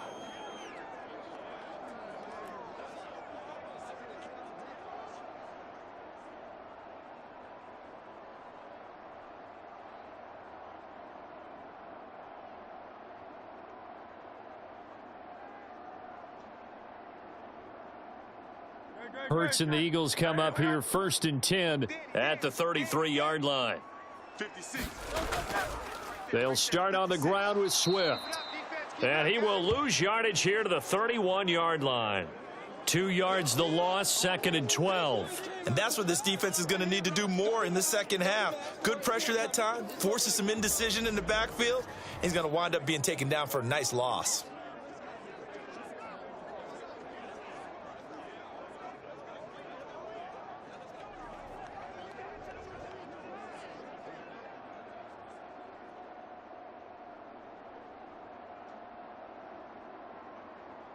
First play of the drive goes the wrong way. Here's 2nd and 12. Hey, check Mike 57. Play action. Here's Hurts. And that's going to be caught downfield by Brown. He's to the 15. Touchdown, Philadelphia. A.J. Brown, 69 yards. And the Eagles are able to strike quickly to add on to their lead. And that's a drive that makes everyone happy on that bench because they accomplish exactly what they set out to do. Take care of the football, eat up a little clock, end up in the end zone. Now they've got a cushion for the rest of the game. So they didn't just help themselves offensively, they helped their defense out as well.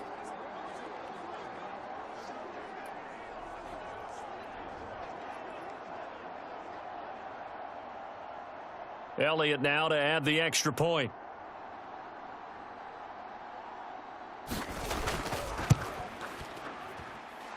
And that'll make this a 3-score game as the lead moves to 17. The long touchdown pass gets him 6 on a very, very tidy 2-play drive that time.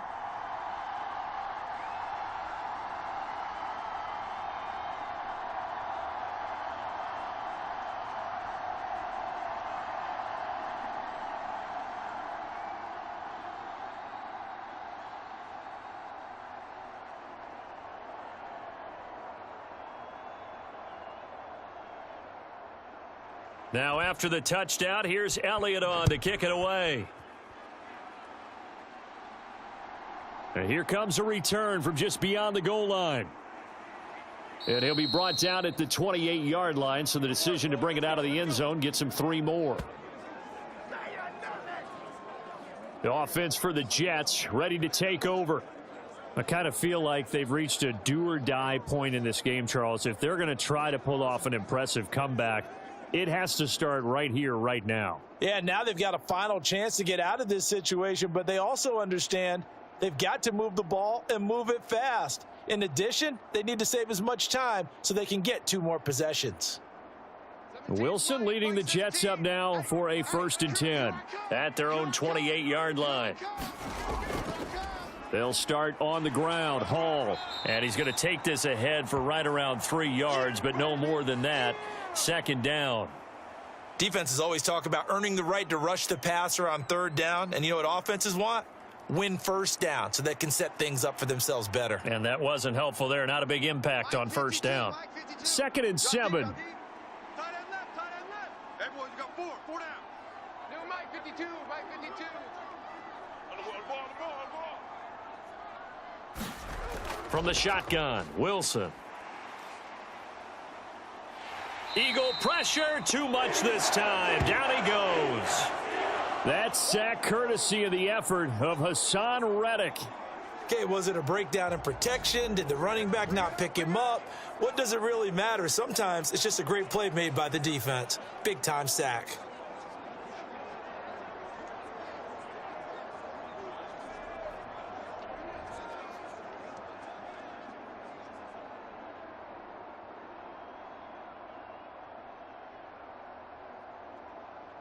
So now Wilson and the Jets with a 3rd and long here following the sack. 52's the mic right here, over there, right? 52's the mic. Now on 3rd and long, they'll look to throw. A short throw to Conklin, the tight end. And he'll get this up past the 25 before he's out of bounds. It'll go as a gain of 4. And that's going to bring up a 4th down. Yeah, that one was covered pretty well because they were trying to leak the tight end out into the flat. I think they were hoping he could catch and turn upfield and pick up the 1st down. Here's Thomas Morstead now as he's on to punt for New York. And this is away. It's a high kick, and he got all of it. And a great job on special teams to down it, as this will be marked out inside the 5-yard line. That punt was near perfection as it checked up inside the 5-yard line. You never know where these things are going to go, do you? No, what was it? You got a John Heisman quote about that, yeah, right? He said the football is roughly a prolate spheroid, which means it's going to bounce funny, and you never know where it's going to end up.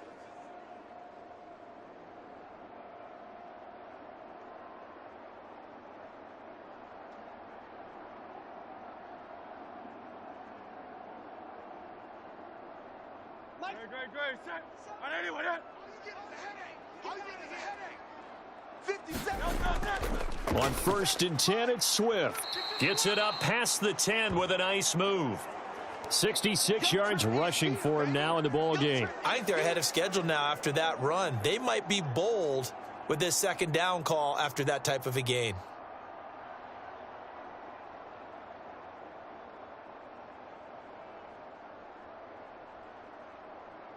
Here's 2nd and 3. Get the ball. 57's the mic. Don't touch that. Bring it. Don't touch that. Hurts going to keep it running right. And the reinforcements come in as they're going to stop him behind the line. That's a big loss of 3, and it brings up 3rd down. And not a lot of success to be found there. Oh, you got that right, partner, because if you're trying to make guys miss about 10 yards or so downfield, that's a pretty good play. But if you've got to do it in your own backfield, I consider that a problem. That doesn't work too well.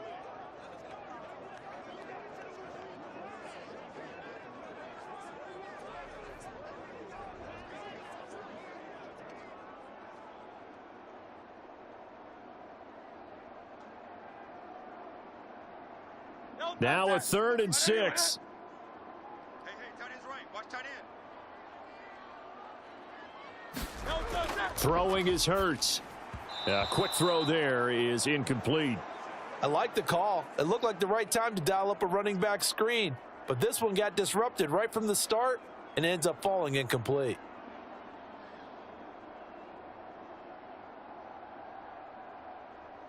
The Eagles send out their punter now, as he'll come on to kick this one away.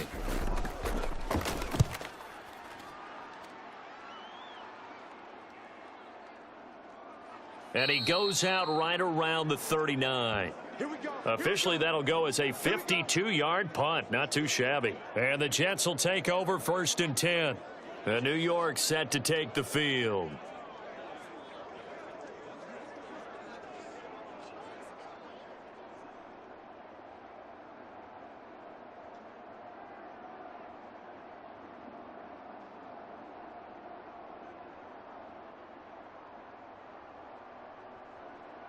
Wilson leading the Jets up now for a 1st and 10 at the 39-yard line. Off play action. Wilson. Now he steps away, and he slides and covers up at the end as he's going to be able to pick up decent yardage. He'll get 5 out of the scramble. It's 2nd down. Oh, partner, just a second earlier, and they might have had him because they certainly thought they were going to close in and drop him behind the line of scrimmage, but he had just enough time to dodge the pressure, and he ends up getting yardage before being stopped. Wilson. That's going to be caught downfield by Lazard. And he'll be out just a yard or two shy of the 30. A 1st down there on a pickup of 25. Well, we talk all the time about playing situational football, and right now I think the scoreboard is dictating what they need to do. Where they are in this game, they've got to push the ball downfield, take their shots, try and get big chunks of yardage in a short amount of time. That was a nice play there. So from Philadelphia territory now, here's a 1st and 10 down at the 31. Straight ahead is Hall. And he'll be a little shy of the 25 here at the 26-yard line. The tackle that time by Zach Cunningham. I really like the vision he displayed on that play because he saw there wasn't a lane to completely break off a huge gain. So he found where there was the most space and got what he could. A nice dirty run that's a positive play for the offense. Where's 52? Watch 52. 52's the light. To throw is Wilson. You ain't doing nothing today. And he's going to be taken down back around the 35-yard line. Well, Fletcher Cox, he's been doing this for a lot of years, and another sack to his ledger there. They've gobbled up over 30 yards of turf so far, but a sack knocks them backwards. And that interrupts the momentum they were building. Good opportunity for the defense to escape this drive before they get to the end zone.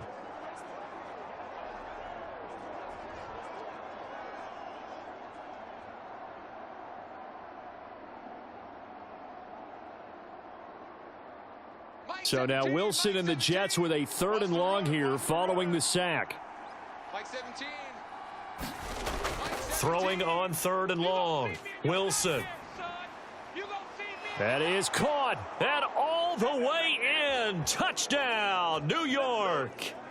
Garrett Wilson, 35 yards. And the Jets get a bit closer. And that score there makes this a much more manageable deficit. Agreed, because before that touchdown, this looked like this was about over. Instead, they've got hope. They're back in the game. They feel better about themselves, and now they have a chance to make some more plays.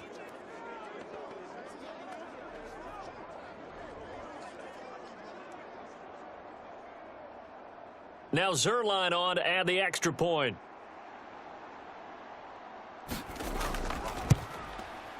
And the lead is trimmed down to 10. 5 plays there on that drive. And Garrett Wilson capped things off with a touchdown grab.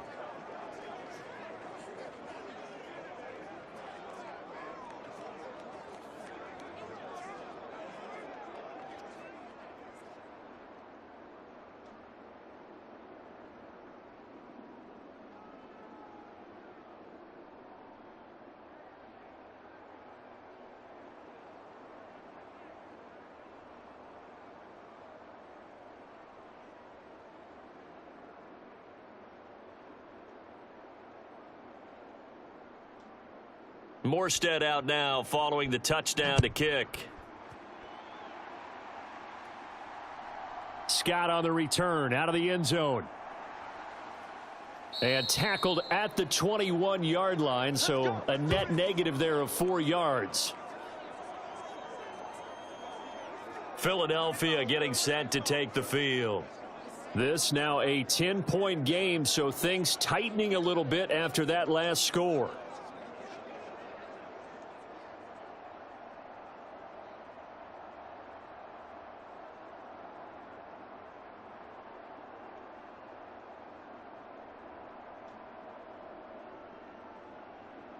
Hurts and the Eagles come up here 1st and 10 at their own 21. Mike 56. They'll set up a throw. They'll try and set up the screen to Swift. And he got blown up on that play. Back at the 20. He was unable to shake free there, and they'll cover him for a loss of a yard. Well, it looked like the defense, they were ready for that one. Really left him almost no room to work after catching the ball. He could throw every move in the book at him. They were there, and they tackle him for a loss.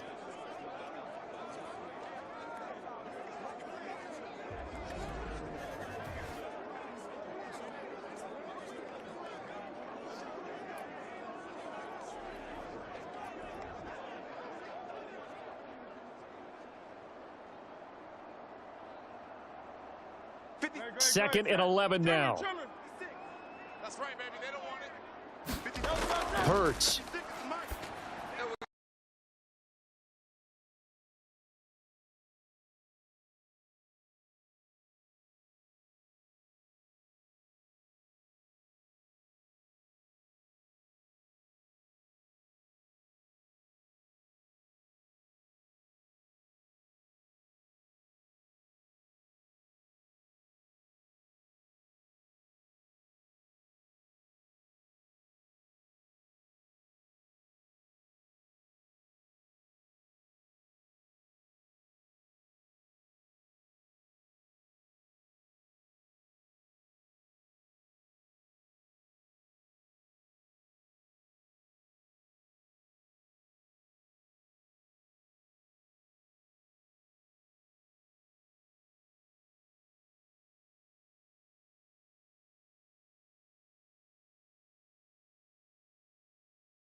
It's a great spot for them to go into attack mode, really try and put the hammer down and finish this one off.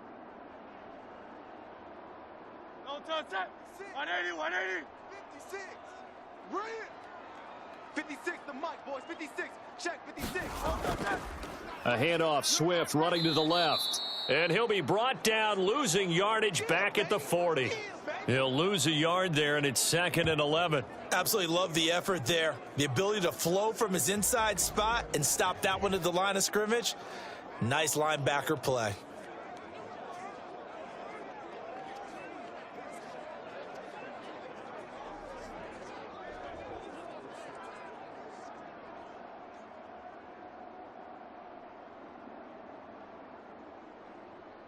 So after the loss of a yard, they'll look to push forward here on 2nd down and 11. 56. Mike, 56 right there. Right. Throwing from the gun, it's Hurts. Now a quick throw there, but it's going to be incomplete. Not his best throw there, but where we sit right now in the 3rd quarter, he's had a pretty good game throwing the football. He certainly has, and it's not exactly the point where we're doing 4-minute offense yet, but they've got to think about, I'm not going to say milking the clock, but understanding clock management here on out. An incomplete pass on that last play, and that means they'll need to come up with something here on 3rd down. And it's caught on the sideline, but he's not going to have a first down. They say he was out of bounds, so a big call there. That brings up 4th. Partner, the way this offense has marched up and down the field during this game, it's almost a surprise to see an incomplete pass on 3rd down, isn't it? Yeah, they have had their foot on the gas all game long, but here finally stalling out. On is the punter man as he boots this one away. And no one there to stop it. Hits at the 8, but it carries all the way into the end zone for a touchback. Now the Jet offense about to take over as they head out onto the field. Right now, Charles, it just feels like they're trying to keep pace. They did score the touchdown last time out, but they still trail by double digits here. We'll see if this offense is once again up to the task. Yeah, and I think that after the last drive, they've got to be pretty revved up, don't you think? Everything they were doing was working pretty well. They go back out there with the same mindset, play at the same tempo and the same pace. Still a lot of time left to make something happen in this one. Mike 17, Mike 17. I got it. Play action. It's Wilson. He's got the hook up to Lazard. And he's got it past the 30 before he's hit and dropped. Solid way to start the drive. 13 yards, picking up the first. To win any route, you've got to break down the defender, and that's exactly what happened here on this really nicely executed curl route.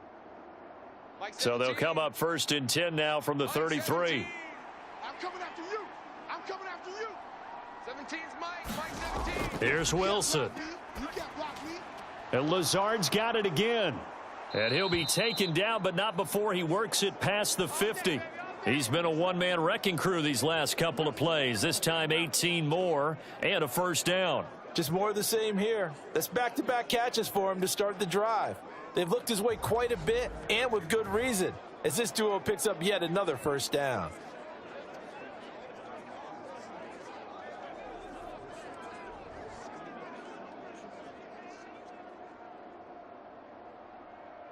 Back-to-back good plays have them on the move on first down. Don't let him breathe. Play that tight. Wilson. Over the middle, complete. It's Wilson. And despite the good footwork, he'll be hit and dropped shy of the 45. Defensively, a solid response after giving up back-to-back first downs. What terrifies defenses when they see slant routes thrown is that the receiver is on the move, and oftentimes he catches it and gets upfield. Does a really nice job rallying to him and stopping him for a minimal gain. Ball on the 47-yard line. Here's a 2nd and 8. Mike 17. Wilson will throw again. 17. Pick me up. And this one incomplete. Too much contact to hold on to that one, and it's 3rd down. It's another zone defense. It looks like it's open for possibilities, but they did a nice job patrolling the middle of the field and forcing an incompletion. And they'll need the 39 here for a first. This is 3rd down. 52's the mark, boys. 52. It's our time. It's our time, guys. It's our time. Out of the gun. Here's Wilson. Past the 20. And they'll have it in the red zone before he crosses over out of bounds. That gain on 3rd down, good for 28.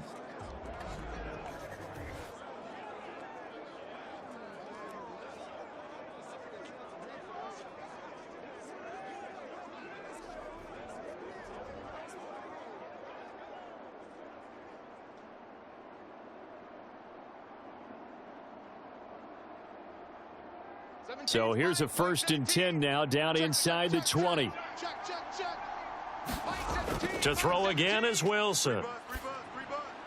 That's complete to Lazard.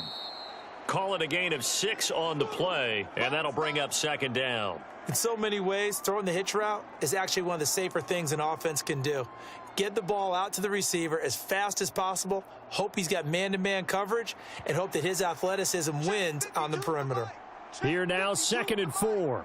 Time to go, night, night. They'll stick with the passing game as he looks to throw. And intercepted. Wilson's 3rd of the game.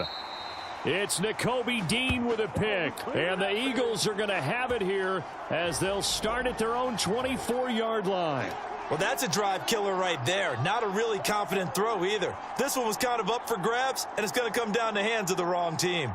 Eagles offense and A.J. Brown headed back out there. And I know that they've double-teamed him a couple times, but not a ton. Whatever they're doing isn't working. He's up over 100 yards. We'll see how they adjust. And when they do that, they weaken their defense in other places as well. And how many times have we done games where we've seen a guy have a big game like this, but it's usually not by himself, is it? Right. Usually it opens it up for other people to have big games as well. Hurts and the Eagles come up here 1st and 10 at their own 24. Out of the gun, they'll look to throw. Throw right side, caught by Goddard, the tight end. They'll give him 4 yards there, and it's 2nd down. It's vitally important to wrap him up immediately because if you let that big guy get a head of steam up, boy, then you've got real trouble trying to get him down. But they're able to hold him to a short gain on first down.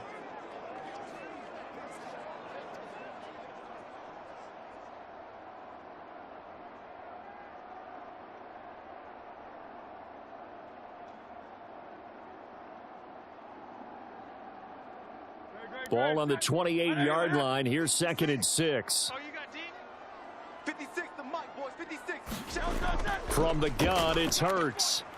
He's going to flip that out to the flat. It's complete. That one, a first down pickup of 8. That's a pretty play there coming out of the backfield. But as that back, you've got to be conscious of making sure you're securing the football. When you get out in open field, sometimes you get a little loose with it as you're trying to get up ahead of steam. Make sure you keep it close to your body because those defenders are trying to punch it free. He does a nice job there protecting the ball and picking up a first down. From the gun, here's Swift. And space tough to come by there as he'll get maybe a yard to the 37. No doubt about it. A really nice job there by the defense, not allowing him to get to the perimeter. But that means your defensive ends, your outside linebackers, the guys that you pay big money to sack the quarterback, they also have to have interest in the running game as well. And they did a nice job there of holding the point of attack and not giving ground. On 2nd and 9, Hurts. He's going to leave this for his running back. It's complete. And this winds up a gain of 4 to the 41. Boy, that was certainly well read defensively. And the key to any screenplay is space to work. And there was none to be found there. And they tackle him for just a short gain.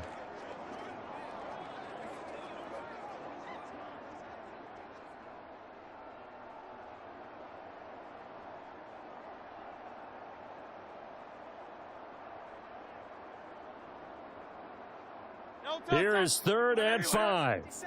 Here we go, D. It's just me and you. It's just me. He'll drop to throw. Oh, he rifles one, and that's going to be intercepted. Picked off by the linebacker, C.J. Mosley. And they'll start with great field position at the 41-yard line. So a potential momentum shifter there, working with a 2-score lead, 3rd quarter, but that not the smartest of throws. I would agree with you on that one because this game is still very much in the balance. It felt pretty one-sided to this point, but now if these guys can turn this turnover into points, things could start getting a little more interesting.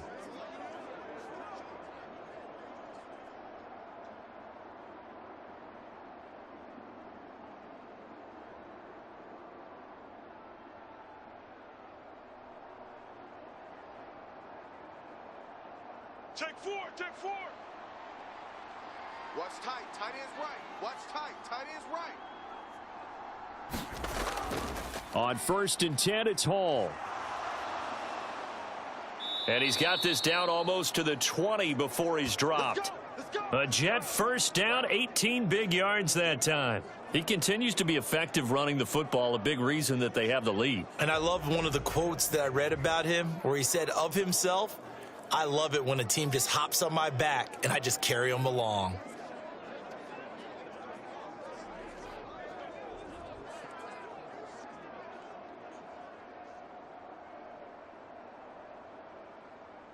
Three tight ends in the ball game here on 1st and 10. New Mike 52, Mike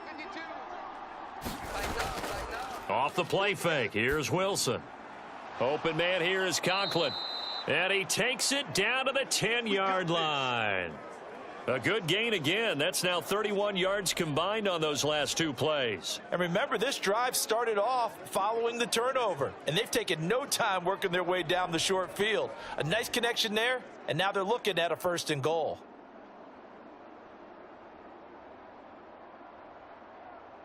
First and goal, and they got to be thinking a chance to get right back into this football game. 17's Mike, Mike 17. Right here, right here. Throwing is Wilson. Quick hitter here, it's complete. Nice job defensively to hold him to 4, and now it's 2nd and goal. He wasn't ready.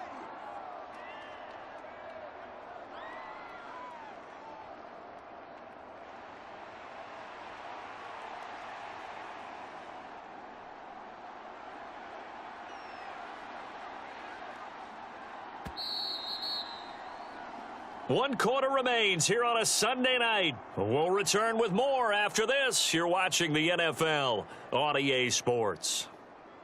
And welcome back. We are in the city of brotherly love, Philadelphia. It's Jet football, but they trail here as we start the 4th quarter.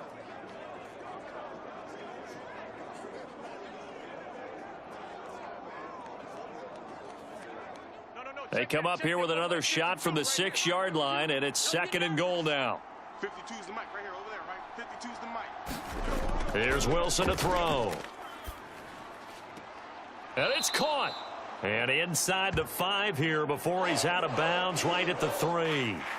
Only 3 yards there on the completion. That'll lead to a 3rd and goal. That was a nice throw out there to the flat, but they defended that pretty well. The hope is to go ahead and put it on him so he can turn and get upfield and gain additional yardage. There just wasn't anywhere to go on that play. Put that team on the bus.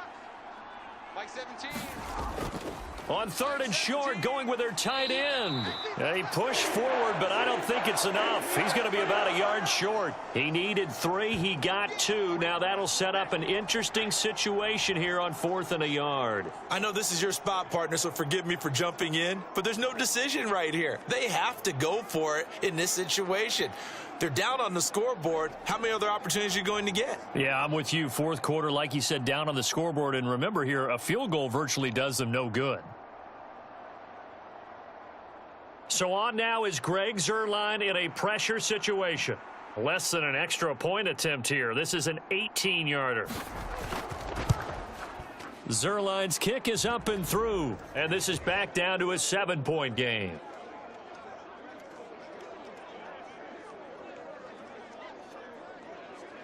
All right, so they needed 2 scores to get back in the game. The field goal there, maybe not exactly what they wanted, but the necessary first step. There's still time remaining, and there's enough time to get it done. They've got to get at the least a 3 and out here to get the ball back, preferably a takeaway.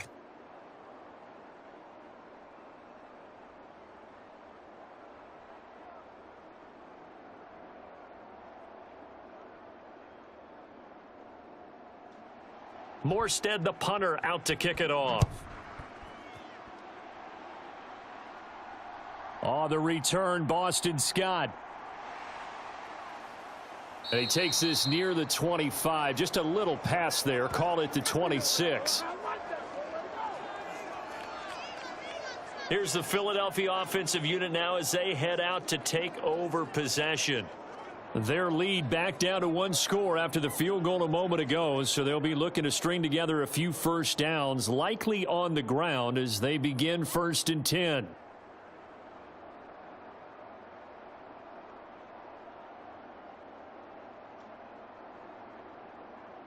Great, set.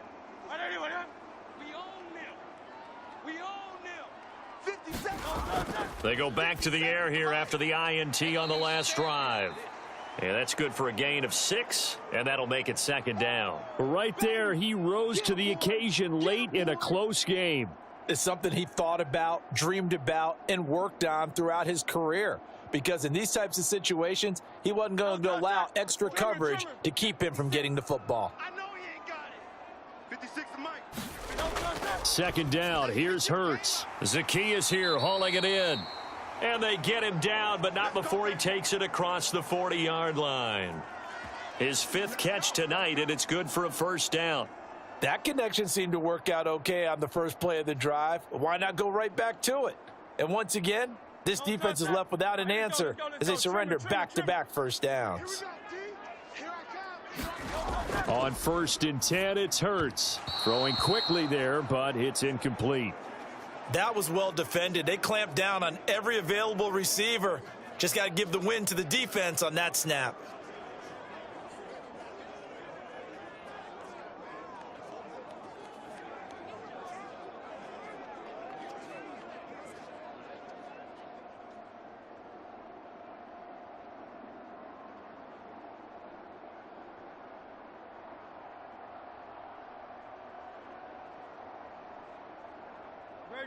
Now a 2nd and 10.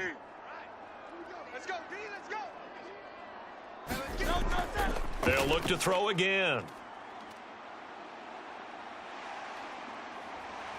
Hurts fumbles it, and it's scooped up by the Jets. And they have possession, and they have it at the 38-yard line. Well, partner, here's where team football gets tested a little bit, because I know the defensive guys were over there chilling on the sidelines, and all of a sudden they heard the sudden change call because that fumble puts them right back on the field, and they've got to go out and finish the game now themselves. Absolutely. Nursing that slim lead here in the fourth, a costly turnover.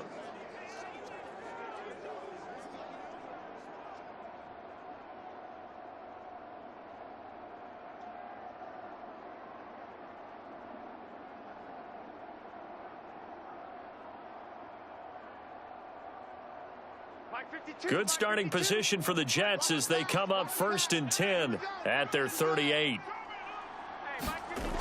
Now Hall to start the drive. And a strong run that time as he's across midfield and down to the 43. The drive starting play, a good one. Give him 19. We'll definitely see some open running lanes, and he's taking advantage of it right now, but that shouldn't be a surprise. Defense has the lead. They're playing for the pass first.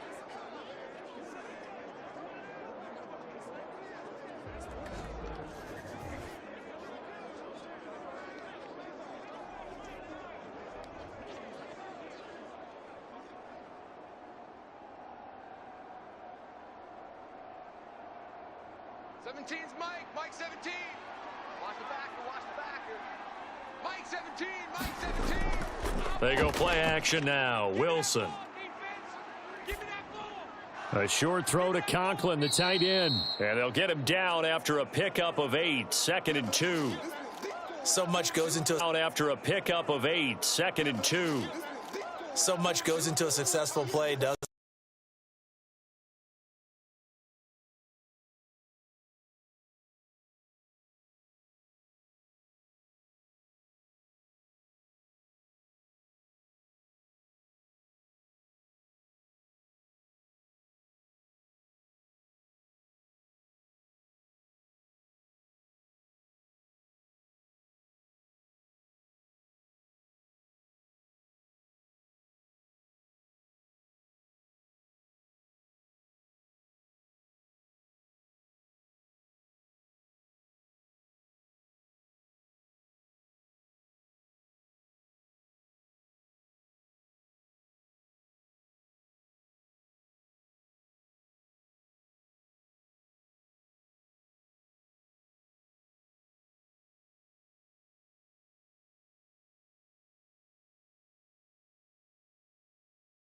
To shed the contact, and it helps him pick up the first.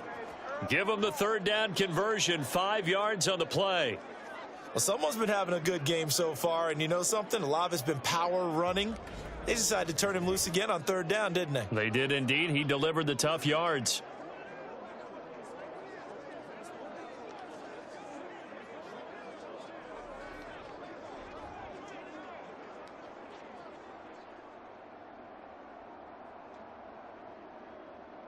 The drive continues as they search for a tying touchdown. Here's 1st and 10.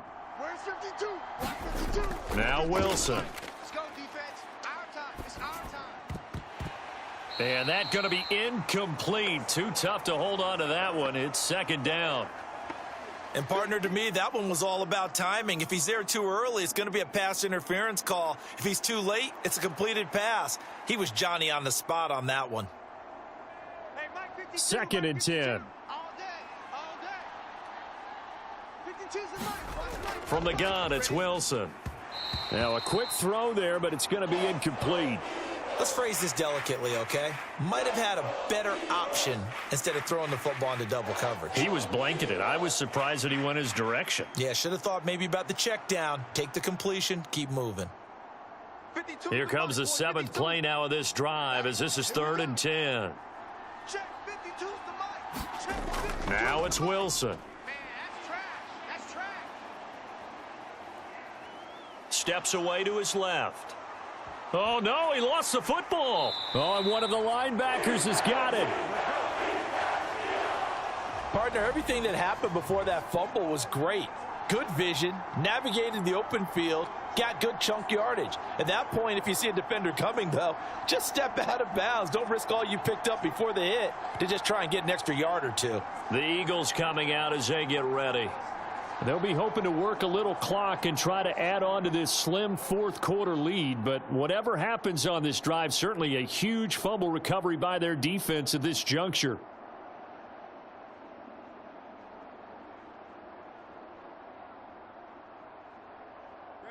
Hurts and the Eagles come up here 1st and 10 at their own 13. They'll try and start this drive in the air. And Hurts able to show off some of that elusiveness as he slides to the ground there, and in the process picks up the first down. A new set of downs after a strong pickup of 16 yards. It's getting cold in here, partner, because it looks like he's trying to ice this one away. Yeah, I know, bad dad joke, but what the heck, right? Scrambling for that first after the D blanketed his receivers, that's a backbreaker for the defense. They finish this drive off with 6, and this one could be over. Stop your bonnet. 57's the mic. Watch 57. Watch the run. Swift going to try up the middle. And this is going to be an Eagles first down as he's got this up to the 40-yard line. No doubt those are the types of carries they're looking for here, Charles. The lead in the fourth quarter. This is when coaches that have a reliable running game, they breathe a little easier on the sideline. Yeah, they love the idea that they can take the air out of the football at this point of the game. That means they're really counting on that offensive line, counting on the runners, taking care of the football. Because you're going to tell your quarterback, hey, no time to be a hero. We're not going to throw it here. Just eat up that clock. And if you have the ball, they can't score. Back-to-back good plays have them on the move on first down.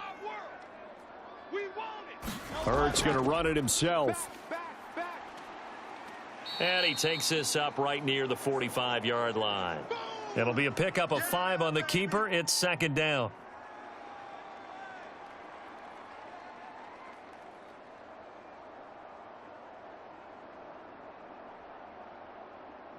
Great, set. On anyone, 56. Come on. You better bring it. Here's Hurts to throw. Quick slant here to Smith. And that's going to be another first down as the tackle made at the Jets' 43. 13 yards as the quick slant keeps the drive moving. You can see the time and effort and thought that they've put into their passing game because it was evident right there. It looks like a simple pitch and catch, but you and I both know that they have planned for this and worked hard to make it happen. So in Jet territory now. Here's 1st and 10 at the 43. Now a give right side Swift. And they're going to stop him right at the line of scrimmage. Just no cutback lane to be found whatsoever. 2nd and 10. His carries tonight, they're getting up there, so maybe one of those every now and then is understandable. I would agree with that. Understandable every now and then. Sometimes you come back and you fake it to him and go play action. But other times you say, okay, they got him on that one. We'll come back to him in another carry. Hurts sets up to throw it. Fires the quick slant. A.J. Brown's got it. And that's going to be another first down as the tackle made at the Jets' 28. A good gain of 14 there, and it moves the chains.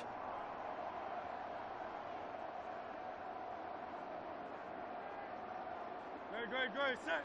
On anyone, 56. 56 the mic. 56 is the mic. They will run straight ahead with Swift. And they'll bring him down at the 18-yard line. It'll be a pickup of 10 yards. And that'll make it 2nd and a foot or so. On any explosive run, you can almost feel the ground shaking, and that's from the offensive linemen creating space for their runners. I had an old coach tell me before, they always told his runners, run around the offensive line in pregame. Get used to the ground shaking so you don't trip and fall when it happens in a game. 2nd down, here's Jalen Hurts. Oh, it's a screen pass. That's complete. And they'll bring him down at the 13-yard line. 6 yards the pickup, and that's a first down. For a second there, I thought that might break big. Screen pass. Looked like it was coming together. Looked like there was an opening. Still, ended up with a solid gain.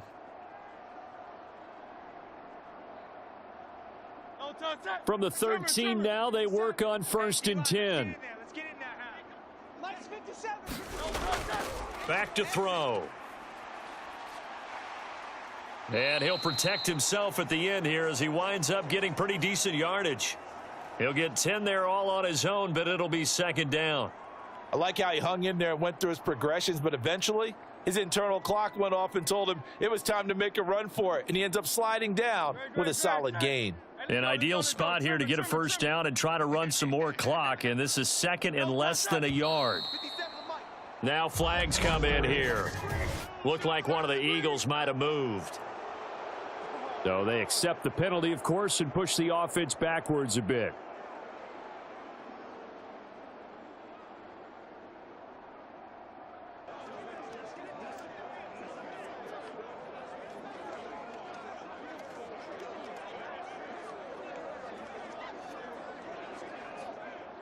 So not quite a 1st and goal just yet as they come up now 2nd and inches. They're going to look to throw. And he's going to be dropped. Back at the 15-yard line. Quinnen Williams breaking through to get him to the ground. It's a loss of 7. All about the offense so far this drive, putting something sustained together. But the defense, they responded on that play. 2nd and manageable became 3rd and long. The drive marching to the end zone is one play from stalling out.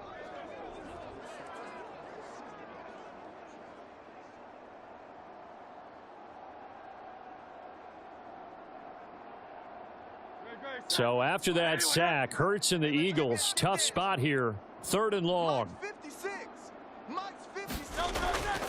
He'll look to throw. He's got Dallas Goedert, his tight end, over the middle. And he'll be brought down well short of the 1st at about the 9-yard line. It'll go down as a gain of 6, and that'll bring up 4th down. So much about this game is just understanding situations and then having to execute, isn't it? Guard the 1st down sticks. Don't let them get there. And they rallied and made the tackle.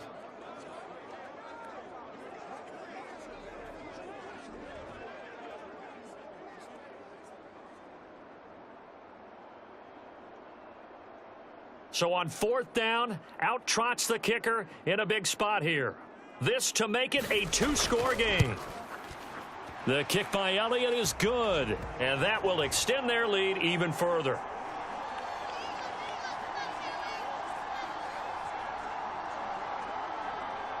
So that CD, an important one here in the 4th quarter. And that importance cannot be overstated. All eyes on both sidelines were staring that one down all the way. The significance is that they made it a 2-score game. Still lots of time left to go, but likely that was their goal at the start of the drive. Get 3 points, make it a 2-score game, and they were able to get it done. After the field goal, here's Elliott to kick it away. From a couple yards deep, he'll bring it out of the end zone. And he's up past the 20 to the 22-yard line.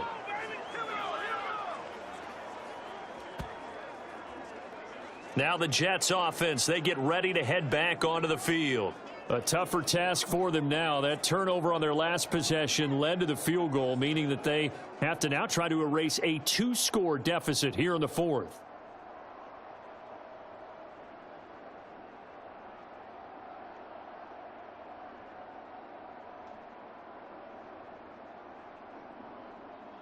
Wilson leading the Jets up now for a 1st and 10. At their own 22. They'll start this drive out on the ground.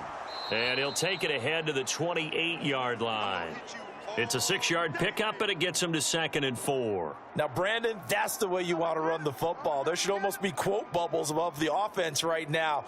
Bam, boom, biff. That's how they feel good about moving the football. 2nd down and 4. Tighten down. There you go. New Mike 52, Mike 52. In motion right, that's Wilson. There's a fake on the jet sweep, and instead a give to Hall up the middle. And he's free going down the left side. It's a foot race. And he is finally taken down, but not before he gets it to the Eagles' 21-yard line.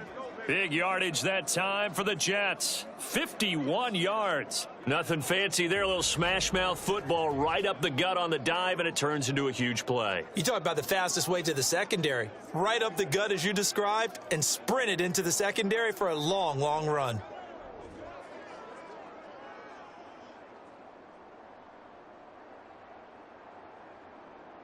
So barely time to catch our breath. Here's 1st and 10 just outside the red zone. Mike 17. Here's Wilson.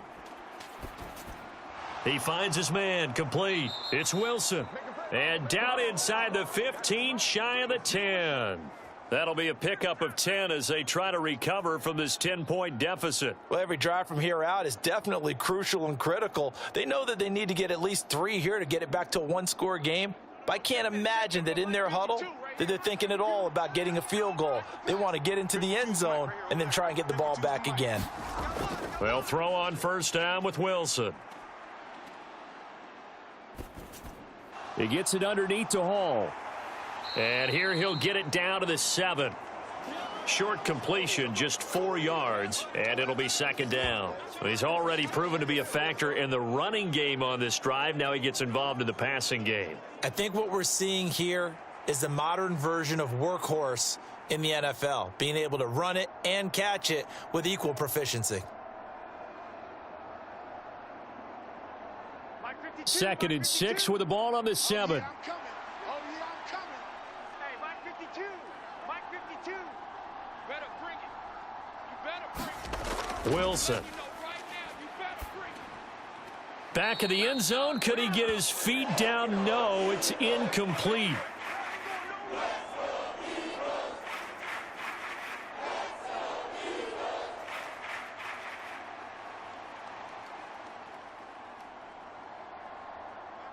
So after the 2nd down incompletion, they'll come up now against a 3rd and 6. Where's 52? Watch 52. 52 Again, Wilson. Pass taken in by his big tight end. Touchdown, Jets. Tyler Conklin, a 7-yard touchdown grab. And the Jets have made it a one-score game again here in the 4th. As a general rule, quarterbacks don't want to lock in on a receiver before the ball is snapped. But in this case, based on the matchup he thought he was going to get, it was favorable for his tight end. He locked in on him early and found him for a touchdown.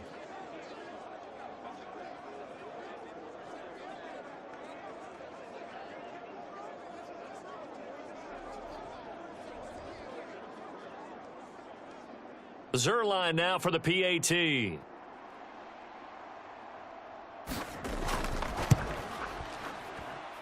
And the lead is down to a field goal now.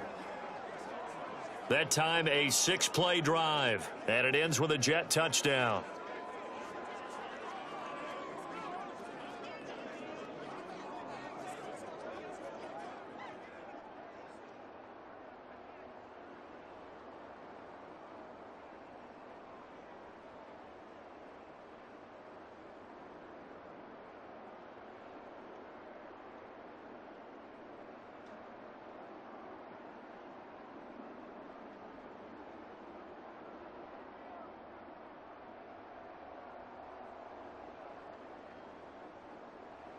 Morstead out now following the touchdown to kick.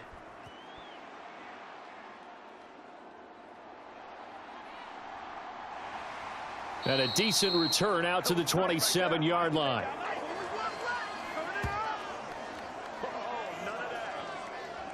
DeAndre Swift and the Eagles back out there. He's toppled the century mark already receiving the football, closing in on that on the ground, too. They've really had trouble handling him. I think from what we've seen in this game, his success through the air has started to open things up for him on the ground because now he's loosened up the defense, right? They've got to play just about every snap as if another receiver can get downfield on them, and he's been that receiver. Now they bring him back to the backfield. I think his yardage running the ball will increase as this one goes on. Well, they might need to devote some extra attention to him, something just to stop the momentum he has. And this is caught. It's Brown. And they get him down, but not before he takes it across the 40-yard line. Well, it may seem a little unorthodox to some people. Got the lead, fourth quarter, yet he's still firing away. I think he believes that's the best way to go ahead and win the game. Yeah, a lot of coaches say, let's just run the football, be conservative. He's sticking to his game plan. No, that is his game, and that's what they're going to ride. Watch the screen. Watch the screen. 3 points separating these two sides with 2 minutes left to go in the fourth.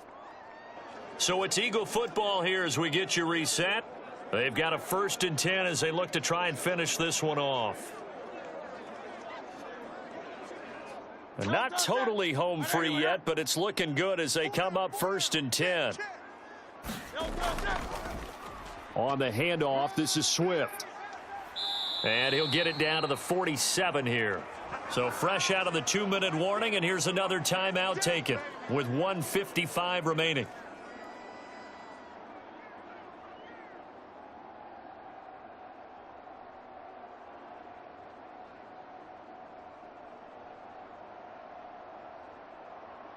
An ideal down and distance to try to finish this thing off. 2nd and inches.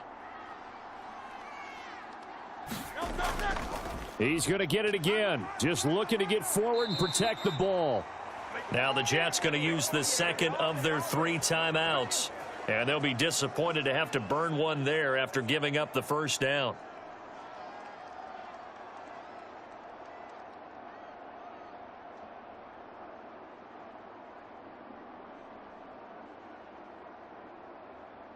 Great, set. All right, anyway, here we go. Watch the pass. Watch the pass. They'll stay on the ground with Swift. And some room to roam now. Breaks through the contact. And he gets it all the way down inside the 10 and mark him at the 5. The Jets going to go ahead and use their final timeout as they'll head to the sideline and talk over what to do next.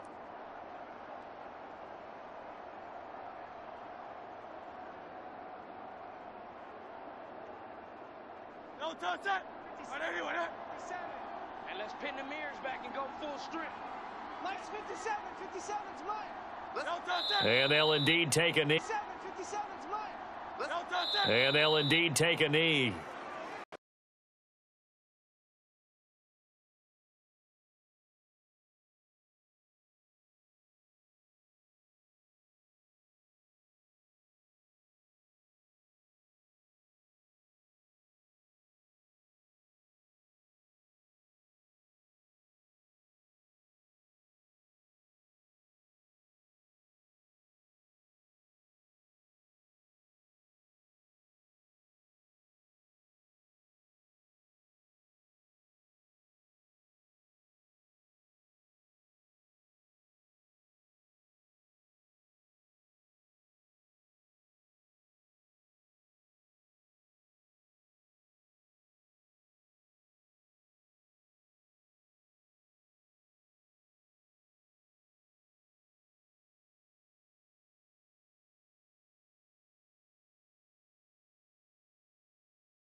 Elliott on for the extra point.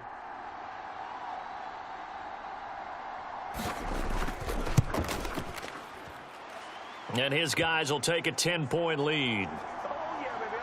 So the drive there took 6 plays. And it's capped off by a touchdown run of 6 yards.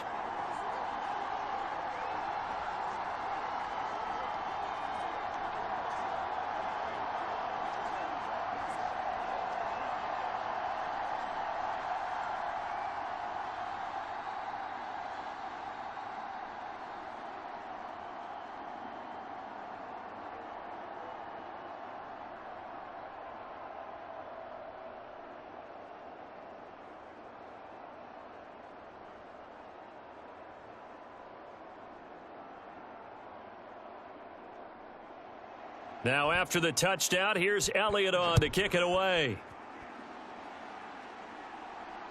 Taken at the goal line.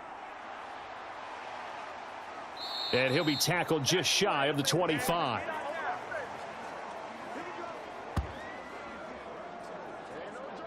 So here's Wilson and the Jets down by 10, 56 seconds to go. It's an extremely tall order in front of them, but they've got the ball with a 1st down.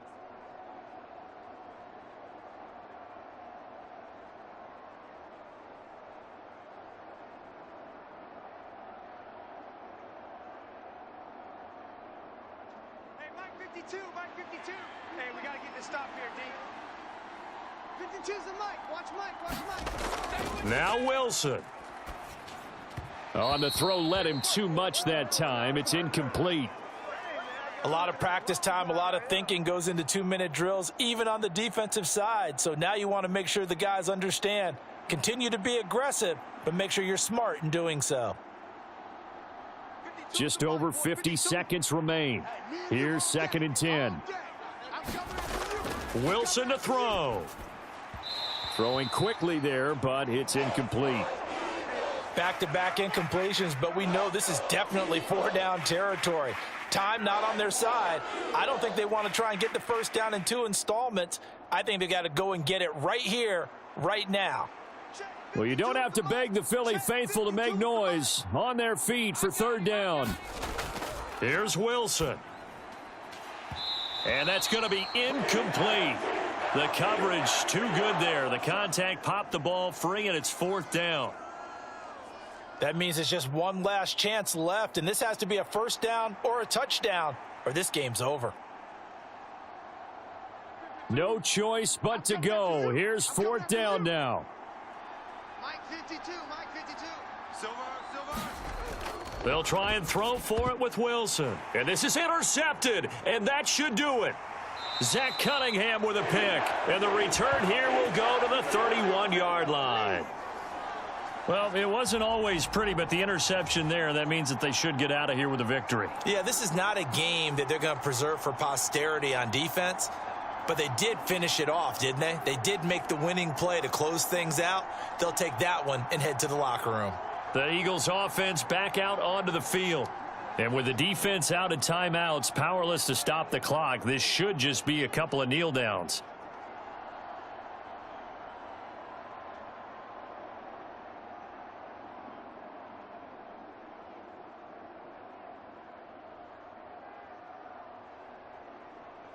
Great, set.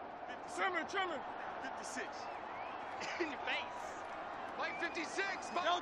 The Eagles in the victory formation as they take a knee. Listen, anytime you take a knee to end a game, that means you've won it. So it doesn't matter whether it's home or on the road, but there's something a little extra special about doing it in front of your home crowd, isn't there? And the home crowd applauding. They're happy with what they've seen. Chalk this one up in the left-hand column for a win. Yeah, that's right. Head to the locker room, throw the wristbands in the crowd for the kids, your gloves, your towels. Get to share it with the home team. Well, things started off exciting. This one had a high-scoring first half, and nobody let their foot off the gas in the second half either, Charles. And, you know, for them, a really nice victory in a high-scoring output. You're right about that, because so many times we'll see teams come out slow and take a while to get going, and points become a little bit harder to score near the end of games, as we know, because everyone tightens down. But no such issues in this game. The scoring started right away and held up at a steady clip the remainder of the game.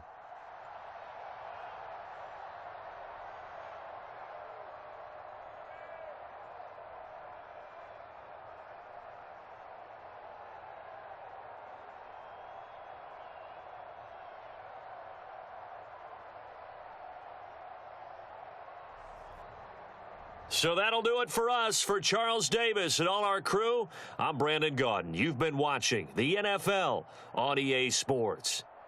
The Eagles are winners here as we say so long from Philadelphia.